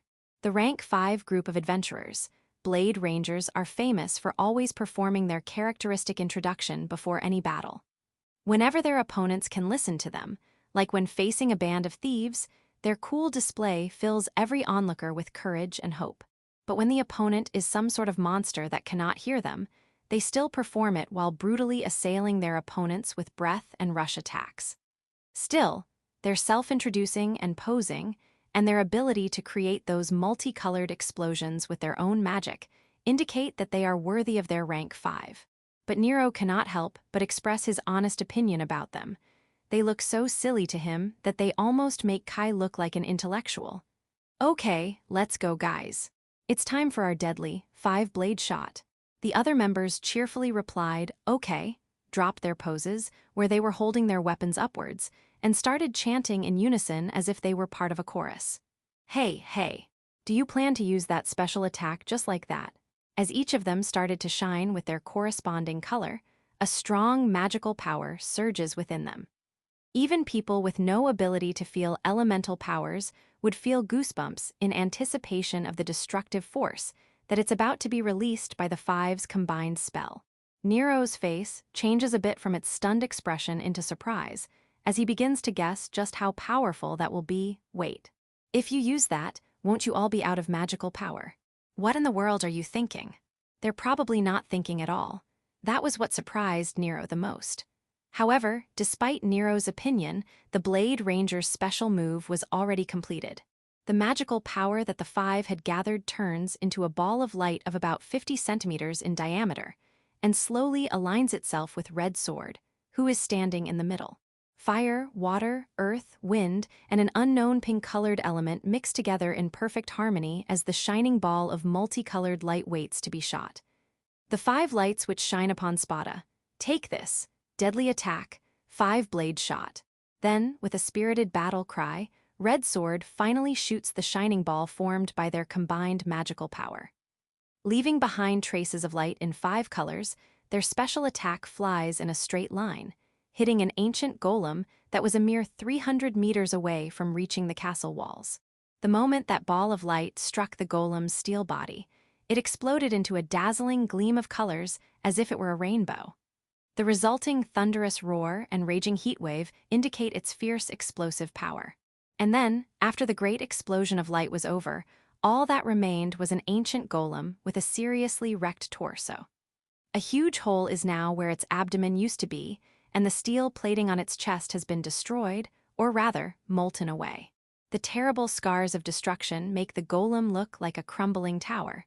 Nevertheless, it continues to slowly march onwards. It's now 200 meters away from the castle walls. I guess it wasn't enough after all. The golem, who even with a half-broken body still wasn't knocked down, continues walking with little to no issues. On the other hand, the Blade Rangers, who had used up their well-reserved trump card, were lying on the floor like starfishes drying under the sun. They had exhausted every last bit of their magical power, just like Nero had seen on a previous quest. Apparently, the problem with the amount of magical power their 5-blade shot consumes has yet to be resolved. Heaving an even deeper sigh, Nero decided not to care about them anymore, as he sees them being carried away by some Spata knights. Though their attack wasn't enough to destroy the golem, but it did deal a tremendous amount of damage, so perhaps another attack would be able to finish it off. And it would be great if he could leave that to the Spata knights or some other adventurers. Well then, we should be able to take care of at least one of them. That's right. Wing Road, or rather, Altar Face, is too influential to let itself target a weakened enemy and should instead focus on unharmed golems. All right. It's my turn now. Kai seems to be very excited about it. It might even be worth his while to defeat such a gigantic opponent. Okay, so how shall we go about it? The girl with the cat mask, Charlotte, asks that question to Nero while twitching her cat ears and tail. If it weren't for that mask, you could probably see her looking at him with those puppy eyes of hers, but Nero doesn't really miss them. He had stared at his childhood friend's face long enough. We'll be using our formation. Dragon Killer, but with a slight change. The experience from that quest we did the other day, Runaway Ancient Golem, is going to come in handy today, huh? Nero nods at Safi's comment. That rank 5 quest, Runaway Ancient Golem, was one they received shortly after the Battle of Ischia. In a vast underground cave inside the rank 4 dungeon, Petra Underground Lake, which is not too far away from Spata, an ancient golem suddenly began running amok shortly after being excavated from the ruins. The golem from that time was too small to even try to compare with the ones drawing near the castle walls today, but even then it was a little over 5 meters tall. It was like some sort of small giant.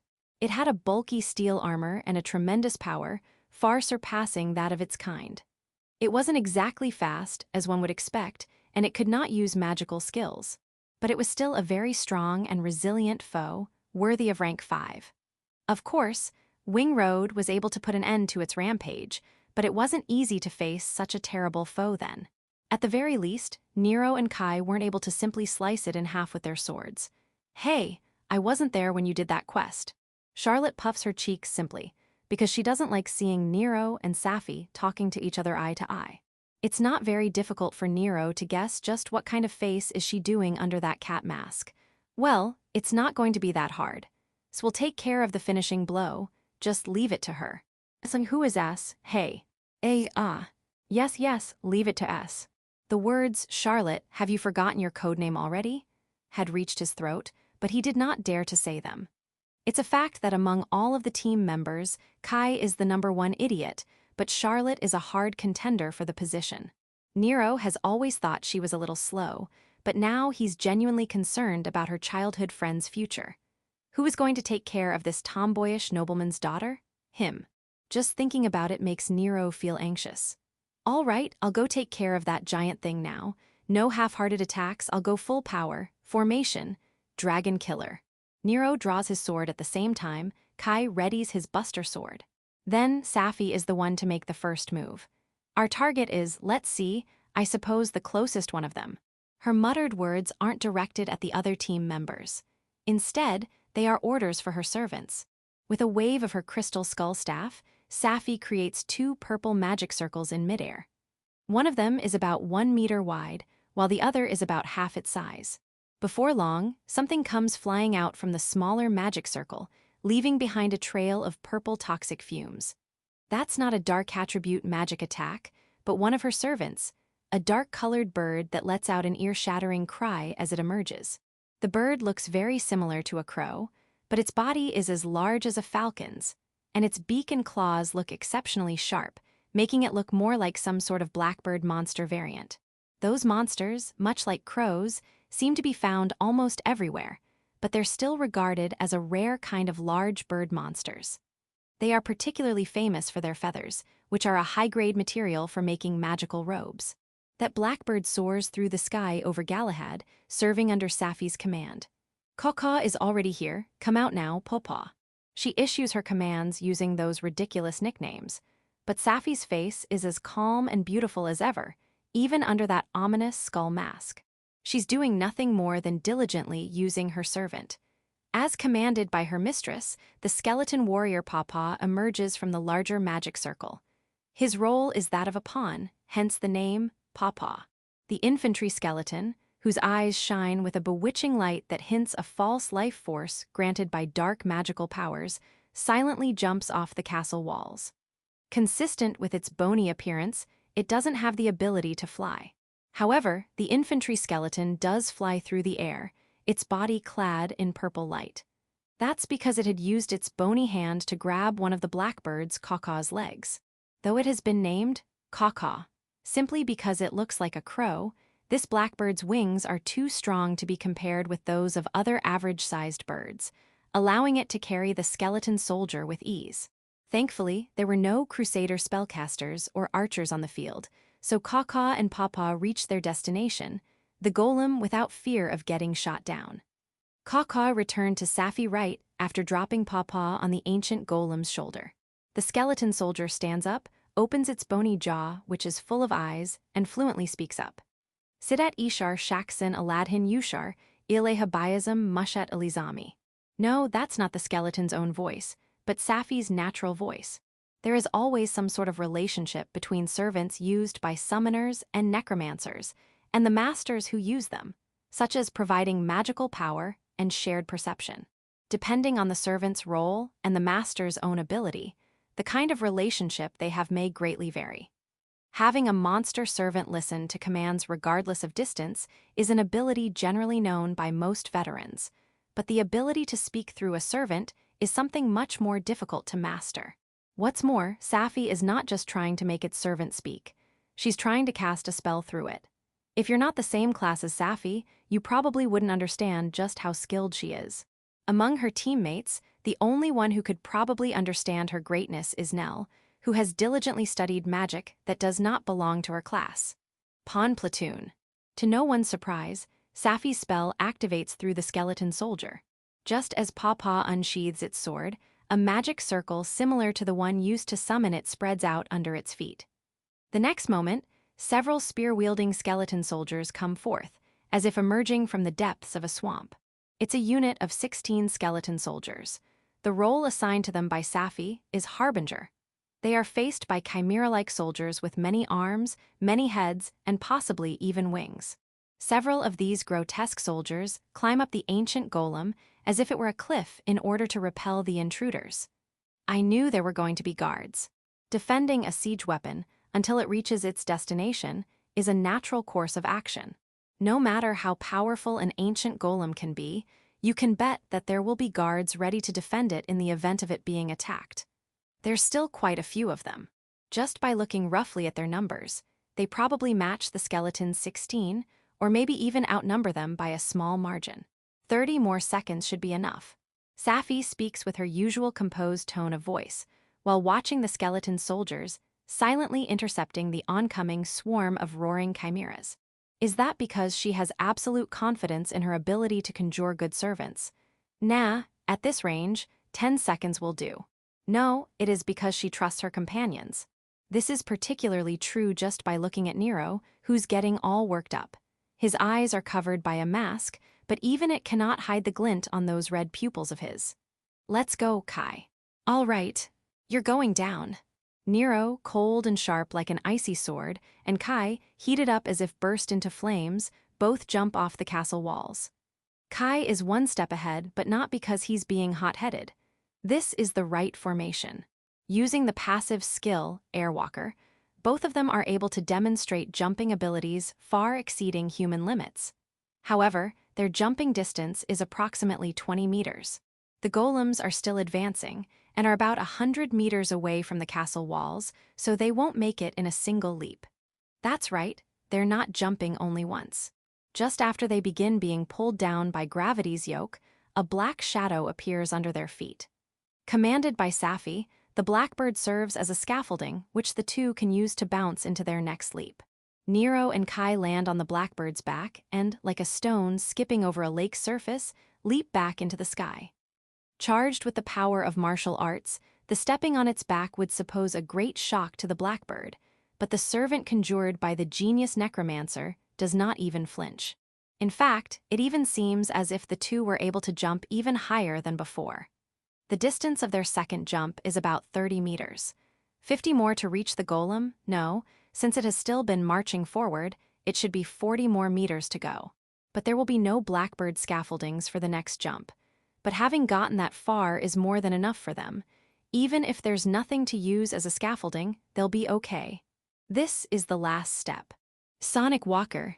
The two of them use a master-level mobility martial art. To say that they are running through the air is not a figure of speech, they are really doing it. Nero and Kai step on the nothingness of the sky and make their third leap.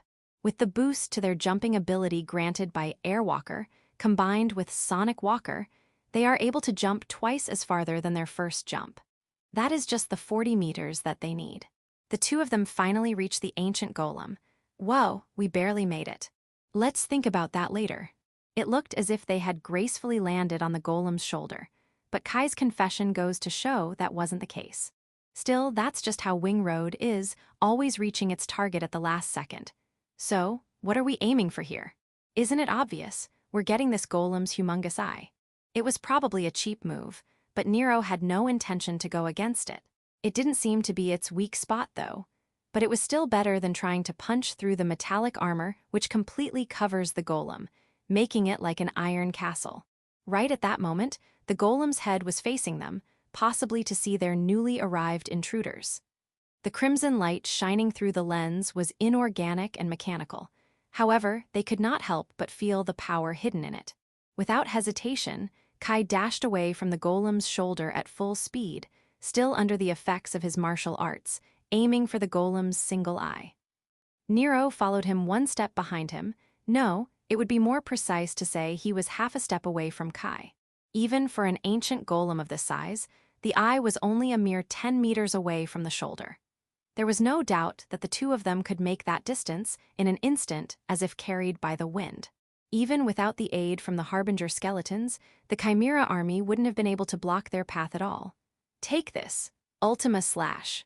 Kai's Buster Sword shone brightly with an aura that looked as if it was wrapped in blue flames as he raised it over his head. Kai's martial skill was quite straightforward, but still quite dreadfully fast and strong. Swords are ideal for using martial skills. The blade, which fell upon its target like a blue meteor, struck right in the middle of the golem's shining red eye. Whoa, it's hard. Kai's yelling came right after its attack. In his head, Nero wouldn't even have gotten the chance to do anything, because his own attack would have split the golem's head in half. But what happened instead was that the attack didn't even cut through the eye's lens. The lens over the golem's single eye seems to have been made of brittle glass at first glance, but it actually was a refined ancient material. In other words, it could not be reproduced in modern times, and yet it boasted great performance, being a light, hard, and beautiful material. Perhaps the lens had been refined to that degree in order to protect the eyeball, which must have been more fragile than the golem's body. It was by no means your average weak spot. That should be enough for me to break through it, Kai. Therefore, Nero had no complaints about Kai's attack. A vertical scar-like line was left on the lens on the spot where Kai had hit it with his sword. That's where Nero pointed his spirit sword, White King Cherry Blossom, which he held in his right hand. Normally, that sword would shine in silver light, but at that moment it was wrapped in a dazzling white light due to the martial skill imbued in it. A beheading gleam. Nero's two most used martial skills are Flash and Instant Flash.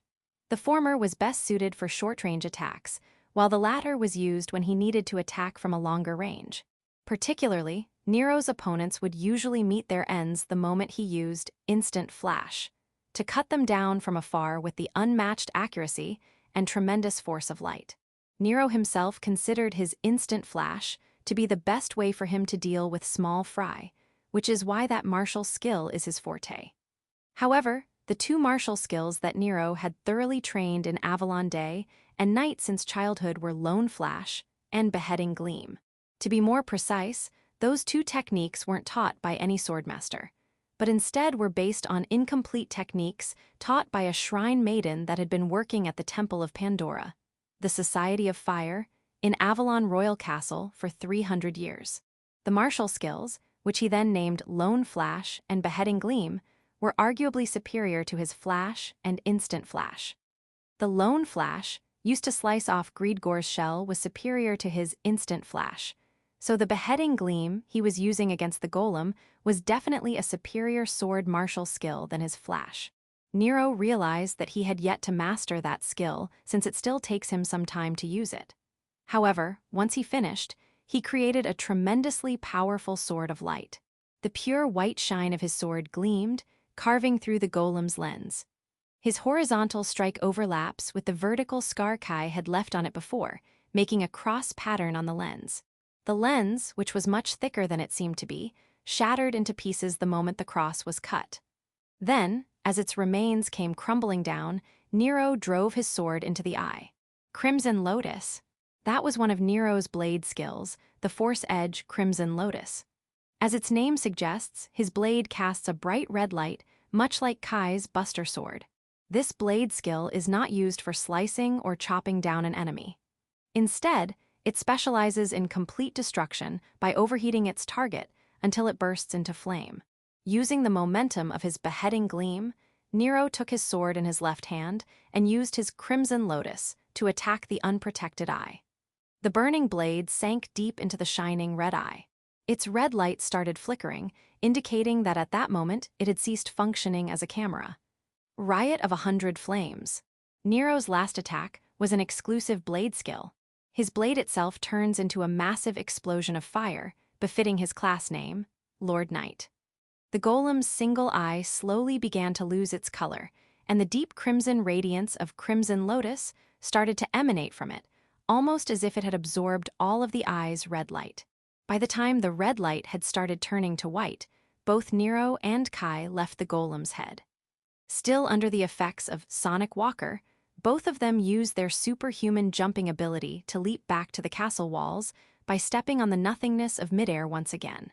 The golem had been advancing while being under attack, so there was no need for using the blackbird as a scaffolding since the golem was closer to the castle walls.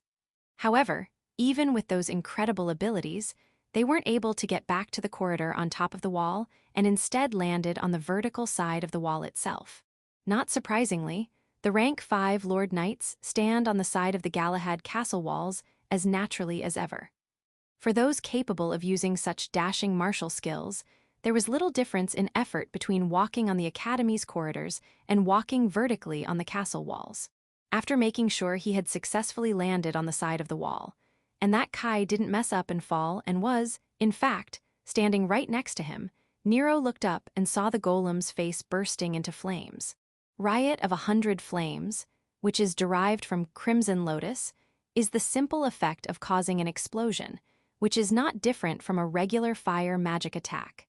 However, even though there's a magic skill that produces the same effect, its execution, casting, and activation are different. Nero was looking for an instantaneous explosion, so he came up with a way to amplify that effect by chaining 100 ignitions together within his Crimson Lotus.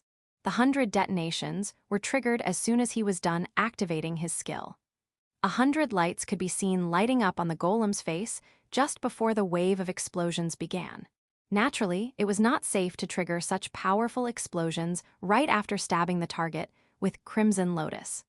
The time before the chain of explosions start can be controlled by changing the skill's execution speed. One could say this effect is like a magic fuse used to control the time before the 100 explosions are triggered. That way, the blade stuck in the golem's eye by the effect of Crimson Lotus changed into a series of explosions at the exact time set by Nero, destroying the eye in the process. No, rather than just the eye, it's probably safe to assume that the explosions disabled other functions of the golem's head. They couldn't see anything past the black smoke that resulted from the explosions, so they can't tell just how much damage was done to the head. But at least they can see that it wasn't enough to stop the ancient golem. The golem's legs, big as 2 ancient trees, were still carrying it forward. "Finish it off, Charlotte." Nero was just talking to himself, but her childhood friend had reacted as if she had heard him. At that very moment, there was a flash of red lightning on Galahad Fortress. Lightning Spata. Chapter 425. Excavator. Those rank 5 adventurers are finally starting to get serious, huh? Looks like it. The two have a cheerful chat while showering the Chimera soldiers with bullets and fireballs. The attacks from Spata began to intensify right after Lily and the others had successfully infiltrated the golem by opening the hatch on its back. To be honest, I was quite interested in seeing what this gigantic robot-like ancient golem's cockpit looked like, but I couldn't help but leave my post and going by Lily's side. Instead of focusing on our backs, I was naturally on the lookout for incoming surrounding attacks. The sorcerers at the top of the castle walls started firing their flashy skills, such as Fortis Sagitta and other original magic. Above all of them, one energy ball that shone in 5 colors was considerably powerful, though it was sadly not enough to bring down a golem on its own. Well, it did take all of 3 of us shooting to finally bring down a single golem after all. Even the most powerful sorcerers might find themselves exhausted by the sheer toughness of these ancient golems. Lightning Spata. Feeling a considerably strong magical power, I reflexively looked at the top of the castle walls while thinking that I knew that voice from somewhere. I couldn't see the caster from where I was standing, but I could witness the moment the sword-shaped red lightning magic was released. It seemed to be a force edge that looked like the gladius traditionally used by Spata soldiers, but it was undoubtedly made of pure offensive magic. Leaving a trail of red lightning, the shining blade darted towards the single eye of a partially destroyed golem. Given the speed at which the attack was moving and the golem's sluggishness, there was certainly no way it could be avoided. The gigantic lightning bolt pierced through the ancient golem's face without fail, resulting in a flash of red light and an ear-shattering thunder. Soon after the flash of red light had faded away, we could see that the steel giant had slowly started falling to the ground, with countless sparks and black smoke bursting out of the golem's whole body. The ancient golem's head was completely gone, making it look like a headless corpse. It finally fell forward on the snow, just in front of the castle walls. The Spata troops that witnessed everything from the castle walls get into a commotion due to the tremor caused by the massive steel giant's fall. Did it short-circuit or something? If they could be brought down just by destroying their heads, Fiona's earlier, golden sun, would have been enough. These ancient golems are durable enough that they can continue to march forward even after destroying their heads and even half of their torso. This one couldn't just be defective, could it? Still, that red thunderbolt magic, lightning Spata, was a lightning-based magical attack that fried the electrical circuits that controlled the golem's ability to move. I didn't know if these golems had the same structure as the electrical appliances found on Earth, or if they are a result of a completely different magical technology. But judging by how that golem fell on the ground with sparks flying and smoke coming out of its whole body, there's no doubt that the red lightning ran through it from head to toes. From an adventurer's perspective, one could say that golems are weak to thunder-type attacks. But of course, half-hearted electrical attacks won't do. I wanted to try my plasma breath one more time, but sadly it didn't look like I would get the chance. Okay, we're almost done with these golems. One by one, the ancient golems sank into the whitened ground due to the Spata army's energetic counterattack. First, we destroyed one of those golems. Then the tower behind us shot an incredibly powerful beam of light and took 4 of them down. At that point, half of them were already down. Then, the energy ball of 5 colors partially destroyed one, and the lightning Spata took another one down. And what's more, I could see that 2 more golems had collapsed at the south walls. Apparently, those last 2 were not defeated by magic, but by destroying their legs with martial skills. Their legs could no longer walk, but since their cockpits and engines were still unscathed, they were still operational. They were still using their massive arms to crawl towards the walls. We could see quite a lot of adventurers gathering around the crawling golems, probably thinking it would be a good opportunity to finish them off. But even though they were crippled, they could still be quite dangerous due to their massive size. Some of these guys can't fly, don't do anything reckless. They couldn't be that stupid to recklessly throw themselves down from the castle walls, to jump right in front of the steel giant in order to be the first ones to get there. Right. These golems are just hard and massive, that's all. They're slow and they can't counterattack, so they're not much of a threat if they can't move. There was a reasoning behind Fiona's words. That one-eyed giant did notice us when we got on its shoulder, but even though we were like insects to it, it didn't try to shake us off from its body. At most, its only defense was those chimera soldiers. It's almost as if it had no will to counterattack. More than that, it may even cannot perform that kind of maneuvers. In this situation, while it is true that they would struggle a lot to destroy the golem, their lives were not in danger. Could it be that they're not as threatening as we had thought them to be?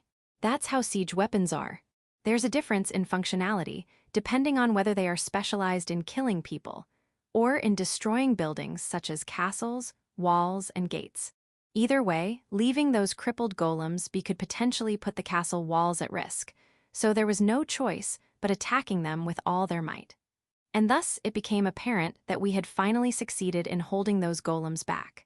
Oh, looks like Lily did it. Yes, she's amazing, isn't she? The golem we had gotten into before had stopped moving completely. Almost as if it had ran out of battery, its march started to slow down until it finally stopped with a clang before it had walked 3 steps. Thankfully, it hadn't come to a full stop. It stopped so quietly that one would hardly notice it had stopped at all. Lily, who was still inside the golem's cockpit, must have been able to deal with its pilot. And that's how we, the elemental masters, managed to find a smart way to stop an ancient golem without damaging it. 90% of the credit goes to Lily, though. Still, we were able to stop 2 of those golems, so at that moment, I thought that maybe we could expect to be rewarded handsomely for our feats, or maybe we could be offered to have the same reputation rank 5 adventurers have, or something like that. Kirono, Fiona, I'll be leaving the golem now. We could see no joy about having stopped a golem on Lily's face as it emerged from the hatch saying that. Her face instead showed a stern look that indicated that there was no time to spare. I decided that I'd ask her what happened later. For an adventurer, a second of hesitation could mean certain death. There is no time to ask questions now. Got it, let's get back to the wall. As I answered, I ran some bind arts along the golem's back. Fiona ran next to me without saying a word. Fortunately, they seemed to have stopped defending the golem as soon as it stopped, since we could not see any of those chimera soldiers coming after us. We were able to run up its back in a straight line without having to worry about our surroundings. Then, as soon as I reached its shoulder, I jumped with all my strength towards the wall. The distance between the golem and the castle walls was much shorter at the moment, but still not enough to make it in a single jump. So I asked Hitsugi for help. In the middle of my 20-meter-high jump, I stretched out black chain tentacles straight towards the castle walls so I could pull myself back to them. In my head, Hitsugi was enthusiastically yelling "Ai" as she started to pull her tentacles. At the same time, Lily was carrying Fiona, who had thrown herself out of the golem, back to the castle walls. By the time I got back on top of the walls, Lily had already dropped Fiona on the corridor. I could move really fast through midair using bind arts, but even they are no match for actual flying. For the time being, we had safely returned to the castle walls, so I could finally take it easy and ask Lily about what happened.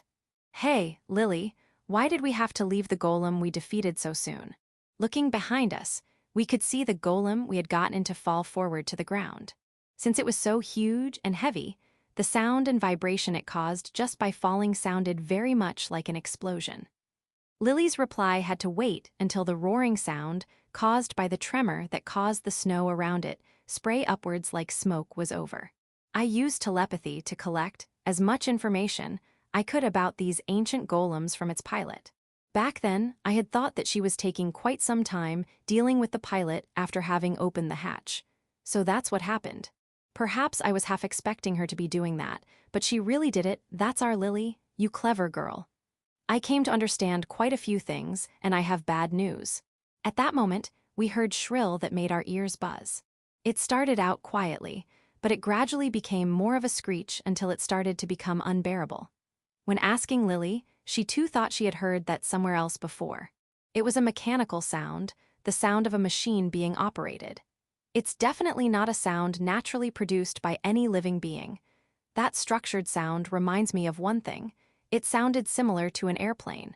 That's the sound you can hear at an airport, the sound of a jet engine rotating those gigantic turbines.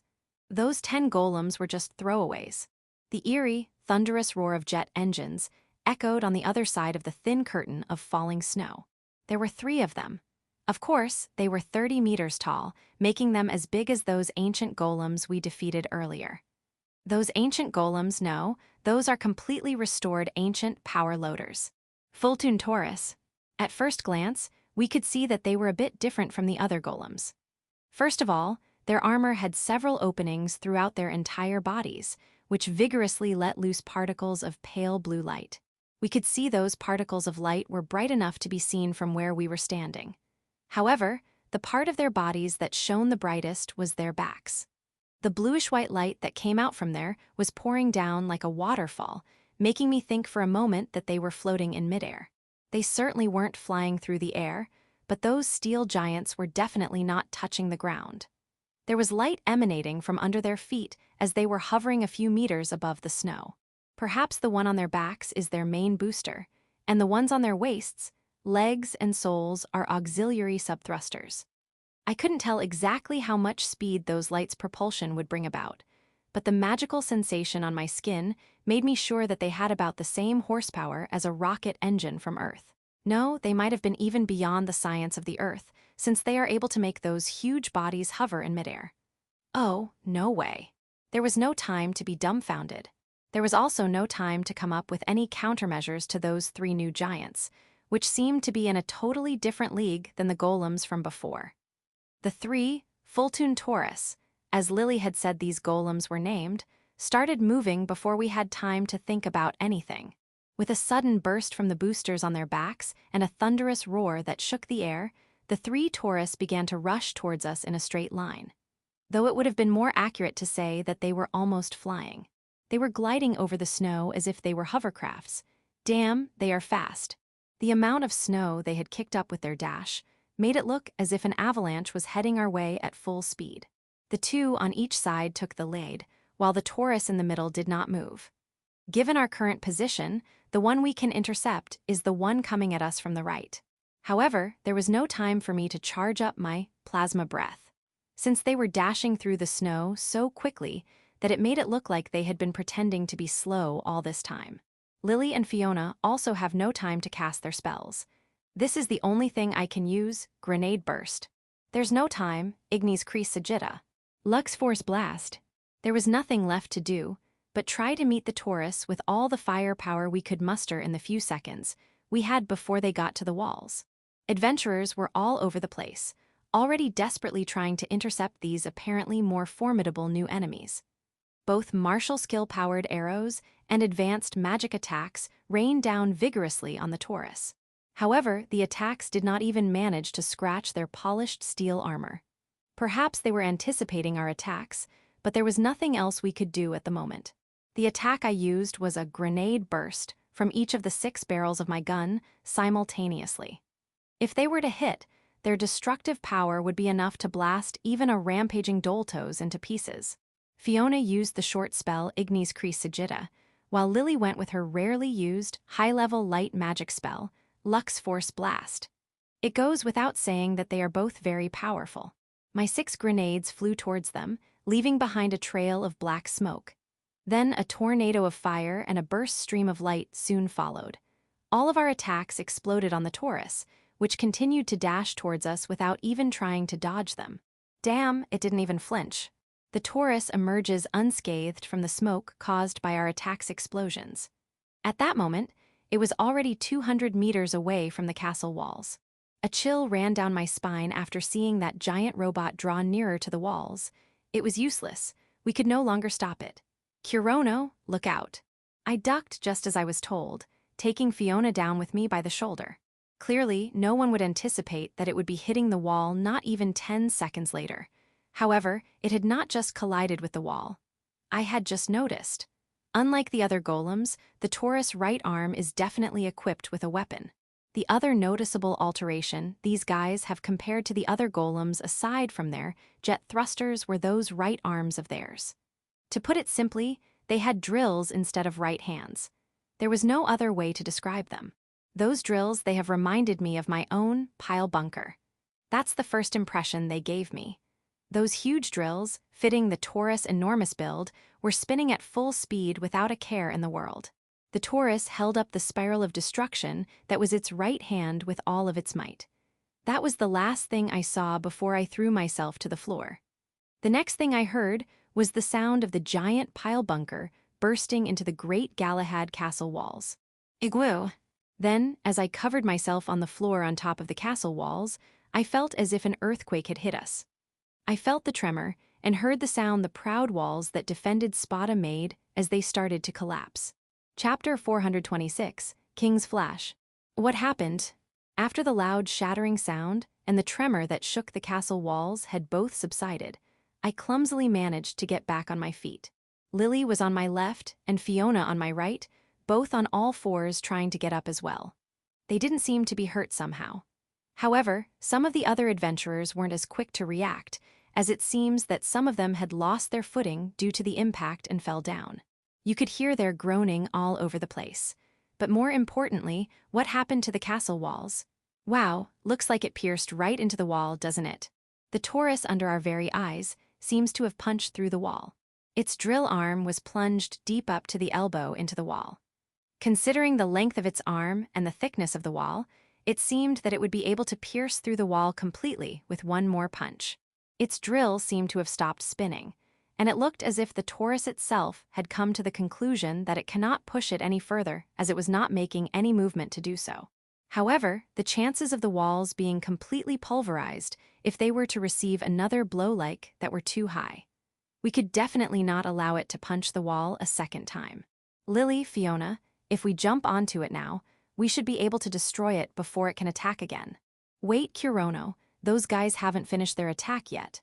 Lily quickly grabbed my right arm so as to stop me from firing the bind arts I was preparing to use to climb back onto the golem. Before I was able to ask her what she meant by that, the Taurus moved again.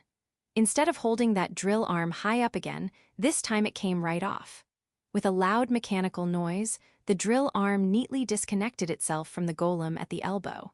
The drill itself was still plunged deep into the wall. What? Is it broken?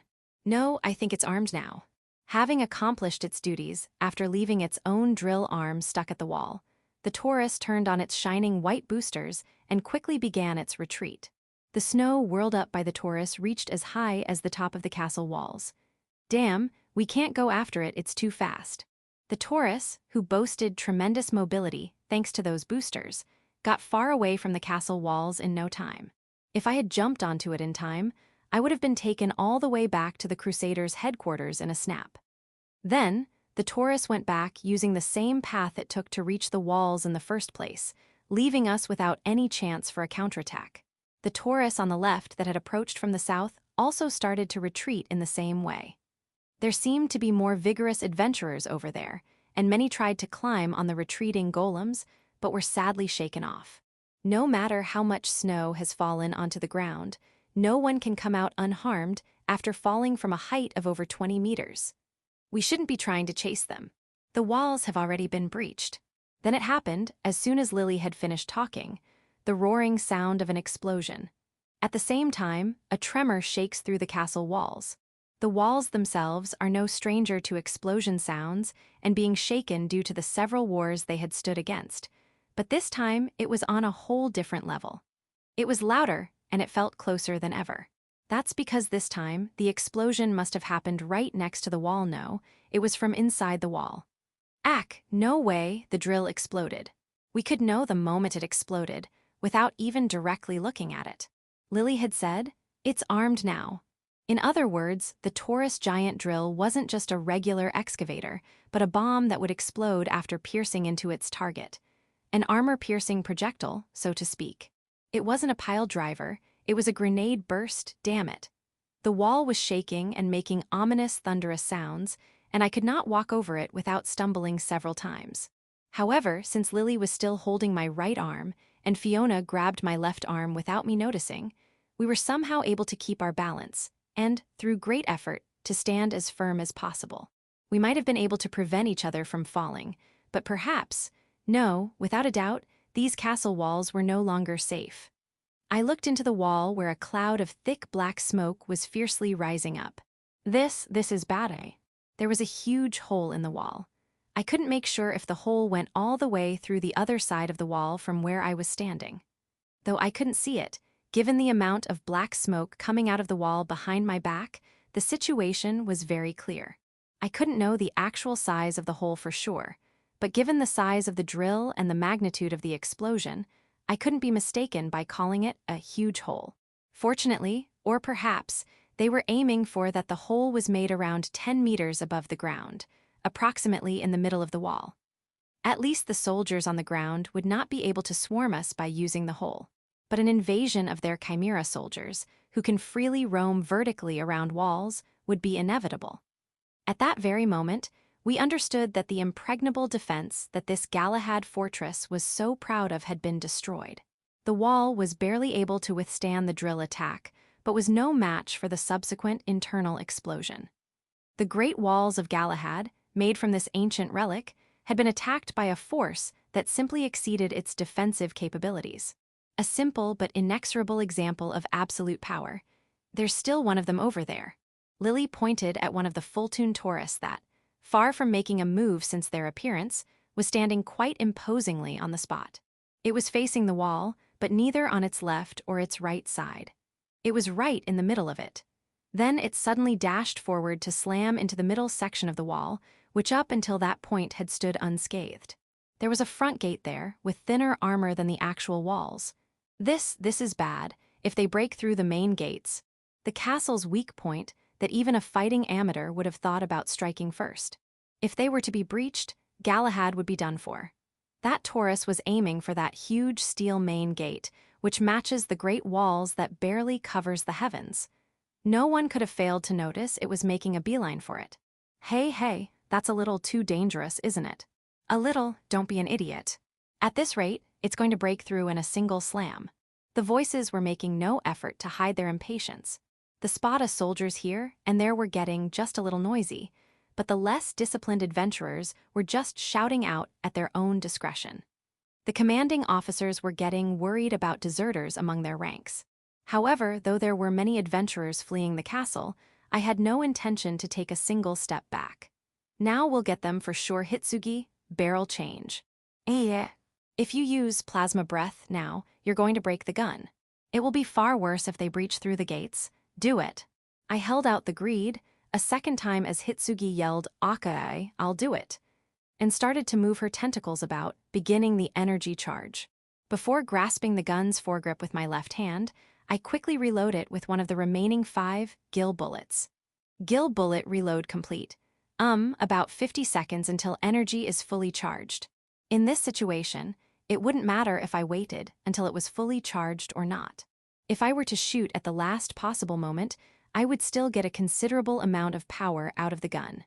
Lily, Fiona, I'll aim for its eye. I'll break its lens. Then I'll use line crease Sagitta.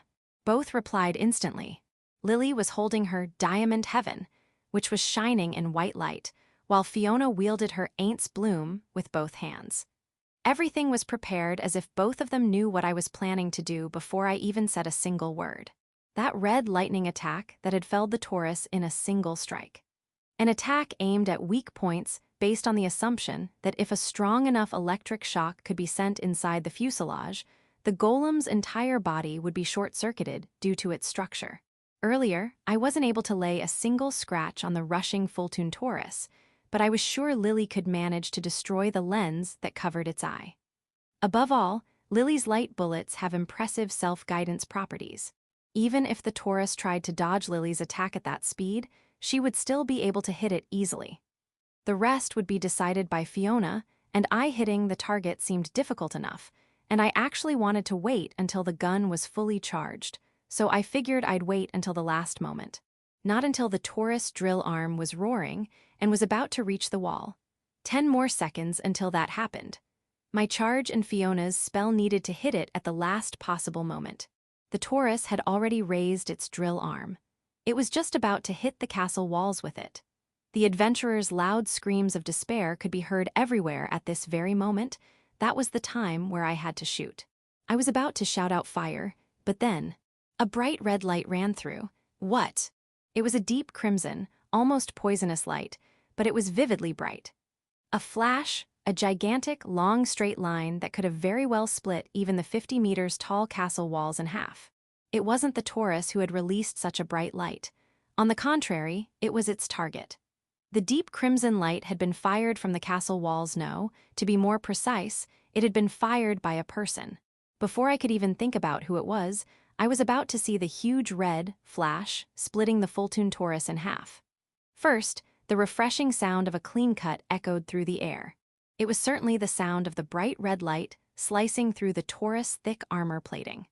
Before I realized, the red line was shining vertically from the top of the Taurus head all the way down to the bottom of one of its feet. And at the very next moment, the Taurus' gigantic body was torn in two, with its booster still bursting vigorously. The huge, red-hot cross-section was exposed during the moment when the two halves of the debris plunged into the snow. As both halves of its body sank onto the ground, they stirred up a great amount of snow and were enveloped in a deep red, fiery explosion. Above all else, such a display of red and white colors that rose up was telling the Spata army that the Taurus had been completely destroyed. Having seen that much really took me aback, and I found myself turning to the castle walls, looking for the source of that bright red light. It had been a wonderful attack of incredible power, enough to cut a Taurus in two in a single strike. The identity of the one responsible for that attack was obvious. There was no need for speculation. That has to be him, Spata's strongest man. Before my eyes was a red, kingly figure that emanated both an imposing sense of majesty and incredible magical power. Shaking his deep crimson greatsword as if they were swiping the blood of its victim off the blade. I had no choice. The one to quietly mutter those words as they extended their right arm was none other than Leonhard Tristan Spata, 52nd King of Spata. He was standing imposingly right in the middle of the fortified walls of Galahad Fortress. His full plate armor was golden with a base of deep crimson, and instead of a helmet, he was wearing a magical artifact that looked like a crown, which seemed fit for a king. His cloak colored the same tone of red as his armor was swaying on the snowy wind like the mane of a wild lion. The gold glint in his eyes shot through the steel giants that dared attack his castle. Begone! The golden bracelet on the gauntlet covering the king's extended right hand was activated, looking as if it had broken itself, and at that moment, a spiral of red magic circles expanded from it. That magical red light had the single secret effect of storage. And the spiral of red magic circles that emanated from the broken magic item, that golden bracelet was nothing more than dimension magic. However, this is not just the average magic item that any adventurer may randomly have in their inventory, but a specially commissioned item that was requested to serve as a safe to store the king's treasures. The treasure vault of a king that does not allow for any interference or intrusion. The doors to that vault have been now opened by that bracelet, which only answers to the king and no one else. King's Blade. Crimson Spata. A great sword appeared in a single swipe. Far from being heavily decorated as it would be expected of a king's sword, it was fairly rustic in design. It looked like the traditional double-edged gladius used by Spata soldiers, only larger. Its deep crimson blade is quite broad, and it looks as if it could cut down even a dragon. And at the same time, the glittering blade gave off the feeling of being unusually sharp. It had the robustness of a great sword, and at the same time, the sharpness of a short sword, and that was enough to consider it a famous sword, a weapon worthy of having a name of its own. But it wasn't just a sword. The magical power inside the huge red sword was so tremendous that it would trump most regular wands. The sword would look as if its burning magical power gushed out of its scabbard dimension whenever it was unsheathed, almost making it look as if the blade itself was on fire. In other words, the king's greatsword should be referred to as an artifact. A legendary sword that had been inherited from the first king of Spata. Each successive king would train using it with the purpose of making it even stronger, always being Spata's strongest sword across every generation. That is the King's Blade, Crimson Spata, that Leonhardt was holding in his right hand. Guo! Leonhardt held the incredibly heavy greatsword straight in front of him, without letting its tip shake even a little. The only thing that moved in his rock-solid stance was his mouth as he breathed. That breathing was not just your average, breathe in, breathe out. No, there was a peculiar sound to it. It was a basic breathing technique learned by anyone who studies martial arts called naraki. Through the action of breathing, the body shapes its inner magical power. In other words, it was a stance to prepare the activation of a martial arts skill. Just as magic is cast through spells, incantations, and magic circles, martial arts also use magic as their energy source to activate their effects. Of course, just as with low-level spells and short spells, there are techniques in martial arts more advanced than naraki. An experienced martial artist would eventually incorporate naraki as their default way of breathing without even realizing it. However, Leonhardt was consciously breathing using naraki, in a calm and clear fashion, as if he was a teacher showing the technique to new martial arts students. A top-class swordsman only needs to take a single breath to gather enough magic for a single advanced skill.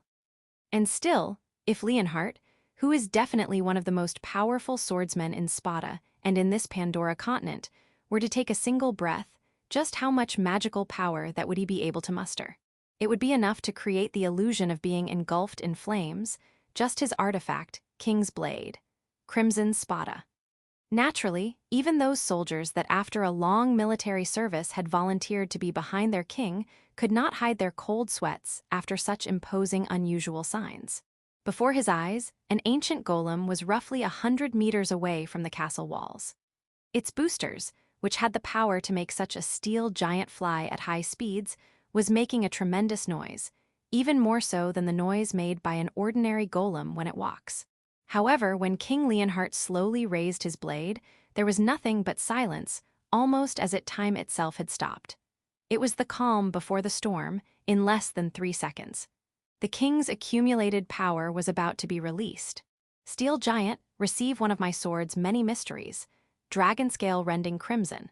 "Ah, I don't think we can take much more of this." Dorothy muttered such words with a tired voice after seeing the full-tune Taurus being sliced in half by a red flash of light.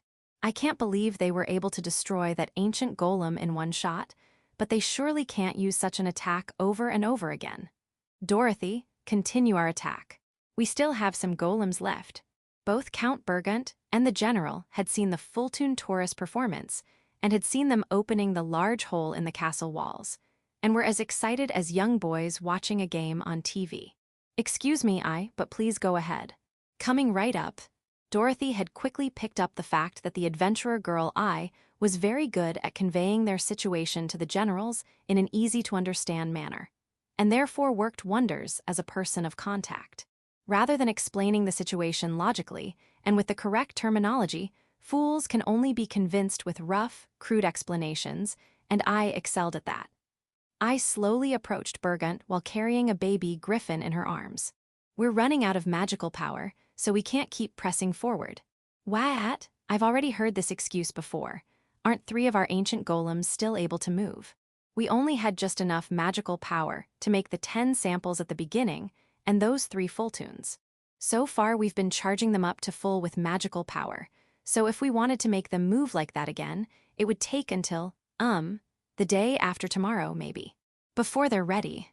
With her blonde ponytails and her colorful getup, gives off the appearance of being a bit of an idiot, but still seemed to have a surprisingly good grasp of her own research. Of course, she didn't have the level of expertise a researcher from White Sacrament would normally have, but still had a rough idea of how the ancient golems are used and how they operate. Because of this, she was able to give Burgunt an explanation that had just about the necessary information, and nothing that she had to him could be considered to be mistaken. The first 10 golems they had sent out, which I had called samples, were simple experimental models whose purpose was only intelligence gathering. The power loaders they had excavated, aka Taurus, were different than them in their preservation state. Those with good frames can be repaired smoothly, but the samples were much more difficult to bring back to full operational capacity. And when there were no ancient parts available to replace a given damaged part, there was simply nothing we could do about it. The best that could be done in those cases was trying to make do with a substitute. To make matters worse, there had been many problems with delivery times before the attack on Spata, so most of the repairs could not be completed. In the end, the 10 golems that were left in an incomplete state would be used as samples. Also, there was insufficient data regarding their movement capabilities, so the idea was to finish analyzing them with any data they could collect during their actual use. During trials, when Dorothy was trying out one of the golems herself, a fellow researcher from White Sacrament, who was fully dedicated to her work, immediately fed the data she had back to the full-tune Taurus, which made it possible to make finer adjustments to them. Through their great effort, the Taurus were not only able to move but to fly as well. The research had wonderfully borne fruit, and it was a tremendous success for the project. For some reason, I had somehow been able to understand the gist of this without having it explained by anyone, and just by randomly overhearing a conversation from Dorothy. Dorothy, who doesn't really have an eye for people, couldn't figure out whether this young adventurer had a knack for stuff related to ancient technology or not. "We've managed to make a hole in their walls. We cannot let this chance to attack pass. Even if you say that, those things are not going to move. Why this is a chance that happens once in a lifetime." While the 2 of them angrily leer at each other, Dorothy steadily begins her preparations for their retreat.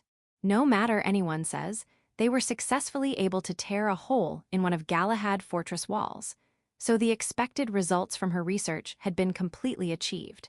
Dorothy had no interest in cooperating with the crusaders, as she was no believer in any holy war that needed to be had in God's name. Whether the Third Crusade wins or loses has nothing to do with her. What mattered to her was being able to conduct her research on the Taurus based on actual battles, as commanded by Bishop Judas. "Phew, I'm so tired, I want to go analyze this data soon." Dorothy muttered those words as she typed the word pile bunker, and seeing the other 2 Taurus returning safely. 2 gigantic magic circles appeared under each Taurus feet, and seeing the golems sink back into them as if submerging into a deep lake after such a difficult battle made Dorothy feel as proud as a mother who realizes just how much her own children had grown. She had lost all of the 10 samples and one of the Taurus, but to Dorothy, it had been worth it. She had gathered a great deal of data, after all. The Taurus had given it their all during the battle, and the limits of their endurance had become clear. Also, she had gained valuable experience during the telepathic hacking of one of the golems. She still doesn't know what actually happened in that battle. No matter if it's a man or a machine, nothing beats the experience that can be obtained by actually being on the battlefield. Being so immersed in that thought, the only thing that was able to bring Dorothy back to reality was the white stuff that had fallen on the tip of her nose. Ah, snow. There was no clear blue sky when she looked up. Before she had realized, hazy clouds had covered the sky, and powder snow danced fleetingly in midair. Ah, it's a snowstorm, isn't it? As I said that while looking a little bored, the Count shouted out something like, "Hey, we're not done talking yet." "Do you think so?" Dorothy had reflexively asked that question. To her, it looked as if the snowfall could be over soon. "I do. I may look like this, but I grew up in the mountains, so I kind of know somehow. I happen to see a white dragon at a glance on the other side, which means that we'll be hit by a severe snowstorm for 3 days and 3 nights from today." While Ice certainly doesn't look like someone who's grown up in the city, she seemed somehow full of confidence about her mountain weather forecast abilities. "Did you really see all that?" "I saw it and I could feel it." Such a daunting and sensory reason was far from something the stubborn brain of a natural-born researcher, such as Dorothy, could give believe. However, even she can understand that there is a certain rationality to the human rule of experience. It was possible that there was some credit in I's words. Because of this, it would be better if we stopped our attack on the castle for today, old man. "You're 10 years too young to try, and tell me what to do, girl. And I'm not an old man." "Well then, let's ask the Stargazer later, shall we? I'm sure he'll be able to say as much." Unexpectedly, I's honest retort seemed to have touched a nerve. Count Burgunt's head looked as if it had gotten so hot that one could boil water for a tea over it for a moment, but soon appeared to have gotten down to room temperature. While he does give off an image of shouting out absurd orders, he's not just someone who dresses up like a general. He's a nobleman who is also a veteran in the art of war, who has defended, and even managed to expand his territory against both monsters and pagans countless times. Worst case scenario, what would happen if a snowstorm does indeed hit them during the siege? The danger involved does not need to be pointed out by anyone. After a heavy groan, Count Burgunt finally recovered his composure. "So no matter what we do, we won't be able to send our golems out again, right?" "Yes, that's right." Dorothy didn't go as far as mentioning that the golems had already been put away back into the craft hangar, and that taking them back out now would take way too much time. The craft hangar, which was used to put the Taurus away when not in use, was not a simple space created with dimension magic. The Taurus had been originally excavated from media ruins, where they had been enshrined in a space created with ancient magic. For this reason, no giant humanoids have been discovered up until then. They would have never been found by searching for hidden doors and corridors. The way to a space sealed by ancient magic cannot be opened without advanced magical exploration technology or an insanely huge amount of good luck. In short, the craft hangar is the very interdimensional space the Taurus had been enshrined away since ancient times. Normally, no one should be able to relocate that space outside of the media ruins, but somehow Judas had managed to do just that. Not even Dorothy knows how he was able to do that. How long until we can use our golems again? The leyline reaction in these Galahad mountains is far greater than expected, which has increased the rate of magical regeneration by 21.7%. So, if they are able to recover after some time, would we be able to use them? Good. That will do for now. I'll ask for further details through this impudent adventurer girl later. Yes, that'll be all right. Hee, I'm not just someone you can randomly ask about reports, you know. Soon after thinking about her answer, Dorothy noticed that the fluttering specks of snow that danced in midair were getting bigger. It would seem that I's weather forecast was correct after all. Chapter 427, White Dragon's Nest. It soon turned into a blizzard. Nothing but white as far as the eye could see. It was a furious snowstorm. It seems that blizzards in Pandora are called white dragon's nests. Of course, this doesn't mean that all winter storms are due to swarms of rank 5 white dragons flying around in the sky. The vast majority of them are due to natural causes, though some snowstorms actually can occur when white dragons fly in swarms. In any case, the saying, shifting like the weather in the mountains, has never been more appropriate. The bright blue sky from earlier in the morning felt as if they had been an illusion all along. Was the weather just casually clear that time we climbed the Estelle mountains? Just like that, Galahad Fortress was trapped within a barrier of wind and snow. No, it would be better to say that it was being protected by it. This sudden blizzard had forced the crusaders to stop their assault completely. It doesn't seem to be stopping for quite a while. 2 hours had already passed since the forced ceasefire. I was still stationed in the castle walls. Of course, I was not in the winding passage leading outside, but inside the walls themselves. These gigantic walls have 2 sets of stairs that are used to reach the top, one being outside and the other one leading inside the fortress. When seen from outside, the walls look flat like a dam, but looking from the inside, a large cylindrical tower can be seen, which extends itself all the way to the top as if it were a supporting pillar. This tower's inside is nothing but a spiral staircase, leading all the way up to the outer passage. Its gloomy stone walls make it look a bit like the Revival catacombs. In short, I was sitting on that spiral staircase's steps, taking a long break. Our camp was located close to the summit so that we could reach the walls easily from there. I could not see anyone else around. That wasn't because other adventurers weren't willing to be there or anything, but probably because our camp was rather incomplete. In fact, the top of the stairs is packed with steadfast Spata soldiers, who remain vigilant even under the furious blizzard. It's possible that there were some other people stationed in other places as well. Everyone was working very hard, even under such cold weather. However, I wouldn't exactly say that it was warm and cozy in the tower's spiral staircase. It was very likely that there was no such thing as internal heating, so the temperature there wasn't very different from outside. Staying in this tower would be impossible without some sort of cold resistance. Thankfully, Diabolo's Embrace does provide enough cold resistance so that sitting on those steps wasn't so painful. It's better that I rested for a while after all. Both my white breath and my voice came out feebly as I spoke.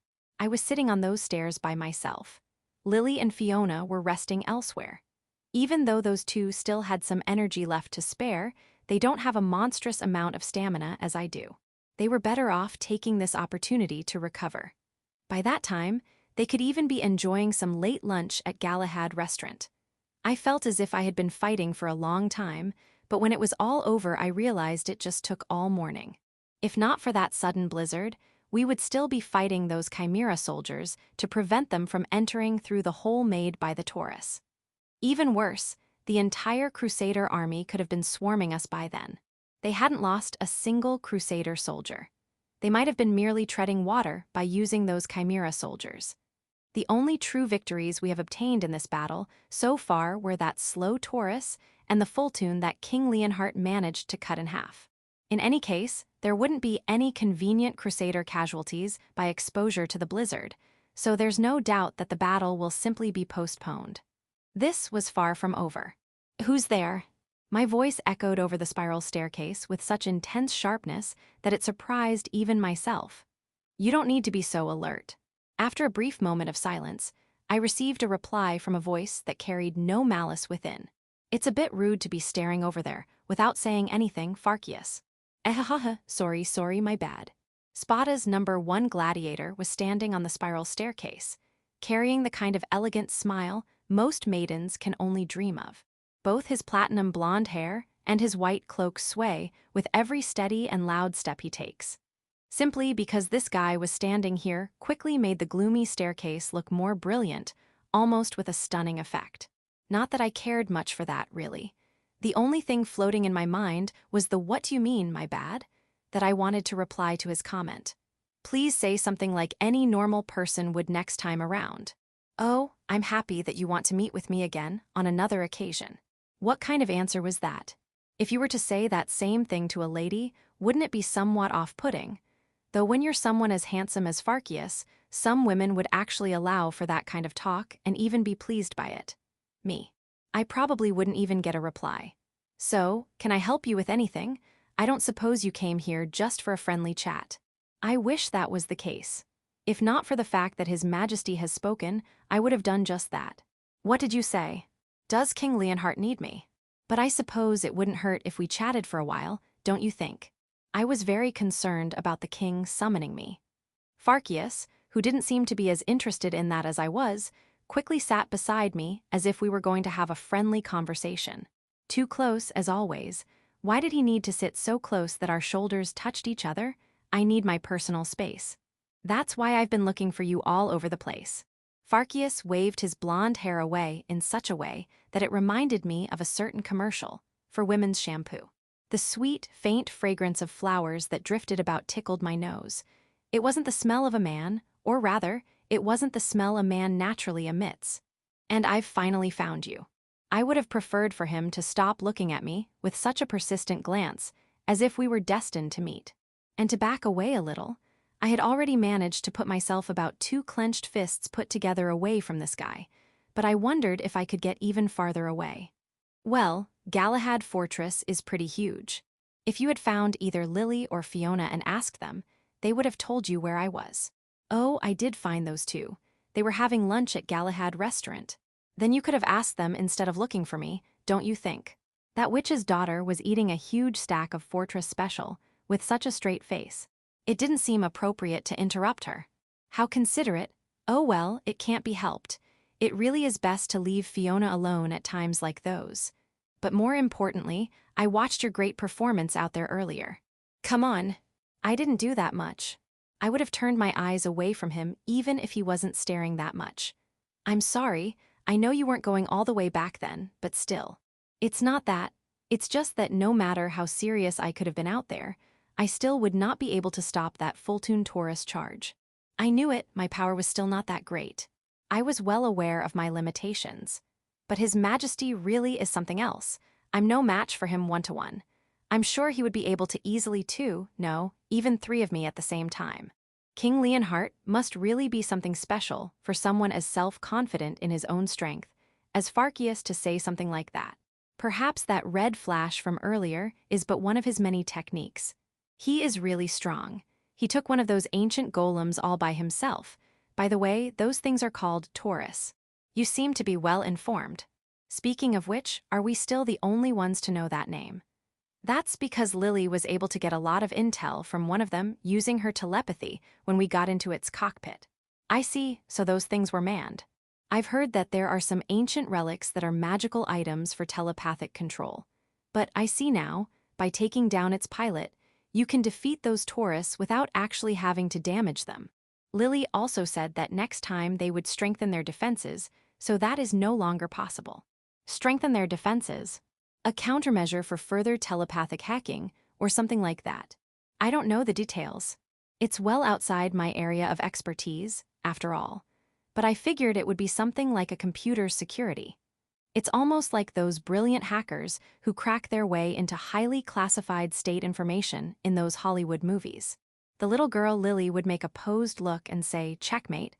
As she hits the enter key, I could almost see it.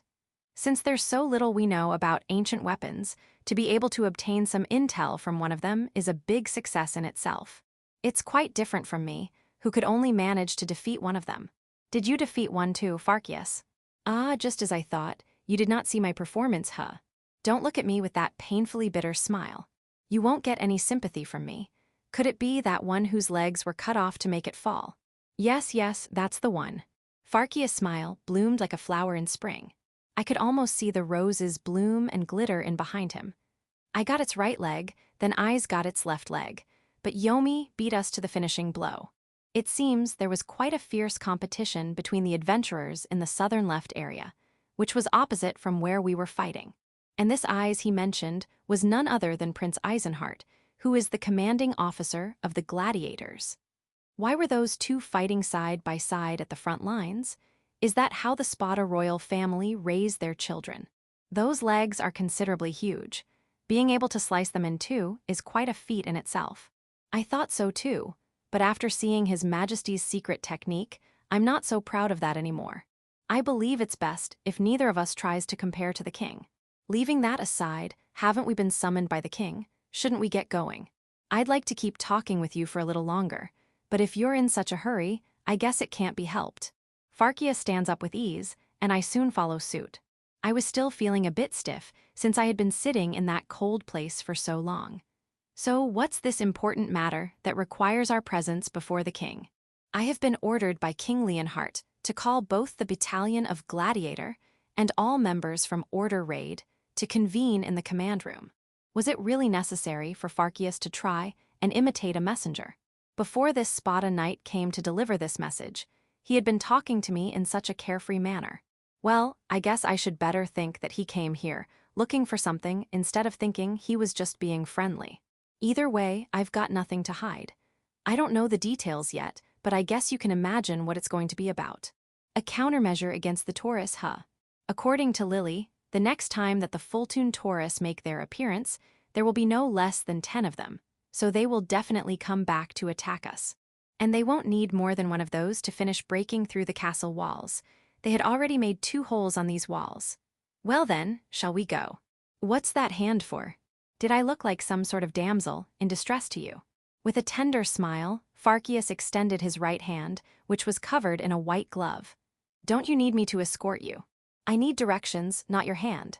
My eyes might not be as pretty as those he is surely used to look at, but still, I gave him a somewhat scornful glance. Though it might go unnoticed to the average person, it seems that Farkius didn't fail to notice it. I know, I was joking. I'll show you the way. Let's go then. Thinking it was a bit suspicious of him, I had no choice but to rely on this handsome gladiator's guidance. Whoa, things seem to have gotten quite rough. That was the first thing Simon muttered as soon as he entered Galahad Fortress. Adventurers here and there were talking about something with the Spata soldiers, who were coming and going as busy as bees. Against the background of a towering fortified wall and a fortress that is twice as large as the old Ischia castle, the plaza lined with shops, stables and tents was noisier than the blizzard. It seems they were somehow able to break some holes in the castle walls. Did King Leonhart underestimate our enemies, or were the crusaders stronger than we had anticipated? A voice as sharp and cold as a snowstorm came from behind Simon's back. It was the mysterious adventurer Sophie, who covered her face with a magic veil. Her cold blue eyes had caught a glimpse of the 2 large holes in the castle walls, even with that blizzard which would greatly obstruct anyone's vision. At the same time, one could guess that the Spata soldiers would be rushing to work on the wall's repairs. Anyone who had actually paid attention would have noticed that stones were being carried towards the holes one after the other.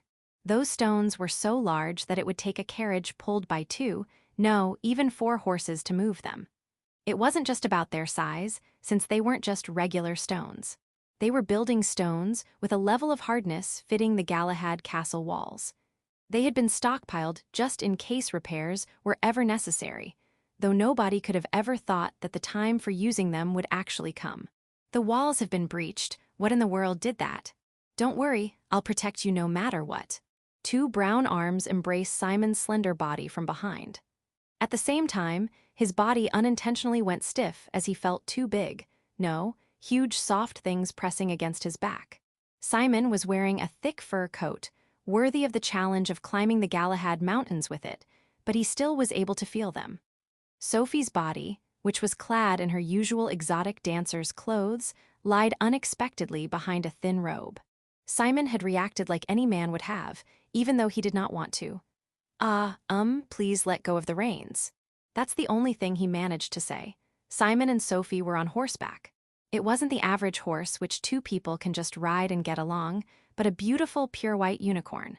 However, it was hard to believe that Sophie's beloved steed, which was twice as big as a regular horse and with as brawny as a bull, was really a unicorn.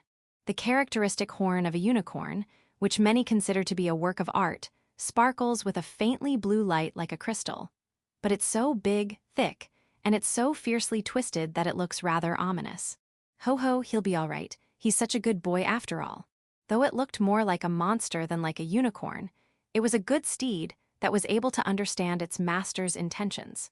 Its pace was surprisingly quiet and didn't rock as much when walking, despite Simon thinking that letting go of its reins would be dangerous. For starters, it was clear how well it had been trained, just due to the fact that it had allowed a man to get on its back. Or perhaps it's just that it doesn't even recognize Simon as a man. Stop it, or I'll get off the horse.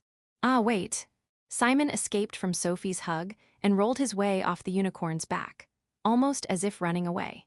It seemed to be higher off the ground than he had expected, and before he realized, he was letting off a shriek as he landed on the snow that had been piling up due to the blizzard. You don't have to be so impatient. The Galahad Mountains are right in the middle of a white dragon's nest, so neither us nor the enemy can make a move for at least 3 days. After saying those swift words, Sophie tapped on her steed's belly with her feet. The unicorn immediately lowered its head and extended its snout to Simon, who had been completely submerged into the snow.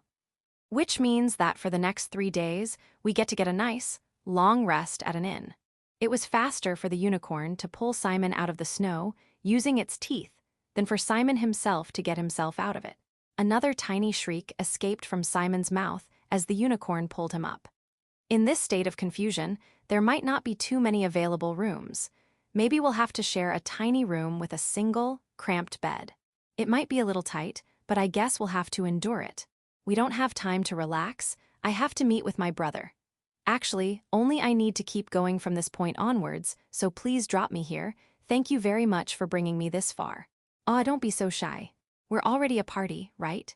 Come on, let's spend the night together under a single roof and get to know each other better as fellow party members. Sophie laughs mischievously under her veil. It was almost as if the brown beast had found the white rabbit's nest. I'm sorry, Sophie, but I'll be borrowing Simon for a while. A small feathered figure appeared from behind the snowstorm, enveloped in a faint green light. Lily, you've arrived earlier than expected. Welcome to Galahad Fortress. Lily puts on her cheery smile, worthy of a girl as beautiful as her. Simon's eyes welled up into tears, probably because he was either deeply moved by the fact that he was being rescued, or because he had been nominated by a scary fairy. It would take more than this snowstorm to prevent us from going any further. But more importantly, what do you want with my Simon? What are you saying about me, Sophie? Please stop, it's making me uncomfortable. I didn't mean to intrude or anything, but the situation isn't so good at the moment. But I need Simon to come with me for now, if that's okay with you. Wait a minute, Lily. Why are you treating me like a bargaining chip here? The situation at Galahad Fortress has gotten worse than ever with those holes on its walls. We have no choice but to come up with a plan within the next 3 days. Thanks for letting us know. I'll be making reservations for the night in a nice inn then. Help me, brother, Lily is trying to sell me.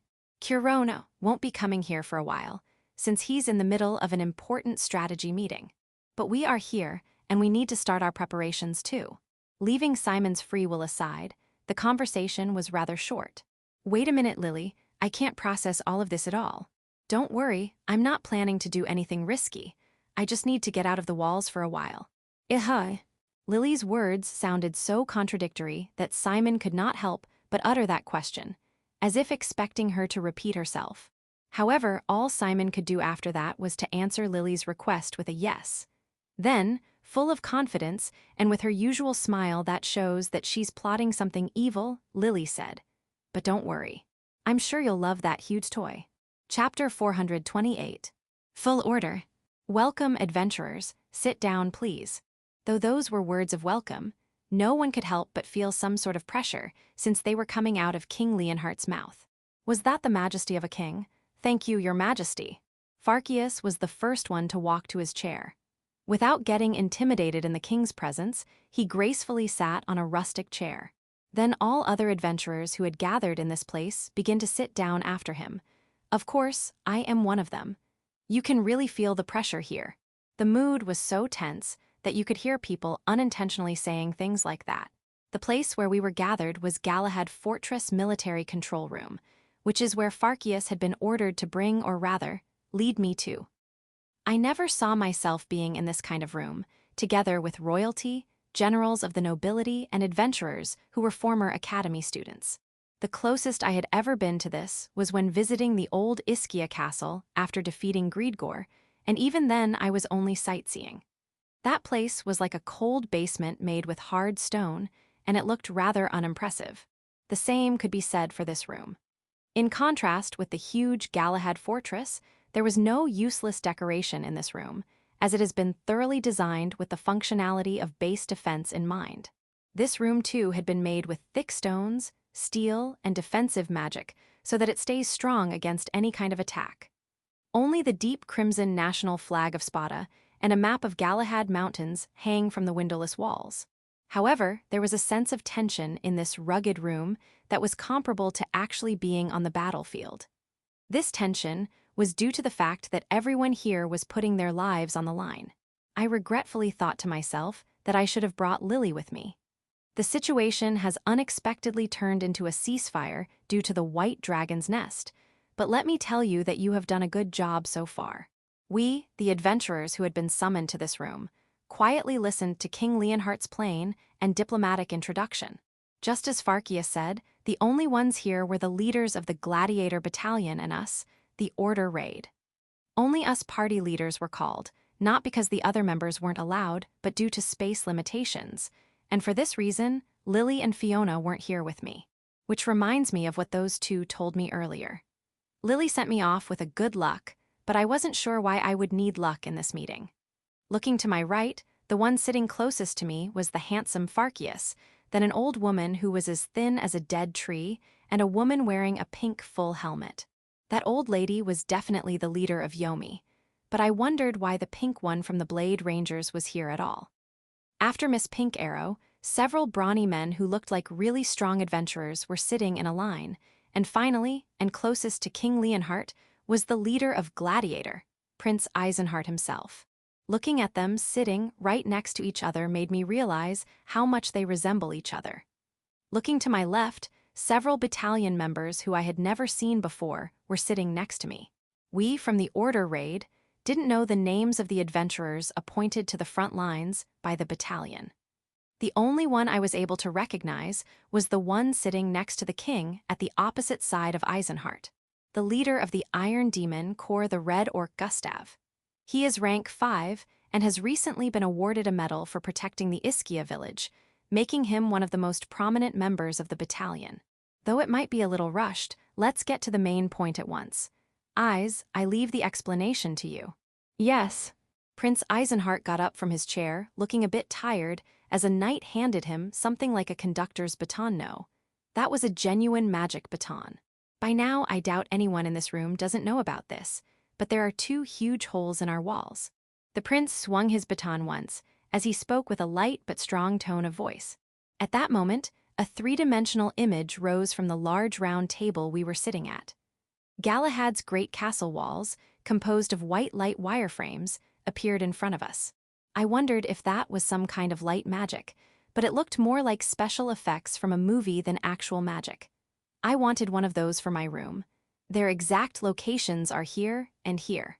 As you can see, it's as if the wall enclosing the fortress had been split into 2 sections, one to the north right side and the other to the south left. Each of the damaged locations were indicated with a spot of red light. The size of the red spots seemed proportional to their actual hole size. The diagram was really easy to understand. We're currently working on the repairs as soon as possible, but this blizzard has made it really difficult to make any progress in that regard. Work under these conditions is so dangerous that in a worst-case scenario, we may lose some workers to the storm. But that's the duty of the engineers. Be it during public service or out there on the battlefield, working under difficult situations is part of the job. Still, being hit by a blizzard is far better than being exposed to a crusader onslaught. At least those crusaders haven't started hurling fireballs at us for now. So, the ancient weapon used to make these holes, the ancient golem, according to reports, we have established that its name is Taurus. The problem lies in the fact that there are more of them. Not only those 2 that escaped, we know that they have at least a dozen more, ready to attack. A dozen, that's going to be hard to beat. Gustav spoke with his usual weird accent. The other adventurers, too, reacted with the same level of surprise when learning how many of those golems were still around. If I hadn't heard that intel from Lily earlier, I would have been as shocked as everyone else in the room. Luckily, Prince Eisenhardt's explanation was roughly the same as what Lily had found, so I was able to keep a cool face. Still, could it be that Lily had passed on the information she had gathered to the Spata army without my knowledge? Or was there a brilliant intelligence agent that had been able to gather as much intel as her on the battlefield? Oh well, either was fine by me. Regular attacks won't work on those guys. Their thick plating can repel even our ballistas. You need something like the firepower of the Pharos gun or your special attacks, as we have already seen. So far, we have been confirming facts. After this, we would be talking about what to do about those powerful Taurus and how would we be protecting Galahad Fortress. Developing a concrete plan for those two issues was essential. Because of this, we will be changing the stationing of our Gladiator Corps a little as a countermeasure to the Taurus. They would be focusing on the places where the holes had been opened. However, since we had already been divided into the north right and the south left, our positions wouldn't be changing that much. What was relevant was the actual people who were going to be restationed. I will be personally leading the left wing. The battalion will be Gustav, Lawrence, and Ariete. The order raid is Yomi and the Blade Rangers. That being said, I'm sorry, but I will be putting the Blade Rangers on hold for now from the order raid. Wait a moment, what do you mean by that? With a loud bang on the table, Pink Arrow raised her objection. Please calm down. This doesn't mean that the Blade Rangers are no longer of use anymore. But your 5-blade shot is one of the few attacks that can damage a Taurus. With a single one of those shots, you can change the state of the battlefield. In short, we need you to be able to hit a Taurus with your next shot. It's because of the time that it will take you to prepare your next shot that I'd like you to follow this command. According to what I've heard, the special attack of the Blade Rangers, the 5-blade shot, is a single powerful attack that completely drains their magic. It's just like Fiona's Golden Sun. So, do all special techniques in this world completely drain their user of their magic, or was it just a style thing? All right. Still, on one condition. If it's something we can accommodate, then please say it. Prince Eisenhardt, please become the new red sword for the Blade Rangers. I'm sorry, I can't do that. But I can double your payment. Just this once at least, please. I'm really sorry, but I can't do that. Red has always thought that you would be an appropriate replacement for him. How about I triple your payment and we leave it at that? I guess it can't be helped. But I won't give up. After their negotiations had concluded, Pink Arrow finally calmed down and returned to her seat. But how should I put it? She had quite the nerve, asking the prince of her own country to join their party at a moment like that. Well, that explained why Pink Arrow was here as leader of the Blade Rangers instead of Red Sword. But I'll say, I have to agree that Prince Eisenhardt would make for an appropriate red sword. I'm sure this has been made clear from our earlier conversation, but all parties who have a technique that is effective against the Taurus should follow the commands of the Spata army. This means that they will not be allowed to engage in battle until the enemy deploys the Taurus. Certainly, anyone can understand what a waste of magic would be to use a one-shot special technique on a group of random soldiers. I don't think that any of these experienced adventurers would make such a mistake, but still, it might be better to leave that to the Spata army's judgment. The same goes for the Pharos gun. We have no choice but to rely on it to defeat the Taurus as well. If it doesn't come out, please assume that the situation is severe enough that our secret weapon had to be sealed away. I already knew that the Battle Tower Pharos, which had fired a terrific beam, was the pride and joy of Galahad Fortress. But after watching it do a tremendous job destroying 4 sample Taurus, I could realize its true power.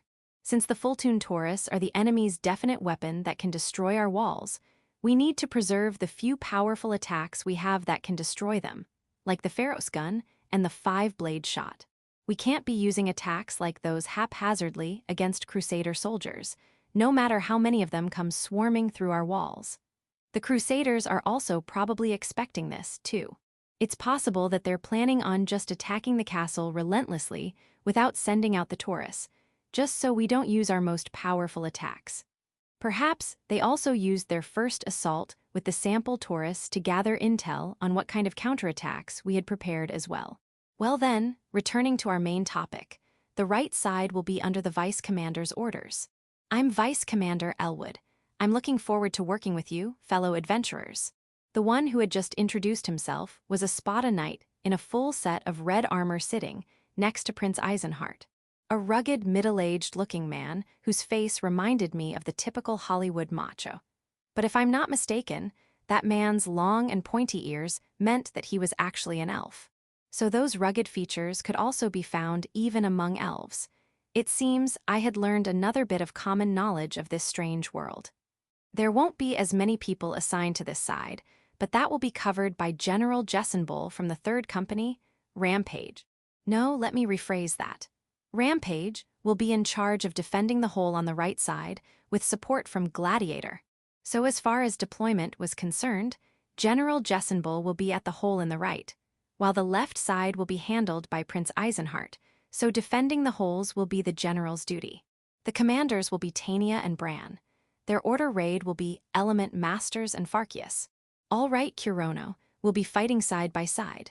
Farkius outrageous and simple-minded remark echoed throughout the cold control room. It looks like it. That was all the strength I could pour into my reply. Oblivious to such a complex state of mind, the simple-minded Farkius patted me on the shoulder with a big smile on his face. I wished he stopped that act. He looked like a young schoolboy swooping down on a girl he likes by changing seats in a classroom. I will be giving both Kirono from Element Masters and Farkius the new full order. Oh, that's quite the drastic move, eyes. Just as if the childish behavior he had been treating me with thus far had been a lie all along. Farkius quickly said that with a mysterious tone of voice. That wasn't my call, it was my father's the king's. Ho ho, I see. I then humbly accept your appointment, your majesty. After standing up and bowing to his king, Farkius returned to his seat. On the other hand, King Leonhart nodded solemnly and replied with a calm, this is bad, I had been distracted by the conversation. What is this full order? I'm sorry, Kirono. You haven't been here on Spata for long, so it's not unusual that you don't know about it. I had tried to secretly ask Farkius about it, but Prince Eisenhart heard me anyway, so he replied instead. Come on, Eyes, Kirono asked me, didn't he? To put it simply, full order is when an order raid is given the power to act at the same level as a commander. It means that you get the same level of authority as them and are able to exercise the right to command as well. Isn't that great? Aw, come on, he asked me, I tell you. That doesn't mean I expect you to command like a professional knight, so please take it easy for now. That's not all there is to it, isn't it?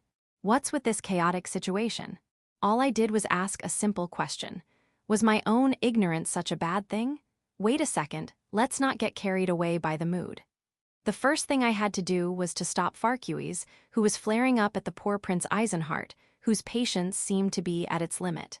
Hey Farkius, calm down a bit. I'll ask you for a more detailed explanation later. Come on, we could go eat something at Galahad restaurant. It'll be my treat. Really?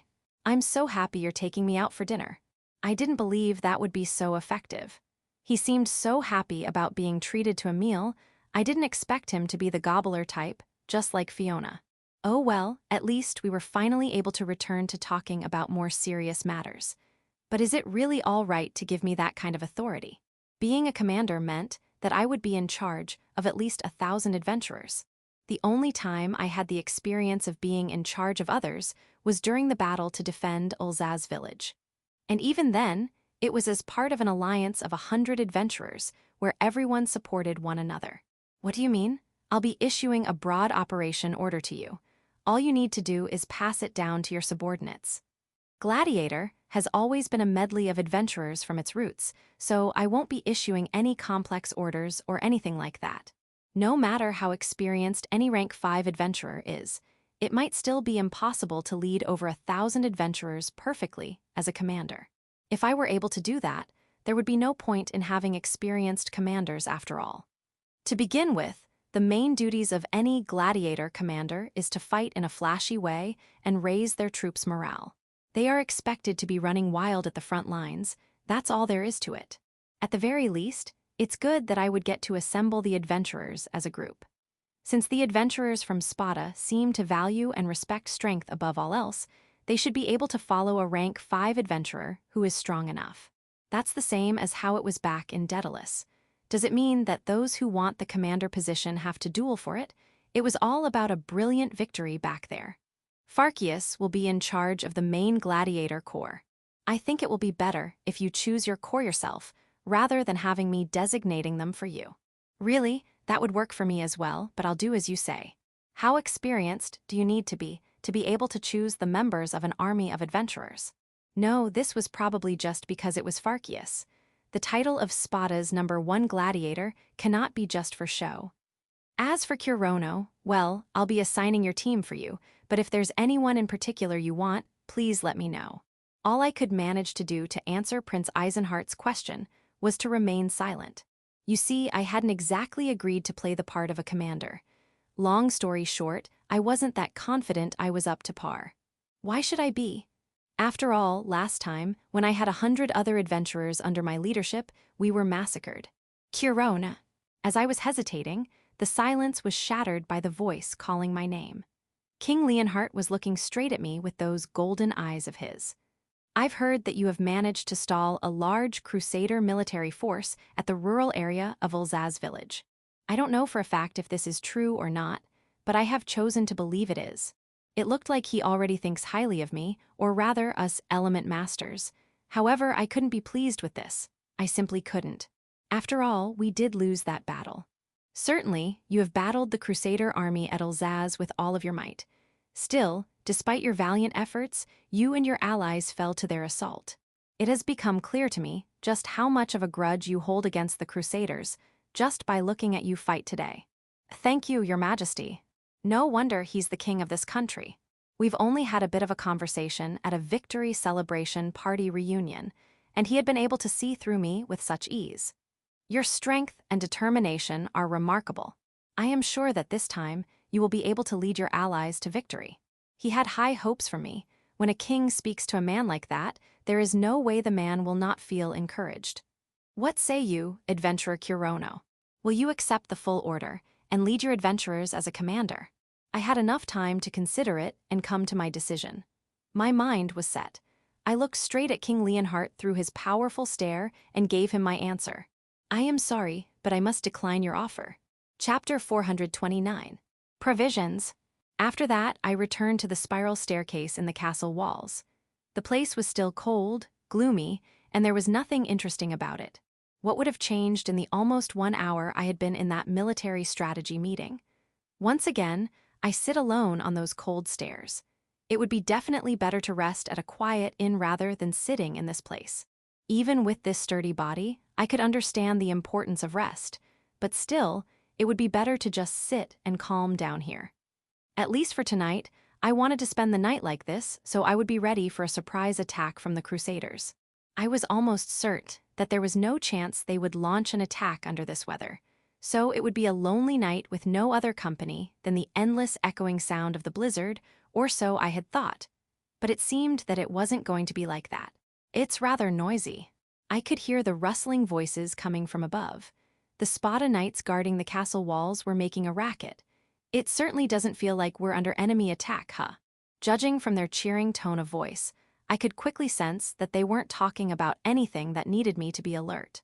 But still, I was worried, so I concentrated on listening. Hey, look at that, provisions.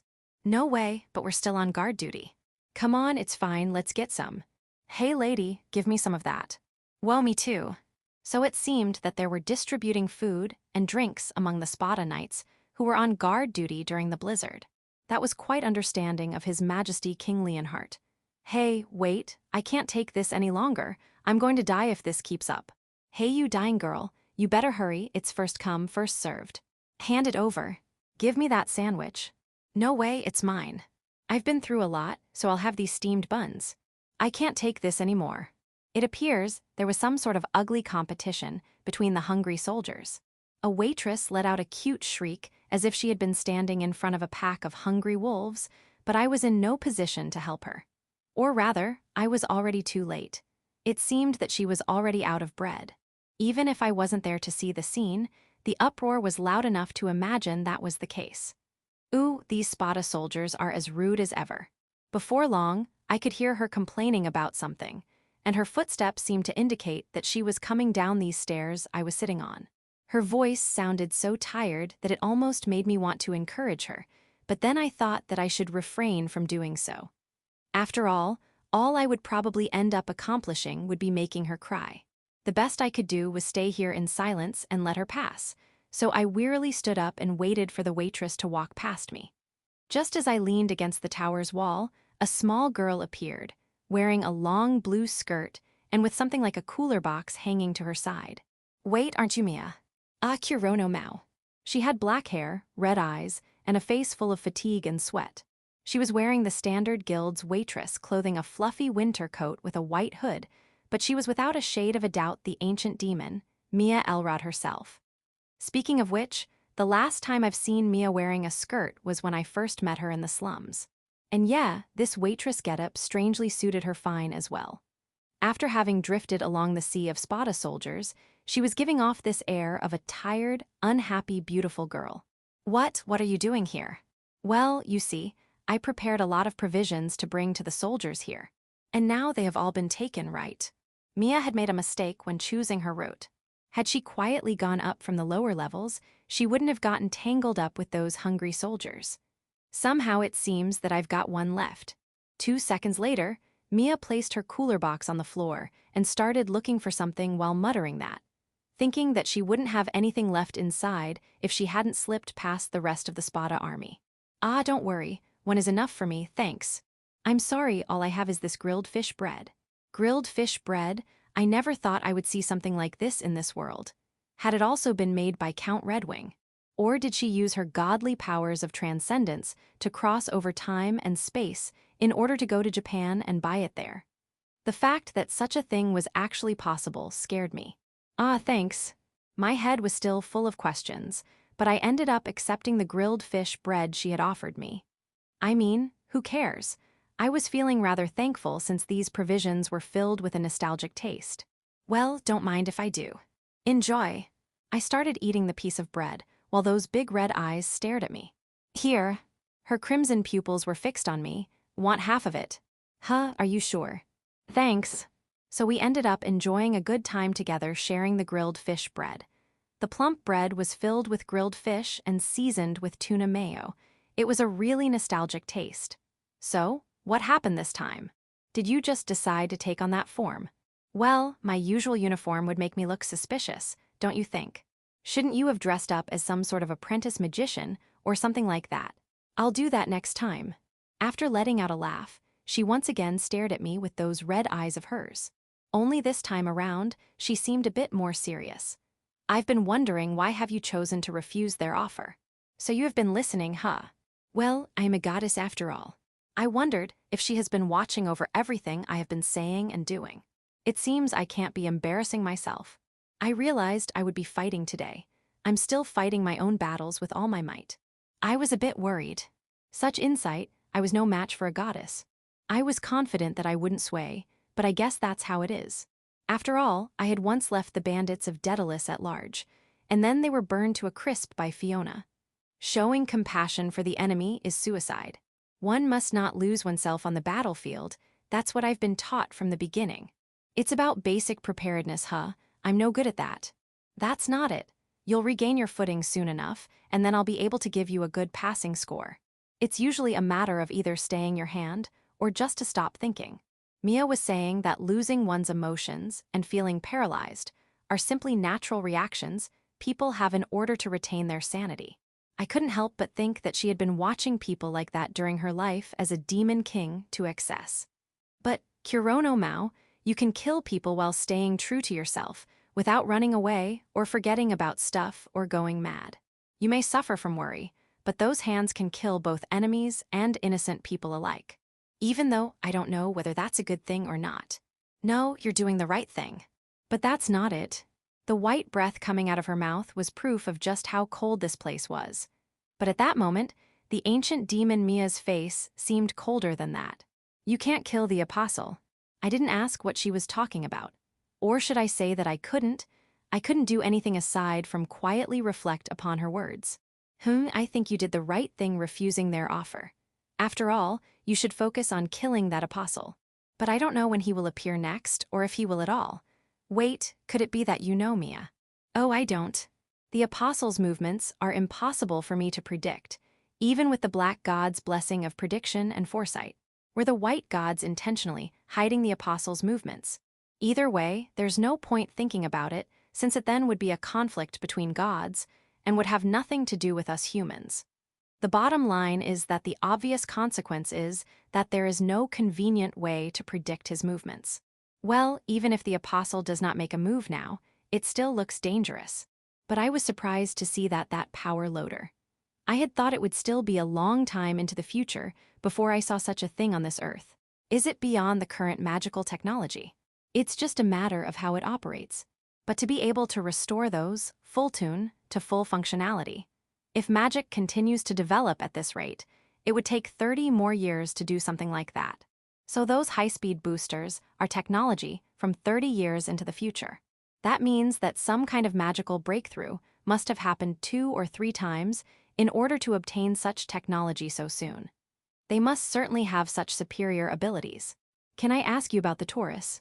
I'm not supposed to talk about them, but I'll still tell you a bit.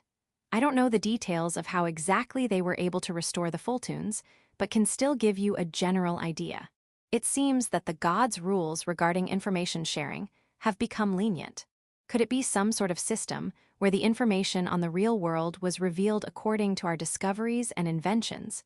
It may be just a hypothesis, but I can help but think that I'm not too far off. Does it have any weak points? The Taurus weren't meant to be used for combat, but they have been built to be sturdy enough to be used in harsh environments. It hasn't been so poorly designed to have its weak points so easily noticeable on the surface. Well, it made sense. Realistically speaking, I wouldn't go and build a digger or a dump truck with parts as thin as paper on purpose. The only convenient weak point we could aim for was to defeat some sort of predefined game boss. They really keep on moving even if you handle them poorly. They're famous for being hard to break, too. Have you been in one of those before? Oh, many times. I have an Omega rank power loader driver's license. I didn't know what was so amazing about that, even after seeing her puff up that tiny chest of hers. Sorry, Mia, was it like having something like a freight's license or a bus driver's license? Ah, I see, that's great. Yeah, I can turn that Galahad fortress into rubble in 5 minutes if you let me ride one of those Taurus. Please don't. But it's really cool. It's pretty rare to see someone who can control both a power loader and a night frame. Night frame, what is that? Mia's face had whoops written all over it. Perhaps she had said something that was against the gods' rules. I heard from Lily that, as the name implies, the power loaders were built for working. So I guessed that there would be others that had been built for battle. That wasn't my question. That made me even more intrigued about them. But what are those night frames you mentioned? Please pretend you didn't hear anything, please. Her lowered face and teary eyes suggested that she'd do anything to keep my silence. And for a moment, I felt the impulse of pulling a prank on her because of it, but no. If I did, it would be something irreversible against both gods and earthly laws alike. Got it. I just hope there are no combat robots about to enter the stage for now. At the very least, there are no historical records of one of those having been excavated. Only random parts at most. So there are none of those left. I think there are lots of them, only they're still buried under ruins everywhere. It's just that no one has been able to find the special access to their craft hangars. No, I can't talk about that. I wanted to say something, but couldn't come up with anything. I could only stand with a bitter laugh as Mia frantically said something like, "Yes, let's stop talking about this." But yeah, there must be lots of undiscovered ruins all over the place. Maybe you know whether or not there are some ruins like that in this Galahad fortress. I mean, what this place originally was in the past. Yeah, I know, but that's a secret. So that means that there wasn't anything like a mountain village or a checking station here. I had heard that the gates on the castle walls were part of some historic ruins. There was no other building, only a huge door and some walls remaining. Such a strange structure had been built in this remote place, though I secretly felt that this had once been a prominent fortress that blocked access to the Galahad Mountains at the time. Something like that experimental facility that remodeled my body. It's not like I saw some relation between here and that place, it was just a strange feeling. The huge gates and walls were not to prevent enemies from entering, but rather for keeping them locked inside. That thought suddenly passed through my mind. Well, whatever this place used to be in the past, it doesn't matter now. Everything's secret with you, huh? I'm sorry. Don't worry about it. So, how much can you tell me about the Taurus? Let's see, first of all. And so, I was given lessons on how to pilot a Taurus from the Omega rank license-holding Mia. Then, at that moment, you can swiftly pull that and you'll go vroom, so you'll be just fine. I'm sorry, but I could not understand a single word you were saying. Please, dear goddess, give me some information that is actually useful. Chapter 430. A Heartbreaking Homecoming. In a corner of Galahad Fortress, there was a boy looking at the blizzard through a small window at the back of a dim corridor, surrounded by hardened stone. So Nell, you should be back in Avalon by now, right? Underneath the white mask that covered his melancholic eyes was Wingroad's Nero, or rather, Alter Face's X. He was wearing a simple black robe used normally by apprentice sorcerers, but the way he was standing next to the window made him look somewhat dignified. Occasionally, Spata soldiers and other adventurers who would pass through that corridor would be intrigued by his appearance, but due to his aloof mood, no one was curious or whimsy enough to actually approach him. However, that silence would soon be broken. Ah, I've finally found you. You should decide on a proper meeting place next time. Nero frowned a bit at the high-pitched voice of the voice, who had just spoken so loudly behind him. However, his eyebrows were covered by his mask, so nobody noticed his reaction. Still, nothing could hide the hint of discontent in his tone of voice. Don't be so loud, your voice echoes through this entire corridor. I wish you would think about how long I've been looking for you. It was his childhood friend, who he had been so used to seeing, with her red coat and pigtails swinging as she openly expressed her anger. Even behind her mask, which looked like a deformed cat, there was no mistaking her. Anyway, how was the meeting? They didn't say much. They did call those ancient golems Taurus, though, and they talked about protecting the holes they made and other obvious stuff like that. Nero spoke as if he had actually been in that meeting, but that meeting was no place for him since he was under the guise of a new rank 1 adventurer. The only ones who had been summoned to that meeting were rank 5 adventurers who had been entrusted as commanding officers and those who were part of the Order raid. As usual, you're good at eavesdropping. You make it sound like I'm some kind of rascal. I merely happened to overhear a few things.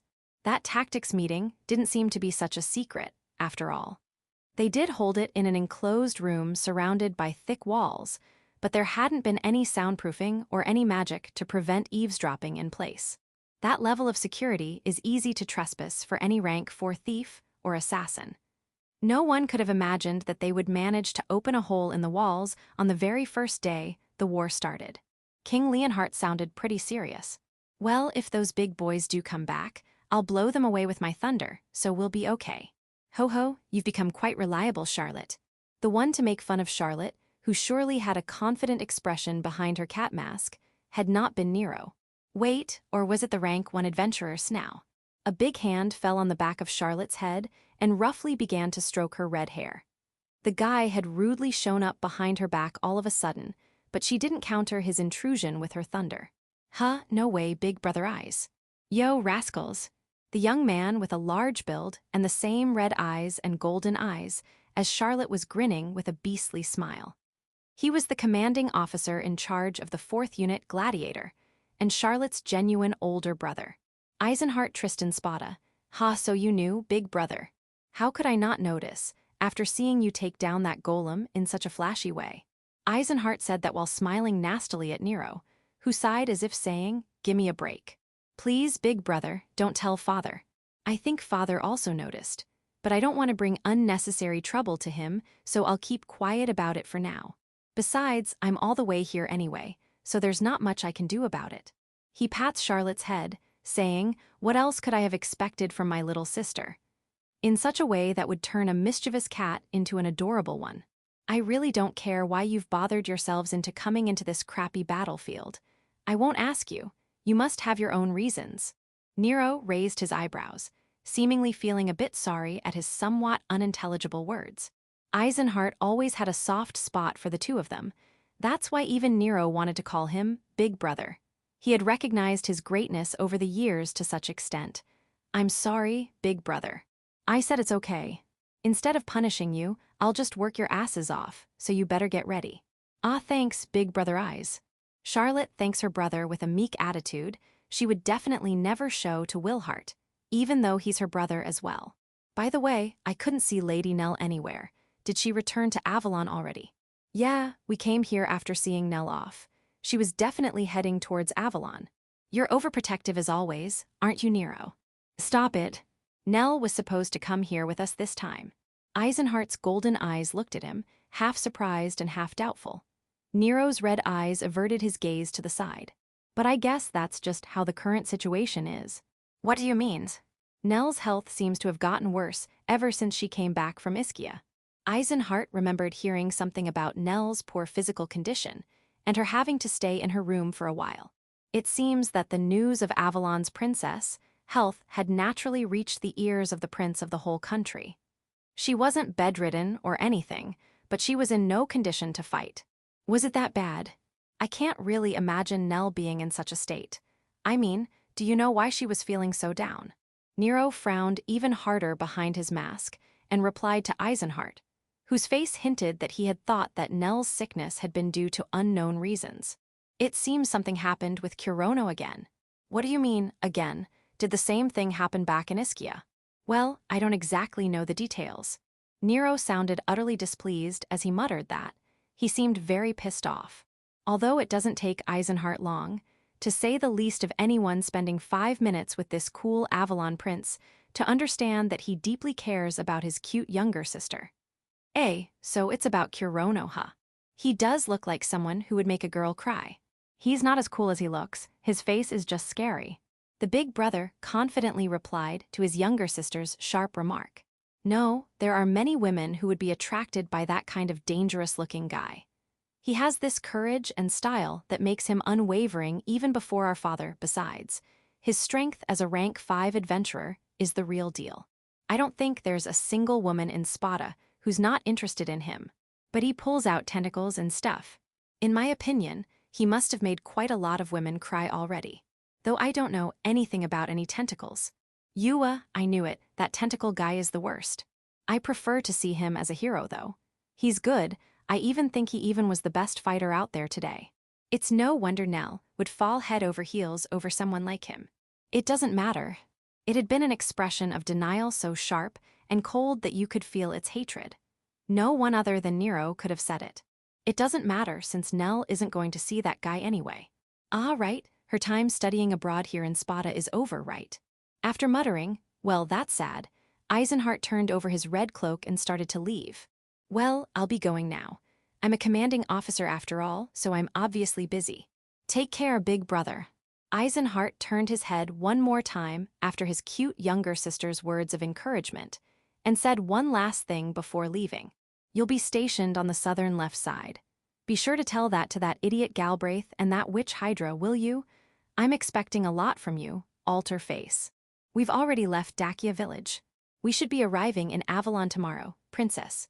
With a tone of voice much more tender than usual, Helen, the daughter of the noble Azriel family of Avalon and head of Princess Nell's bodyguards, gently speaks to her beloved princess. On the other hand, Avalon's first princess, Nell Julius Elrod, just blankly stared off into space and didn't reply with even a single stare.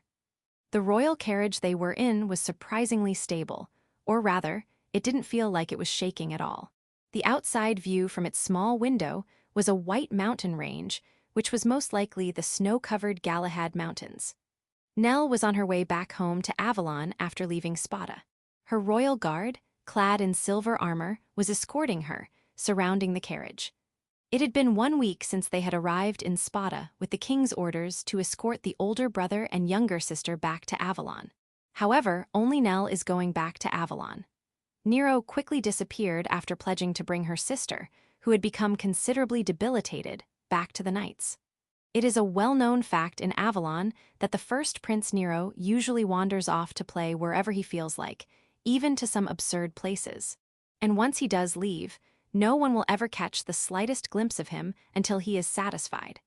Both his own royal guard and his father no longer reprimand him for his hopeless behavior. After receiving a letter from Nero explaining the current circumstances, the royal guards resigned themselves to protect the prince's identity and dedicated their efforts only to Princess Nell's convoy. The lifeless Nell didn't say a single word to them due to her strange condition, but fortunately, still obediently followed their instructions. Neither the maids who accompanied the knights, nor Helen, who volunteered as Nell's personal escort, nor the royal guard were privy about the princess's situation, and were merely trying to fulfill their duties to the best of their ability. In other words, the only one who could actually reach out to Nell was none other than Helen, who had been her friend ever since being an overseas student in the same school as her. It'll be just one more day. And so, Helen's heart smashes in front of Nell, who showed absolutely no reaction at all. Only her earnest love and loyalty could be what allowed her to continue talking to a person who was more like a doll who never replied for an entire week. Or perhaps it was because she thought that the worst was yet to come. The nightmare berserker Kirono was a sworn enemy who was the cause of Nell's situation, being someone who tried to get himself into the hands of a demon for his own lowly desires. That man had taken on an urgent quest to defend Galahad Fortress and had ever since parted ways with Nell. For Helen, nothing had ever given her more peace of mind. It seemed that Nell was terribly sad because of his parting since he had posed himself as a friend to her. But Helen believed that now that they were apart it was just a matter of time to mend her broken heart. After returning to Avalon, Nell should be able to get better and return to her former cheerful self. Suddenly, Nell opened her mouth. It had been brief and rather air-cutting, but a voice definitely came out of it. Helen was just about to call out to her. Happy to have finally heard a human reaction out of her after such a long time, Nell leaned a bit forward and looked out through the carriage's window. "What's the matter, princess?" "Here is where I first met Kirono." Nell smiled. It was a ghostly smile that would send shivers down anyone's spine. Is that so?" Helen managed to muster up a reply in front of her princess's weird countenance. "Yes, my horse wouldn't move. I was in deep trouble. It was lovely." A weird laughter escaped through her lips. They were inside a luxurious royal carriage, but at the time Helen felt the tension of having been thrown into a dungeon in an underground burial mound, where the laughters of the dead echoed. Nell wasn't having a conversation. It was a monologue. She was speaking to herself while looking out through the window without noticing that Helen was in front of her. "I want to ride that horse, that Marie Kirono." Helen suddenly realized she was speaking about the time when Kirono had kidnapped her, or rather, accompanied her to leave Spata, back when the monster army had besieged the academy students in the Ischia fortress. At least Nell could be sure that she was riding Kirono's beloved horse at that time. The idea of someone who looked like an adventurer and the princess riding together on the same horse disgusted Helen. She had no choice but to hope that such an event had happened only once. Did something like this happen twice, 3 times perhaps? She definitely did not want to know. "How will we be able to ride? When will you take me for a ride again?" Nell kept on murmuring as if she were talking with Kirono, who was still miles away inside Galahad Fortress. She was grabbing the both sides of the window with her hands, as if she were about to jump out of the carriage at any minute. Of course, the carriage's window wasn't big enough for a person to go through, and opening the door while the carriage was moving was unthinkable. Helen was sitting by the door's lock and in front of Nell. Even if Nell were to try to open the door, Helen would block her way with her body. Helen couldn't do anything but staring at Nell with a cold sweat running through her face as she went on with her eccentricities. "How when I Then there was silence. Nell suddenly stopped talking to herself and stopped moving altogether as if she had become frozen solid. Before Helen was able to ask her if something was wrong, Nell looked at her. The way she had turned her face toward her reminded her of a mechanical golem, but her muddy eyes looked like those of an undead monster. Is something the matter, princess?" Helen. She had said her name. At last, after such a long time, Nell had finally looked at Helen and called her name. She had said her name with a smile, a different smile from her previous ones. It had been a smile that looked like sunshine. "Why, yes. What can I do for you, princess?" The tense Helen leaned forward as she replied, eager to fulfill any wish her princess would have. "You are my friend, aren't you?" She hesitated for a moment before her initial impulse to reply at once. However, after considering it for a moment, she realized that there was no better choice but to reassure her. Yes, I have been awestruck by you as we attended school together in Spata, and we became friends. I see. I see you as a close friend too. You have been an important classmate to me as well. Helen was overcome with emotion.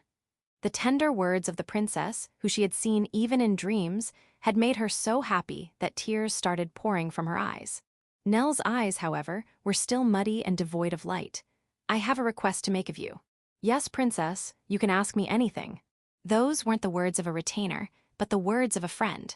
No one would have been able to say the contrary even if anyone else had been there. Is that so? Well, in that case. Then Nell declared her unreasonable request. Let's go back to Galahad Fortress and fight. She couldn't immediately understand her request. Then, a second later, she was finally able to understand what she said. However, she was still unable to read Nell's intentions. What's the matter? Please, let's go back at once. Only when Nell got up and seized Helen's shoulder, as if she were in a hurry, she was finally able to feel something was wrong, and called out to her. Wait just a moment, princess. All you need to do is go. There's no need to get any equipment or anything like that. Just go like that, please, hurry. Hurry. Please, princess, stop. You're not making any sense. Against Helen's clear words of refusal, Nell raised her eyebrows as she expressed her displeasure with her face, and finally got back to her seat. Why won't you heed my request? She looked like a spoiled child, but her eyes were now muddy out of hatred. It's just that what you ask of me is simply impossible, and what's more, I don't really understand why you ask that of all things. You don't understand why. She sounded like an arrogant teacher, scolding a poor student. Even though everything seemed utterly unreasonable, Helen had no choice but to bow down and apologize. I'm truly sorry. Nell sighed in such an exaggerated way that it was similar to how Nero had done earlier when he found out about Kai's folly. If you go to Galahad Fortress, I can help you fight, don't you think? Yes. You're my friend, so I'll go to Galahad Fortress to help you. And if I do, I can see Kirono again, right? That kind of logic wouldn't be normally understood by ordinary people. That won't do, princess. It's not that. I want to see Kirono. I want to see him now. I don't care what happens, I want to see him, talk to him, and hold him tight. So go to Galahad Fortress and become my excuse for me to see him. That's what Nell was saying. You're my friend, right? So please do me this favor. Please don't say these unreasonable things. I understand your heart is upset right now, but please try to calm down. In that case, I'll make it an order, okay? An order from the first princess of Avalon to you, Helen. Go to Galahad Fortress at once. What sh? I know. Please fight bravely and die. If you do, I'll be so sad about my dear friend's death that Kirono will have to come to comfort me. But princess, that's too. I can't wait. Yeah, let's do that. Come on, Helen, hurry up and die. Nell's lightless blue eyes looked at Helen with expectation. She wished it from the bottom of her heart, so it couldn't be helped. Helen's eyes started to well up in tears as she lowered her head and asked for her forgiveness. I'm sorry, princess. I intend to carry out His Majesty's, King Muriel's command. He has entrusted me with taking Her Highness back to Avalon safely. I cannot obey your command, princess. Helen wept as she resorted to the most appropriate explanation she could think of. Is that so? Nell's face once again went back from looking in good spirits to an expressionless, sick-looking mask as she spat out her next words. Useless woman. With another unnatural, forced sigh, Nell threw herself on the soft and tender seat that would support many a royal body on such long journeys. There was no one in that carriage who would reprimand her for such improper posture. Tell me, Helen, which knighthood was it that you wanted to enroll in after graduating? You know, for someone as useless as you, I can tell father to appoint you as a warehouse keeper. Sprawled back on her seat like a discarded doll, Nell speaks rashly about snatching away Helen's brilliant future from her, muttering as if she was half asleep. There's this old Gramps named Thomas who's in charge of the castle's 13th warehouse, but he's been on that post by himself all this time. Even before I was born, he's been doing that for so long. It would be nice if someone else were to take over his post, so he can finally rest those old bones, don't you think? Protecting the castle's treasury was one of the duties of the elite knights, but Helen quickly understood that this 13 warehouse was obviously a much less important place, which was clearly much less used, let alone talked about. It'll be a perfect job for someone as incompetent as you. Helen could do nothing but endure, biting her lip as she continued to shed tears. Crying her heart out, Helen's heart was being painted with dark emotions rather than filled with sorrow. The princess had changed. No, rather, she had been changed by that devilish man. The kind and tender Nell would never abuse or ridicule anyone like that. She was pure and kind-hearted. She was an example, no, an ideal, of what a princess should be. That's why it made no sense that she would be so cruel to Helen that it would test her loyalty like that. Helen couldn't feel anything but hatred for the one responsible for driving her beautiful, pure princess this mad. Oh well, how am I going to see Kirono then? Who was she asking that question to? At least Helen had no interest in answering it. She already thinks highly enough of her princess, but her heart wasn't so numb that she would take further abuse from her. I want to see you, and yet, I'm no good, am I? She buried her face in the seat's cushions as she mumbled incomprehensibly, answering her own questions. It was almost as if she didn't want to hear her own answers. Why am I not the one at your side? Why is that us? Her words were suddenly cut off. Helen noticed. Nell's body trembled as she moaned, unable to say another word. Princess? Stop. Stop the car now. Helen raised her face, which still had traces of dry tears, as she yelled her command as loud as she could, and the carriage's driver reacted instantly. The carriage stopped without making any sound nor shaking even once. Needless to say, the knights who were around the carriage also stopped, forming lines next to it.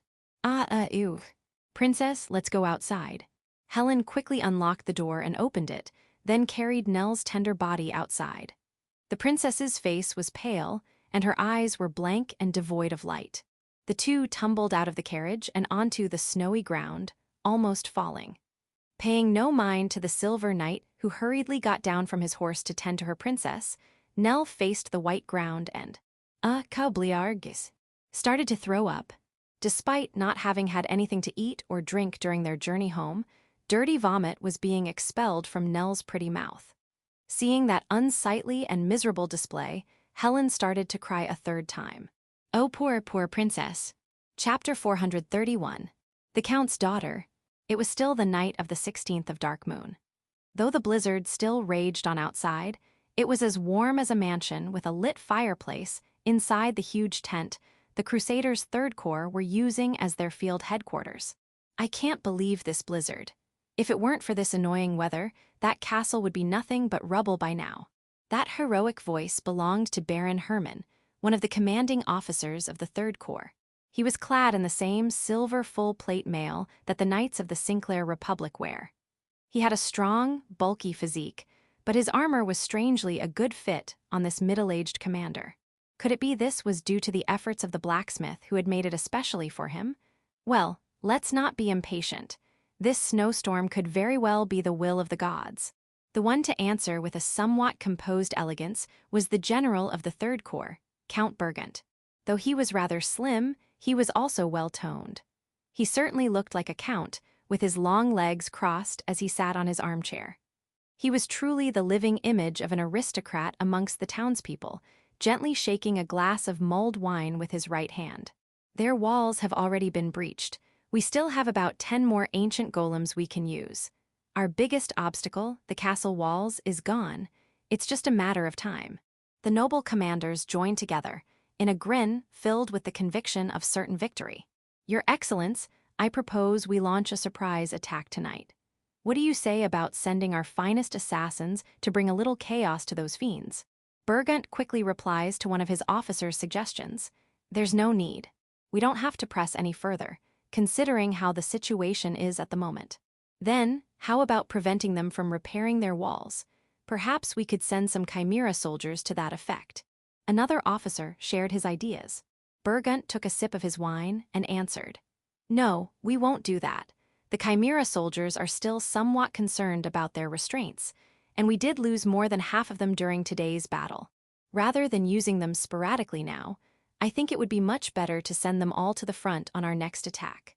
As you say, Your Excellence, your far sight and deep designs are truly something amazing. Ha, your idea wasn't bad at all either. Have confidence in yourself. While complimenting the young officers who would lead in the next generations to come, Burgunt savored both the taste of his wine and their current unexpected superiority in battle. Once this blizzard is over, the main force of our army will finally launch a full frontal assault. Gentlemen, please have a look here. These are the 3 places we should aim at. Burgunt pointed at a rough map that lay across the table. It was a magnification of Galahad fortress surroundings, which had become a battlefield. There were white chess-like pieces standing on top of the map, representing their own army. Infantry, cavalry, sorcerers, knights, Valkyrie knights, they were divided roughly into those categories. Opposite to those, there were also black pieces which represented the demon army. The great walls of Galahad, the terrain within them, and the layout of the buildings were all displayed on the map to the best of their knowledge. The intel they had on the interior of Galahad Fortress was a combination of what they had learned during today's battle and what the Daedalus army already knew. However, that intel is nothing more than something that could be easily obtained by looking at the fortress from above. The interior of the fortress itself was still a mystery to them. Nevertheless, the amount of intel they had was good enough for them to plan an offensive. Burgunt pointed at 3 specific points in the map marked with a red X. The first 2 were each of the 2 holes in the great walls made by their ancient golems, and the third one was the fortress front gates. Considering our numbers, we can attack all these 3 points at once. Now, let us discuss to our heart's content regarding who is going to be in charge of what. Haha, this is going to be a long night. After that, some of the officers, hungry for recognition, begin to talk one after the other. The third corps is an army of aristocrats. More than the knights, their merits during war were more directly related to their profits than anything else. The first and second corps, which consisted of private armies organized by the church, were more likely to compete amongst themselves. It's hard to decide. After about an hour of listening to the officers' heated arguments, they had still not reached a conclusion. Gentlemen, I understand your enthusiasm, but the truth is, I already had something in mind. Though he was a bit intoxicated by his wine, Burgunt cheerfully decided to go with his own plan. In short, he had already decided everything from the beginning. To wait until this time to say that he already had a plan, ho, that's so evil of you, Your Excellency. Instead of being offended by Hermann's joking, Burgunt answered him with a cheerful smile. Their territories were adjacent to one another, so they've had a long official and personal relationship. These kinds of interactions were regular between them, and thanks to this, their conversation went on smoothly. Come on, don't say that. I'm sure most of you want to have an opportunity to shine at least once in this battle, however. I believe you'll agree with my idea. The Count's confident words made the officers feel both anticipation and uneasiness. Ho, it wouldn't be that Helvetia Saintess I've heard so much about. Before Hermann could finish speaking about what he had suddenly remembered, Burgunt held his hand up as if to interrupt him and asked that person to enter the room. Come in, Linfelt. Excuse me. A clear reply echoed through the entire room. The moment she appeared, everyone's breath was taken away. She had a beautiful and lovely figure wrapped in a white priestess robe. Good evening, dear crusader officers. Nice to meet you all. My name is Linfelt Arya Helvetia Burgunt. The black-haired girl bowed respectfully.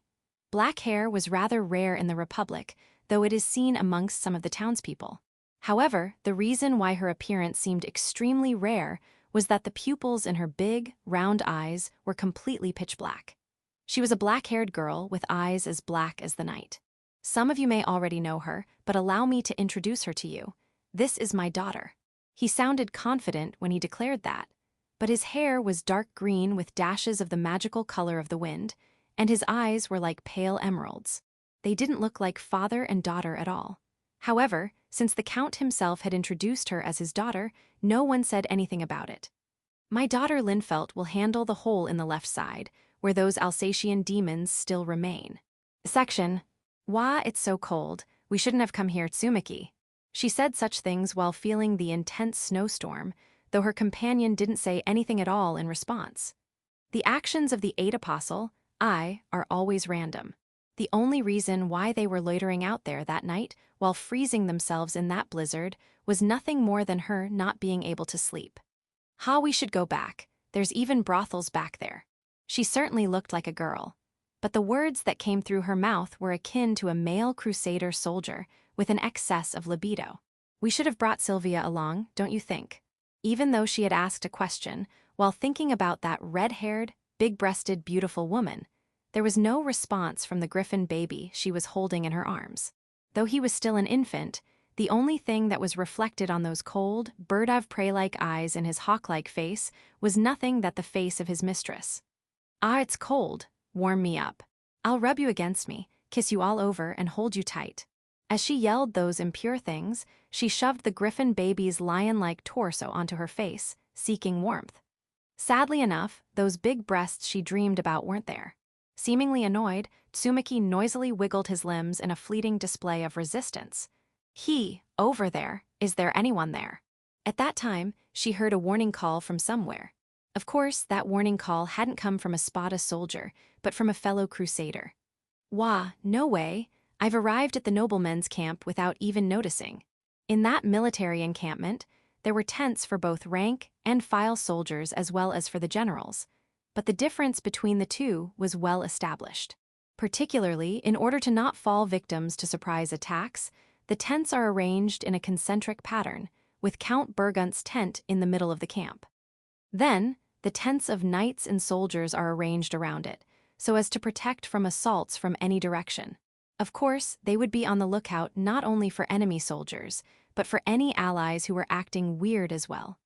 I was a bit shocked at first, but it seems that it was nothing but a drunk fool. But there was some sort of strange figure there.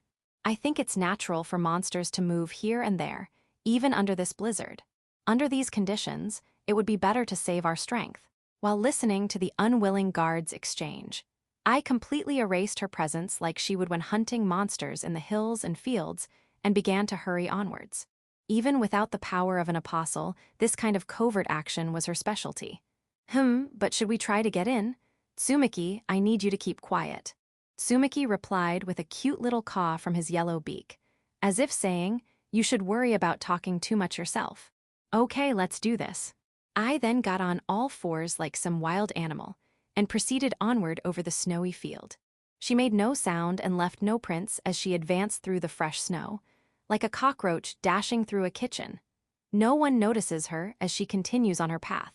There were many blind spots where one could hide from the guards on patrol at that time of the night and under such weather. As I began to restlessly look around the area, she noticed that there were tents everywhere with their lights still on. The regular soldiers had gone to sleep some time ago, but the great noblemen lords seemed to really like to stay up late in the battlefield. That was certainly some good social standing they had. It must be fun to take up beautiful female knights as your personal guards. "I want to fire an Etha arrow." There was no answer to the comment that came out of her bored face. At any rate, they're still merrymaking at that war council of theirs, even this late at night. That old man is quite energetic, huh? A notoriously bigger tent than all others had caught I's attention. Everything around it seemed to be in a state of high alert, with 2-3 at some points layers of guards on duty. Even I would have a hard time sneaking in without alerting such elite knights and their sharp senses. As good as it would feel to be able to sneak past such defenses unnoticed, I wasn't that interested in getting some useless piece of information from that military meeting. If anything, it would be safe to assume that the only conclusion they could have come up with was to launch a full frontal assault as soon as the storm cleared. "Nah, there's not much we can get here. We should head back now." She started to turn around while still creeping in all fours. Then, "Well, I'll be heading out now, father." A girl had come out of that big tent. That girl. She was wearing a crusader's pure white priestess robe, but she wasn't a nun. It didn't look like a cassock, but more like something that was custom-made so that she could use light magic during battle. There was nothing wrong with seeing a priestess wearing such equipment in the battlefield, but her appearance had caught I's attention. "Oh, so that's that Helvetia saintess I've heard about. She has a cute face, but her breasts aren't all that big." I revealed her honest impressions, while impolitely staring at the priestess' chest. If they were as big as the third apostle's pair, she would not hesitate to ask her to let her rub them, despite being an apostle, but this poor girl didn't have enough bust for that. Anyway, that black hair and those black eyes of hers. At long last, I took her eyes away from her chest and looked at her most characteristic features. She was reminded of one particular person after seeing the girl's jet black hair. Well, I guess it would be worth it to try to spy on her a little bit. And so, I continued to crawl like some kind of cockroach spy as she tailed Linfelt, the beautiful black-haired priestess who looked dignified with every step she took. Oops.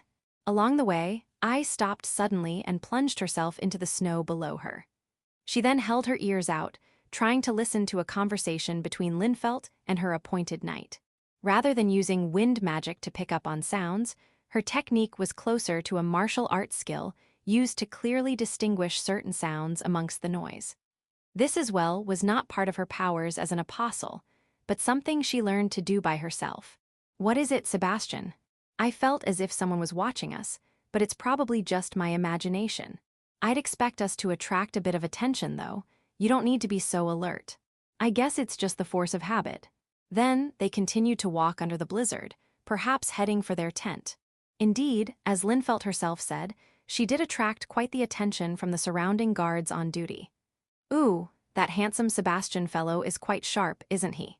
He didn't seem to be just a regular personal guard for Burgunt's elegant daughter. More than a simple guard, he looked more like some kind of guard butler. The young guard butler didn't look like a bad match for the lovely count's daughter, with his fair blonde hair and bright blue eyes. However, I wasn't too interested in him, even less since he was a man. Before long, they had reached their tent. It seemed a bit too tiny for the count's daughter to use. But perhaps that's what one could expect to be their tent out in the battlefield in a faraway strange land. However, it looked a bit out of place that there didn't seem to be a single guard around it. Thinking it was rather weird that both Linfield and Sebastian had entered the tent alone, I slowly approached it in order to explore its interior. And then, what's this? An invisible wall. Some kind of barrier. She repeatedly blinked her blue eyes in surprise before the transparent wall that had suddenly appeared in front of I. Or perhaps it had been there all along. More transparent than glass, the barrier felt very rigid when touched with one's fingertips, and didn't seem to be either hot or cold to the touch. I quickly guessed that the invisible wall covered a perimeter of 30 square meters around Linfelt's tent. The raging blizzard should not be able to get inside that perimeter. It seemed to be warm inside without the need of a lit fireplace, and it would appear to block off sound from going in or out. Ah, I see, this is a sanctuary, right? So she can use world dimension magic, so she might be on par with an apostle's power. Look at that old man, bringing someone like this all the way here. I gently brushed the invisible wall surface, seemingly impressed. Well, she would still be no match for a true apostle, huh? At that moment, while I was still touching it with her fingertips, a portion of the transparent barrier disappeared without making a single sound. It was a hole big enough for I to cross over. Hee, with a barrier like this, you'd need virtually no defense at all. But perhaps you're being too alert, princess. With a bold smile on her face, I rapidly got closer to the tent. There were only 2 people in the back. There she inquisitively got her ears ready, eager to hear some juicy story, some scandal regarding this young lady, this so-called Helvetia Saintess. Ah, this is the worst. Hey, Sebas, do I really have to fight? Come on, Lynn, you've already been bickering about it ever since we left the mansion. Don't give me that again. Shut up, you're always complaining. Ah, this is pointless, totally pointless. What an unsightly rattle, and this late at night. You're worse than thieves and monsters, and yet you can use something like sanctuary. But that's an act of God. I'm being dragged into this fight. Who even likes to be in a war, and being involved with those super dangerous Alsatian demons? Shit, that damned geezer thinks he can do whatever he likes. I'm going to die, I'm really going to die this time, I tell you. The voice she heard from inside the tent was definitely not lovely at all. It was an unbearable outcry of complaints and negative emotions. Wow, to think she was this kind of girl. Even though she couldn't see her, I could almost picture the black-haired girl rolling on the floor and holding her head, throwing a tantrum. Or perhaps she was actually doing that because she could hear her hitting the floor. We've already come all the way here, so give it up already. No way, let's go back, let's go. We can't just go back to the mansion, can we? I don't care about that place. Even returning to that orphanage in the slums would be good enough for me now. Now that's nonsense. There's nothing there for you to go back to anymore. Seba's, oh, forget it. Give me my cigarettes. Wait a minute, you slum-raised woman. You can have no more than 3 for now. It takes time to get rid of the smell, you know. It was good that there was no one else around. There was nothing delicate or gracious about this shameless saintess. To I, she seemed more like a spoiled child than a priestess. Sebas, bring me something to drink. Not wine, I want a beer. Only 1 glass. You cheapskate. Shut up, do you want me to take care of you when you're so drunk you're no longer able to stand still as well? But I want to drink until I drop dead. I just have to. Then, after hearing the priestess gulp down a jug of beer, I quietly left that place. And there are many people in this world who live happily without knowing about stuff like this, Tsumiki. End of Volume 11.